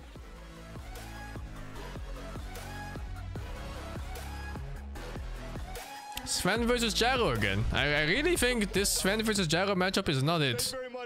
You absolutely do not pick Gyro into Sven. Team Spirit, where I was hoping you could walk me through that series. Take me to game one. How'd it go against Gaming Gladiators? We got smashed. Like 0 chances. We got like 2 kills. The Matrix is falling apart. 0 kills for 30 minutes, and this was like stomp. And we thought that they have like really good pick, and we need to steal it and use it like against them. So we did it, and like it worked out. And yeah, it's nice to steal picks. Good artists create, but the great artists steal, and it worked out for you in game number 2. And I was also hoping to get your vibe on this entire tournament, because end of Wallachia, I remember speaking to you about how much energy you as a team have been putting into preparation. I don't know why they picked Gyro. Maybe it's not the carry Gyro. Wallachia that you were putting in a lot no, that's more a fucking carry Gyro, twice. Compared to the beginning of the year. So now, coming into Riyadh, I think Sven, even support Sven is just ultra good against Gyro. How's your time been spent during that time off? Like we chilled a bit because we used like a lot of our like energy. So we took rest for 2 weeks, and now we put in like it the same way. Like we put to Wallachia, so we like prepared a lot too for Riyadh, and we like keep playing and keep like doing maximum we can, so we can win. They prefer Gyro because it's his best hero. Riyadh and TI because it's our thing, and we need to work a lot. So yeah, now we really just work a lot. There are very few teams on Earth who could claim that winning these prestige tournaments are their thing, but if there is a team that can do it, it's Spirit. Congratulations on the Game 2 win, and best of luck in the rest of the event as we pass it back to the panel.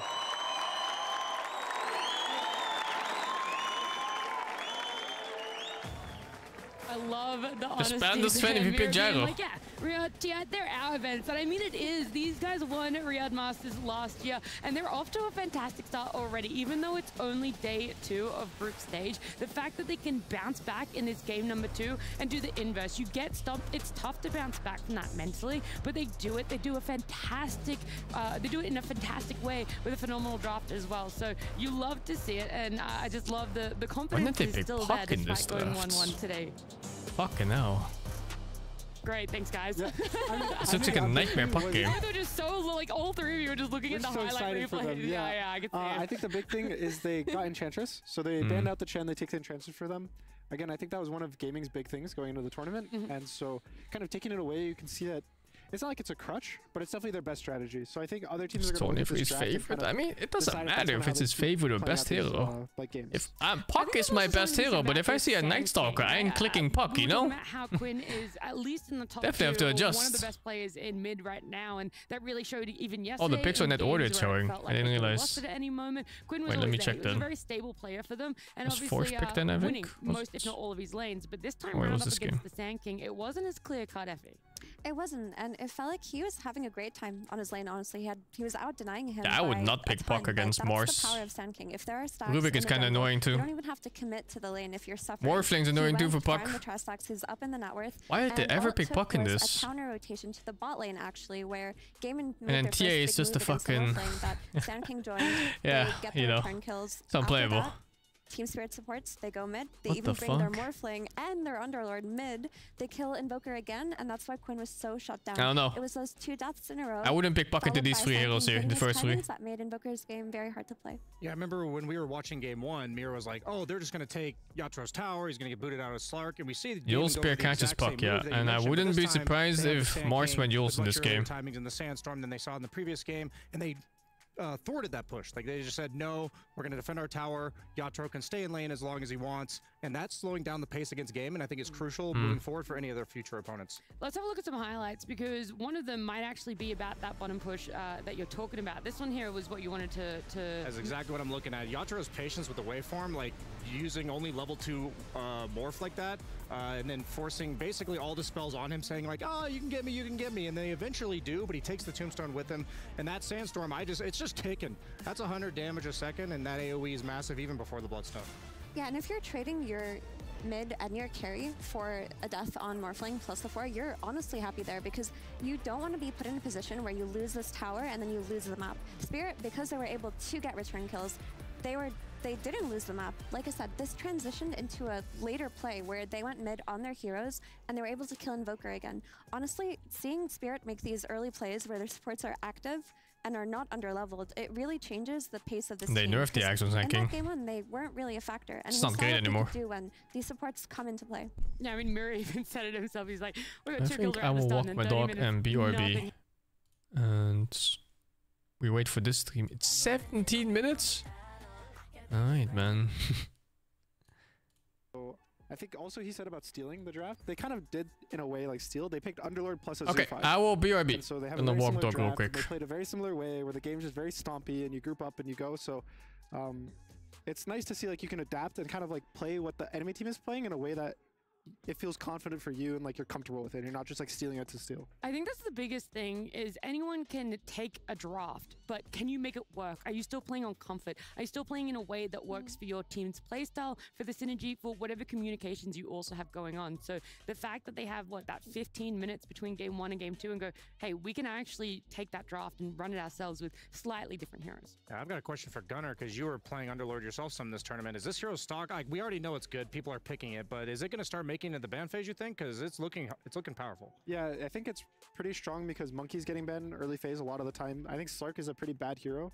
And the only third one is this Ursa, which you can't always pick depending on the draft. So you kind of just win your lane now, pretty much default. Like here, they picked it as a response to CK. I think CK is also a popular hero, so I do think we'll start to see it more and more, but it's not one of the heroes you can just pick really early and feel comfortable with. You can't insta fast. Yeah, you still need to pick it later in the draft, but I think as these later drafts go, he will get picked a lot.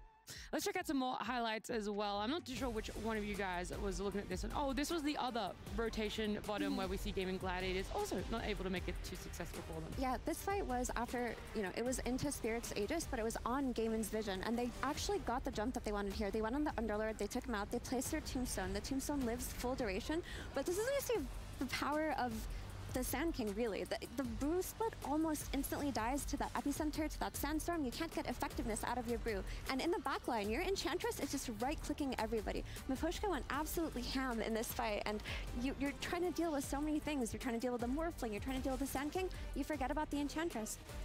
Yeah, well, what might not be a 200 IQ thing that I'm about to say, but I feel like Snap and Ench are going to become 2 of the most highly contested supports, because so often I've seen them in games in the past 2 days where they get to sit at the back with their ultimates for Snap and just dish out damage. And so often we're seeing off lanes and carries both wanting to go for that melee, try and go more down potentially the strength route as well. And if you can just sit back and do that, it feels that they're going to be really, really sought after when we come into later days of group stage. It's also buying auras. Yeah. So True. You also need this follow-up damage from your supports is really nice. When you have the kind of stun supports like a Shadow Demon, for example, and you have auras, at some point you hit a wall where you don't do anything. But when you have Snap, when you have Enchantress, even Rubik to some extent in good games, you have this follow-up damage to let the auras kind of exist and feel good and not have to kill heroes themselves. If you think about the offlaners like Darkseer, Underlord, even the Brewmaster, it basically says we're going to cast our ultimate, we're going to cast our stuff on the ground, and we're going to control this area. And I feel like the fights are very stationary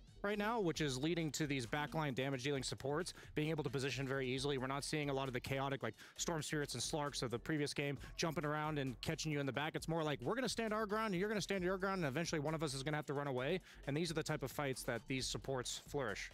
That makes a question mark around Pengu again. Do we go full cycle and we're like, oh, yep, Pengu might just end up being the #1 picked all over again? It got banned first phase both games, I believe. Oh, so it's Quinn. Yeah, it's also a really good hero versus a lot of the meta. I think it's really good versus Brew. It destroys Brewlings. It's even better than the Sand King. So I still think that hero will be very contested for a lot of teams. All right, well, we're not looking too far in the future just yet because we've got one more highlight we're going to bring up on our screen and have a look here. I think this was... That was the four-man pit from Collapse to start it off, and then you think you can take this Underlord down, but that aura plus the, like his default aura plus the auras he buys, like, look how long they have to chase him for. But he does end up going down. I was going to say, Daracho dies at the start. This fight goes long enough that Tombstone also gets stolen. Rubik puts it down. It turns around, and Daracho ends up wasting a bunch of time by trying to come back into this fight, while Team Spirit end up just disengaging. Yeah, this is where Ryutaro comes and clutches it, really, because it was the only fight that looked good for Gaimin after that 10 minutes, because the supports were actually able to live through the entire fight and do all this damage on the backline. Then you forget about the Morphling, who wasn't present there. Waveforms in, steals Tombstone, plants it, cleans up. It's just, there were so many problems happening in that game, and Gaimin were just trying to put out fires when that's not how they wanted to play their draft initially.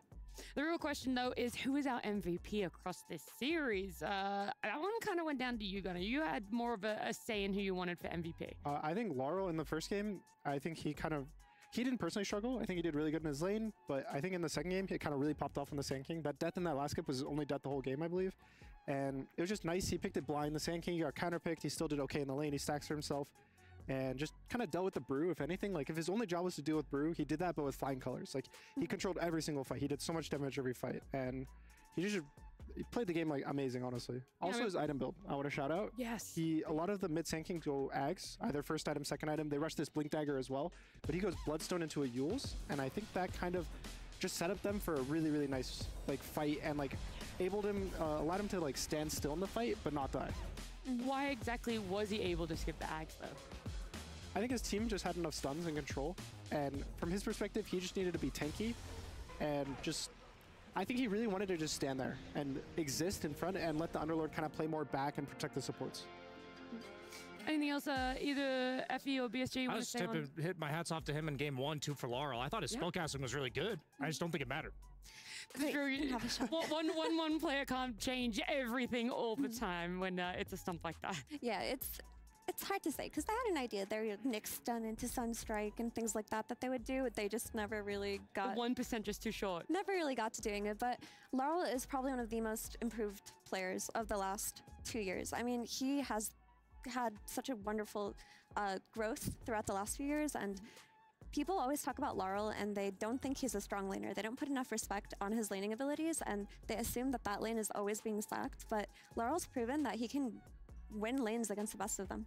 My only opinion comes from it when it was another tournament and he talked, Zeus was in the meta at the time, and he was like, I just don't really want to play Zeus. It's just not a hero I feel I can shine on, that I can have and display my skill. So I agree with you that people are undervaluing his skill, and on top of that, he's like, now I have to prove more. And so sometimes he doesn't always fit the same meta that every other mid is going for. For sure. And I think the ability to also have a sacrificial type of player coming from mid, when you have players like Collapse and Yatoro who soak up so much gold and can play very greedy, to have a mid laner that's okay with getting a bad matchup, that doesn't need supports on his lane all the time, that really does go a long way. And I just want to remember the history of this team where when Laurel joined, this is like a similar to the Nigma situation, where every time they bring a new player on, if they lose, it's like, okay, that player must be the problem. We were doing well before, kick them. It's like, this could have easily been a history where Laurel just flopped under all that pressure like a year and a half ago and we never hear from him again. And you just have to think of the mental fortitude that this guy had to have to basically overcome that initial growth stage where everyone's expectations of Team Spirit were so high. And seeing him now, you almost forget about this. But it's like, he really looks like he belongs on this team through and through, and he has his role, he has his place, and he just looks comfortable. And if you think about where he came from in the history of this team, that it's just cool. Yeah, I like it. It adds to it, the storyline, not only a Team Spirit kind of favorites in some regard. They were able to take game number 2. It's a 1-1 in a best of 2 for our group stage. We're going to head to a break. When we come back, we'll have our third and final series ready for you guys.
What's that? Bracer? What is this?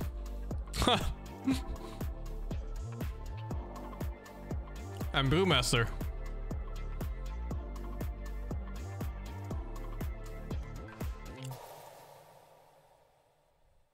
Oh, what was it? 2 or 3? Maybe they will be able to replicate This one. the success they had at last year's Riyadh Masters this time too. Let's see, Tundra Liquids.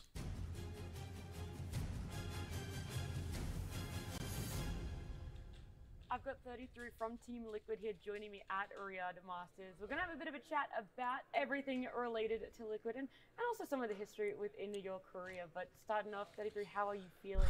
How's your day been so far? I'm good. I mean, just a usual media day, so it's a little bit of waiting, but overall, everything is good. And a long day too. You got a lot to run through, a lot of things to do. Yeah, we have a bunch of media. Not seeing game for Spirit GG? I think we have some Who's gonna tell him? As well, Oh, wow. Because we are already playing tomorrow, so have to... Who's gonna tell him? Yeah, all right. Well, let's jump into this because I don't want to keep you for too long. But you've been on Liquid for a couple of months now, and I want to know how Scope stage, only 2 games. And coming into a 4-stack that had been together for so long felt for you, and if it was a difficult, couple of first months for you. I wouldn't really say it was difficult. At the start, it was a little bit weird, but mainly because the guys played the LAN without me in the KL, because I couldn't go. Yeah. So, yeah, we didn't get to play together on LAN for a while. I joined, and then we played some qualifier. We had a success, and then I joined for the bootcamp, but I wasn't playing. So it was a little bit weird, but just because I'm not playing, not anything to do with like the guys. Everyone was super welcoming and like made sure I kind of fit right in. And yeah, as soon as we kind of started playing tournaments and just being a team, everything fell into place very quickly. How confident are you for the team for this event? You guys have always done really well on lands, and luckily for you, Riyadh Masters is that land. But the event just I saw that one human game. Looks okay. What you were looking for. So where exactly would you place the confidence with the big patch change that has happened? I would say we're probably in like the best form we've been all year.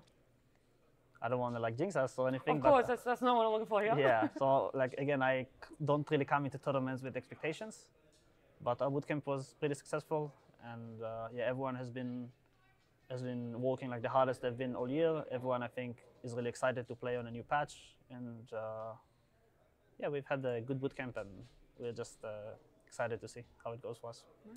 And would you say one of your strengths as a player has always been around the mentality? Because what you're telling me is that you're able to see tournaments in a vacuum, that everything else around it does not affect what is going to happen or what should happen. So has that always been your viewpoint? Who is she? Has that always been your I believe this is not the, but I'm not 100% sure.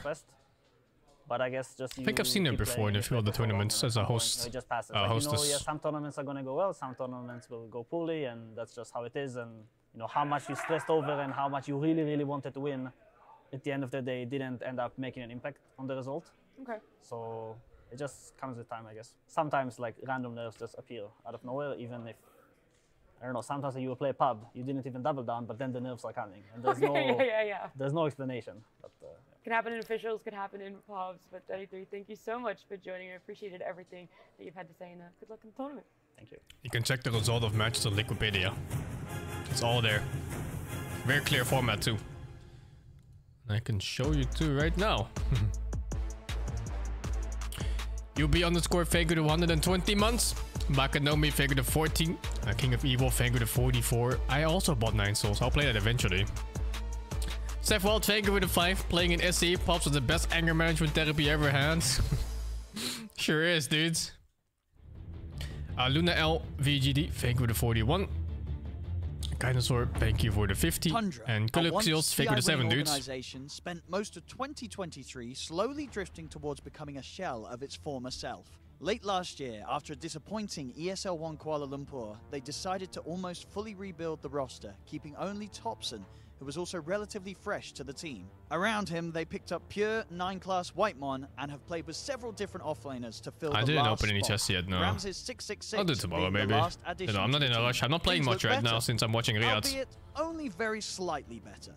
Dream League Season 22 ended with a rough 10th place, but heading into ESL 1 Birmingham, something happened.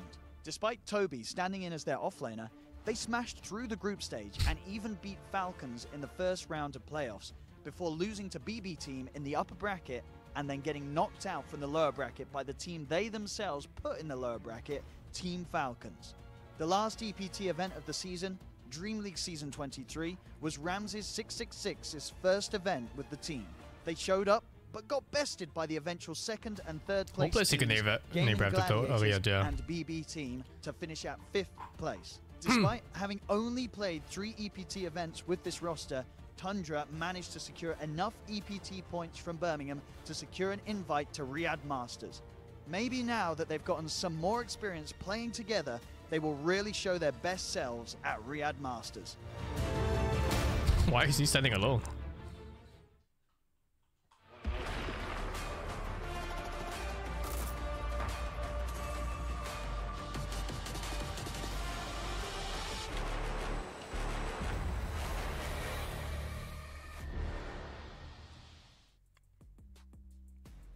Welcome back, ladies and gentlemen, to the Esports World Cup and the Riyadh Masters. Here we are, of course, in for our final series of the night for the B stream between Team Liquid and Tundra Esports. Was Boy still alive? I think he was playing under some Jonathan, Singaporean team. Series we have coming up between two juggernauts of Dota 2. What was it called? Like Liquid Machine Gun Under Fire or some Straight shit? into the standings, you get to see exactly why this should Some be super a edgy very, team very name. hype matchup.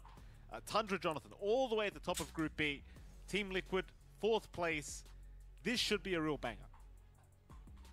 And it should be. Tundra has been doing exceptionally well here in the groups, already taking out Mao's 2-0, Entity 2-0 as well in some pretty exciting matches. Liquid a little bit more rough and tumble, as we have seen from them at the start of group stages, getting a whole bunch of draws, but that's nothing too different. Falcons is last, but you gotta remember they played the 2 best teams already. Some time for them to build up that momentum. Not going to be an easy opponent up against Tundra. Tundra has done a lot of funky stuff in their drafts. On 9 class has been occasionally, well, at least one time, pulls out presumably the best 2 teams of their group. As support. And, you know, Thompson, he's been running some of the cheek here mids. He still goes back to Sniper. He goes back to that Sand King. And for you guys out there, you can go back and get your predictions in as well with SDC. Go on to sdcplay.gg, put in your audience predictions as well, and we should be able to see what you guys think of this upcoming matchup. No faith in Tundra. Give Liquid a fair shake, and it's actually leaning heavily into Liquid. Rather interesting. I'm actually a bit shocked. I felt like the Thompson fans would be up there to boost Tundra's numbers up.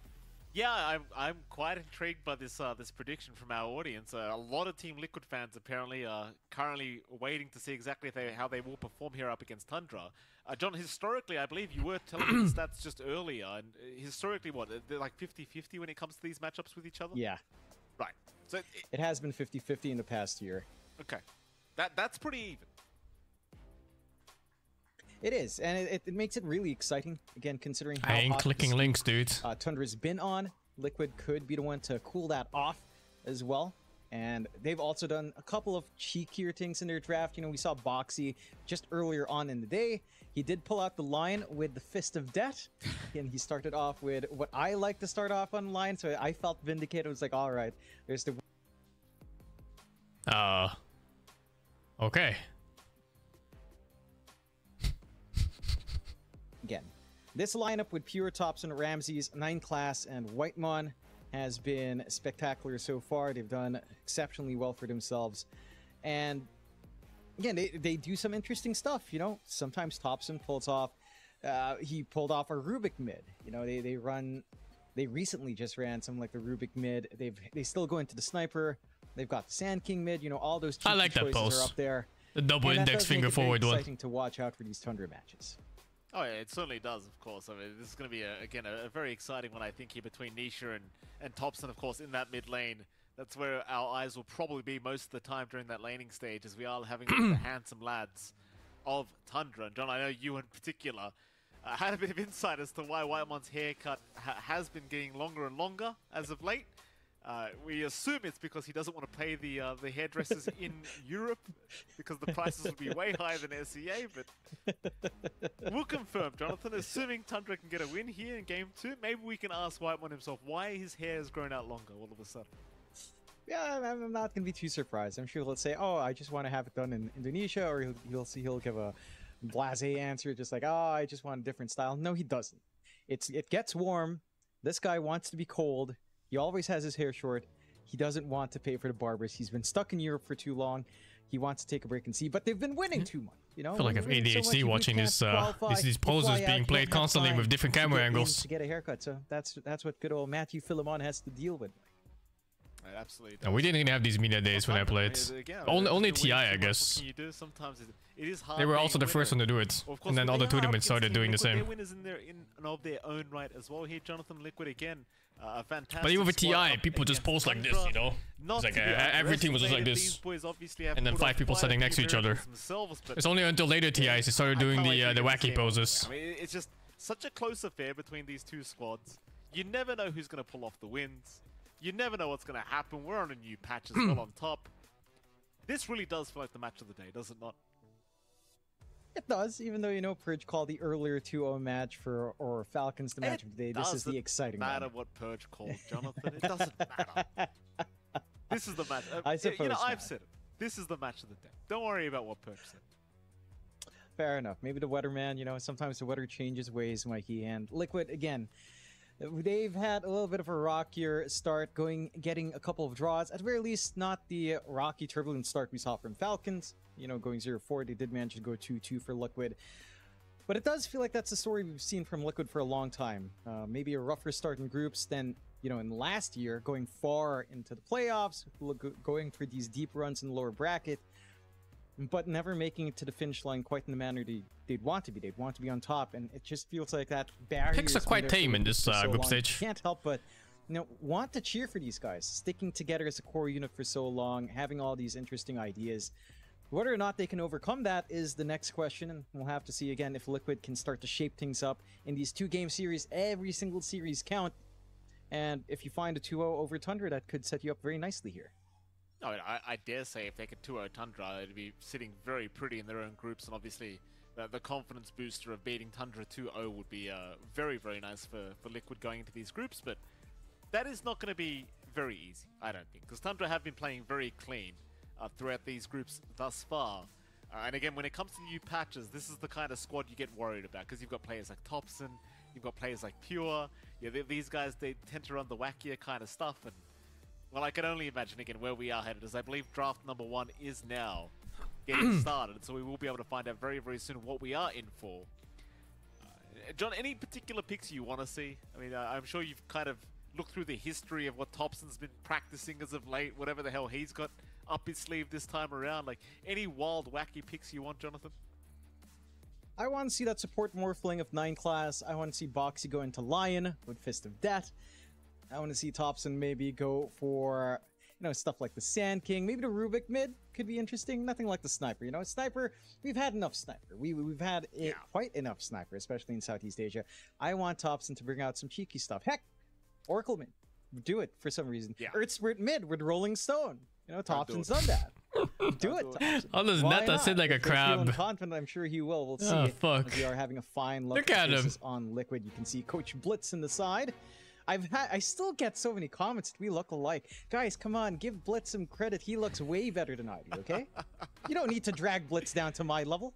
Please. You've been all right. stroking his ego Let's fucking go. Since he gave you that damn Steam Deck. I'll tell you, John. No, I haven't. I've been stroking. Please stand with bans. Dox is out. Beastmaster is out. What they're doing. They're paying John. So in John I mean. just compliment them the whole cast. That's what they've been doing with you, John. They don't even bother wasting their time with me because they know I can't be bored. But they're buying Johnny up. Snapfire first pick. Well, they can't buy out this pick. They go for the Snapfire pickup on Tundra. Again, we've seen a lot of flex in this Wonder hero. what the idea is behind that. Mid could just be a 9-class pause. I guess it's just good. Whitemon hero as well. Stable hero for laning phase. To set some good foundations here to start off for Tundra. They do ban out that TA, Sand King, and Broodmother. So taking away some cheekier options from the side of Liquid. Liquid, for their part, taking care of the Monkey King, Phoenix, Tiny, and Hoodwink. So nothing too off the mark for the Liquid bans. Very straightforward from what we've seen throughout the groups and the play-ins. I'm wondering which direction they go. Are they going to prioritize something like that Boxy line? I mean, did win the match. Flex with Nisha, yeah, for sure. Pick it straight it's up. a mid or any either supports. for Liquid. Don't think you see that's possible there or are some carry. big offlanes still open. You know, Beastmaster's still open, and they will pick that up. So they'll just Oh, go there's the ahead Beastmaster. and have probably one of the best offlanes so far in this patch. 67% contest rate, 17 wins over 8 losses. Has been having a fantastic time. You don't have that combination with a Hoodwink in lane, but almost just feels like a bonus to have that kind of overwhelming lane. Keen on seeing how much we get out here from 33 on that offlane Beastmaster. I don't know what makes Snaps a first pick material. I think it's a stable laning phase, like I said earlier, but I'm not sure. And he's flexible towards mid. You can put him either 4, 5, or 2. It's put so much pressure on the enemy team as well, because you know the stats. Snapfire also randomly wins lanes. On the far left or right side of the map with those ancients. It's just so hard. Like, you've got to infiltrate the triangle. You've got to infiltrate those kind of side camps before the Beastmaster can start just spamming wild axes to take them. And generally speaking, he will start taking them around the 10-minute mark. You know, if not earlier, if the laning stage is still in the pool for him. So it's quite hard to get in and actually contest those stacks being taken. Obviously, if you can, you shut down the Beastmaster timing altogether with that Drums of Slom. However, if he gets away with them, you know, you hit that Ags timing around 11, 12 Moon minutes, Meander. then suddenly, literally anyone on the map is killable as long as you have Roar available. It's just a very rough situation if this offlane Beastmaster gets off to a good start. And it is. It just has so many ways to itemize past the Ags as well. We've seen Dagons, we've seen just going back to auras, durability. So many ways, so many options for the Beastmasters to scale up depending on what the team needs. Do you see the further bans coming out from Tundra? They will take care of the Cheer and the Sven. Liquid for their part. Shit, Moomin with the Korean middle part. One last ban left. What'll it be? Again, a lot of cheeky options still open. I don't know if you're really concerned about any of those cheeky options here that Tundra has run. You probably don't care too much about something like the Sniper. You might want to take care of something like the CK, but you have Beastmaster on hand, so it might not be the biggest issue. Once the Drums of Slom are up, we have seen that be a pretty decent answer to what with CK and Illusions, and they will just take care of it anyhow, as they are CK strong ban. Illusions. Ooh, Morphling BM feels so fucking strong. 10-4 Morphling, he still doesn't lose. Run it on anything crazy, so I don't expect them to go He don't lose. wild into a pause 4 or pause 5. Morphling should just be either Mika and Nisha kind of playing it. Maybe 33 on the offlane. I think there's some possibility for What's that lane that Sprint fucked Morphling Beastmaster off, before? It was ET assuming plus... not the kind of like high impact tempo, and you already have the Beastmaster. Fuck, what was anyway. it? So just very straightforward core, probably out from the side of Team Liquid. Elder Titan out for Tundra. Should take care of the base. Razor, yeah, it was ET Razor. Will have softens up the target quite Razor's nicely. still up in the pool too. Combination with Snapfire now, with the Spirit coming out as well. Stomp setup into the Kisses. So I like what Tundra is cooking up. Very straightforward, good control, good ways of just nullifying the durability of the Morphling and getting some good burst damage in.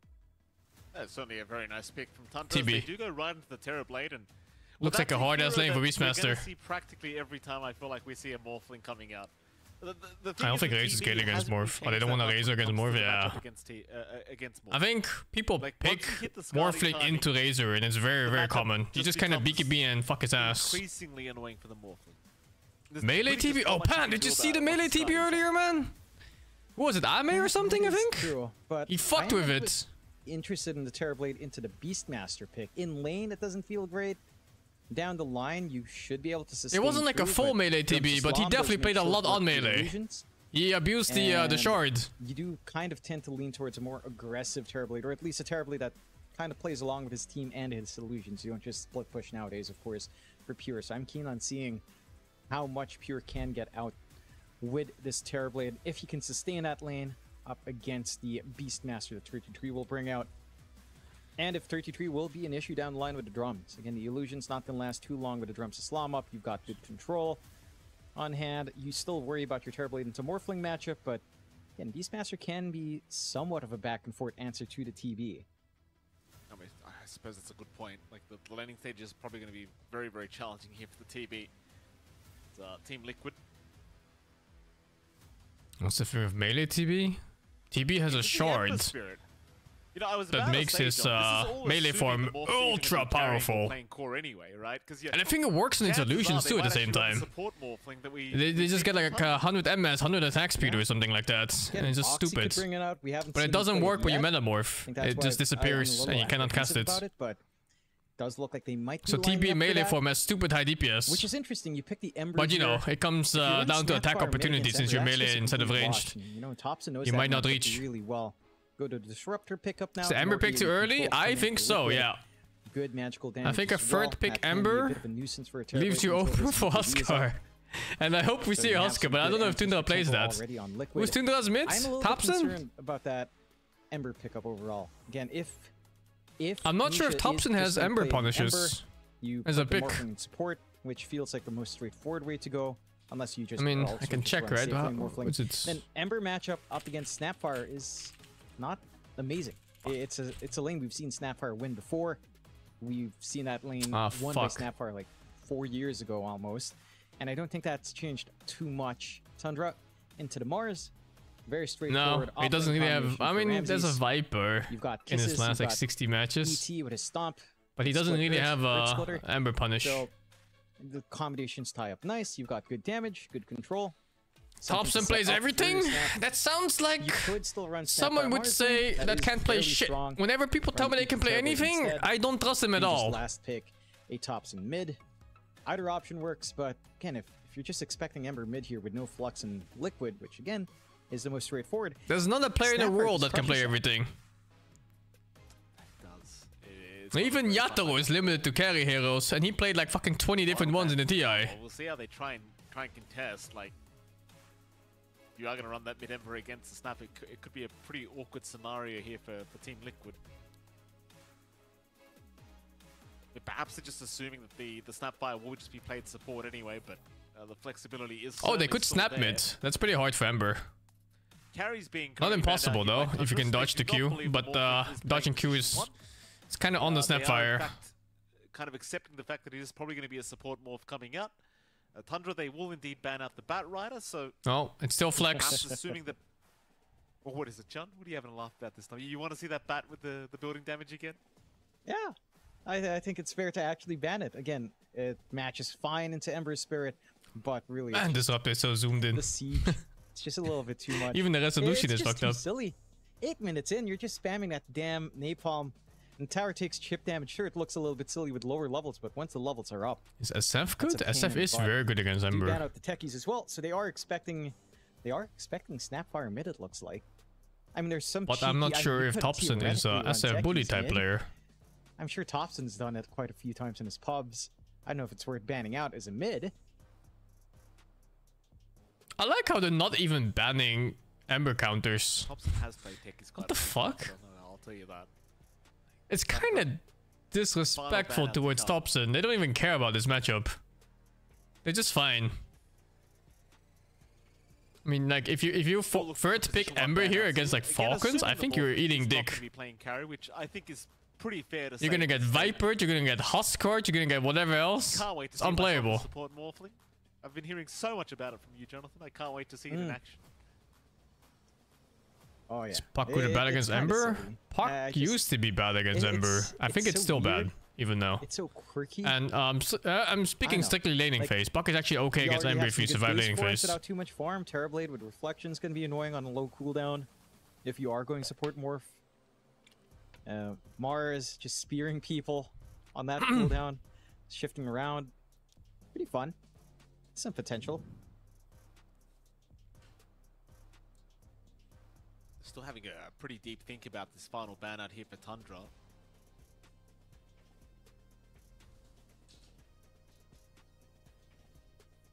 Kind of wonder what kind of options they're thinking Puck about. bad against BM Disruptor? Okay, I don't know what you're talking about. Fair enough. Would have been There's pretty a Puck you don't really care about either. TB. And Tundra. Final pickup for themselves. Still looking for potentially a mid laner, unless they just want to run the tops and mid snap fire instead. Still looks very good if they did want to do that. But it is Thompson, so he probably has something up Puck his not good sleeve. against Ember? It's whatever. They're I gonna mean. go down the Snap right mid, I think. Or Should just be a support Muerta. yeah, it should be snap mid. Snapfire mid now for Thompson. So maybe some. I mean, it's a good matchup. Class. Muerta lanes nice. I think there is potential for outplays for Ember. If he dodges enough Qs, he's gonna be fine. Fairly straightforward for Whitemon to play.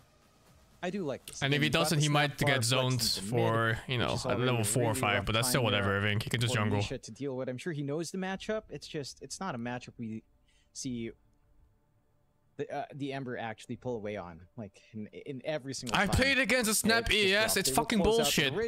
It fucks you. So that is going to be our support more. But I still think the Q matters, because you can nullify things like like a 1E cast with a solve.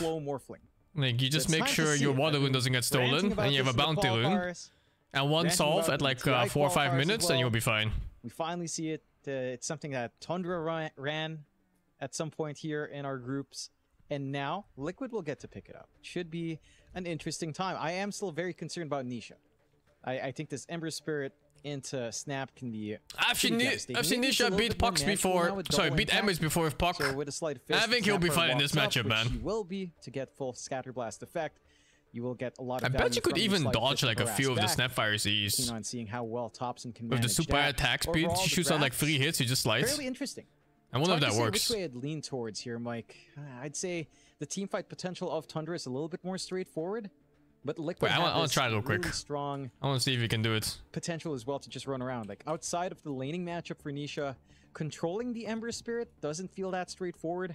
You have to kind of land the calling really well or time your stomp on Whitemon, which is easier said than done. Beyond that, you don't have the best disables in the world from Tundra to stop Nisha from just playing this game. So no, he can't. It doesn't work at all. As long as the Ember fucking projectile's way too fast. Look for kills. You can still snowball quite nicely in Liquid. You've got good tempo with a Razor on safe lane as well. It doesn't take too long for it to start to really kick into gear, especially as the BKB starts to come in. And Sanj and Yasha. And of course, you got Creeps you can, makes no difference, dude. Just felt spectacular because it's a shot before. Every single time we've seen it. It just feels like a hero that's very You can hard dodge one of them, I think. And aside of Tundra, they have to deal with that in lane now with Pure. It's not the easiest time for the Terrorblade, especially with the Axe spam. It's just not going to feel too comfy for the Terrorblade early on in the first maybe 2 levels, especially while Metamorphosis is down. Perhaps level 1 teamfight to come. Already wards being placed in that dire triangle, so Tundra want to have a bit of a heads up if anyone's coming to try and claim these bounty runes. They'll see a ball for The now. dire not ward yet? Oh, there's one. Oh, it's super dangerous. Well, late so. Why ward so late in this? Versus Thompson like this. I wonder how much you even care about the point blank scatter blast these days anyway, because like, Little Shredder just does so much damage with that added base, with the added attack damage, like the 30%. Like I wonder what's more concerning. Like, do you care about the scatter blast, or do you more worry about that Little Shredder? Thompson is a pretty gimmicky mid. Like he plays really weird heroes that fuck around. For Thompson playing, it's the non-honest heroes, you know. Pulls himself further back. The Pugnas and shit. Easy lines up for the Searing Chains. And the Mimi Hammer Invokers. Maybe a little bit less as well from double impact. Again, if you're not close, it does impact twice on the closest enemy. So that will save Thompson out. No engagement over these. Yeah, runes. Oracle mid, like it's all the weird shit. Here to start off, we'll take a look early on that mid. Again, Thompson on the Snapfire, up against Nisha on the Ember Spirit. A very classical matchup that started popping out around 2019 into 20. Feels like around that era. And do you watch matches off stream? No, very rarely. It still feels like it works the same way, even if, as your point raised, even if you don't go for the Scatter Blast. Although Thompson will have gone for it makes a spectacle, of course. I agree. Nisha, again, knows the ins and outs of the Ember, goes for the double impact. He can have presence every time you walk up to try to melee range Scatter Blast, so you do have that benefit. Audio's delays. Scares Thompson off fully enough, though. No, it certainly doesn't. It's just too much damage already coming out from that Snapfire just with the Scatter Blast alone. We should have a look at the side lanes while we have a chance as well. Of course, top lane, you're going to have 9 class and, of course, Ramses against Mickey and Insania. Seems like this could be a pretty interesting lane. What? That was enough damage for CS? Holy, dude. Classic Razor along with the Insania Disruptor. Pretty scary kind of lane. This fucking hero. 69 damage per hit at level 2. The spearback plays nice. Of Ramses if you do get static linked, but with the glimpse back, again, it could be very, very scary to go into this. Oh, lane. hey, I didn't even realize it was And it can be. Support You're not morph. Too much early activity out from Insania, not at least until he hits level 2. And he does go for kinetic fence. We didn't really get that discussion over this. But he gets the fence. My brain was just thinking it was carry morph no matter what. Charges, you can block off some areas. You can make it a little bit awkward with just the chain control you can apply. It's going to be interesting because it does make it feel like Static Storm is a lot more situational in how you entrap people in it. So it's not going to be as straightforward as dropping Static Storm. What's the point of +4 morph? Now. It is low cooldowns. He morphs into someone with nice disables, and he spams them like a motherfucker. Also, his stun W, nice. it fucks. I look forward to seeing if Insania can make this this facet actually. Zero cooldown hero, and he tanks really well too. It ever look good so far. So it'd be interesting if he can make it look actually decent. I guess in this game he turns into Mars. Yeah, it just feels like a really bad fish. He has some good choices here. I think Mars, ET, Snapfire, Murta, they're all good. And again, you just don't turn into TB. The trade-off with and even TB is not like useless. Storm combination is a very big trade-off. Just because that one was just better though. For you to bail out even with some like. Morph Lens here. The builds I've seen were usually phylactery with Octarine Core. And I've seen Meteor Hammer too. But those are all core morphs, so I don't really know how that goes on support morph. Seems like 33 is still going to be able to pull his creep wave away, and Pure will do the exact same thing. This has been a pretty decent lane here for Pure. No real contest here for the Terrorblade thus far. I suppose 33 is also having a pretty decent enough time, but he's Grease sound good too, yeah, for sure. Right now, so good armor too for his lack of armor being strength. Is he strength? He should be. Yeah, he is. But it is off to a little bit of a slower start Double here in the checking. laning stage of Team Liquid. Maybe they're cooking something else, you know. John, are you there? Have we lost you, sir? Looks like we probably have. All right. Jesus Christ, that damage. Well, it's just me once again. This guy doing fine though. 80 nice. As well. Nisha is starting to suffer quite a bit here on the Ember Spirit. See, still finding CS quite nicely, but the problem is in terms of harass, he's just copying all of it. There's not much Nisha can do.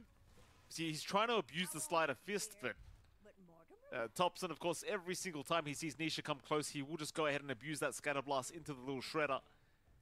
Nisha. No, you still more strength for sure after the inning phase. Because you tank for your team. But this is why John was mentioning the Ember matchup against the Snapfire. Probably you should see some of the fucking bullshit morph things that play.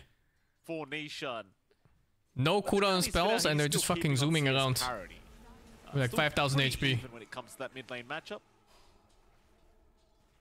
No kills happening across the board quite yet. All lanes relatively quiet. The top lane, there is going to be a bit of a glimpse back onto 9 class, and now the fence being dropped. 9 class being held back by Insania. Still not dead yet, but will eventually drop. There's Ramses who try to chase down Mickey and find a bit of a trade for himself on this Mars, but never throws the spear out. Is he dead too? Just kind of holds back, saves the mana. And Team Liquid, they will get away with first. You don't get cooldown if you go full strength, but you're alive. Insania once again. Ramses. You don't have cooldowns either if you're dead. Insania would not drop another fence down. The fence that time around actually worked out. I suppose in the right kind of circumstance, it is very hard to get away and just try to wrap around that fence if you have to. So first blood the way of Liquid. Happy days for them. Bottom lane still looks like it's going. According to him, the best thing is that you don't have to buy regen. Yeah, I think so too. Morphling cheats in laning phase. You buy like a Clarity or something, and then you just morph and you generate your HP like a fucking cheater. I heard a very similar thing from Mooker who's spamming it. You are seeing 33 now just kind of being bullied out of the lane. As White One and Pure can. How do you play support morph and fights? You're a tank and you initiate and you're a disabler. Basically, you just stand front line. And you cast your spells of cooldown.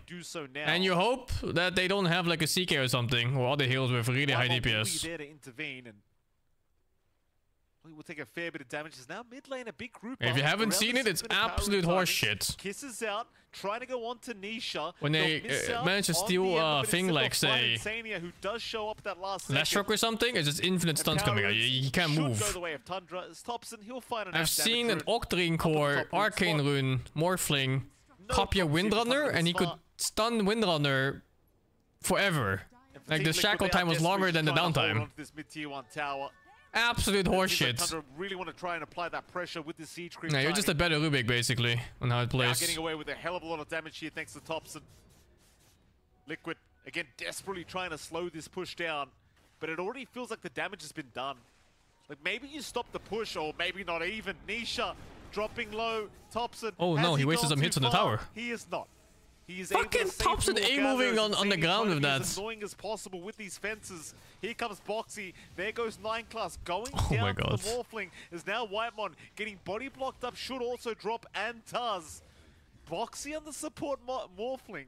Fighting a double kill here in the mid lane. Anyway, I think the support Morphling and the +3 Morphling is something teams are sleeping on right now. It survives on just about 52 HP. Underutilized for sure. Well, there you go. It still feels as though the mid damage has been done, though. Like, Thompson's found a bit too much farm, I'd argue. That mid tier 1 tower is still going to drop. There is no saving it.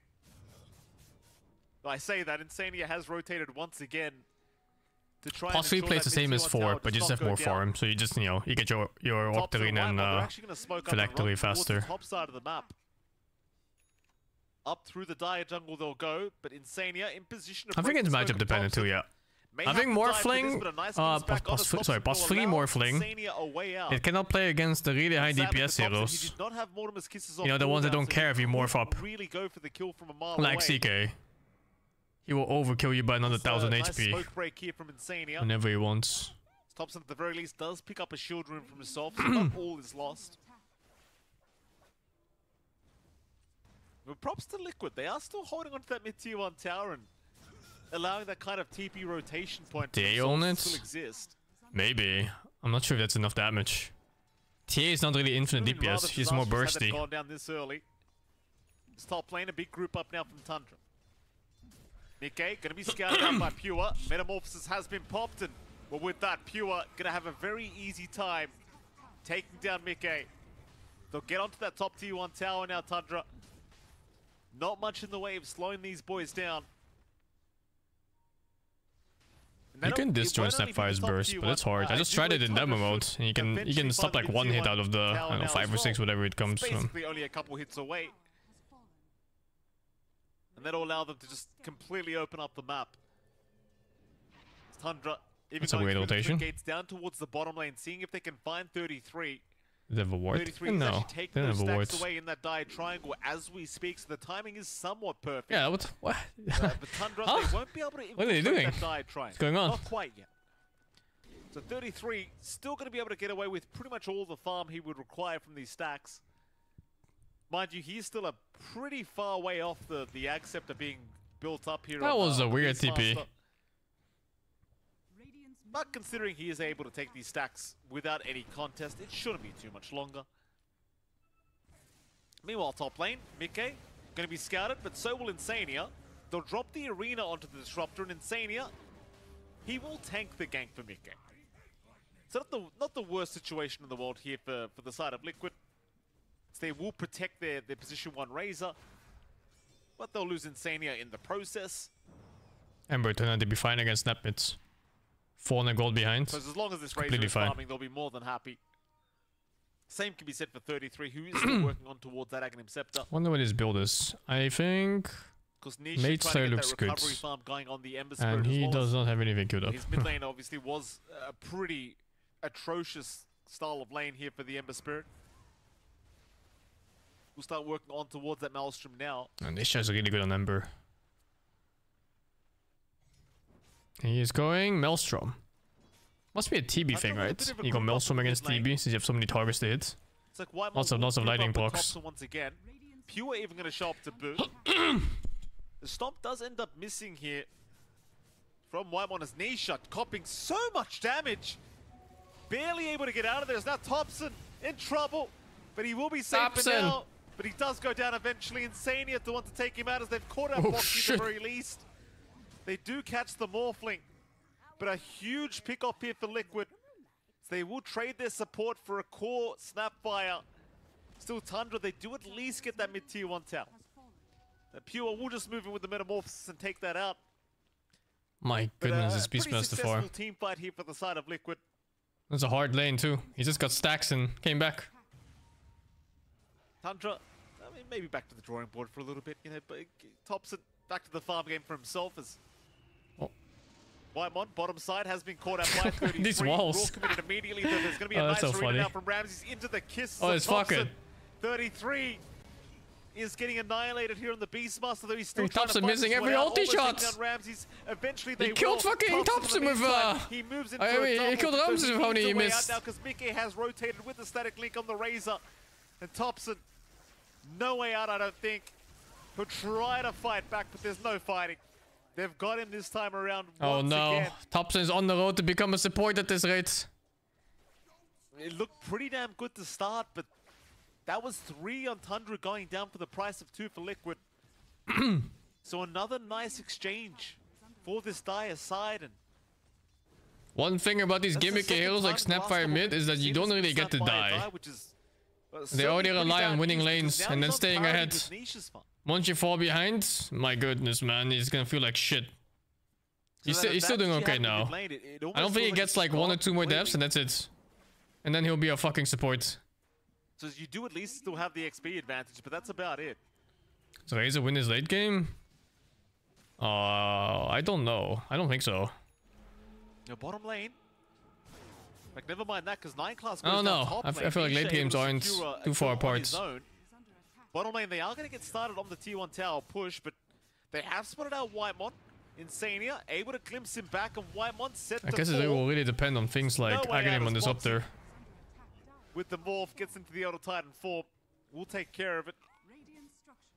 33. Titan's aura is not that great. Should be able to make quite short work Because of he this, needs to this be bottom close for the T1 minus tower. armor. Now also has the Ags up on the Beastmaster. And so it seems like Team Liquid have hit a decent timing, all things being said and done. I can move my camera a bit like Poor this. landing stage here for 33. He still Right side manages sucks a too because decent it timing always with blocks his Ags something up, but somewhere. They are rushing right towards the Roshan pit. The Tundra. They seem to be well aware that Roshan is indeed happening. Scan is out. That will give enough information over. Team Liquid thinking they're getting away with this, but Tundra, they are slowly but surely making their move over. And there should be a pretty easy team fight as Boxy getting stunned by Roshan as the kisses fly in. 33 in trouble. No, Roshan he is can't gone. pick it up! Aegis right in front No! of the Beastmaster, but the arena will not allow him to pick up Oh the my Aegis. god! Oh, what a tease. What a tease. 33. All he could do was stare at the Aegis. Not gonna So lie, close yet that so was far. so fucking And shameless, the Thompson, Roche, he'll without snatch anyone the standing Aegis outside away. pit. Well, of course he does. I even ask people to stand outside my pit when I'm playing Hosker in fucking unranked 8 games. to 9 now. There is still That's a 2K so net fucking worth advantage shameless. to the side of Liquid, but with that Roshan being lost, it is probably going to be a bit of a down period for Liquid once again. Seems like now Tundra will be the ones to try being aggressive. The Liquid still grouping up down to that bottom lane. Boxy and 33 both going to rotate towards that T1 tower, but there is a lot of heroes here from Tundra. Boxy under vision He now. couldn't see Aegis, Narrowly no. avoids The dead arena shot was of blocking him. Minecraft. He couldn't click it, it was out of range. They're looking at 33. They want the bigger target. Boxy going to scout out for his Beastmaster, though, and in fact, Boxy is out of there. He successfully waveforms away, and now Thompson in the middle of nowhere, getting caught out by 33. Oh no, Thompson you will can't try to die work on this. his way out, but he He's loses becoming a the support. Aegis. That's one life gone. Do they have He's enough in for the another middle of kill? nowhere I right think now. so, right? Thompson, he's forced to fight back, but the static league is out right onto the Snapfire. And it seems Bro, like Boxy's he will be set to cooking. fall. As 9 class also follows, and now Ramses Boxy is will be fucking glimpsed cooking. back by Insania. Nisha will find a double on the Ember. And Team Liquid finding a 3-for-0 trade. And that was off the back of the initiation from Tundra. This is pure in It his was 4 underneath supports their in own this game. vision. But Liquid still Enjoy. managed to make the fight work completely blind. Enjoy being a Tundra fan. That is a very concerning sign if you are Tundra. Just kind of dropping like flies here on this bottom side of the map. Is a 4 protect 1 composition? I don't know. 4 protect 1 doesn't win Dota games, dude. Not looking to slow down too much soon. And Dota has come to the point where you need more than 1 hero to win a game. There's too much gold going around on other heroes these days. everybody else It's not like in the past where your support is walking over Blink Dagger at minute 35 and a Bracer if he's lucky. So a lot of pressure on These Pure. days, there's a lot more gold going on from bounty runes and the support golds. Sorry, assist gold and everything.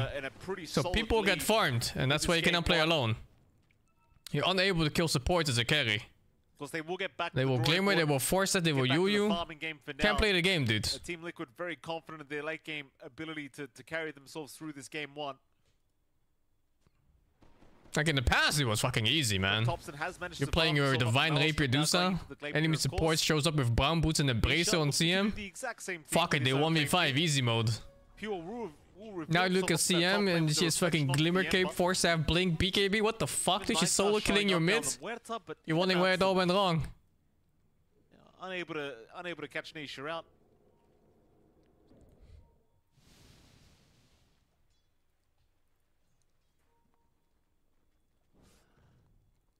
Tundra, they're still looking to be the team that applies pressure.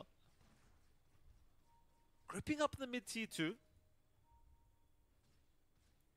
I mean, they do have Metamorphosis ready as they do go for a roar out. They have caught themselves Ramsey, so 33 able to find a very quick pick-off, but it may cost him his own life, and it does. Oh, wow. Good counter kill. Trying to move forward. They'll get Jesus, the TV damage.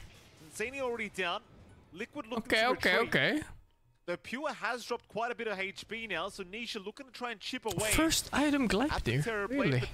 Pure I don't know if I agree with him skipping Mage Slayer. Is Mage Slayer that bad?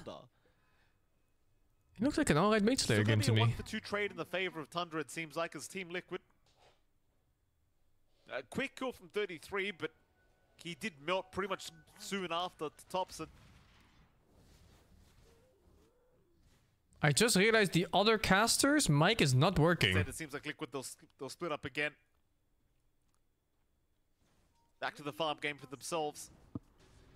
Though there is a completed Gleipnir up on Nisha. I think it hasn't worked since the beginning. As a unit. Gonna blink up onto 33. Even Boxy's got the Guardian Greaves available on the Morphling. He just needs the courier to bring it out. Though it does seem like they are waiting for Mike to have his full BKB completed before they get going. On the other side of things, Pure is now working towards the Skadi of the Terrorblade. Oh, he said they already lost him. It won't okay. have quite as much impact as it would have had it been a carry Morphling, of course. But you still want the Skadi up. It's still a pretty important core item here for the TB. It's Thompson, top lane, gets caught by 33. No, Thompson, no! Thompson just melts. It is really that simple. With the drops up, you can pretty much kill anyone by yourself if you are 33 at the moment. Meanwhile, Pure Gleipnir. Did he miss? We didn't cast. Avoid the chains of Nisha, so he's going to be able to get away. However, any good games today? These build games are nice.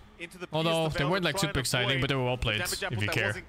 They'll catch Boxy on the morph. Their Boxy surviving, oh my god! Just barely gets into the strength morphing stage. Yes, the pause 4 with 2,500 HP. And I think I saw Greaves on him? I'm not sure. Another easy pick off for Liquid. It's kind of the cool thing about this support Morphling. Like, not only are its cooldowns extremely low, but it's obviously pretty hard to kill on top of that. Even that initiation, just the strength morphing in time allows him to just casually walk away from that situation.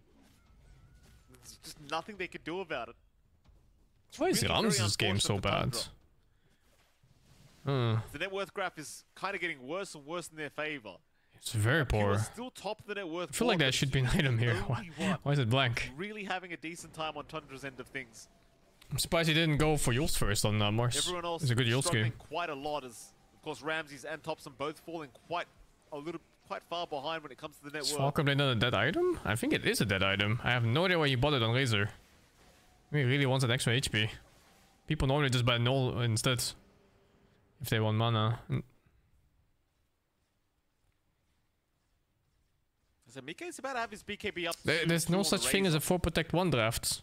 It doesn't exist anymore. It's not a playstyle. If you have 4 Protect 1, you got forced into it. Like this Thompson, he's being forced into a support because they're fucking his asshole. 33, once again, can take himself a very easy pick off here with the Raw Axe. And there's just no contest for it. He just casually walks out of there now. Nothing to be done. Just classic Beastmaster shenanigans. BKB now up on 33 to boot. So he's going to be feeling even safer to just jump in and initiate for his team every time. And Tundra, they are slowly starting to look a little bit lost here in this game one. Now a 9k advantage for the side of Team Liquid.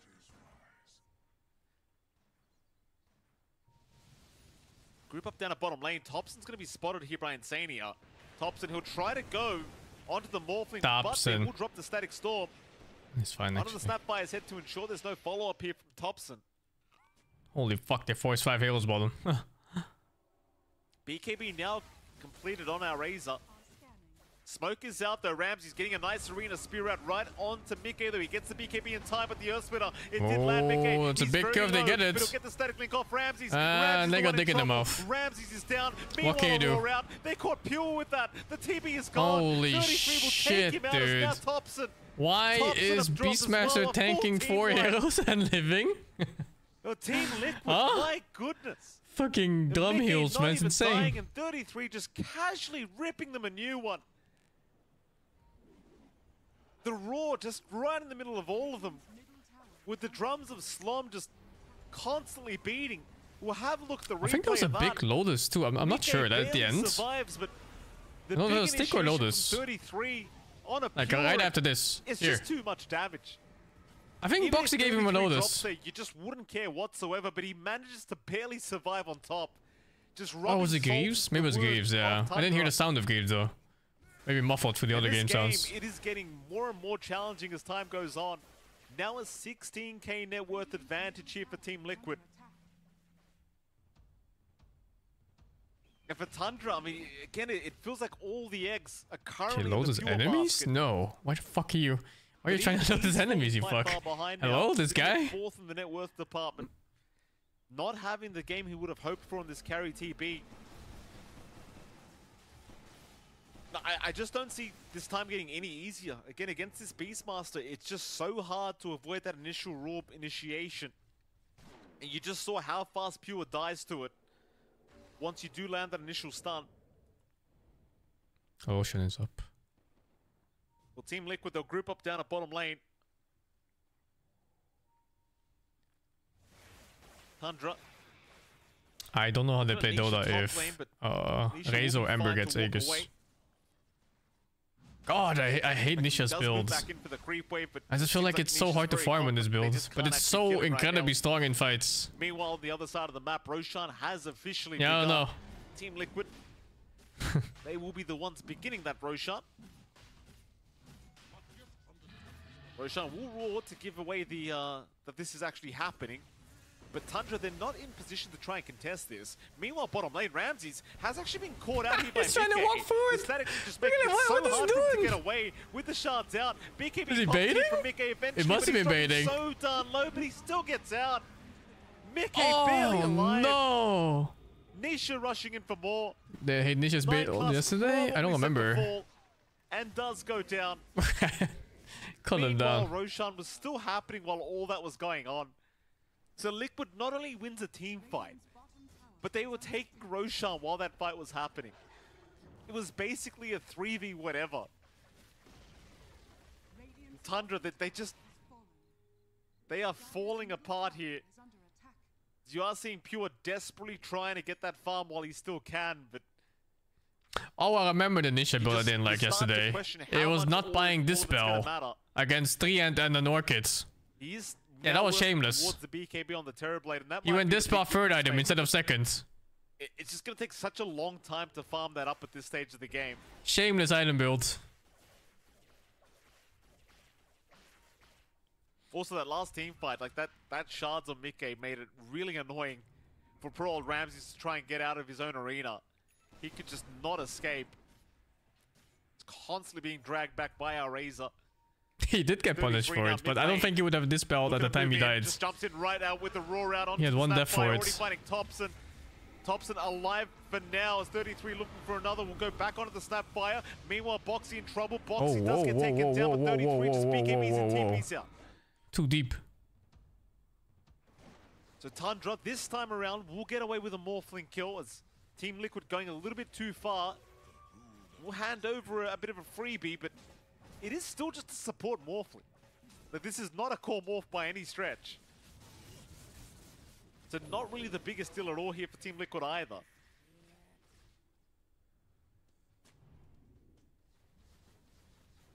Hello, Jonathan. I've been advised that you're back. Who wins late game here? I actually think it's still Liquids. Not sure. Snapfire late game is not something that's weak either. But that's specifically 25 plus. Yeah. So I missed a lot, Mike. This is a game I was very excited to watch. Unscheduled. But yeah, this game, there's a lot of strong stuff going on. There's Disruptor Ags, ET Aura, if he has Aghanim and BKB, it's super strong. Rezo Exodia, of course, is like just fucking free win. I'm not gonna lie. And TB Mars, they're super strong. Mars with Refresh Warp is game winning. There's a lot of shit in this game. I wouldn't say there's like a particular obvious advantage for one team. I'm glad to see it's working. It will come down to play and of course farm level. And in this case, Liquid's farm is quite a bit higher. And they got Thompson again. Ouch. It's basically been the 33 show after that laning stage, John. Like 33 had a really, really poor laning stage, but they keep losing these support halos though. It's not good. He took off. It just hasn't stopped ever since then. And that's what we tend to see from these Beastmasters. 33 already having the full Shivas up as well. So much output. And again, this is the one thing. The Terribly doesn't have the greatest time up top. Mika, did you get surprised by a fucking... Okay, in trouble, oh my god, the tip. Ramsey's the one to go down. Meanwhile, mid lane 9 class. Did you see that spear again? The second one? Did you see that fucking cooldown? Top lane once again. Pure now getting caught out on the TB. Pure gonna be saved by the Glimmer Cape. 33 dude. Still chasing for more. He'll find Whitemon. At least they do get Pure out of there. But this game has become so one-sided. Like, the Team Liquid, it was a pretty awkward laning stage, but right after that laning stage, they really just started to take over. Yeah, it goes back to a few points, right? Like, sure, the Ember Spirit matchup against the Snapfire is not the best, but down the line, you don't really have the control for it on the side of Tundra. You don't have hard hold. The Gleipnir can save, but you already have, again, that BKB from Nisha coming in clutch. Does make it just so unfeasible for them to try to pin down, get some easy pickoffs. They have to rely on this initiation out. He didn't mant out of arena. He walked out with BKB. Get the flank around. Kind of an old man reaction too, I think, by Mika there. Pretty sure he got speared. Just static link up, which is 300 MS cast delay. Doesn't have any counter-action to that. Nothing like Lincoln's on hand. No one having any sort of save from that combination. And it's just a challenge right now for Tundra. There is scaling, but... It's Aegis. His team is kind of far still. Oh, mid lane. Down 33 with the first life, but can you get him the second time around? They'll land the dead shot. They'll get a silence out. 33 dropping low, gets the roar out in time. Oh, he got the roar out. Can he get the Sunder off? It seems like he cannot. He could not find. Why does it feel like the caster's a second ahead of me? He got the Manta in time, but that's about it. He said he got the roar off in time before he roared. It's a full team wipe. Team Liquid. You can see the future. They got 33, but what does it matter? Yeah, it takes him way too long. He couldn't bail out Pure. He couldn't get the Sunder off. He can't sustain through that fight. Mika comes in on the flank, gets a good static link, has the Satanic, doesn't have anything to fear. Human reaction? They expend everything just to take care of 33. High ground fully opened up for the side of Liquid. And the side of Tundra, without that... And he's dead. -1 caster. You will just have to surrender these racks. The side of Liquid not going to force the issue that much further. Probably just wants the reset out once 33 is back up. But Tundra, again, there's so much pressure on Ramses to try to nail this Arena Spear. We saw him try, but the BKB flies on and Mika. Refresher Mars is super strong. It has but this guy's living in poverty, so... It's such a hard ask considering how far behind you are. If you look at Boxy's net worth right now, and then look at Bars and Snapfire, he's creeping up. 24k behind, and even the Disruptor is creeping up. I guess his Axe by now is up there. Story of this Beastmaster. No, he went some random bullshit. It's the reason why you can't give this hero away. Like, it needs. He might still have it though. It's too much this damn Beastmaster at the moment. Here we go again. Yeah. Group up down at the bottom lane. Not going to amount to much yet.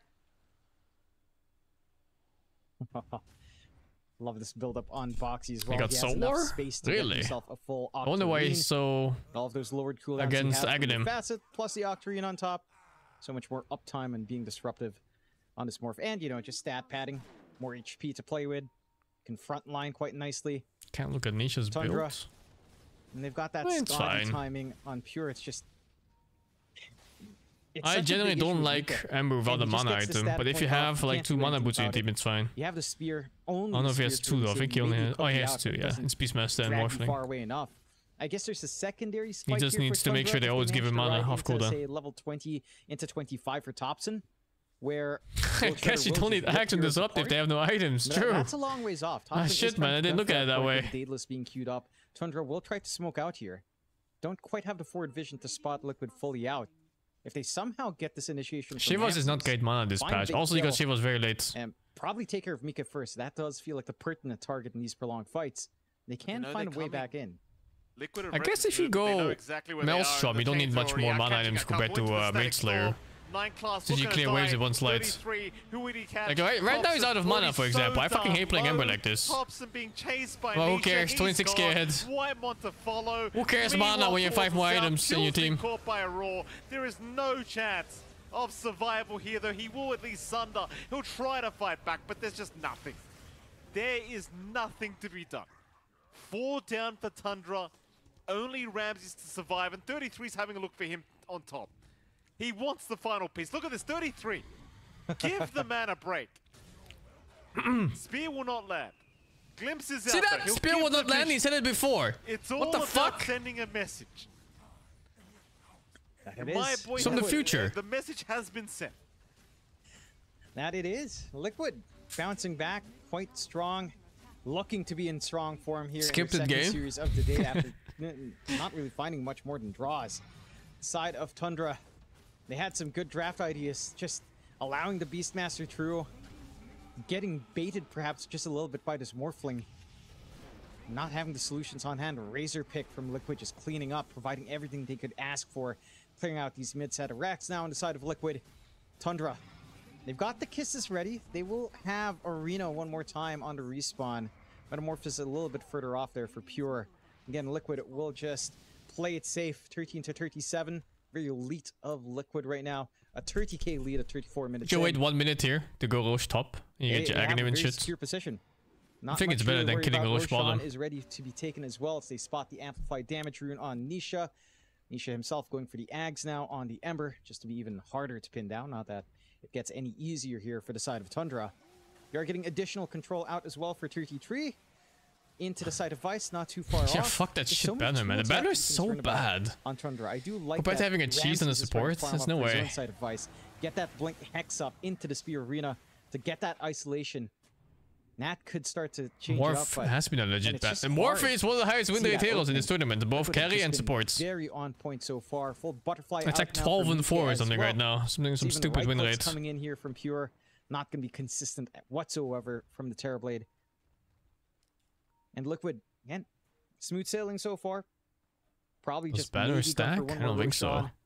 You think Go like on to banner high works in the ground, banner? one last set of racks. That'd be fucked up. Tundra, they're the ones that need to try to make something happen somehow.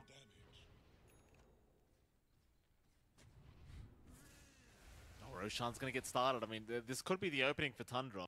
If there's any place to try and fight, it probably would be I don't know Roshan SF win pick. rates. Problem is, do you even know what's happening? And if you do you feel confident enough to make the move in?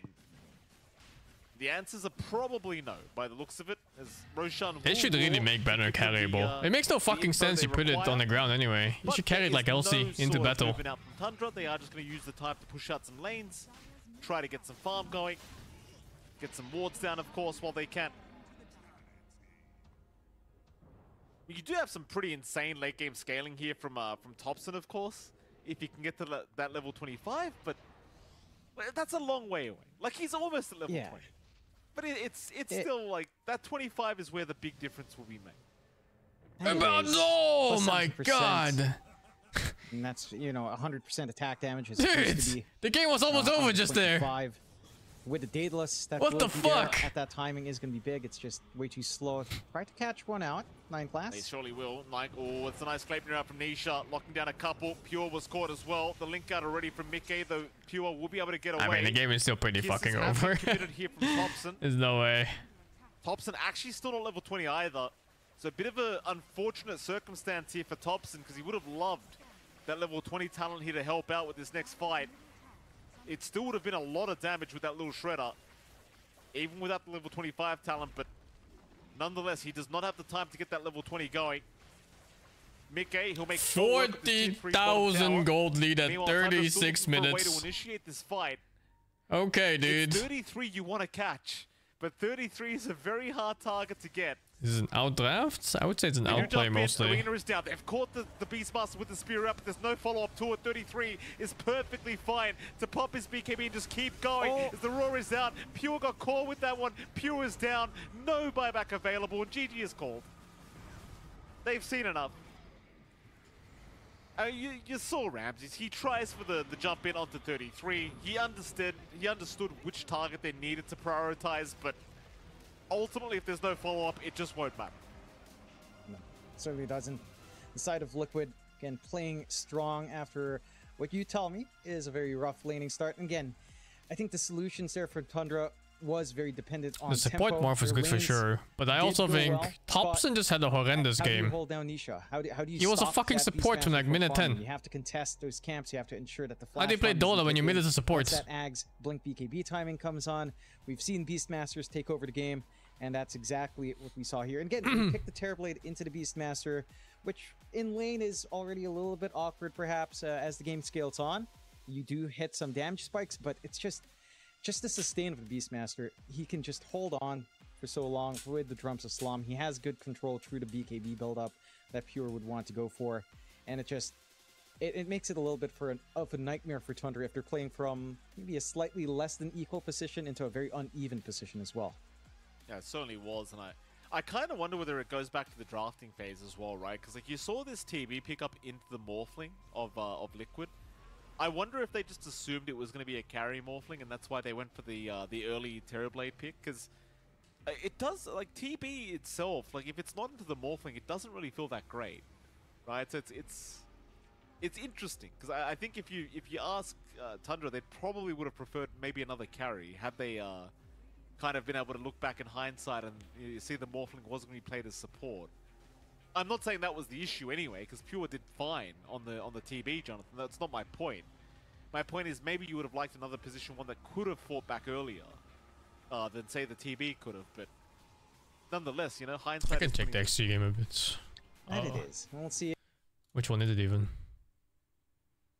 Mouse Bed Boom. Looks like a stomp, right? 25k. Looked really over. This one is Pulse. And this is Thompson stats. Oh, is it mainstream? Next year, to take advantage of that window. Let's see. I'm gonna switch back the moment the other one's draft is over. Do whatever you want. Just run Ame in the middle of the fight. If the Doom wasn't a problem before, a second life means that they can very easily take any kind of fight they want against PSG Quest. Or at least that's what I would assume. But Malik, he's searching for a pickoff here with the Shivas. Doesn't quite catch XM. XM so fast. He is quite fast. He also has Cheese and Aghanim Scepter. So he is not a free kill. And even if you do kill him, there will be a rebuttal. Yeah, there's going to be some sort of swap. And look at Ame just trucking in. Moving fast. How Control do this? And he will eventually catch up to somebody here. TA2000. The fuck am I looking at? This team is 2 screens away. But the Burrow Strike caught him.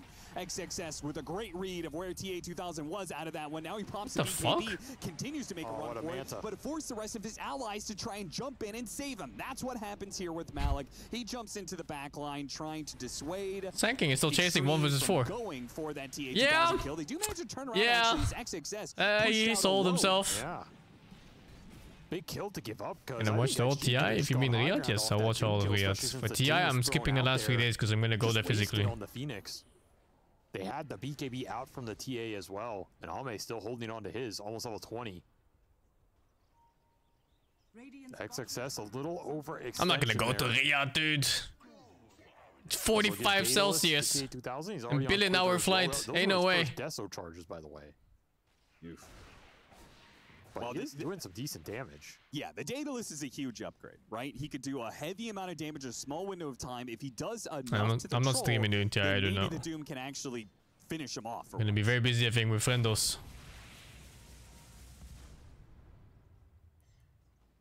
I mean, isn't that worse? I can do low effort vlogs. We've kind of yet to see a way into the fight for Quest. Once XG group up as 5, they are very strong in that formation. It does kind of feel like Quest were winning in net worth. I'm only going for 1 day for TI. More and more we're gonna hang out in Denmark for 3 days. But we're only going to TI for the last day. I think most people don't actually care about Dota as we go. It's really more the meetup than Dota itself. Running up solo right now. Completely alone. Very alone, but are there any disables to stop him though? If somebody showed up, he just could pop BKB and run away. I mean, he would have been dead twice there if he got caught. That was kind of a... How about Mango? Ah, fuck it, dude. You'll live in the wilds for a few days. You'll be fine. The Japanese hunting dogs, man. Yeah. There could have been he can live in the forest for 3 days. A stomp could have landed. Nonetheless, he gets away with it. A lot of information for his team. A lot of reaction out of Quest, helping neutralize this net worth lead. Radiant are scanning. As the game slows down, and XG looking for another BKB on the Sand King and a Lincoln's on the bench, so more defensive items coming out. I was wondering where the Lincolns was going to come from, because like surely it's Troll versus Doom. I don't know how much dog services cost, but I think I can just leave him at my parents' place. Should be fine. Or the dog walkers that I meet. On the Troll, and even if it backfires and you end up dying, I mean, so what? You got a second life in the Ags. Yeah, exactly. Again, the Venge is more of a utility core in this situation. I'm not gonna leave him up by himself. Are you kidding me, dude? He's an apartment dog. He's gonna die to a fucking rat. He's gonna lose 1v1. At least poke it, get some reaction out. And PSG Quest will be able to poke right back. They do have some long-range, heavy damage-dealing spells that can be spammed out between this Fate Bolt and Coddle Blast with the Elder Titan Spirit on top of them. So it doesn't take too much for PSG Quest to push back a half HP Ame. But what do you do now? Now Extreme's like, okay, you got... I don't drive, no. We're now going to take another tier 2. And like you just have to wait if you're Quest. You gotta wait for the next big item on the Keeper of the Light. Oh! Well, that button works. You know, he took his hand off. Always good to check if your buttons work. Never know. A little smile there from DY as a little finger slip there, and of course PSG Quest saw it thanks to the Elder Titan Spirit. It's been caught in the action, but Aegis is still up, so it's not. I doubt PSG Quest is going to try and punish this timing too much, though maybe Extreme doesn't feel comfortable hitting that tier 2 without the Supernova. I don't think Quest were going to fight it anyway. No Battlefield, no Maelstrom in this troll. This game until they have interesting something on this Keeper of the Light, because Noob just isn't a direct impact right now. Yeah, like he went Lincoln's Octo. I've seen some big ass rats too in my city. And the biggest rats I've ever seen was New York. They're like fucking Fallout rats. You need the next item and then item Holy after that shit, to dude! Really give you the punch. Either the Ags, the Hex, the Dagon E-Blade. Really badly. I think they just do not have enough control. Yeah, I agree. I think Hex would change this game a lot, and so maybe that's what Quest are waiting for. They are going to smoke here. Not really sure what. I mean, they're drawing a line to Tormentor, but this would be an incredibly aggressive move. Pet rats are really cute. 4XM. Look at Jin Q. Wild rats are not cute. They know this push is coming for the Troll. Have they set up well enough to defend it, though? Troll damage. gets a little bit low, but a swap, that'll help clear some of the damage. He's going to be fine. They're still going to be caught, though, on the side of Jin Q. Jakiro gets left behind. They push back forward, though. Now all this for mirror support. It's like clearing a clip wave. Taking the fight if PSG Quest were to stick around. They do not. They get the one kill and get out. Still the same story. Doom the Troll and he lives. Yeah. Can't really stop the swap going off, and the second that happens, it feels like you're not going to be able to commit on that Troll. Need more damage burst or more follow-up? Let me check the other game. As XG continue to... 4 minutes, okay. Draft hasn't even sorted. You can watch this for like another 10 minutes, I think. Strength Blink on that Sand King is a lot of extra damage, a lot of scalability. I think New York rats could kill humans if they were hungry enough. Quest PSG Seriously, you Quest just are like not in the doing a subway system bad there and you job get of attacked by like keeping 20 up of them? with Extreme at Would you even all. win? They haven't really thrown away any big fights or anything, and maybe if fights don't quite go the way they want them, they seem very, very conservative in how they take it. If it doesn't work, they don't kill the troll, that's okay. They back out, don't experience too many losses. But we have yet to see them be able to come up with a solution. Yeah, it's like the ReZero bunnies. Actually win one of these fights. Ah, shit, and not dude. just pass by with another Doom expended and another time the troll lives. The Octarine is now done, so now you can throw out more of those Dooms. I mean, if I'm XGWBG, I feel like I just want to spam Lincolns and Lotus Spheres this game. Yeah. And I'm pretty happy. Like, throw every Lincolns and Lotus you have on this troll or Sand King. Talk about actual rats, yeah. Very tough to get through here Oh, for yeah. Quest. We see the Jakiro eyeing one. I haven't You're even gonna done have it one yet, no. finished on the Venge. They're waiting for these games to You're end. gonna have the No, Satanic on the something. troll with potential level 25 talent for strong Dispel if he wants it. I mean, we're looking at a situation where this might end up going late enough that 25 talents could be very integral. I mean, you're already talking about the troll one, but what about the 100%. Doom one, right? If Doom can get all the way up to 25, he's got an Octarine plus that Midas. He's going to be cooking up some experience. You get to a point Not by where you period don't league? have to I worry don't about know. BKB anymore because you're able Let's to see first get if Doom there's up by anything else you. up first. That could change things a lot. There's a lot of interesting level 25 talents in this game. Both teams have some really good ones. I mean, the way that Extreme's Yeah, playing I see right the now, New York they Major seem to be Mayor no rush introducing whatsoever. bins? So you could talk about things I don't like understand what you Aghanim mean. Scepter for the What do you mean Phoenix, bins? Right? That's a hard counter to Trash Doom cans? as well. Might even get it off Roche at a certain point. What do you mean they That's will true. use trash cans from now You have on? a lot of ags on your other heroes. I don't mean, you're probably understand. giving Sand King his, but this next Roche is coming soon. XG, they got everything up. Could definitely look for an aggressive swap on a core if it presents itself.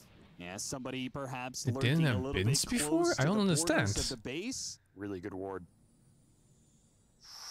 Oh, Noob. Oh, Noob would have been really good. The next best They thing didn't to have TA bins 2000 before. to pick off on Noob would have been excellent, but Huh?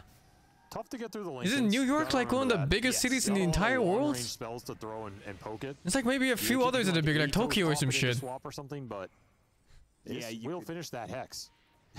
I was gonna say XXS could blink in and pop it with Heaven's Halberd, but I forgot he still does not have a blink. It is indefinitely delayed. No, he oh, does. sorry, he does. He can definitely go in. It's just you have to see something here. What the fuck? Alright, learn something new every day. Down the lane for a bit. I do remember seeing giant piles of trash bags when I was in New York. They got the jump on the troll from behind. They slipped in and the Like a mountain of They did not trash. get the swap onto the troll like they intended. He's still getting away with the BKB and the Glimmer Cape though, and Quest have to back away from the Supernova. Tokyo has very few bins too, but you don't see trash in the ground because people just hold their trash and throw them away when they have the opportunity to do so. PSG Quest, once again they got the initiation. I really like that, the level of respect that people have for others. Still not good enough. When you just don't litter. Did they just not get the hex off on the troll fast enough? Like Ame just But that's a different BKBs point it. anyway, isn't The it? second that Because they're happens, talking about trash bins where you just throw runs away it entire off. bags, not just like some, with the swap, you know, I like a think can this or going whatever. on the Doom there was definitely not what XM wanted. Now you have to take this fight without your Doom, without the BKB on the TA. So many dispels, Ame. Between the Aghanim Scepter and now Satanic, which he uses to fully heal up. He is chunking. Backdoor protection, but the swap goes out. Rubik, telekinesis, tries to throw himself away, but he can't get far enough away from XXS, who pounces in with the Blink Dagger, finishes him off. Immediate buyback. But nothing is slowing down Extreme, it seems. They'll take that melee barracks, dodge the Spirit Stomp. Oh, I've seen the pictures of Paris as well. When there was a strike on Another Roshan. the garbage truck workers. Nice little fight. That for trash XG. bag just piling up They bail out the their size troll of again. It's houses. been the MO of the game, and their lineup has done a decent job. It's crazy with that. stuff. You dive in, you throw spirits on everybody. There's a macro. And the there's an city ice already path. smells You like wanna shit chase even through all before. that? Not really. The second that Doom is out on Ame, that team fight feels over. Still no There's no other solution game, to dude, that I think. sort of We're waiting engagement for from this, which is Quest. still... Oh, They're well. finding the troll, but They're talking right now. draft should start soon. That has not been the problem. The problem has been finishing him off. Yeah. This is not a Roche you can afford to give up here, which means you got to fight into the Phoenix, into the Jakiro, into the Sand King. All these heroes love when you're going into their AoE. I mean, just a single did they remove? Really? They removed bins for like explosions and stuff in Japan, so people can put dangerous things in it. I remember there was like a terror attack in like a Japanese subway system where they gassed a bunch of people. They throw out the Doom, and he immediately retreats. And it's Wouldn't be related to that, would it? Jump in from the Sand King, big epicenter, big AoE damage, and they can easily follow this up. Extreme. So it was after that one. Holy shit! Wipe through Quest at this rate as the Burrow Strike catches out the Templar Assassin in the corner. I didn't know that was the reason for it. The TA-2000 TA is still stuck though on the sidelines. They don't. Oh, it wasn't gas. It was I don't know what Anthrax is, dude. Oh, he got the TP away, so no he's clue. good. But I mean, but what are you doing here, right? This just doesn't feel like a fair 5-on-5.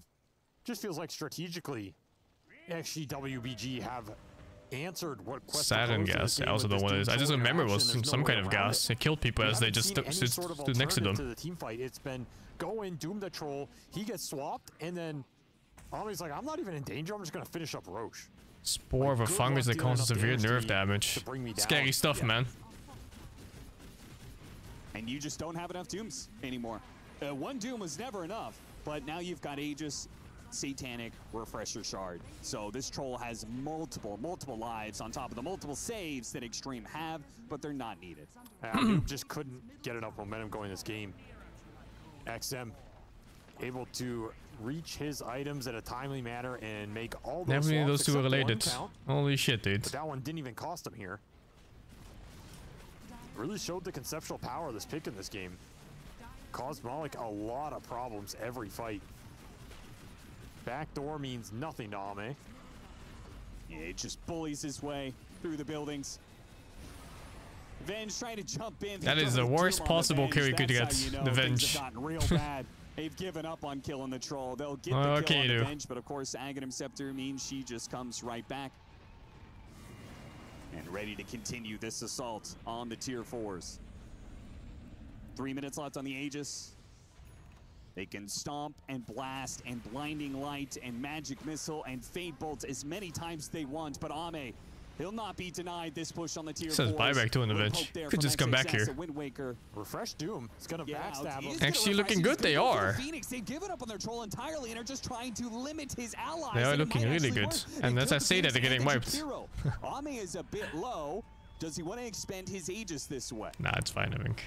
They're gonna buy back and just end the game. Extreme wasting no time whatsoever. The Venge is actually going to get a bit of a dieback here. Again, the Aghanim Scepter, so we can keep on going for these swaps, keeping the heroes in place. But it looks like the second life's going to go down. A jump in, though. Ah, endo. Once again from XXS. Let's check the other game. It's over. Oh, draft started. Let's fucking go. Target, but apparently those spells also go down. All right. Yeah, it's crazy. It really does feel like Beastmaster banned this time. A support hero now. Done that bullshit. Truly a support. Darks is still in the pool though. It's kind of nutty. It's strange as well because I feel like you're probably never gonna see this on pause 1, but even as a pause 1, as a strength carry, it can also kind of work. It's very strange. Yeah, it's a very strange thing to do, but a strength carry morph is also not the worst thing in the world. I don't think you'll ever see that. It does almost the same thing. You can play like 4 or 5 years ago. What's the easiest play on 4 and 5th position to remind? You can play Morph.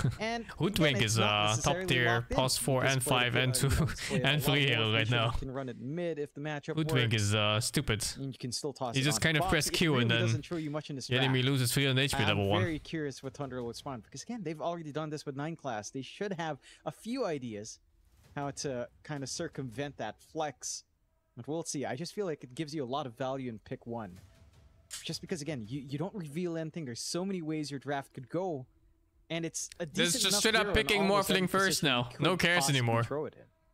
No, this hero does feel really too like it feels too much right now. This Morphling. That's how high they value this hero. Too much, I think.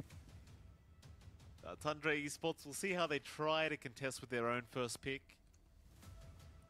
What do you want to prioritize here against this hero? I look forward to seeing the changes being made to Morphling. Like, do you want this hero to be a carry or a support? Valve, we'll find out hopefully very soon. Honestly, I feel like Flo is in a really good state. I think Ebb needs to be made to be a little bit more interesting, but it basically it's choosing between. Let's see. Normal Morphling playstyle and like a more aggressive frontline tank spell spammy guy. They will go with the Enigma pickup first on Tundra, so nice and secure. Doesn't provide that too much value onto the Morphling at very least. Although I suppose nothing too bad, huh? Only 3% at worst. A much lower cooldown could be annoying, but I don't think it's a high priority for a Morphling support. Overall, we have seen a lot of Enigma. We saw Aurora run it earlier today. No one goes Strength Morph? We just had a Strength Morph last game. At least for Aurora, it felt like it didn't do Moxie much. played +4 Strength Morph. You're well protected here on Tundra. Again, the impact of Black Hole can't be understated. The aura build-up for Enigma does still feel good. And his lane domination. Why so bad against Axe? Because it's carry Morphlings dying to Blade Mill Axe on low HP. You know, pure damage going through armor. And Morphlings absurdly high DPS also making armor not be so valuable. And then they get chopped.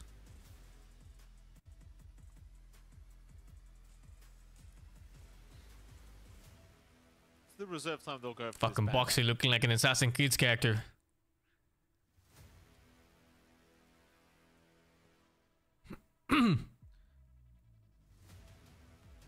Wonder what the mentality of Tundra Clock is the right counter now, Enigma. Considering this is their first loss. You don't really look at Enigma like that. Usually when Enigma comes out, you look at the Eidolon counters. Oh wow, initially anyway. Probably not too concerned. Obviously, Team Liquid So you're gonna start thinking of heroes like Gyrocopter and stuff. Yeah, I mean, you know, he's gotta do the math, figure out what he wants to do with a support Morphling perhaps. Or, you know, just playing the same hero back to back. It's like, oh, I'm sure he does. I honestly feel like as a support player, I would enjoy it too. I just never tried it because I'm a Lion enjoyer. So I always stick to Lion, but I swear, I'm just insane. I don't know why. You know, the sad part is people like you and I, we're not good enough to play Morphling. You know what I mean? It's just, this hero requires a bit too much talent for me at the very least. You know, even as a support, I feel like I just can't run it. Yeah, well, that's Jagoban. Yeah, it requires playing on the bleeding edge to be effective, you know, on support. The thing about Eidolons is that if you don't deal with them in laning phase, he takes over the lane. Like, he's gonna have like 30-something denies by, you know, 10 minutes, and as a carry, you're crying on the inside. It's just tears, depression, anxiety. He doesn't even get, you failed your team, and now the world.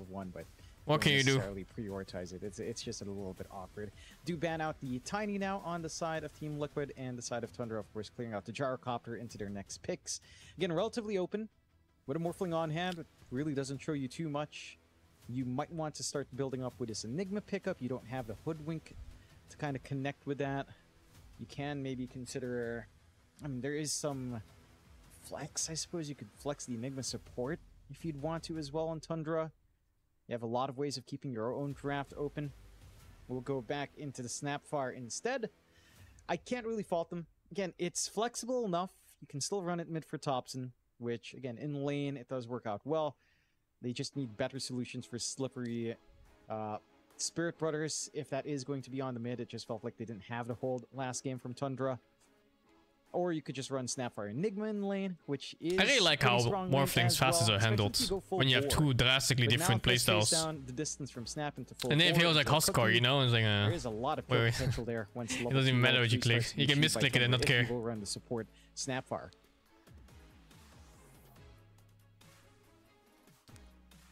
Oh, see what Tundra do with this snap.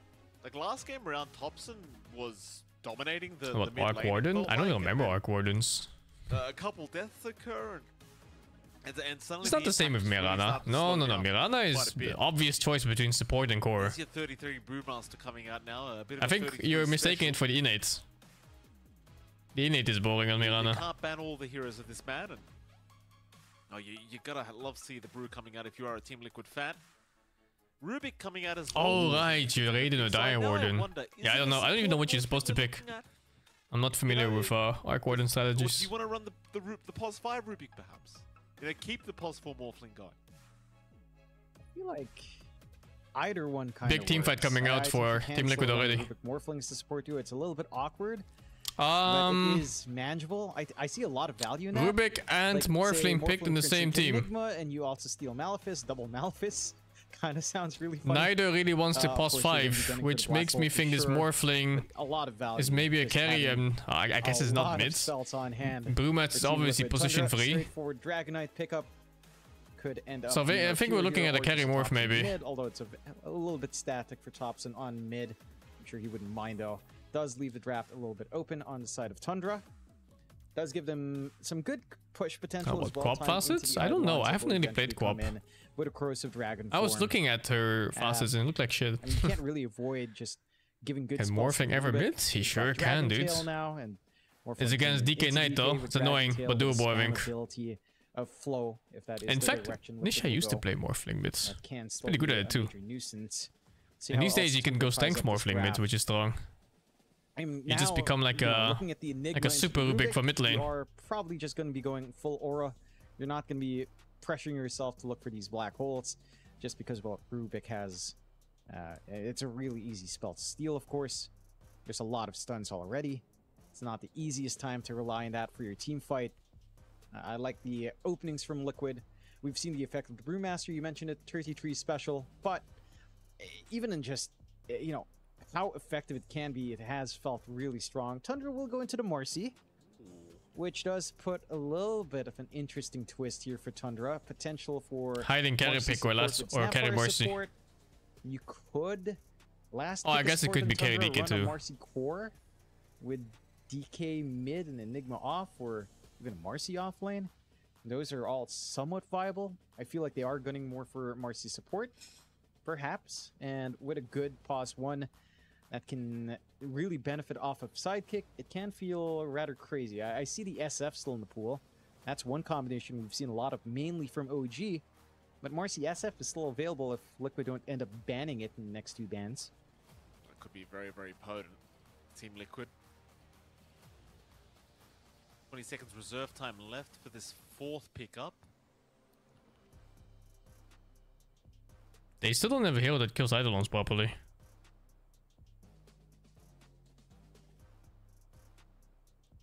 Oh, they do go for Does the that kill Eidolons? End of things, so perhaps denying it away from Tundra in case they wanted to run it.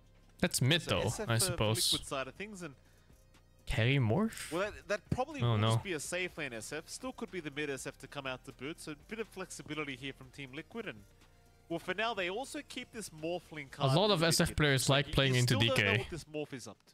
You know, being melee and all makes it so easy to triple race. Yeah, you can still run it safe. You can run SF mid. Tricore doesn't look too bad. Maybe a little bit greedy, but it does feel like your SF lane at the very least up against a DK mid should win out here. The Liquid draft kind of lacks stuns right now. Looks like shit. Very smart pickup. Again, it's hard to kill anything. DK mid, SF wins out. You remove the. They need to fix this draft. They need some hard lockdown. Straightforward one that we have seen in this group stage at very least. They will ban out the Alchemist from Tundra, which is also interesting. We've seen that be flexed around, mainly by Entity. Kataomi playing that a couple of times in the play-ins and the groups. And of course, is still viable as a pause 1. Just kind of remove it from the picture along with its Sven. So they are expecting just a Morphling to go probably support at this point, and just taking care of some big cores from Tundra. Liquid, for their part, are expecting just to have a Thompson mid DK. And again, it's very manageable inside of Liquid, taking care of some pure heroes left. Tundra banning stunners. Have to play into this, into a Brewmaster lane. Do they think it's Rubik plus 5? Great options left. Lifestealer's kind of faded out. I guess there's an Ursa if you wanted to, but there's a lot of kiting potential here from the side of Team Liquid. I'm not sure if that's the comfiest of times for them to consider for pure. Liquid will have to show their full hand first, so at least Tundra can somewhat. What stun do you pick here? This last pick of Liquid. Oh, the Weaver comes out, so maybe a Weaver is not contested. What the fuck? Very, very flexible. Huh? Between this Weaver. Last pick Weaver. It's one of the most contested here in the whole tournament. It's a Weaver carry, but I forgot this guy existed. You just don't know. You still don't know exactly what the draft is looking like here from Team Liquid's end and who's carrying the game. Plus 5 Rubik then, I suppose. I suppose it should at least be a mid SF we're looking at. I can almost confidently say that. They lack stuns. So. Zeus into SF mid? Carry DK. Yeah, this lane is pizdiets. It has only been picked 2 times. It has a 50% win rate, that Zeus. So, not the toppest, but it lanes much better into that Nisha Shadow Fiend. So that is one way to get that done. We will have Boxy and the Morphling once more on flow. I do like this at very least. Tatsumu win lane? We'll see. Actually going for Divine Rampage. Instead of think SF stomps Zeus, but I don't know.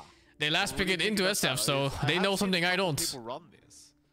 Not in pro games, mind you, in pub games. Don't you just jump away on Zeus? You can jump away once. In the mid lane against Nisha. Cooldown is, I think, is it 16 seconds level 1? I need to check. I think it's 16 seconds or something. Like, who's he gonna hit?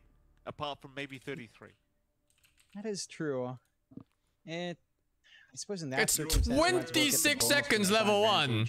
Maybe you get to pick off. You're jumping exactly once per wave.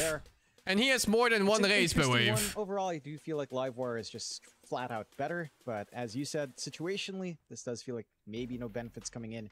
9 class as well, going for the Bodyguard Marcy, which is very interesting on support Marcy. Because you give armor, but you don't give lifesteal. Now we'll see. You don't give those lifesteal bonuses away. You basically just give armor. You do have all of the attack and lifesteal benefits on the Marcy. I think it's a hard lane. It feels like a core Marcy kind of goes for the Bodyguard nowadays. I'm interested in seeing how much they can get out there for 9 class. Very interesting drafts once again coming in. And for the side of Tundra, this is a very important game to look for a draw. Senior Rubik, says Ramses. Ramses Enigma is insane. It is the nerfed SF, and it was quite a big nerf too. The slow went from 8% to 5% on lower level raises, and then it goes like 5, 6, 7, 8 or something like that. Ramses Enigma, I can't say I've seen much of, John.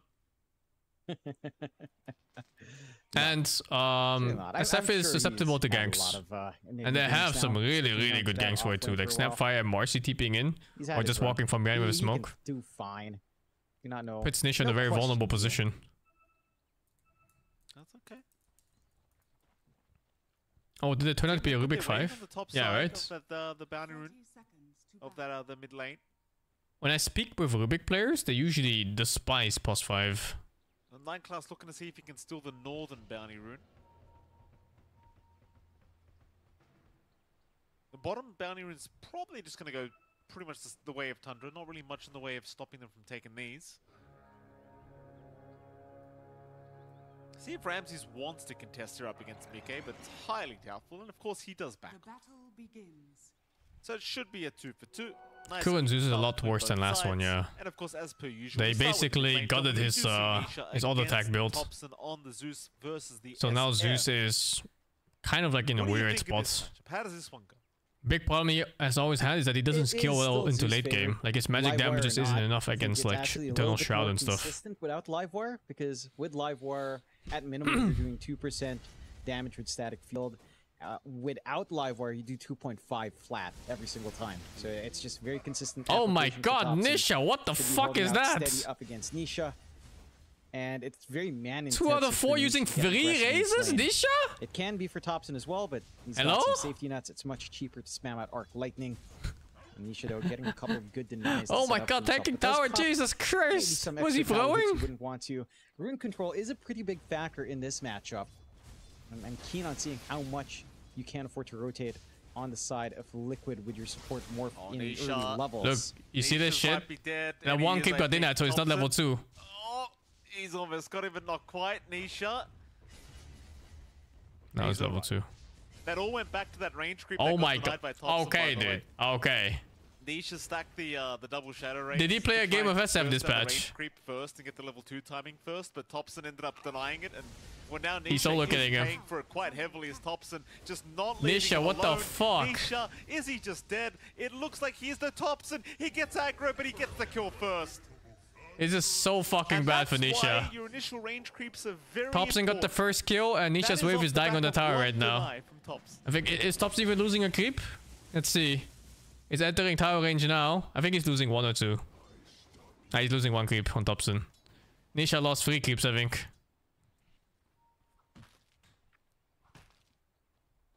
SF plays overconfident? Not really. I think Nisha is fucking throwing the game, dude. Some chances to look at the other lanes up top. We have getting denied when you use 3 races is not a thing. 9 class on that Marcy up against Mike on the Weaver and Insania. That is not a thing at all. And this top lane, it's fairly static. There is some aggression. Never mind top. Thompson's not leaving Nisha alone. Just look at the damage output he's already dealt here to the SF. Every time Heavenly Jump's been off cooldown, he just continues to get so aggressive here against Nisha. And, well, Nisha, just... Like, that whole outcome changes if he gets level 2 on the first wave and doesn't get denied. Because then he gets the aura and Zeus can't really trade properly. He loses way more HP. Try to survive. And he doesn't have his bottle in yet either, so he can't afford to deny that one water rune. Thompson still manages to grab the other one. And that is one way to play into the SF. Again, we've seen this matchup multiple times. Zeus does. I don't get why Nisha is raising so much for CS only. You don't have live wire. It is consistently 2.5 no matter what range you're at. You just kind of gap close to prevent the raises from stacking up, making it awkward for Nisha to look for that counterplay. Already a very. You're gonna have to ask like Rosa or something, because she plays SF way better than I do. But I feel like he would just raise the Zeus and he can't lane. Stack up.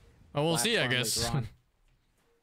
But still, Thompson, especially as he reaches level 6 with the Divine Rampage, there's a lot of potential there with some cheeky spell amp on the Thunder God's Wrath. Yeah, you can't underestimate that 15%. It can really start to hurt. Oh, dude, Thompson is fucking. Alright, man. Affairs on both sides of things. So like Rams is having a very good time at that top lane. 17-3 on the CS board as the Enigma. Is to be expected though. Enigma obviously just very good at dominating lanes when it comes to the CS department. And Mike not too far behind. In fact, he's 19 CS and 2 denies himself on the Weaver, so not really falling behind at all. In that bottom lane, a bit slower for Pure, I'd argue, on the DK. Currently 14 and 10. Oh my god, this was water rune. Jump in on the Dragon Knight, just a little bit of a casual Cinder Brew. The fucking him. 33. But it seems like Pure, for now, is okay. But he is currently being chased by Boxy in 33. It's a huge creep wave, so they can dive the tier 1 tower. Problem is, Pure is just too tanky to take down, but they are going to try. Weaver is coming bottom. Shoot that Bugs. Yeah, that Bugs is going to be his end. Rotating with the swarm out, and Pure is not going to die. He barely survives on just 20 HP. But Mike will chase him down. They've got the vision. Pure should not be able to make it out of this one. And he's gone. Pure is maybe it's down, better to just die. It's good a lot rotation. of effort. That's maybe a little bit more time than Mika would want to spend down here. He does make it worthwhile. It was a bit of a slower lane for 33 overall. Wait, SF got solo killed again? Or was it a gank? It's a DK matchup. It's just Did hard Marcy to try gank? to get that harassment off. And top is a pretty slow Oh, lane. he's dying So again now. Need from Mika to get some aggression elsewhere. Although Nisha. Oh, missed the thing, but I think it's fine. Just cannot deal with Thompson. With the rotations from the supports of Tundra. I think his TP is cooldown, guys. Very short work of Nisha, so a very important pick SF has 13 CS and his TP is on cooldown, guys. I suppose this is once again the one lane that is kind of struggling here for Liquid is the mid lane. This happened in game 1 as well. Both the side lanes were going decently, but the mid lane was the one where things were falling a little bit behind, and it was purely based off the hero matchups. I love watching SF lose lanes too. Because I think SF players think they're super good when they press 2 raise buttons and win the lane. Against the Zeus, and he's paying for it. That he is. Not much you can really do at this point now for Nisha. Already digging into that jungle. Forward ward set up by Tundra to constantly punish if Nisha walks back into lane, which he might shortly. They are set up. They've got the regen rune on hand. Oh no, dudes. You cannot just die 3 times on SF. It's gonna affect the game a lot. Not only is your mid a fucking support for like a good 10 minutes, the Zeus is also having a god tier game. Very easily like he's level 6. Sure what that the lightning bolt was about, but doesn't really matter too much. As now Nisha gonna be spotted here by Thompson.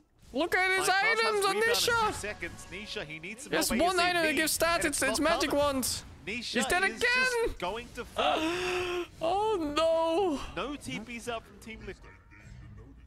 No, I mean, oh what you expect your no, dude! support to really do at this point it doesn't feel like it can really stop that. So they just have Does to it have stop ulti, that lane Zeus? of Yeah, Nisha. his ulti still. And Thompson being very cheeky. Cast it while regenning, fuck it! Does get the Thunder God's Oh, grab, Tidio's not invis. enough. Fucking support's not putting down sentries, man. Close kind of call here for Mickey. Oh, fucking supports. Survives from that 250 HP. That mid T1 tower in the meantime, John Thompson's just taking it out with the siege creep. 7 minutes in the At least he got to cast the ulti with regen.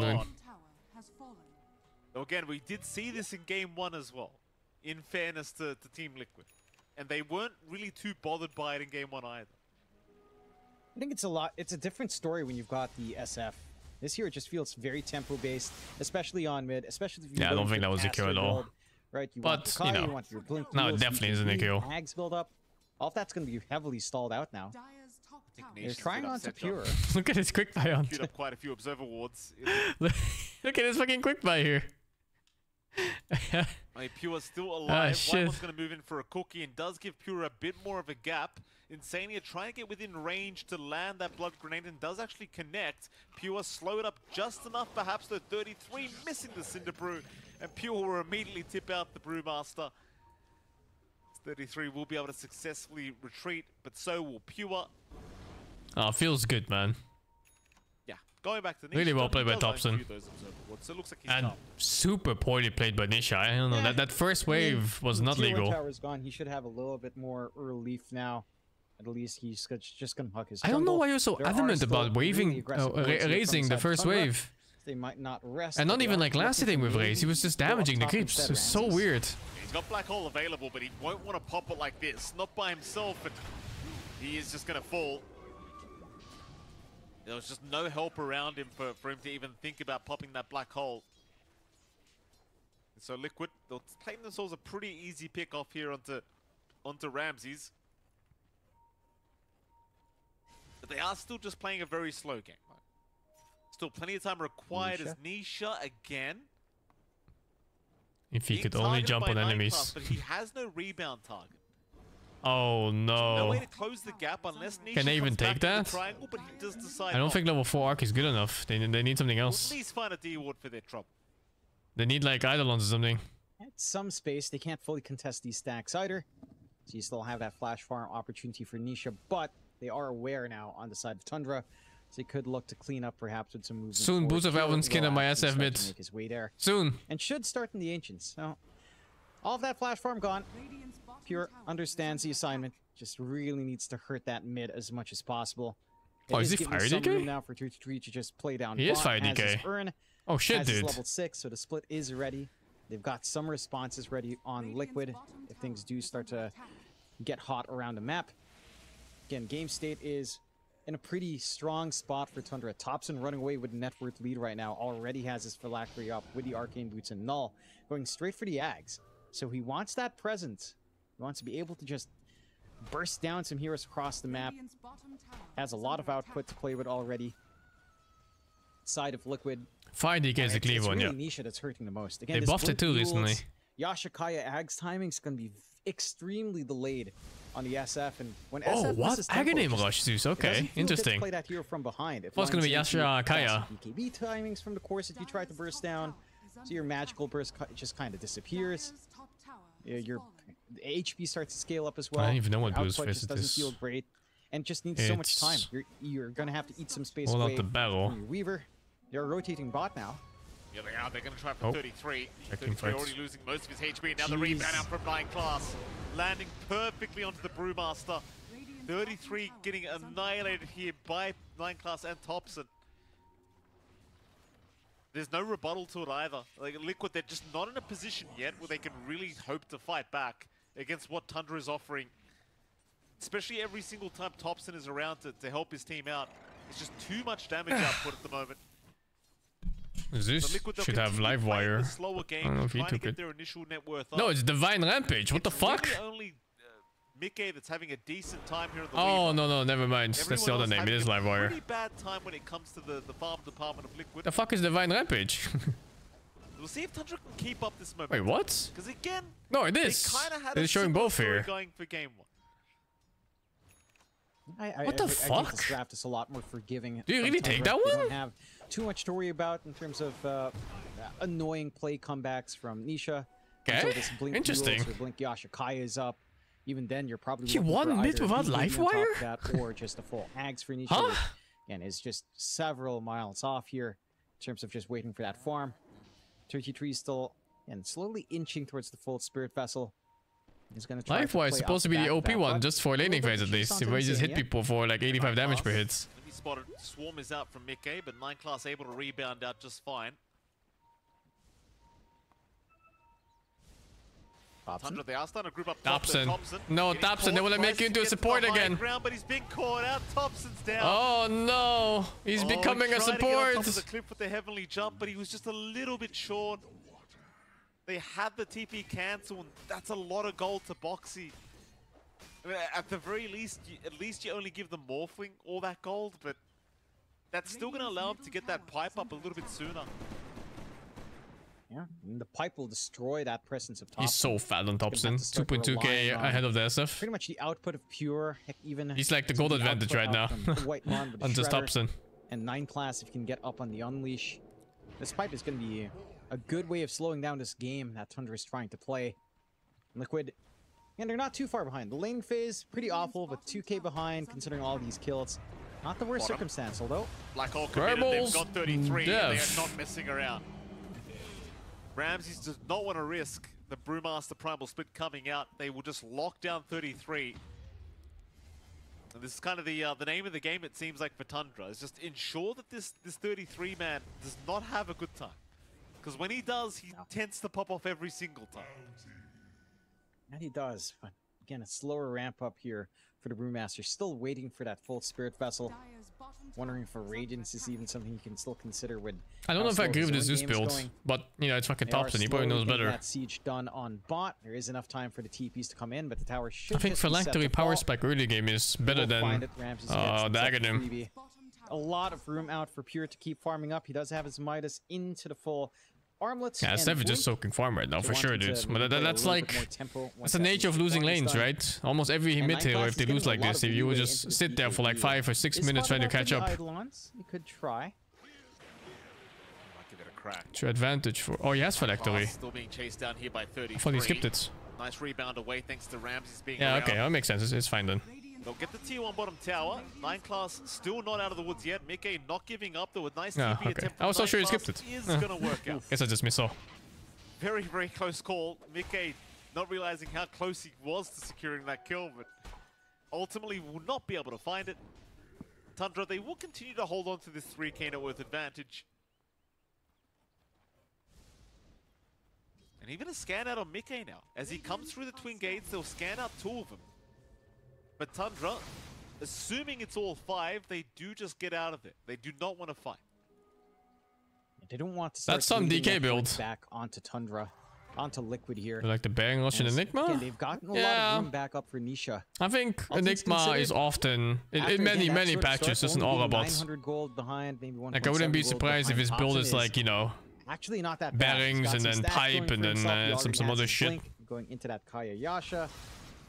And his timings are still being met. We're not seeing fast BKB rushes on the side of Tundra. So his presence is still going to be felt on Nisha once that combination is ready to go. We'll have to be cautious. They will go for the smoke play out on Tundra though. Again, no black hole, but even just a Blink Malefice can set up nicely here. The issue is finding a target. No forward vision for Tundra outside of the triangle area. They do at least see Insania playing the lane, but that's not the target you want to gun for here. You have to go magic builds. There's no choice for SF. They've got black hole in 15, but they won't need it. If there's no way he goes auto attack here. It's just so quickly taken down. Have we even seen a? Did you aim for last hits with this fast hit on Zeus? It feels like every single fight they just blow him up. Not even a fight. Top lane, Mickey, Insania, they might want to back out of here because Pure is chasing them down. Legal excuse to last They'll hit. find Insania, but they won't quite be able to catch up in Mickey, so the Weaver will be fine. Insania will not, however. Insania is dead.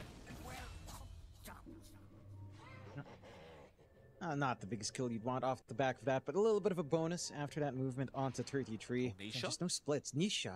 They've got Black Hole up, but they don't have Blink off cooldown for Ramses. So he couldn't quite close the gap to go for the immediate Black Hole, and it seems like Nisha will be able to survive this.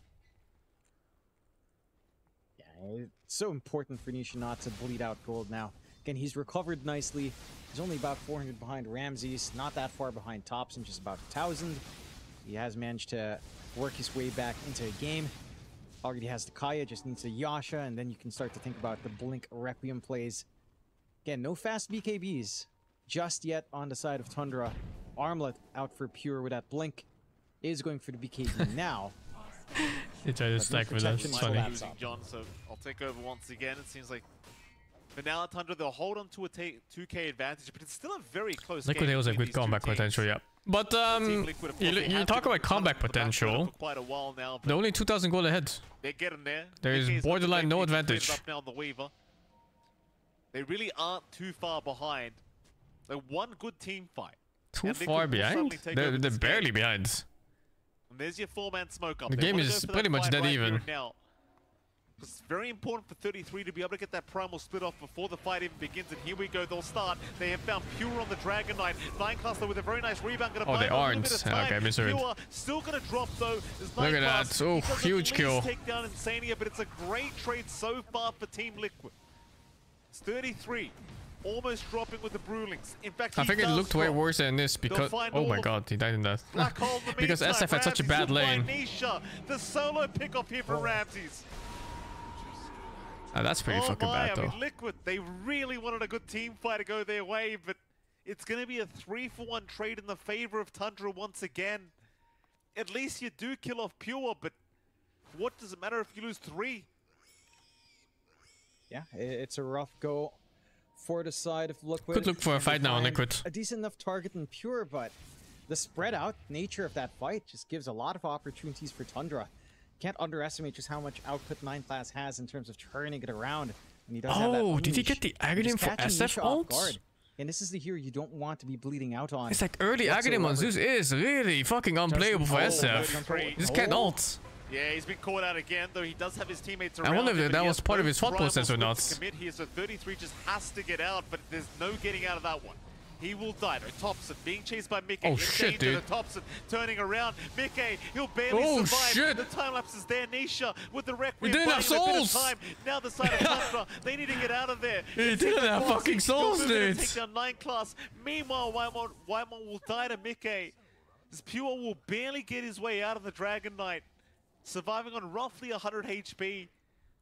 But that might have been the fight Liquid have been waiting for. Hey, what? That's the 18-minute rune. What the fuck? How did Tundra not pick up the 18-minute rune? They suddenly feel a lot weaker. The fear? I mean, the fear was super short because he had no souls. Without the big tools they need to really find success, right? Like Black Hole was expended earlier. They know they have an opening on Liquid. Pure, again, still without the BKB to protect. Thompson walked by and ignored it? What the fuck? From Liquid still it's a really good rune too for using this patch. Nisha finally finding an angle for a good Requiem out. Fucking amps magic damage. Get that damage going for the side of Liquid. And Tundra have to be a little bit cautious. Again, without Black Hole, your AoE control What's the rune? is kind the of Night Illusion rune. Kind of relying really on the cookie and the rebound, not the most reliable in the world. Get that jump in. Again, you've reached critical mass now in Nisha. Yasha Kaya up. Net worth now for our SF is basically at that's not critical mass yet. 1,000 gold he behind. needs Blink BKB and then critical mass. How rough that laning start was, it's really not much at this point. But even Blink BKB is not like 100% safe. There's Enigma in the game. I don't know what Enigma will say this. He went for Blink into BKB, I guess. Not too far off. Is flying out in the courier. Let's see. That'll eat into I guess he's going BKB too. That Thompson's been doing. Yeah, I should. Take away that burst potential. It's BKB queued up here. He's being watched right now here, Johnny. There's an amp damage rune available on Nisha. If they are able to find a way to make a play, but it seems like they will not. Boxy's trying to sneak. Hard to play for Black Hole in this game. He might actually get away with it too. And he does, and Pure eventually might find him and does with the Dragon Tail, but Boxy does have the waveform towards the north, although he gets stuck in the tree line, sadly, so Boxy, he's gonna die. But he gets the Wisdom Rune, so he'll be more than okay with it. Yep. Meanwhile, top side, 9-class will go down. So trade happening here with these supports. A much more meaningful trade for Liquid, I think, considering Nisha again can kill for himself, does manage to get the usage of the Yasha Kaya. A decent enough reveal, not the biggest target. just gets instant activity out of that. Accelerates this BKB timing as well for Nisha to feel more comfy in jumping in for his team. Side of Tundra is starting to feel like they're losing some steam. Pure with his BKB still about 800 gold off. Should start to provide a little How bit odd they couldn't punish Liquid at all. SF basically didn't play Dota for like 10 minutes. And they couldn't get anything out of that. A lot of play potential for Liquid, even with the BKB that will eventually come out here for Ramses. 14-10, slight net worth lead coming out for Liquid. As Tricky trying to rush into the Ags. Was playing poke a little bit, but Ramses, of course, not going to commit just yet. No backup for that play. It's a lot more topsy-turvy here, for sure. Tundra, it felt like they just lost all of that steam. Again, just giving some opportunities out to Liquid. Liquid being very smart with their farming patterns. Managing to hit that good stride. BKB, again, for Nisha, it's so damn close. The flash farm for the SF cannot be underestimated. These camps just do not take too long for Nisha to clear out. And Tundra is taking a little bit of a back seat. Again, maybe once some of these BKB start to line up, even 9 class getting some room to farm his BKB up, things can start to change. It'll instantly remove this threat of Nisha at the least. I wouldn't say Liquid has better late game. Angles here out for Tundra. Brewmaster late game is some dog shit. Rubik is very dependent, you know, it's volatile. Warframe is good, SF is good. Weaver can be dependent too. BKB's being built DK and Nigma is super good late game. And Marcy, it can also be really strong late game. Like this fucking hero solos mid hero sometimes with just a BKB. Smoke up, 4-man smoke. Make it a 5-man. 9 class is going to join his team. That said, it is a hard game to black hole properly since there's a Rubik in the game. Is going to run right into him. Stun is out. They've already got the Brewmaster locked down. 33 trying for the primal split, could not get it off in time. Another great start here for Tundra. I don't think Snap is great late game. It's kind of whatever. Nobody else to take down. But they already got the start they would have loved. Just remove that split. Although Boxy, he's going to move in. Stun out on Thompson. He'll morph into the Marcy. But Boxy's in a lot of danger here, and Boxy's just dead. Okay, Boxy. Wishful thinking. Insania. Now oh, wow. 9 class is fucking owning. Marcy's saving the game. 9 class is saving the game. I guess the idea I don't know why he BKB'd. You know, maybe he was afraid of a Shadow Fiend or something. And rebound back out and but it's not a big deal, I guess. Try to be a little bit cheeky, but you know, it does cost. That it does. It's pretty costly to just feed those kills away. You do manage to bait out the BKB of Pure. Oh, first out of BKB. 9-second charge gone. Maybe expecting Nisha to look for an angle back. I think it is not crazy to see Marcy solo co SF in mid game. Opportunity for the tier 2 to fall. You know, like SF does this thing where he blinks in ults and BKBs and whatever, and Marcy BKBs and it hits him and just wins. You get that BKB on 9 class. So again, this triple BKB timing is lined up.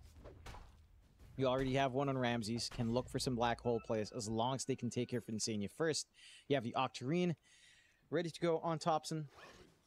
So much more uptime for the Nimbus and the Thunder God's Rat. Roshan is going to be a top side if either side will want to go. Liquid can still contest. Again, they still have this pipe on Boxy that it feels like he didn't manage to pop out, but they'll go with a smoke out now. Through the top lane they'll go. 9 class will break the smoke, so Boxy's going to casually jump in, but the BKB was there. 9 class just in the nick of time, catching out Boxy with his pants down. Fucking so Boxy hell. will go down first. Oh my god, dude, the Marcy damage. The Marcy did like 2,200 damage there. Holy shit. They'll try to get everyone out together. The chase is on from Tundra, though they're smoked up as 5. 33, maybe they want to get caught again. There's your ulti from Thompson, giving the vision over. They'll land nice, good ult by Zeus. He does have the primal. It's good enough though? No. Out, but is Marcy fully decked? You want to see Marcy's items, dude? She doesn't have a finished item. Well, she has one now on BKB. And instead, they're going to try for the Roshan. Fisted him with brown boots as a damage item, dude.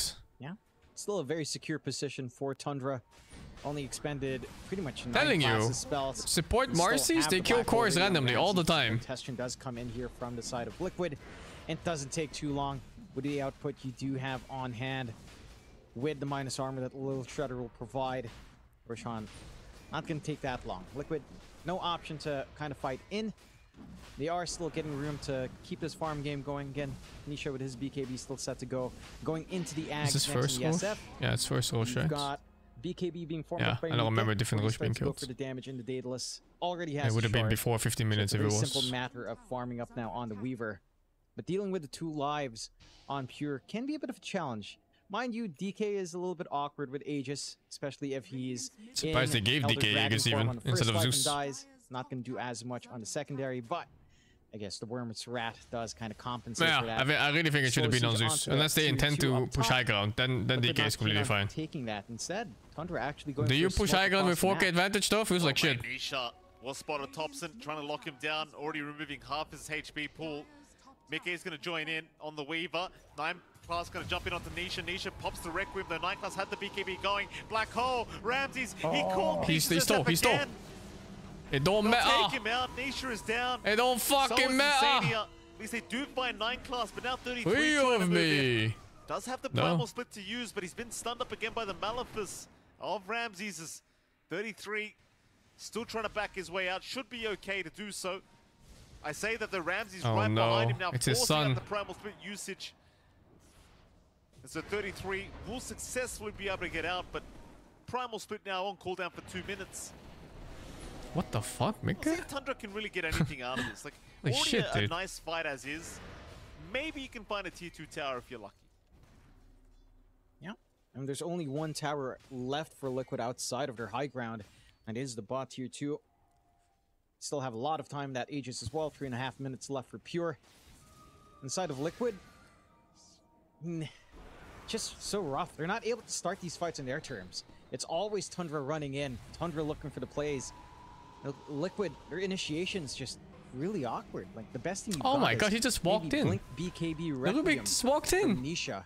Maybe you can get a good split off from the back The of fuck? that, but options are just so limited. Again, as long as you There's catch no Insane influence out there in from that lead, enemies. you can see the frustration.